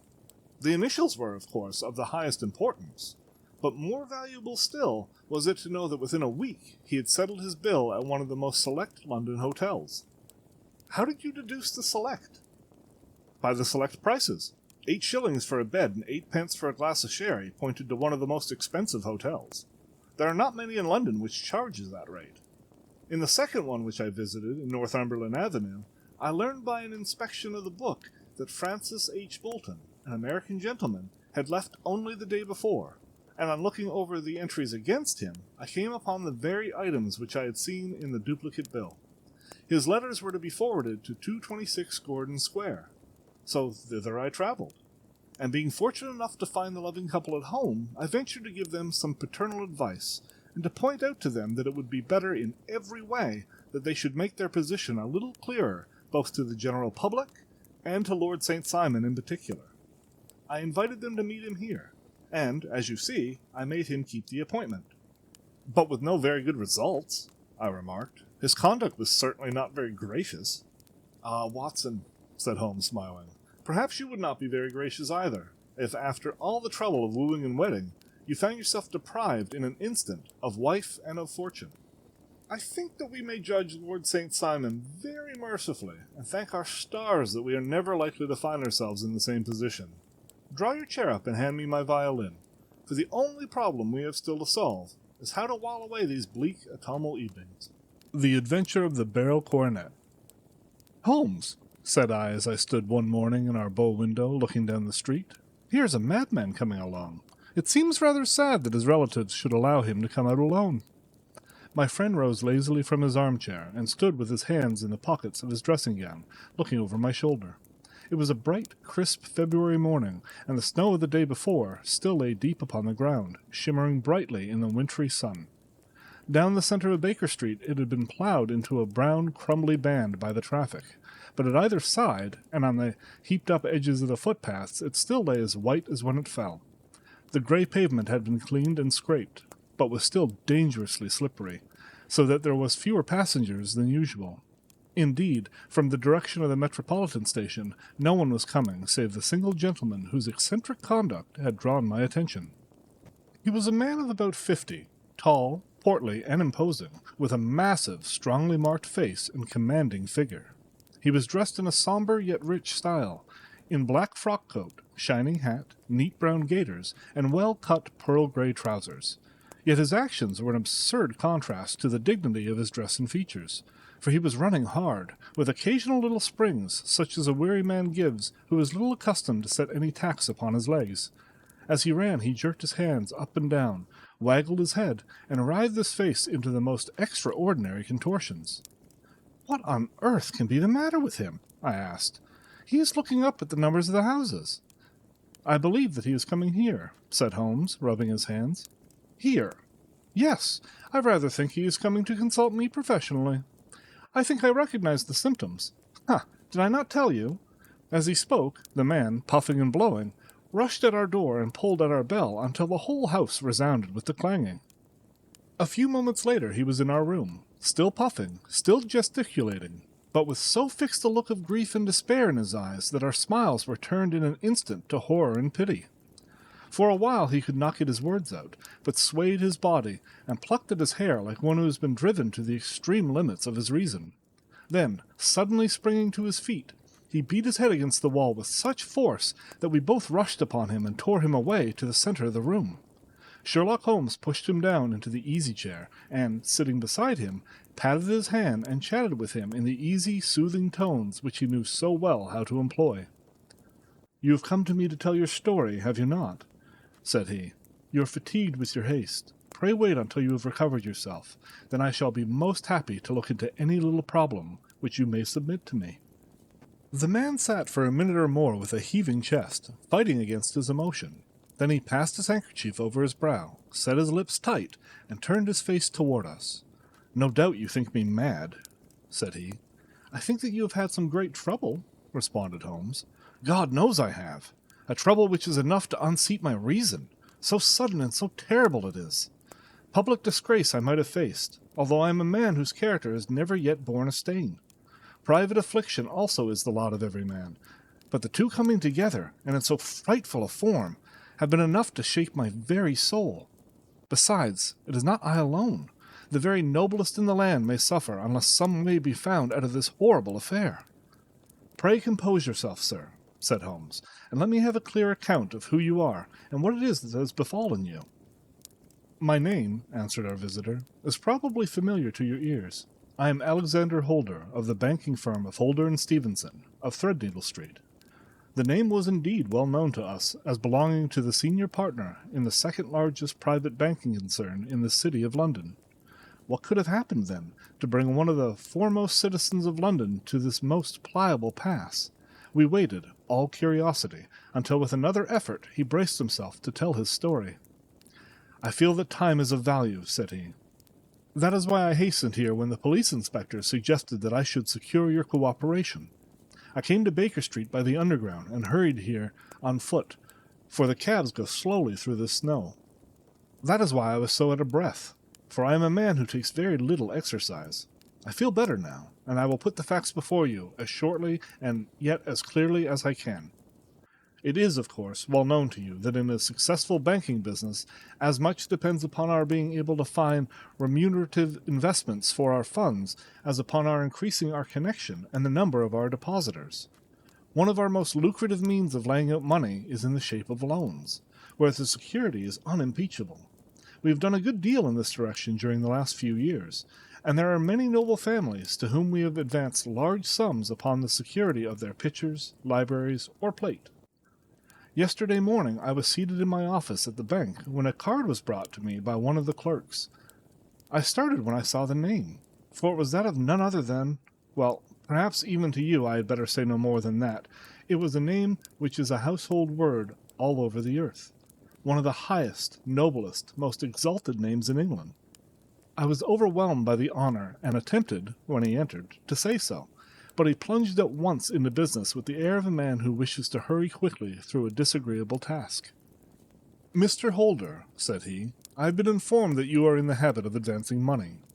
"The firm does so when the security is good," I answered. "It is absolutely essential to me," he said, "that I should have £50,000 at once.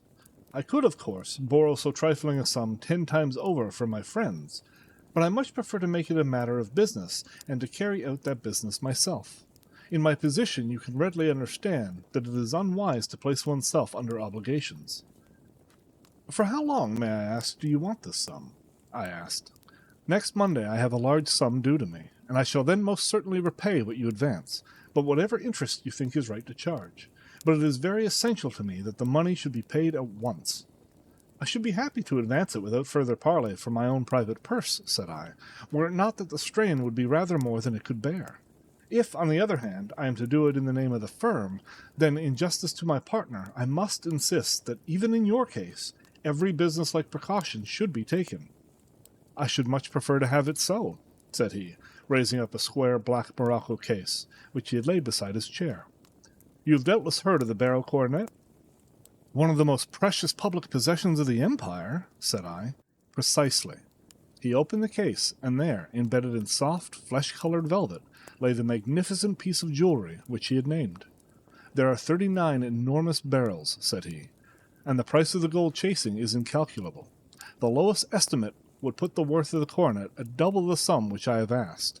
I am prepared to leave it with you as my security. I took the precious case into my hands and looked in some perplexity from it to my illustrious client. You doubt its value? He asked. Not at all. I only doubt the propriety of my leaving it. You may set your mind at rest about that. I should not dream of doing so were it not absolutely certain I should be able in 4 days to reclaim it. It is a pure matter of form. Is the security sufficient? Ample. You understand, Mr. Holder, that I am giving you a strong proof of the confidence which I have in you, founded upon all that I have heard of you. I rely upon you not only to be discreet and to refrain from all gossip upon the matter, but, above all, to preserve this coronet with every possible precaution, because I need not say that a great public scandal would be caused if any harm were to befall it. Any injury to it would be almost as serious as its complete loss, for there are no barrels in the world to match these, and it would be impossible to replace them. I leave it with you, however, with every confidence, and I shall call for it in person on Monday morning. Seeing that my client was anxious to leave, I said no more, but calling for my cashier, I ordered him to pay over 50 £1,000 notes. When I was alone once more, however, with the precious case lying upon the table in front of me, I could not but think with some misgivings of the immense responsibility which it entailed upon me. There could be no doubt that, as it were a national possession, a horrible scandal would ensue if any misfortune should occur to it. I already regretted having ever consented to take charge of it. However, it was too late to alter the matter now, so I locked it up in my private safe and turned once more to my work. When evening came, I felt that it would be an imprudence to leave so precious a thing in the office behind me. Bankers' safes had been forced before now, and why should mine not be? If so, how terrible would the position in which I should find myself? I determined, therefore, that for the next few days I would always carry the case backward and forward with me, so that it might never be really out of my reach. With this intention, I called a cab and drove out to my house in Streatham, carrying the jewel with me. I did not breathe freely until I had taken it upstairs and locked it in the bureau of my dressing-room. And now a word as to my household, Mr. Holmes, for I wish you to thoroughly understand the situation. My groom and my page sleep out of the house, and may be set aside altogether. I have 3 maidservants who have been with me a number of years, and whose absolute reliability is quite above suspicion. Another, Lucy Parr, the second waiting maid, has only been in my service a few months. She came with an excellent character, however, and has always given me satisfaction. She's a very pretty girl, and has attracted admirers who have occasionally hung about the place. That is the only drawback which we have found to her, but we believe her to be a thoroughly good girl in every way. So much for the servants. My family itself is so small that it will not take me long to describe it. I am a widower, and have an only son, Arthur. He has been a disappointment to me, Mr. Holmes, a grievous disappointment. I have no doubt that I am myself to blame. People tell me that I have spoiled him. Very likely I have. When my dear wife died, I felt that he was all I had to love. I could not bear to see the smile fade even for a moment from his face. I have never denied him a wish. Perhaps it would have been better for both of us had I been sterner, but I meant it for the best.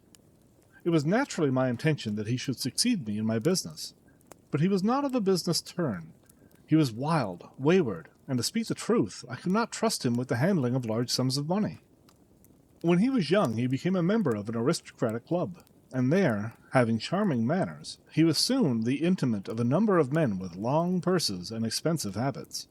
He learned to play heavily at cards and to squander money on the turf, until he had again and again to come to me and implore me to give him an advance upon his allowance, that he might settle his debts of honor.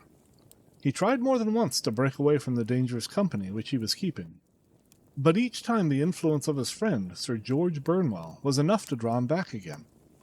And indeed I could not wonder that such a man as Sir George Burnwell should gain influence over him, for he has frequently brought him to my house, and I have found myself that I could hardly resist the fascination of his manner. He is older than Arthur, a man of the world to his fingertips, one who has been everywhere, seen everything, a brilliant talker, and a man of great personal beauty. Yet when I think of him in cold blood, far away from the glamour of his presence, I am convinced from his cynical speech that the look which I have caught in his eye, that he is one who should be deeply distrusted. So I think, and so too thinks my little Mary, who has a woman's quick insight into character. And now there is only one she to be described. She's my niece. But when my brother died 5 years ago and left her alone in the world, I adopted her, and have looked upon her ever since as my daughter. She is a sunbeam in my house, sweet, loving, beautiful, a wonderful manager and housekeeper, yet as tender and quiet and gentle as the woman could be. She is my right hand. I do not know what I could do without her. In only one matter has she ever gone against my wishes. Twice my boy has asked her to marry him, for he loves her devotedly, but each time she has refused him. I think that if anyone could have drawn him into the right path, it would have been she, and that his marriage might have changed his whole life. But now, alas, it is too late, forever too late. Now, Mr. Holmes, you know the people who live under my roof, and I shall continue with my miserable story. When we were taking coffee in the drawing-room that night after dinner, I told Arthur and Mary my experience, and of the precious treasure which we had under our roof, suppressing only the name of my client. Lucy Parr, who had brought in the coffee, had, I am sure, left the room, but I cannot swear that the door was closed. Mary and Arthur were much interested and wished to see the famous coronet, but I thought it better not to disturb it. "Where have you put it?" asked Arthur. "In my own bureau."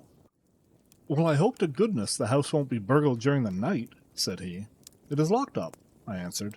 "Oh, and any old key will fit that bureau. When I was a youngster, I've opened it myself with the key of the box-room cupboard." He often had a wild way of talking, so that I thought little of what he said. He followed me to my room, however, that night with a very grave face. "Look here, Dad," he said with his eyes cast down. "Can you let me have £200? "No, I cannot," I answered sharply. "I have been far too generous with you in money matters." "You have been very kind," said he, "but I must have this money, or else I can never show my face inside the club again." "And a very good thing, too," I cried. "Yes, but you would not have me leave it a dishonored man," said he. "I could not bear the disgrace. I must raise the money in some way, and if you will not let me have it, then I must try other means." I was very angry, for this was the third demand during the month. "You shall not have a farthing from me," I cried, on which he bowed and left the room without another word. When he was gone, I unlocked my bureau, made sure that my treasure was safe, and locked it again. Then I started to go round the house to see if all was secure, a duty which I usually leave to Mary, but which I thought it well to perform myself that night. As I came down the stairs, I saw Mary herself at the side window of the hall, which she closed and fastened as I approached. "Tell me, Dad," said she, looking, I thought, a little disturbed. "Did you give Lucy, the maid, leave to go out tonight?" "Certainly not." "She came in just now by the back door." "I have no doubt that she has only been to the side gate to see someone, but I think that it is hardly safe and should be stopped." "You must speak to her in the morning, or I will, if you prefer it. Are you sure that everything is fastened?" "Quite sure, Dad." "Then good night." I kissed her and went up to my bedroom again, where I was soon asleep. I am endeavoring to tell you everything, Mr. Holmes, which may have any bearing upon the case, but I beg that you will question me upon any point which I do not make clear. On the contrary, your statement is singularly lucid. I come to a part of my story now in which I should wish to be particularly so. I am not a very heavy sleeper, and the anxiety in my mind tended, no doubt, to make me even less so than usual. About 2 a.m, then, I was awakened by some sound in the house. It had ceased ere I was wide awake, but it had left an impression behind it as though a window had gently closed somewhere. I lay listening with all my ears. Suddenly, to my horror, there was a distinct sound of footsteps moving softly in the next room. I slipped out of bed, and palpitating with fear, and peeped round the corner of my dressing-room door. "Arthur!" I screamed. "You villain! You thief! How dare you touch that coronet?" The gas was half up, as I had left it, and my unhappy boy, dressed only in his shirt and trousers, was standing beside the light, holding the coronet in his hands. He appeared to be wrenching at it, or bending it with all his strength. At my cry he dropped it from his grasp and turned as pale as death. I snatched it up and examined it. One of the gold corners, with 3 of the barrels in it, was missing. "You blackguard!" I shouted, beside myself with rage. "You've destroyed it! You've dishonored me forever! Where are the jewels which you have stolen?" "Stolen?" he cried. "Yes, thief!" I roared, shaking him by the shoulder. "There are none missing. There cannot be any missing," said he. "There are 3 missing, and you know where they are. Must I call you a liar as well as a thief? Did I not see you trying to tear off another piece?" "You have called me names enough," said he. "I will not stand it any longer. I shall not say another word about this business, since you have chosen to insult me. I will leave your house in the morning and make my own way in the world." "You shall leave it in the hands of the police," I cried, half mad with grief and rage. "I shall have this matter probed to the bottom." "You shall learn nothing from me," said he, with a passion such as I could not have thought it was in his nature. "If you chose to call the police, let the police find what they can." By this time the whole house was astir, for I had raised my voice in my anger. Mary was the first to rush into my room, and at the sight of the coronet and of Arthur's face, she read the whole story, and with a scream fell down senseless on the ground. I sent the housemaid for the police, and put the investigation into their hands at once. When the inspector and a constable entered the house, Arthur, who had stood sullenly with his arms folded, asked me whether it was my intention to charge him with theft. I answered that it had ceased to be a private matter, but had become a public one, since the ruined coronet was a national property. I was determined that the law should have its way in everything. "At least," said he, "you will not have me arrested at once. It would be to your advantage, as well as mine, if I might leave the house for 5 minutes." "That you may get away? Or perhaps that you may conceal what you have stolen?" said I. And then, realizing the dreadful position in which I was placed, I implored him to remember that not only my honor, but that of one who was far greater than I, was at stake, and that he threatened to raise a scandal which would convulse the nation. He might avert it all if he were to but tell me what he had done with the 3 missing stones. "You may as well face the matter," said I. "You have been caught in the act, and no confession could make your guilt more heinous. If you but make such reparation as is in your power, by telling us where the barrels are, all shall be forgiven and forgotten." "Keep your forgiveness for those who ask for it," he answered, turning away from me with a sneer. I saw that he was too hardened for any words of mine to influence him. There was but one way for it. I called in the inspector and gave him into custody.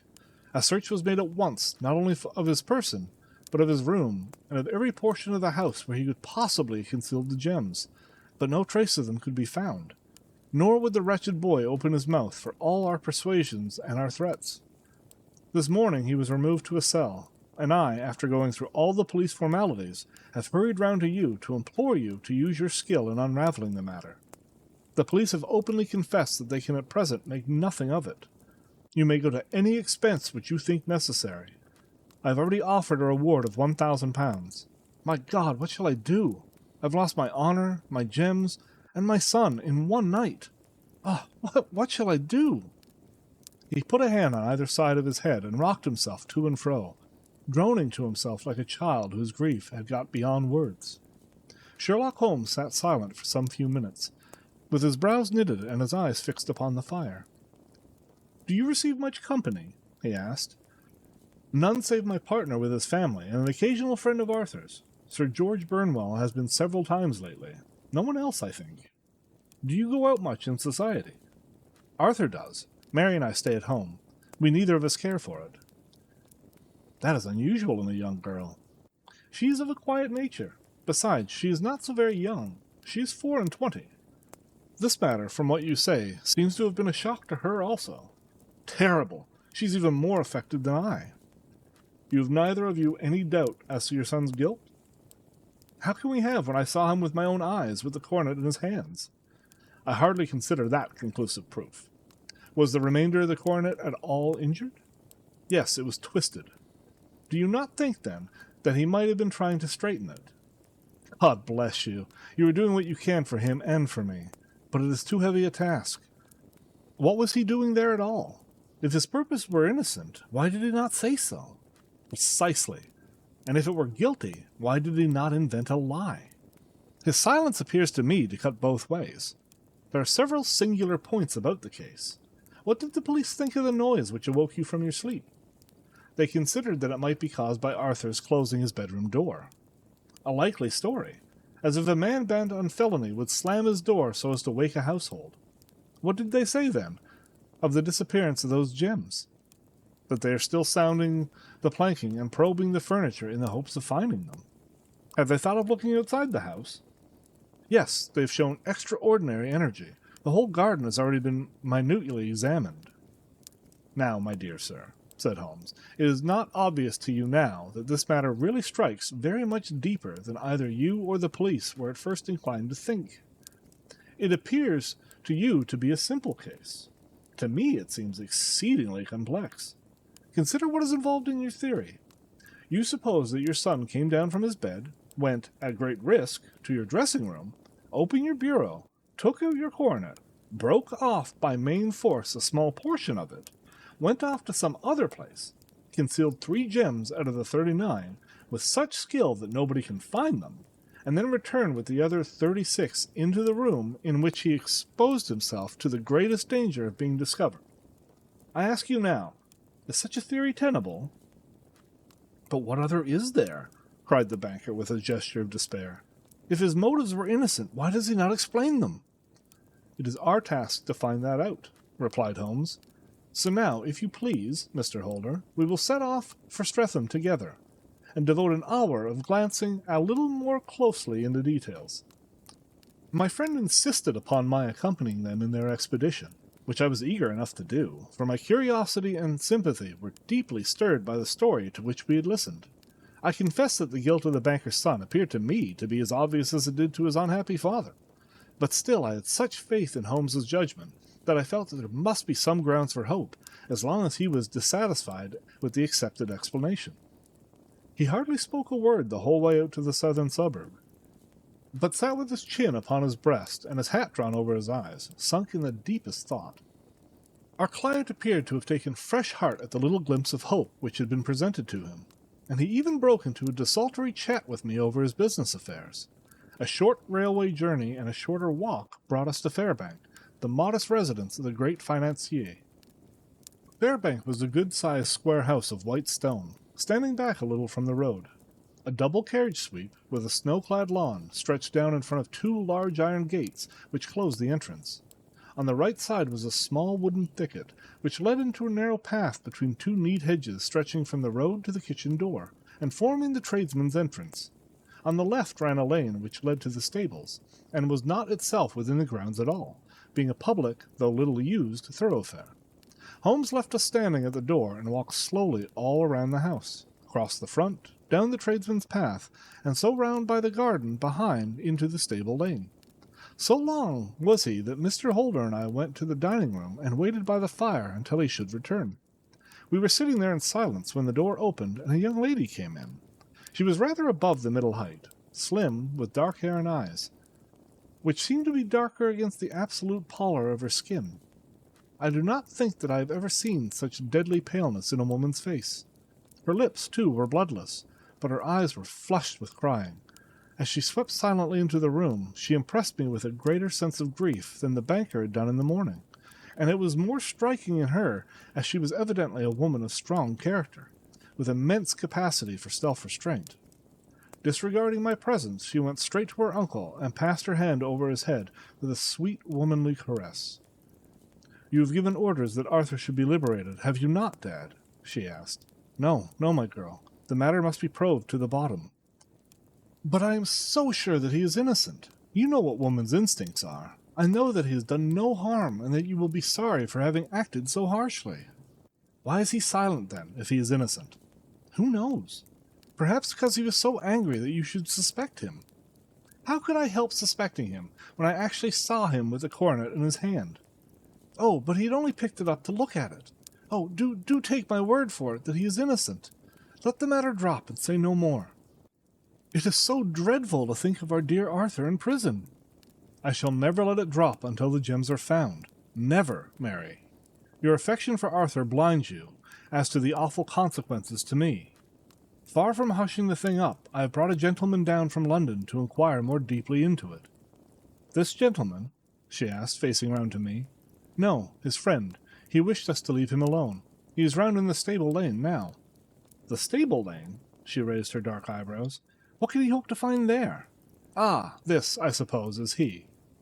I trust, sir, that you will succeed in proving what I feel sure is the truth, that my cousin Arthur is innocent of this crime.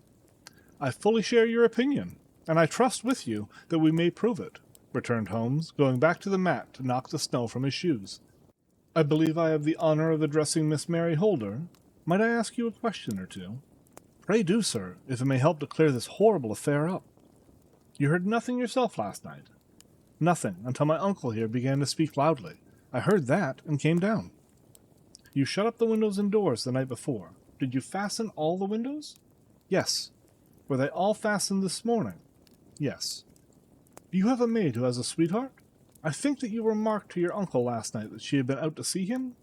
Yes, and she was the girl who waited in the drawing-room, and who may have heard uncle's remarks about the coronet. I see. You infer that she may have gone out to tell her sweetheart, and that the two may have planned the robbery. But what is the good of all these vague theories? Cried the banker impatiently, when I have told you that I saw Arthur with the coronet in his hands. Wait a little, Mr. Holder. We must come back to that. About this girl, Miss Holder. You saw her return to the kitchen door, I presume? Yes. When I went to see if the door was fastened for the night, I met her slipping in. I saw the man, too, in the gloom. Do you know him? Oh, yes. He's the greengrocer who brings our vegetables round. His name is Francis Prosper. He stood, said Holmes, to the left of the door, that is to say, farther up the path than is necessary to reach the door. Yes, he did. And he's a man with a wooden leg.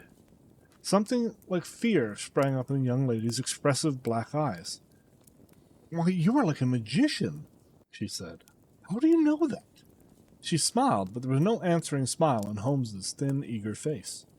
I should be very glad now to go upstairs, said he. I shall probably wish to go over the household of the house again. Perhaps I had better take a look at the lower windows before I go up. He walked swiftly round from one to the other, pausing only at the large one, which looked from the hall onto the stable lane.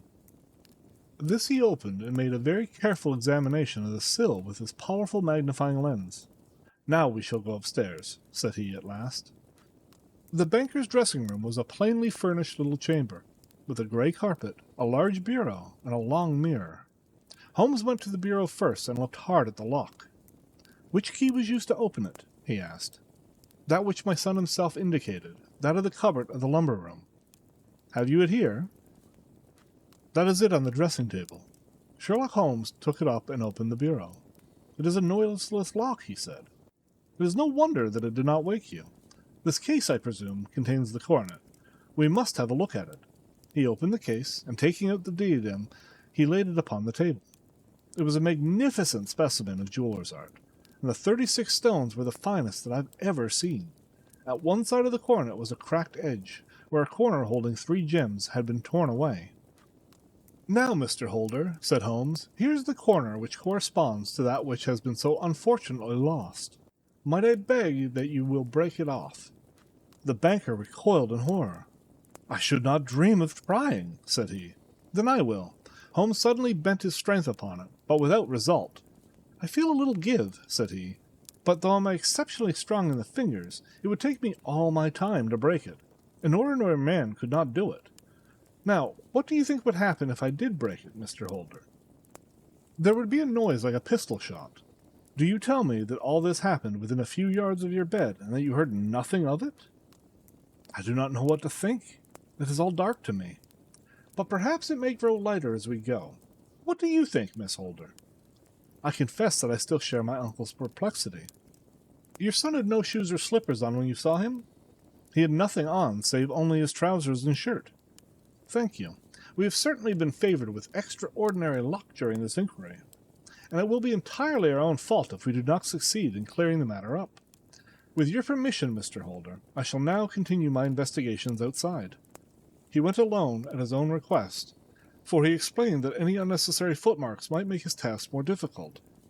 For an hour or more he was at work, returning at last with his feet heavy with snow, and his features as inscrutable as ever. I think that I have seen now all that there is to see, Mr. Holder. said he. "I can serve you best by returning to my rooms." "But the gems, Mr. Holmes, where are they?" "I cannot tell." The banker wrung his hands. "I shall never see them again," he cried. "And my son, you give me hopes?" "My opinion is in no way altered." "Then for God's sake, what was this dark business which was acted in my house last night?" "If you can call upon me at my Baker Street rooms tomorrow morning between 9 and 10, I shall be happy to do what I can to make it clearer. I understand that you give me carte blanche to act for you, provided only that I get back the gems, and that you place no limit on the sum I may draw." "I would give my fortune to have them back." "Very good. I shall look into the matter between this and then. Goodbye. It is just possible that I may have come over here again before evening." It was obvious to me that my companion's mind was now made up about the case, although what his conclusions were was more than I could ever dimly imagine. Several times during our homeward journey I endeavored to sound him upon this point, but he always glided away to some other topic, until at last I gave it over in despair. It was not yet 3 when we found ourselves in our rooms once more. He hurried to his chamber, and was down again in a few minutes, dressed as a common loafer, with his collar turned up, his shiny, seedy coat, his red cravat, and his worn boots. He was a perfect sample of the class.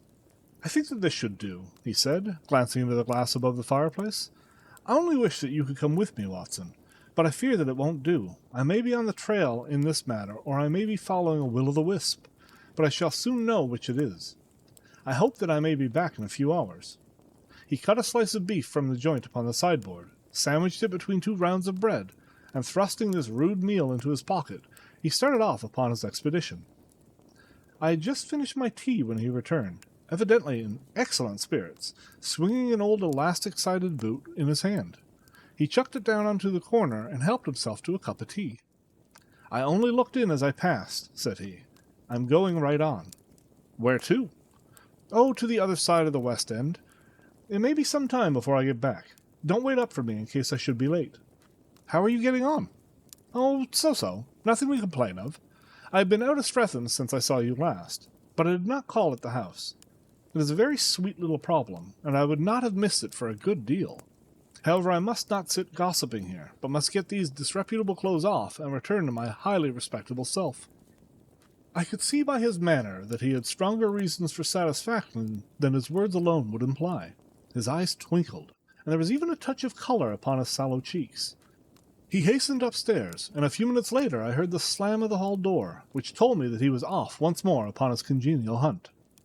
I waited until midnight, but there was no sign of his return, so I retired to my room. It was no uncommon thing for him to be away for days and nights on end when he was hot upon a scent, so that his lateness caused me no surprise. I do not know at what hour he came in, but when I came down to breakfast in the morning, there he was with a cup of coffee in one hand and the paper in the other, as fresh and trim as possible. "You will excuse my beginning without you, Watson," said he, "but you remember that our client has rather an early appointment this morning." "Why, it is after 9 now," I answered. "I should not be surprised if that were he. I thought I heard a ring." It was indeed our friend the financier.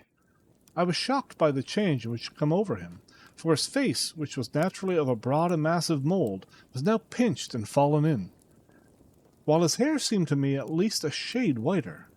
He entered with a weariness and lethargy which was even more painful than his violence the morning before, and he dropped heavily into the armchair, which I pushed forward for him. "I do not know what I have done to be so severely tired," said he. "Only 2 days ago I was a happy and prosperous man, without a care in the world. Now I am left to a lonely and dishonoured age. One sorrow comes close upon the heels of another. My niece, Mary, has deserted me." "Deserted you?" "Yes, her bed this morning had not been slept in, her room was empty, and a note for me lay upon the hall table. I said to her last night, in sorrow, and not in anger, that if she had married my boy all might have been well with him. Perhaps it was thoughtless of me to say so. It is to that remark that she refers in this note. My dearest uncle, I feel that I have brought trouble upon you, and that if I had acted differently, this terrible misfortune might never have occurred. I cannot, with this thought in my mind, ever again be happy under your roof, and I feel that I must leave you forever. Do not worry about my future, for that is provided for, and above all, do not search for me, for it will be fruitless labor and an ill service to me. In life or in death, I am ever your loving Mary. What could she mean by that note, Mr. Holmes? Do you think it points to suicide? No, nothing of the kind. It is perhaps the best possible solution. I trust, Mr. Holder, that you are nearing the end of your troubles. Ha! You say so. You've heard something, Mr. Holmes. You've learned something. Where are the gems? You would not think £1,000 apiece an excessive sum for them? I would pay 10. That would be unnecessary. 3,000 will cover the matter. And there is a little reward, I fancy. Have you your checkbook? Here's a pen. Better make it out for £4,000. With a dazed face, the banker made out the required check. Holmes walked over to his desk, took out a little triangular piece of gold with 3 gems in it, and threw it down upon the table. With a shriek of joy, our client clutched it up. "You have it," he gasped. I am saved! The reaction of joy was as passionate as his grief had been, and he hugged his recovered gems to his bosom. "There's one other thing you owe, Mr. Holder," said Sherlock Holmes rather sternly. "Oh," he caught up a pen. "Name the sum, and I will pay it." "No, the debt is not to me. You owe a very humble apology to that noble lad, your son, who has carried himself in this matter as I should be proud to see my own son do, should I ever chance to have one."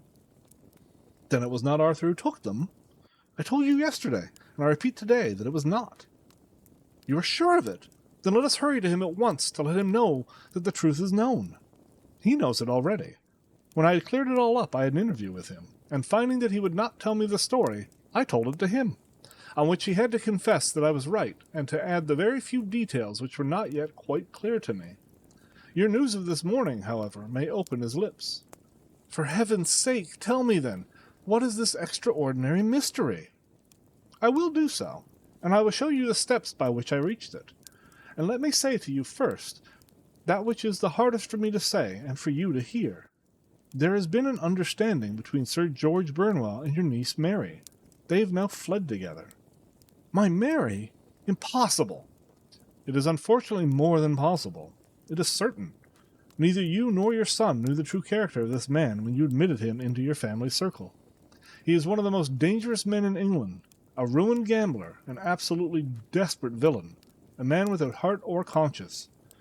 Your niece knew nothing of such men. When he breathed his vows to her, as he had done to 100 before her, she flattened herself that she alone had touched his heart. The devil knows best what he said, but at least she became his tool, and was in the habit of seeing him nearly every evening." "I cannot, and I will not believe it," cried the banker, with an ashen face. "I will tell you, then, what occurred in your house last night. Your niece, when you had, as she thought, gone to your room, slipped down and talked to her lover through the window which leads into the stable lane. His footmarks had passed right through the snow, so long as he stood there. She told him of the coronet. His wicked lust for gold kindled at the news, and he bent her to his will. I have no doubt that she loved you, but there are women in whom the love of a lover extinguishes all other loves, and I think that she must have been one. She had hardly listened to his instructions when she saw you coming downstairs, on which she closed the window rapidly and told you about one of the servants' escapade with her wooden-legged lover, which was all perfectly true. Your boy, Arthur, went to bed after his interview with you, but he slept badly on account of his uneasiness about his club debts. In the middle of the night he heard a soft tread pass his door, so he rose, and looking out was surprised to see his cousin walking very stealthily along the passage until she disappeared into your dressing-room. Petrified with astonishment, the lad slipped on some clothes, and waited there in the dark to see what would come of this strange affair. Presently she emerged from the room again, and in the light of the passage lamp your son saw that she carried the precious coronet in her hands. She passed down the stairs, and he, trilling with horror, ran along and slipped behind the curtain near your door, whence he could see what passed in the hall beneath. He saw her stealthily open the window, hand out the coronet to someone in the gloom, and then, closing it once more, hurry back to her room, passing quite close to where he stood hid behind the curtain. As long as she was on the scene, he could not take any action without a horrible exposure of the woman who he loved. But the instant that she was gone, he realized how crushing a misfortune this would be for you, and how all-important it was to set it right. He rushed down, just as he was, in his bare feet, opened the window, sprang out into the snow, and ran down the lane, where he could see a dark figure in the moonlight. Sir George Burnwell tried to get away, but Arthur caught him, and there was a struggle between them, your lad tugging at one end of the coronet, and his opponent at the other. In the scuffle, your son struck Sir George and cut him over the eye. Then something suddenly snapped, and your son, finding that he had the coronet in his hands, rushed back, closed the window, ascended to your room, and had just observed that the coronet had been twisted in the struggle, and was endeavoring to straighten it when you appeared upon the scene. "Is it possible?" gasped the banker. You then roused his anger by calling him names at a moment when he felt that he had deserved your warmest thanks. He could not explain the true state of affairs without betraying one who certainly deserved little enough consideration at his hands. He took the more chivalrous view, however, and preserved her secret. "And that was why she shrieked and fainted when she saw the coronet," cried Mr. Holder. "Oh, my God, what a blind fool I've been! And his asking to be allowed to go out for 5 minutes. The dear fellow wanted to see if the missing piece were at the scene of the struggle. How cruelly I have misjudged him!" "When I arrived at the house," continued Holmes, "I at once went very carefully round to observe if there were any traces in the snow which might help me. I knew that none had fallen since the evening before, and also that there had been a strong frost to preserve impressions. I passed along the tradesman's path, but found it all trampled down and indistinguishable. Just beyond it, however, at the far end of the kitchen door, a woman had stood and talked with a man, whose round impressions on one side showed that he had a wooden leg. I could even tell that they had been disturbed, for the woman had run back swiftly to the door, as was shown by the deep toe and light heel marks, while the wooden leg had waited a little, and then had gone away. I thought at the time that this might be the maid and her sweetheart, of whom you had already spoken to me, and inquiry showed it was so. I passed round the garden without seeing anything more than random tracks, which I took to be the police.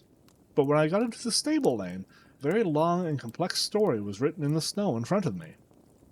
There was a double line of tracks of a booted man, and a second double line, which I saw with delight, belonged to a man with naked feet. I was at once convinced from what you had told me that the latter was your son. The first had walked both ways, but the other had run swiftly, and as his tread was marked in places over the depression of the boot, it was obvious that he had passed after the other. I followed them up and found that they led to a hall window, where Boots had worn all the snow away while waiting. Then I walked to the other end, which was 100 yards or more down the lane.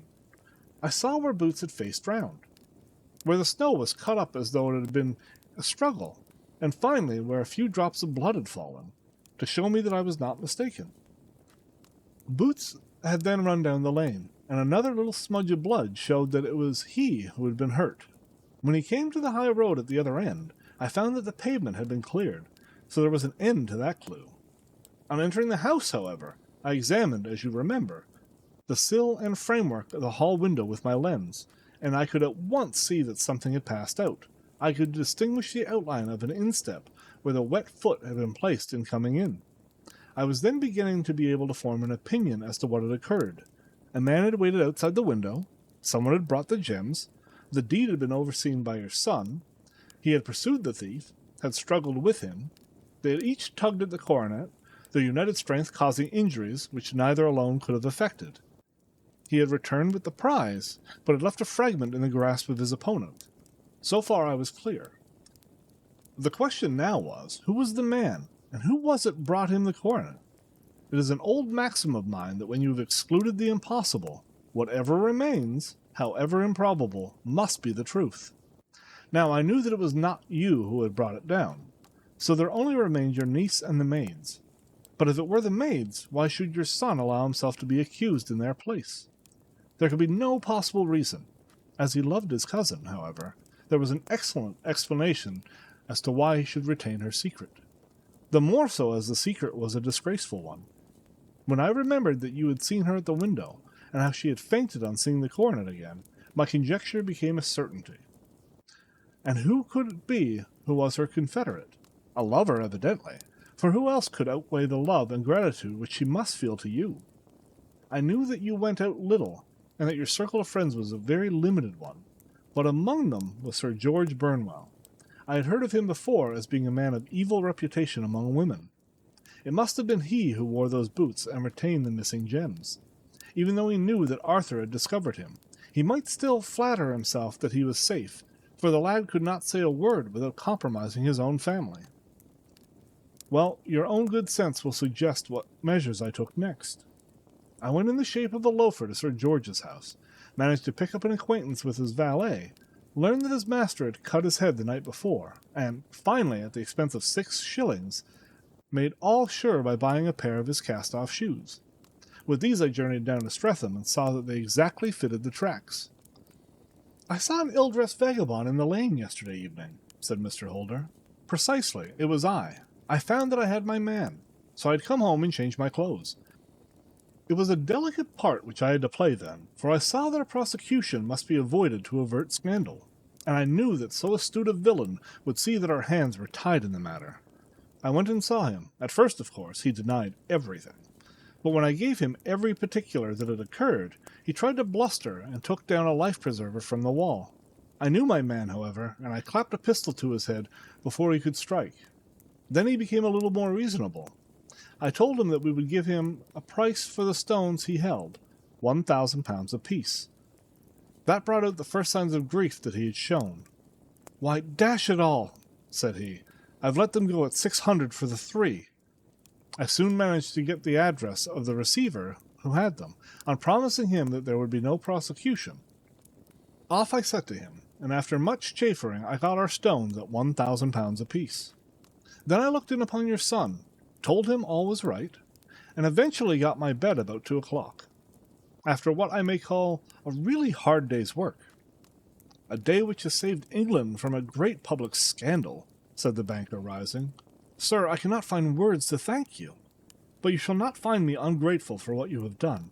Your skill has indeed exceeded all that I have heard of it, and now I must fly to my dear boy to apologize to him for the wrong which I have done him. As to what you tell me of poor Mary, it goes to my very heart. Not even your skill can inform me where she is now.' 'I think that we may safely say,' returned Holmes, 'that she is wherever Sir George Burnwell is. It is equally certain, too, that wherever her sins are, they will soon receive a more than sufficient punishment.' The Adventure of the Copper Beeches. "To the man who loves art for its own sake," remarked Sherlock Holmes, tossing aside the advertisement sheet of the Daily Telegraph, "it is frequently in its least important and lowliest manifestations that the keenest pleasure is to be derived. It is pleasant to me to observe, Watson, that you have so far grasped this truth, that in these little records of our cases which you have been good enough to draw up, and, I am bound to say, occasionally to embellish, you have given prominence not so much to the many causes célèbres and sensational trials in which I have figured, but rather to those incidents which may have been trivial in themselves, but which have given room to those faculties of deduction and of logical synthesis which I have made my special province. And yet,' said I, smiling, 'I cannot quite hold myself absolved from the charge of sensationalism which has been urged against my records.' 'You have erred, perhaps,' he observed, taking up a glowing cinder with the tongs, and lighting with it the long cherry-wood pipe, which was wont to replace his clay when he was in a disputatious rather than meditative mood. 'You have erred, perhaps, in attempting to put color and life into each of your statements, instead of confining yourself to the task of placing upon record that severe reasoning from cause to effect which is really the only notable feature about the thing.' 'It seems to me that I have done your full justice in the matter,' I remarked with some coldness, for I was repelled by the egotism which I had more than once observed to be a strong factor in my friend's singular character. 'No, it is not selfishness or conceit,' said he, answering, as was wont, my thoughts rather than my words. 'If I claim full justice for my art, it is because it is an impersonal thing, a thing beyond myself. Crime is common, logic is rare. Therefore it is upon logic rather than upon the crime that you should dwell. You have degraded what should have been a course of lectures into a series of tales.' It was a cold morning in the early spring, when we sat after breakfast on either side of a cheery fire in the old room at Baker Street. A thick fog rolled down between the lines of dun-colored houses, and the opposing windows loomed like dark, shapeless blurs through the heavy yellow wreaths. Our gas was lit, and shone on the white cloth and glimmer of china and metal, for the table had not been cleared yet. Sherlock Holmes had been silent all the morning, dipping continuously into the advertisement columns of a succession of papers, until at last, having apparently given up his search, he had emerged in no very sweet temper to lecture me upon my literary shortcomings. At the same time, he remarked after a pause, during which he had sat puffing at his long pipe and gazing down into the fire, "You can hardly be open to a charge of sensationalism.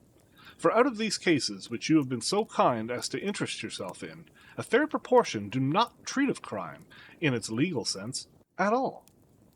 The small matter in which I endeavored to help the King of Bohemia, the singular experience of Miss Mary Sutherland, the problem connected with the man with the twisted lip, and the incident of the noble bachelor, were all matters which are outside the pale of the law. But in avoiding the sensational, I fear that you may have bordered on the trivial." "The end may have been so," I answered, "but the methods I hold to have been novel and of interest." "Pshaw, my dear fellow! What do the public, the great unobservant public, who could hardly tell a weaver by his tooth, or a compositor by his left thumb, care about the finer shades of analysis and deduction? But indeed, if you are trivial, I cannot blame you, for the days of the great cases are past. Man, or at least criminal man, has lost all enterprise and originality. As to my own little practice, it seems to be degenerating into an agency for recovering lost lead pencils, and giving advice to young ladies from boarding schools. I think that I have touched bottom at last. However, this note I had this morning marks my 0 point. I fancy, read it." He tossed a crumpled letter across to me. It was dated from Montague Place upon the preceding evening, and ran thus: "Dear Mr. Holmes, I am very anxious to consult you as to whether I should or should not accept a situation which has been offered to me as governess. I shall call at 10:30 tomorrow, if I do not inconvenience you. Yours faithfully, Violet Hunter." "Do you know the young lady?" I asked. "Not I." "It is 10:30 now." "Yes, and I have no doubt that is her ring. It may turn out to be of more interest than you think. You remember that the affair of the blue carbuncle, which appeared to be mere whim at first, developed into a serious investigation.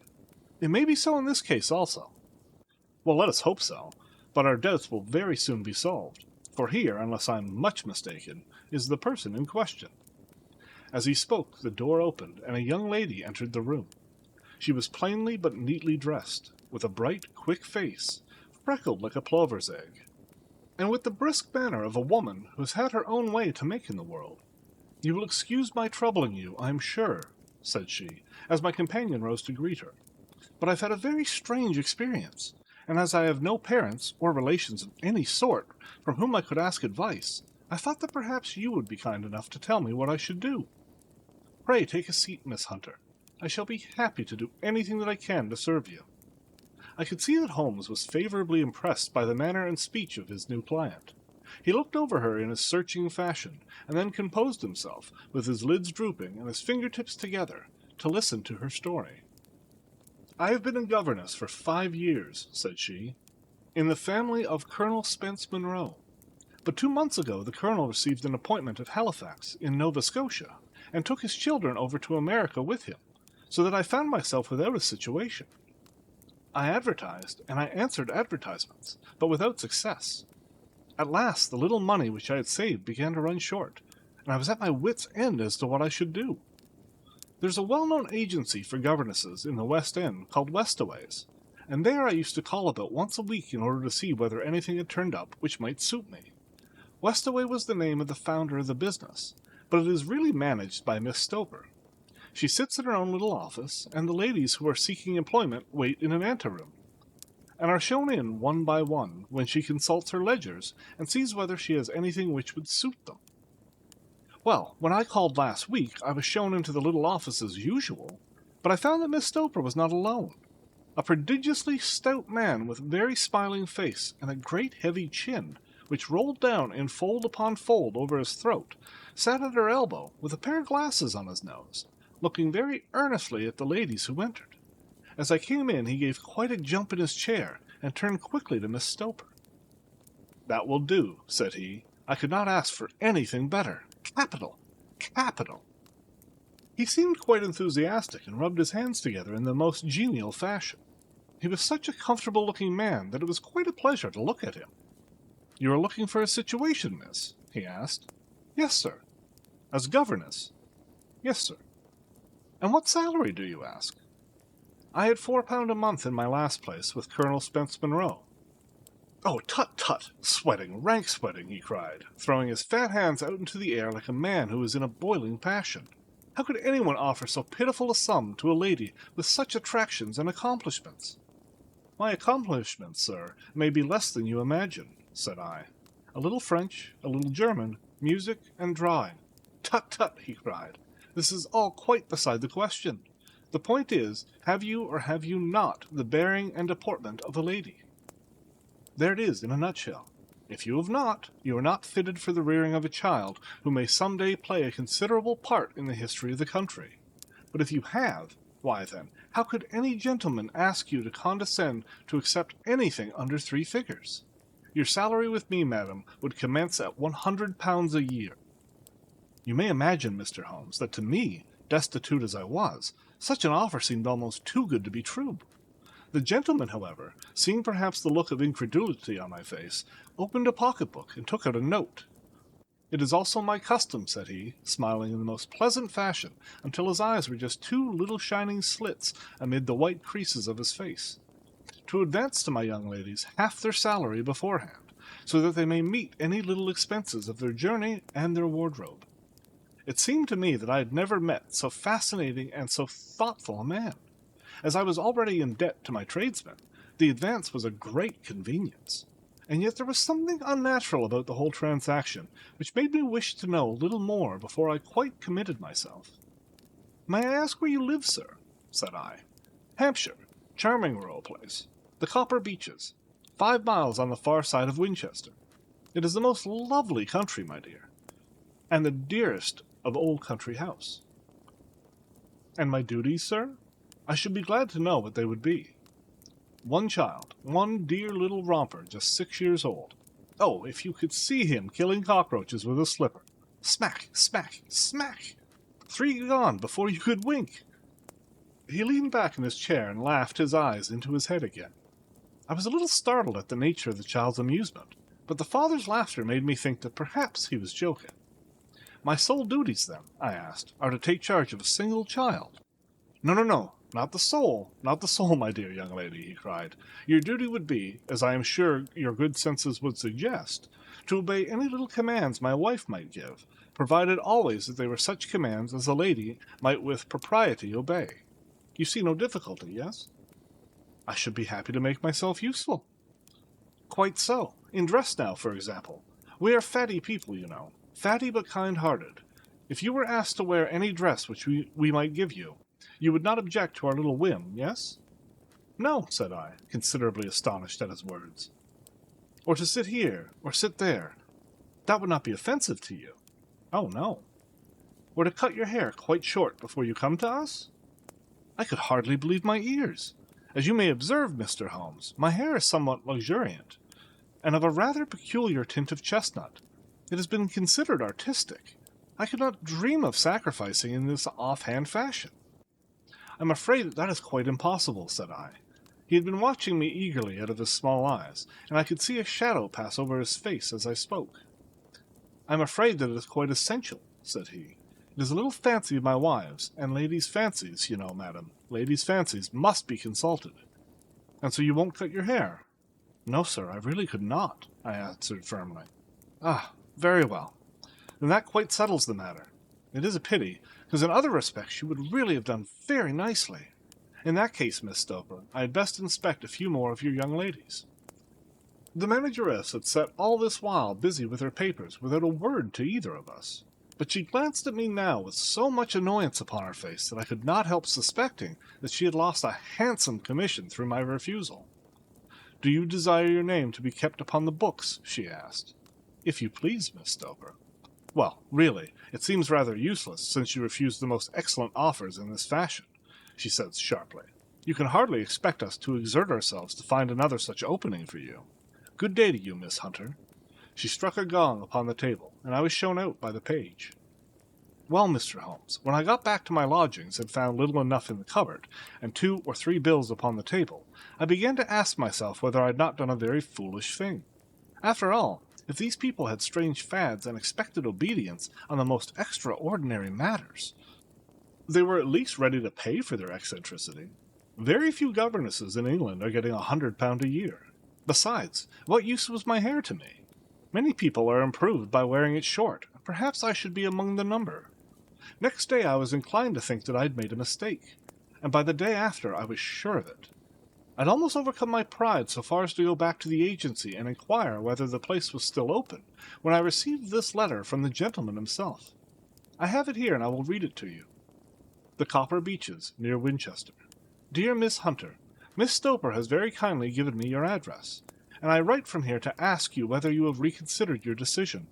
My wife is very anxious that you should come, for she has been much attracted by my description of you. We are willing to give £30 a quarter, or £120 a year, so as to recompense you for any little inconvenience which our fads may cause you. They are not very exacting, after all. My wife is fond of a particular shade of electric blue, and would like you to wear such a dress indoors in the morning. You need not, however, go to the expense of purchasing one, as we have one belonging to my dear daughter, Alice, now in Philadelphia, which would, I should think, fit you very well. Then, as to sitting here or there, or amusing yourself in any matter indicated, that need cause you no inconvenience. As regards to your hair, it is no doubt a pity, especially as I could not help remarking its beauty during our short interview. But I am afraid that I must remain firm upon this point, and I only hope that the increased salary may recompense you for the loss. Your duties, as far as the child is concerned, are very light. Now do try to come, and I shall meet you with the dog-cart at Winchester. Let me know your train. Yours faithfully, Jeffro Rucastle. That is the letter which I have just received, Mr. Holmes, and my mind is made up that I will accept it. I thought, however, that before taking the final step, I should like to submit the whole matter to your consideration. Well, Miss Hunter, if your mind is made up, that settles the question, said Holmes, smiling. But you would not advise me to refuse. I confess that it is not the situation which I should like to see a sister of mine apply for. What is the meaning of it all, Mr. Holmes? Ah, I have no data. I cannot tell. Perhaps you have yourself formed some opinion. Well, there seems to me to be only one possible solution. Mr. Rucastle seemed to be a very kind, good-natured man. It is not possible that his wife is a lunatic, that he desires to keep the matter quiet for fear she should be taken to an asylum, and that he humors her fancies in every way in order to prevent an outbreak. That is a possible solution. In fact, as matters stands, it is the most probable one. But in any case, it does not seem to be a nice household for a young lady. But the money, Mr. Holmes, the money! Well, yes, of course the pay is good. Too good. That is what makes me uneasy. Why should they give you £120 a year when they could have their pick for £40? There must be some strong reason behind. I thought that if I told you the circumstances, you would understand afterwards if I wanted your help. I should feel so much stronger if I felt that you were at the back of me. Oh, you may carry that feeling away with you. I assure you that little problem promises to be the most interesting which has come my way for some months. There's something distinctly novel about some of the features. If you should find yourself in doubt or in danger... Danger? What danger do you foresee? Holmes shook his head gravely. It would cease to be a danger if we could define it, said he. But at any time, day or night, a telegram would bring me down to your help. That is enough. She rose briskly from her chair with the anxiety all swept from her face. I shall go down to Hampshire quite easy in my mind now. I shall write to Mr. Rucastle at once, sacrifice my poor hair tonight, and start for Winchester tomorrow. With a few grateful words to Holmes, she bade us both good night, and bustled off upon her way. At least, said I, as we heard her quick, firm steps descending the stairs, she seems to be a young lady who is very well able to take care of herself.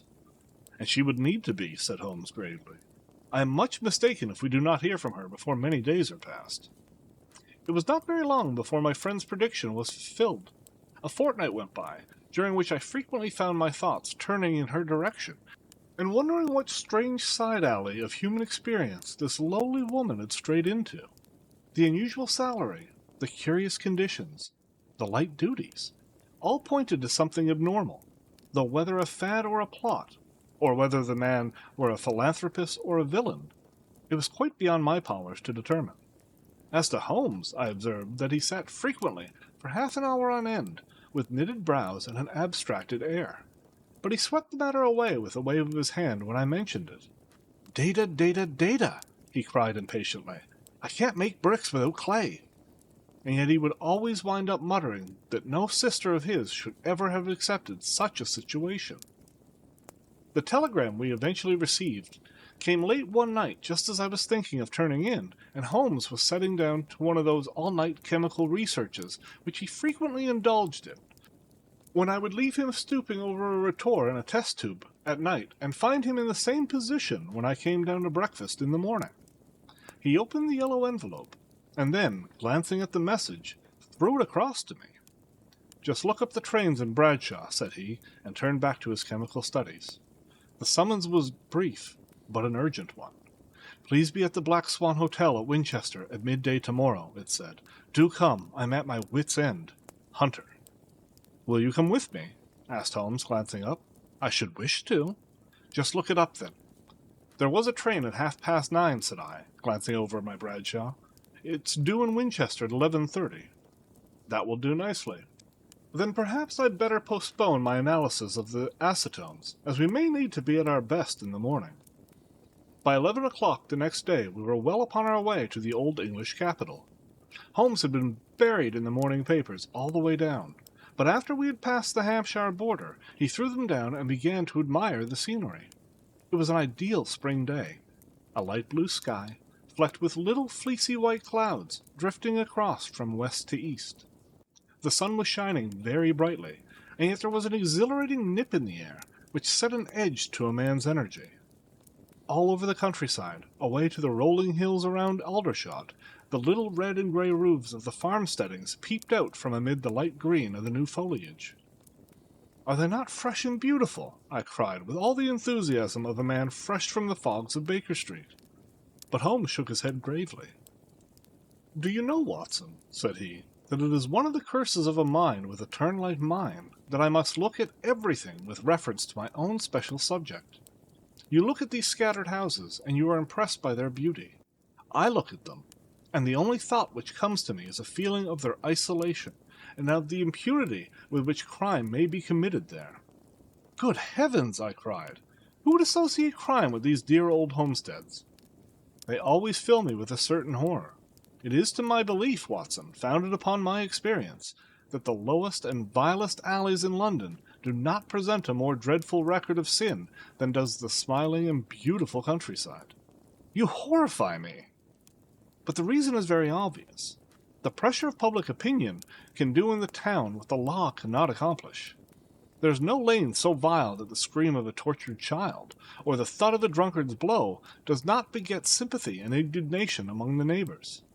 And then the whole machinery of justice is ever so close that a word of complaint can set it going, and there is but a step between the crime and the dock.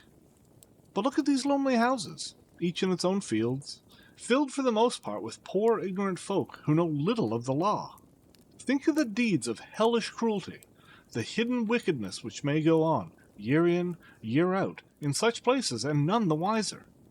Had this lady who appeals to us for help gone to live in Winchester, I should never have had a fear for her. It is the 5 miles of country which makes the danger. Still, it is clear that she is not personally threatened. No, if she can come to Winchester to meet us, she can get away." "Quite so. She has her freedom." "What can be the matter, then? Can you suggest no explanation?" "I've devised 7 separate explanations, each of which would cover the fact as far as we know them. But which of these is correct can only be determined by the fresh information which we shall no doubt find waiting for us. Well, there is the tower of the cathedral, and we shall soon learn all that Miss Hunter has to tell. The Black Swan is an inn of repute in the High Street, at no distance from the station, and there were found the young lady waiting for us. She had engaged a sitting room, and our lunch awaited upon the table. "I am so delighted that you have come," she said earnestly. "It is so very kind of you both. But indeed I do not know what I should do. Your advice will be altogether invaluable to me." Pray tell us what happened to you. I will do so, and I must be quick, for I have promised Mr. Rucastle to be back before 3. I got his leave to come into town this morning, though he little knew for what purpose. Let us have everything in its due order. Holmes thrust his long, thin legs out toward the fire and composed himself to listen. In the first place, I may say that I have met, on the whole, with no actual ill treatment from Mr. and Mrs. Rucastle. It is only fair to them to say that, but I cannot understand them, and I am not easy in my mind about them. What can you not understand? Their reasons for their conduct. But you shall have it all just as it occurred. When I came down, Mr. Rucastle met me here and drove me in his dog-cart to the Copper Beeches. It is, as he said, beautifully situated. But it is not beautiful in itself, for it is a large square block of a house, whitewashed, but all stained and streaked with damp and bad weather. There are grounds around it, woods on 3 sides, and on the 4th a field which slopes down to the Southampton High Road, which curves past about 100 yards from the front door. This ground in front belongs to the house, but the woods all around are part of Lord Southerton's preserves. A clump of copper beeches immediately in front of the hall door has given its name to the place. I was driven over by my employer, who was as amiable as ever, and was introduced by him that evening to his wife and the child. There was no truth, Mr. Holmes, in the conjecture which seemed upon us to be probable in your rooms at Baker Street. Mrs. Rucastle is not mad. I found her to be a silent, pale-faced woman, much younger than her husband, not more than 30, I should think, while he can hardly be less than 45. From their conversation, I have gathered that they have been married about 7 years, that he was a widower, and that his only child by the first wife was the daughter who has gone to Philadelphia. Mr. Rucastle told me in private that the reason why she had left them was that she had an unreasoning aversion to her stepmother. As the daughter could not have been less than 20, I can quite imagine that her position must have been uncomfortable with her father's young wife. Mrs. Rucastle seemed to me to be colorless in mind as well as in feature. She impressed me neither favorably nor the reverse. She was a non-entity. It was easy to see that she was passionately devoted both to her husband and to her little son. Her light gray eyes wandered continually from one to the other, noting every little want and forestalling it if possible.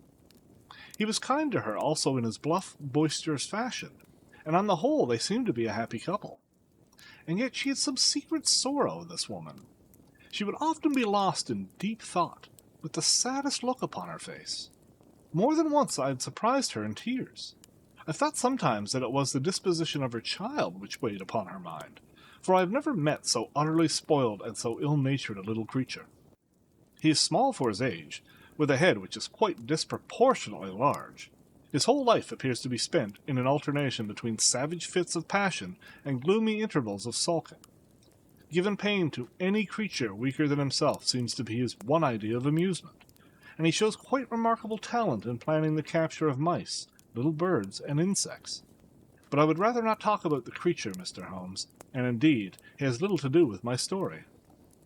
I am glad of all details, remarked my friend, whether they seem to you to be relevant or not. I shall try not to miss anything of importance. The one unpleasant thing about the house, which struck me at once, was the appearance and conduct of the servants. There are only 2, a man and his wife. Toller, for that is his name, is a rough, uncouth man, with grizzled hair and whiskers, and a perpetual smell of drink. Twice since I have been with them, he has been quite drunk, and yet Mr. Rucastle seemed to take no notice of it.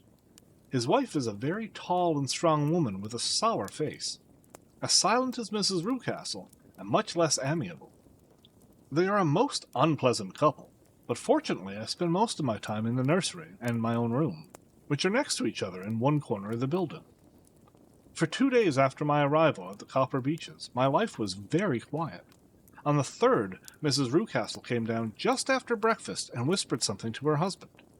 "Oh, yes," said he, turning to me. "We are very much obliged to you, Miss Hunter, for falling in with our whim so far as to cut your hair. I assure you that it is not detracted in the tiniest iota from your appearance. We shall now see how the electric blue dress will become you. You will find it laid out upon the bed in your room. and if you would be so good as to put it on, we should both be extremely obliged. The dress which I found waiting for me was of a peculiar shade of blue. It was of excellent material, a sort of beige, but it bore unmistakable signs of having been worn before. It could not have been a better fit if I had been measured for it. Both Mr. and Mrs. Rucastle expressed a delight at the look of it, which seemed quite exaggerated in its vehemence. They were waiting for me in the drawing-room, which is a very large room, stretching along the entire front of the house, with 3 long windows reaching down to the floor. A chair had been placed close to the central window, with its back turned towards it. In this I was asked to sit, and then Mr. Rucastle, walking up and down on the other side of the room, began to tell me a series of the funniest stories that I've ever listened to. You cannot imagine how comical he was, and I laughed until I was quite weary. Mrs. Rucastle, however, who was evidently no sense of humor, never so much as smiled, but sat with her hands in her lap and a sad, anxious look upon her face. After an hour or so, Mr. Rucastle suddenly remarked that it was time to commence the duties of the day, and that I might change my dress and go to little Edward in the nursery. 2 days later, this same performance was gone through under exactly similar conditions. Again I changed my dress, again I sat in the window, and again I laughed very heartily at the funny stories of which my employer had an immense repertoire, and which he told inimitably. Then he handed me a yellow-backed novel, and moving my chair a little sideways, that my own shadow might not fall upon the page, he begged me to read aloud to him. I read for about 10 minutes, beginning in the heart of a chapter, and then suddenly, in the middle of a sentence, he ordered me to cease and to change my dress. You can easily imagine, Mr. Holmes, how curious I became as to what the meaning of this extraordinary performance could possibly be. They were always very careful, I observed, to turn my face away from the window, so that I became consumed with the desire to see what was going on behind my back. At first it seemed to be impossible, but I soon devised a means. My hand mirror had been broken, so a happy thought seized me, and I concealed a piece of the glass in my handkerchief. On the next occasion, in the midst of my laughter, I put my handkerchief up to my eyes, and was able, with a little management, to see all that there was behind me. I confess that I was disappointed. There was nothing. At least that was my first impression. At the second glance, however, I perceived that there was a man standing in the Southampton Road, a small bearded man in a grey suit, who seemed to be looking in my direction. The road is an important highway, and there are usually people there. This man, however, was leaning against the railings which bordered our field, and was looking earnestly up. I lowered my handkerchief and glanced at Mrs. Rucastle, to find her eyes fixed upon me with a most searching gaze. She said nothing, but I am convinced that she had divined that I had a mirror in my hand, and had seen what was behind me. She rose at once. "Jeffro," she said, "there is an impertinent fellow upon the road there who stares up at Miss Hunter." "No friend of yours, Miss Hunter?" he asked. "No, I know no one in these parts." "Dear me, how very impertinent! Kindly turn around and motion to him to go away." "Surely it would be better to take no notice." No, we should have him loitering here always. Kindly turn round and wave him away like that." I did as I was told, and at the same instant Mrs. Rucastle drew down the blind. That was a week ago, and from that time I have not sat again in the window, nor have I worn the blue dress, nor seen the man in the road. "Pray continue," said Holmes. "Your narrative promises to be a most interesting one." "You will find it rather disconnected, I fear, and there may prove to be little relation between the different incidences of which I speak. On the very first day that I was at the Copper Beeches, Mr. Rucastle took me to a small outhouse which stands near the kitchen door. As we approached it, I heard the sharp rattling of a chain, and the sound of a large animal moving about. "Look in there," said Mr. Rucastle, showing me a slit between 2 planks. "Is he not a beauty?" I looked through, and was conscious of 2 glowing eyes, and of a vague figure huddled up in the darkness. "Don't be frightened," said my employer, laughing at the start which I had given. "It's only Carlo, my mastiff. I call him mine, but really old Toller, my groom, is the only man who can do anything with him. We feed him once a day, and not too much then, so that he is always as keen as mustard. Toller lets him loose every night, and God help the trespasser whom he lays his fangs upon. For goodness sake, don't you ever, on any pretext, set your foot over the threshold at night, for it's as much as your life is worth.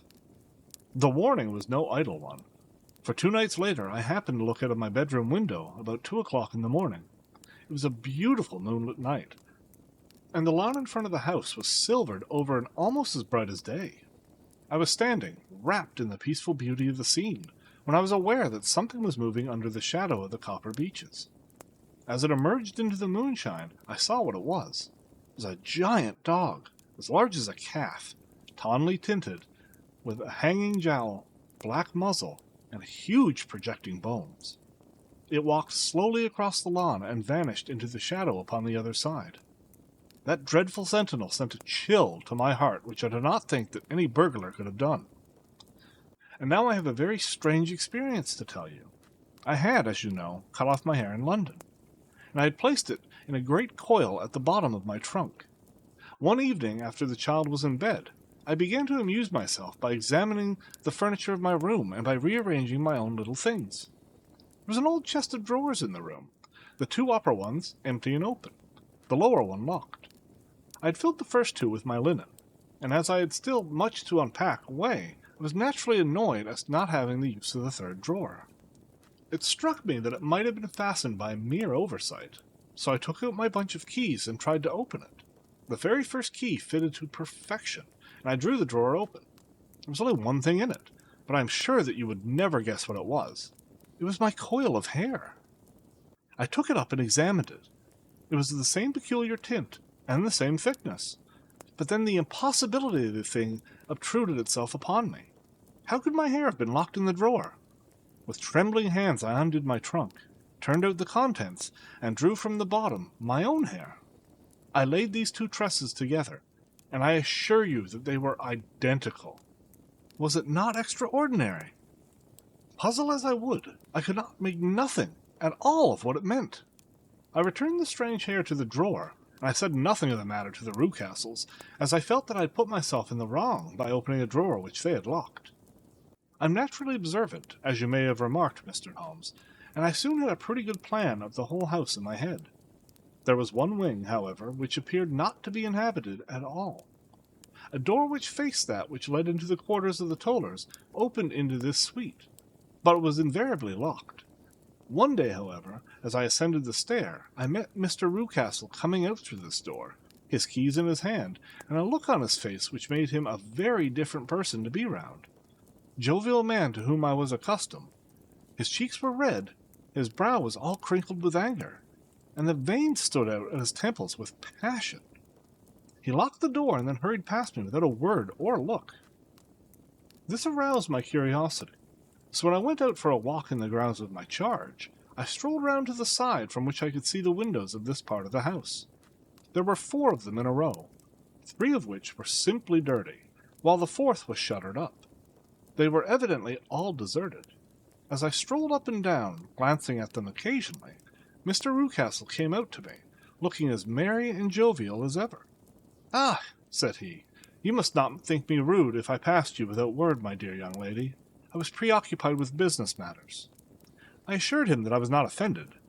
"By the way," said I, "you seem to have quite a suite of spare rooms up there, and one of them has the shutters up." He looked surprised, and it seemed to me a little startled at my remark. "Photography is one of my hobbies," said he. "I have made my dark room up there. But, dear me, what an observant young lady we have come upon. Who would have believed it? Who would have ever believed it?" He spoke in a jesting tone, but there was no jest in his eyes as he looked at me. I read suspicion there, and annoyance, but no jest. Well, Mr. Holmes, from the moment that I understood that there was something about that suite of rooms which I was not to know, I was all on fire to go over them. It was not mere curiosity, though I have my share of that. It was more a feeling of duty, a feeling that some good might come from my penetrating of this place. They talk of woman's instinct. Perhaps it was a woman's instinct which gave me that feeling. At any rate, it was there, and I was keenly on the lookout for any chance to pass the forbidden door. It was only yesterday that the chance came. I may tell you that, besides Mr. Rucastle, both Toller and his wife find something to do in these deserted rooms, and I once saw him carrying a large black linen bag with him through the door. Recently he has been drinking hard, and yesterday evening he was very drunk. When I came upstairs, there was the key in the door. I have no doubt at all that he had left it there. Mr. and Mrs. Rucastle were both downstairs, and the child was with them, so that I had an admirable opportunity. I turned the key gently in the lock, opened the door, and slipped through. There was a little passage in front of me, unpapered and uncarpeted, which turned at a right angle at the farther end. Round this corner were 3 doors in a line, the first and third of which were open. They each led to an empty room, dusty and cheerless, with 2 windows in the one and one in the other, so thick with dirt that the evening light glimmered dimly through them. The center door was closed, and across the outside of it had fastened one of the broad boards of an iron bed, padlocked at one end to a ring in the wall, and fastened at the other with a stout cord. The door itself was locked as well, and the key was not there. This barricaded door corresponded clearly with the shuttered window outside, and yet I could see by the glimmer from beneath it that the room was not in darkness. Evidently there was a skylight which let in light from above. As I stood in the passage gazing at the sinister door and wondering what secret it might veil, I suddenly heard the sound of steps within the room, and saw a shadow pass backward and forward against the little slit of dim light which shone out from under the door. A mad, unreasoning terror rose up in me at the sight, Mr. Holmes. My overstrung nerves failed me suddenly, and I turned and ran as though some dreadful hand were behind me, clutching at the skirt of my dress. I rushed down the passage, through the door, and straight into the arms of Mr. Rucastle, who was waiting outside. "So," said he, smiling, "it was you, then. I thought it must be when I saw the door open." "Oh, I am so frightened," I panted. "My dear young lady, my dear young lady, you cannot think how caressing and soothing his manner was. And what has frightened you, my dear young lady?" But his voice was just a little too coaxing. He overdid it. I was keenly on my guard against him. "I was foolish enough to go into the empty wing," I answered. "But it was so lonely and eerie in this dim light that I was frightened and ran out again. Oh, it is so dreadfully still in there." "Only that?" said he, looking at me keenly. "Why, what did you think?" I asked. "Why do you think that I locked this door?" "I'm sure that I don't know." "It is to keep people out who have no business there, do you see?" He was still smiling in the most amiable manner. "I'm sure if I had known—" "Well then, you know now. And if you ever put your foot over that threshold again—" Here in an instant the smile hardened into a grin of rage, and he glared down at me with the face of a demon. "I'll throw you to the mastiff." I was so terrified that I do not know what I did. I suppose that I must have rushed past him into my room. I remembered nothing until I found myself lying on my bed, trembling all over. The thought of you, Mr. Holmes, I could not live there longer without some advice. I was frightened of the house, of the man, of the woman, of the servants, even of the child. They were all horrible to me. If I could only bring you down, all would be well. Of course, I might have fled from the house, but my curiosity was almost as strong as my fears. My mind was soon made up. I would send you a wire. I put on my hat and cloak, went down to the office, which is about half a mile from the house, and then returned, feeling very much easier. A horrible doubt came into my mind as I approached the door, lest the dog might be loose. But I remembered that Toller had drunk himself into a state of insensibility that evening, and I knew that he was the only one in the household who had any influence with the savage creature, or who would venture to set him free. I slipped in safely and lay awake half the night in my joy at the thought of seeing you. I had no difficulty in getting leave to come to Winchester this morning, but I must be back before 3 o'clock, for Mr. and Mrs. Rucastle are going on a visit, and will be away all the evening, so that I must look after the child. Now, I have told you all my adventures, Mr. Holmes, and I should be very glad if you could tell me what it all means, and, above all, what I should do." Holmes and I listened spellbound to this extraordinary story. My friend rose and paced up and down the room, his hands in his pockets, and an expression of most profound gravity upon his face. "Is Toller still drunk?" he asked. "Yes, I heard his wife tell Mrs. Rucastle that she should do nothing with him." "That is well. And the Rucastles go out tonight?"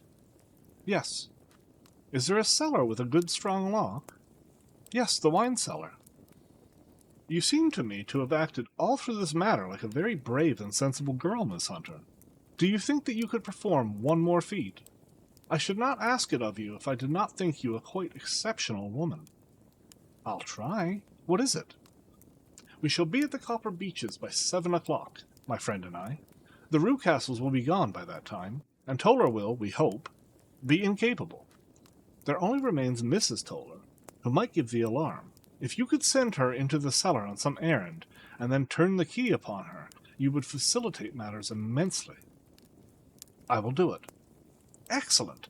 We shall then look thoroughly into the affair. Of course, there is only one feasible explanation. You've been brought there to personate someone, and the real person is imprisoned in this chamber. That is obvious. As to who this prisoner is, I have no doubt that it is the daughter, Miss Alice Rucastle, if I remember right, who is said to have gone to America.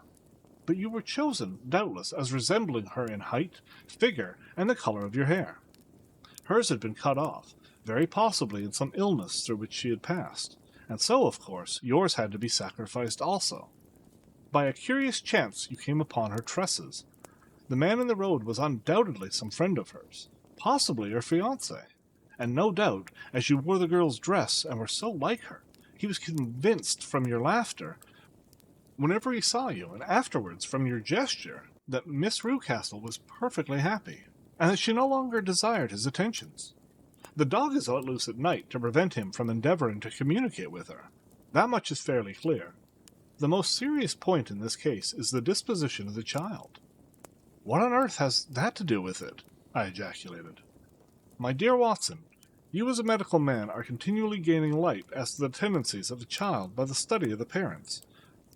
Don't you see that the converse is equally valid? I frequently gain my first real insight into the character of parents by studying their children. This child's disposition is abnormally cruel, merely for cruelty's sake, and whether he derives this from his smiling father, as I should suspect, or from his mother, it bodes evil for the poor girl who is in their power. I'm sure that you are right, Mr. Holmes, cried our client. 1,000 things come back to me which make me certain that you have hit it. Oh, let us lose not an instant in bringing help to this poor creature. We must be circumspect, for we are dealing with a very cunning man. We can do nothing until 7 o'clock.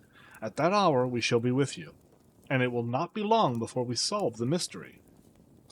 We were as good as our word, for it was just 7 when we reached the Copper Beeches, having put up our trap at a wayside public-house. The group of trees, with their dark leaves shining like burnished metal in the light of the setting sun, were sufficient to mark the house, even had Miss Hunter not been standing smiling on the doorstep. "Have you managed it?" asked Holmes. A loud thudding noise came from somewhere downstairs. "That is Miss Toller in the cellar," said she. "Her husband lies snoring on the kitchen rug. Here are his keys, which are the duplicates of Mr. Rucastle's." "You've done well indeed," cried Holmes with enthusiasm. "Now lead the way, and we shall soon see the end of this black business." We passed up the stair, unlocked the door, followed on down a passage, and found ourselves in front of the barricade which Miss Hunter had described. Holmes cut the cord and removed the transverse bar. Then he tried the various keys in the lock, but without success. No sound came from within, and at the silence Holmes' face clouded over. "I trust that we are not too late," said he. "I think, Miss Hunter, that we had better go in without you. Now, Watson, put your shoulder to it, and we shall see whether we cannot make our way in." It was an old rickety door, and gave at once before our united strength. Together we rushed into the room. It was empty. There was no furniture save a little pallet bed, a small table, and a basket full of linen. The skylight above was open, and the prisoner gone. "There's been some villainy here," said Holmes. "This beauty has guessed Miss Hunter's intentions, and has carried off his victim." "But how?" "Through the skylight.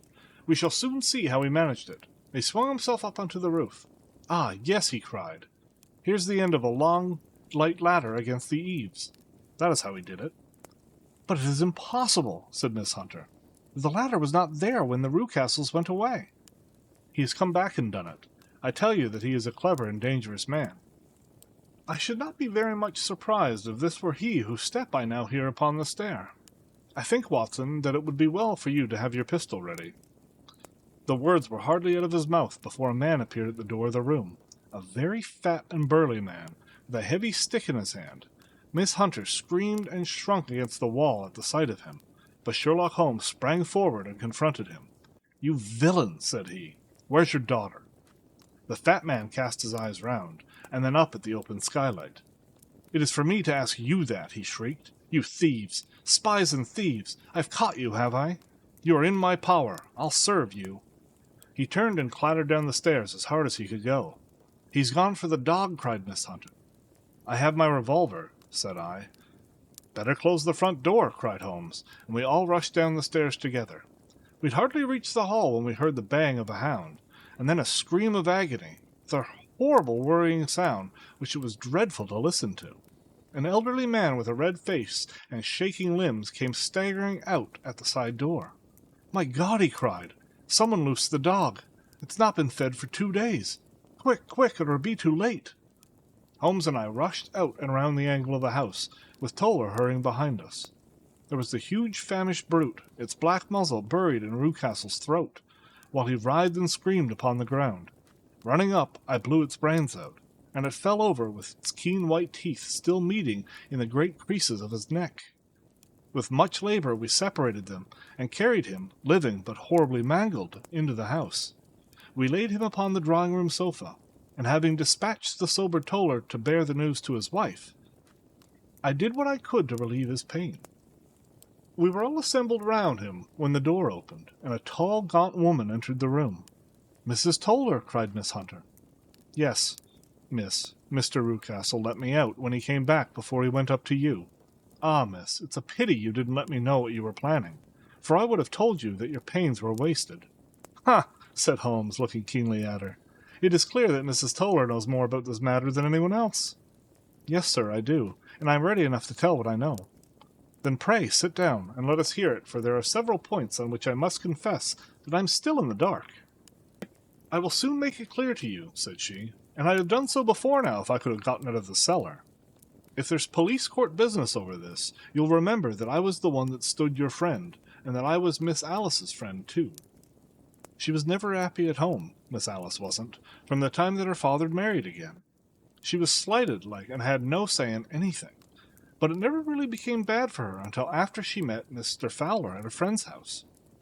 As well as I could learn, Miss Alice had rights of her own by will, but she was so quiet and patient, she was, that she never said a word about them, but just left everything in Mr. Rucastle's hands.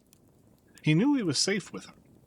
But when there was a chance of a husband coming forward, who would ask for all that the law would give him, then her father thought it time to put a stop to it. He wanted her to sign a paper, so that whether she married or not, he could use her money. When she wouldn't do it, he kept on worrying her until she got brain fever, and for 6 weeks was at death's door. Then she got better, at last, all worn to a shadow, and with her beautiful hair cut off.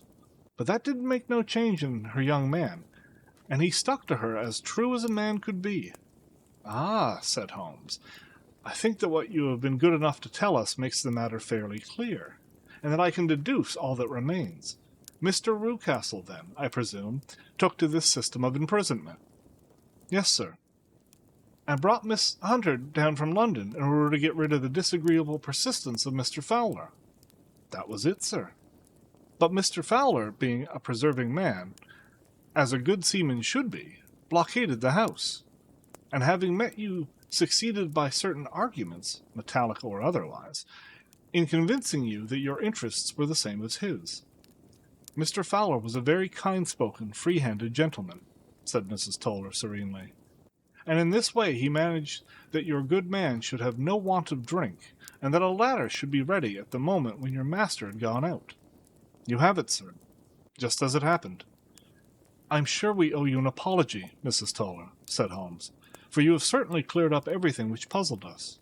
And here comes the country surgeon and Mrs. Rucastle. So I think, Watson, that we had best escort Miss Hunter back to Winchester, as it seems to me that our locus standi now is rather a questionable one." And thus we solved the mystery of the sinister house with the beeches in front of the door. Mr. Rucastle survived, but was always a broken man, kept alive solely through the care of his devoted wife.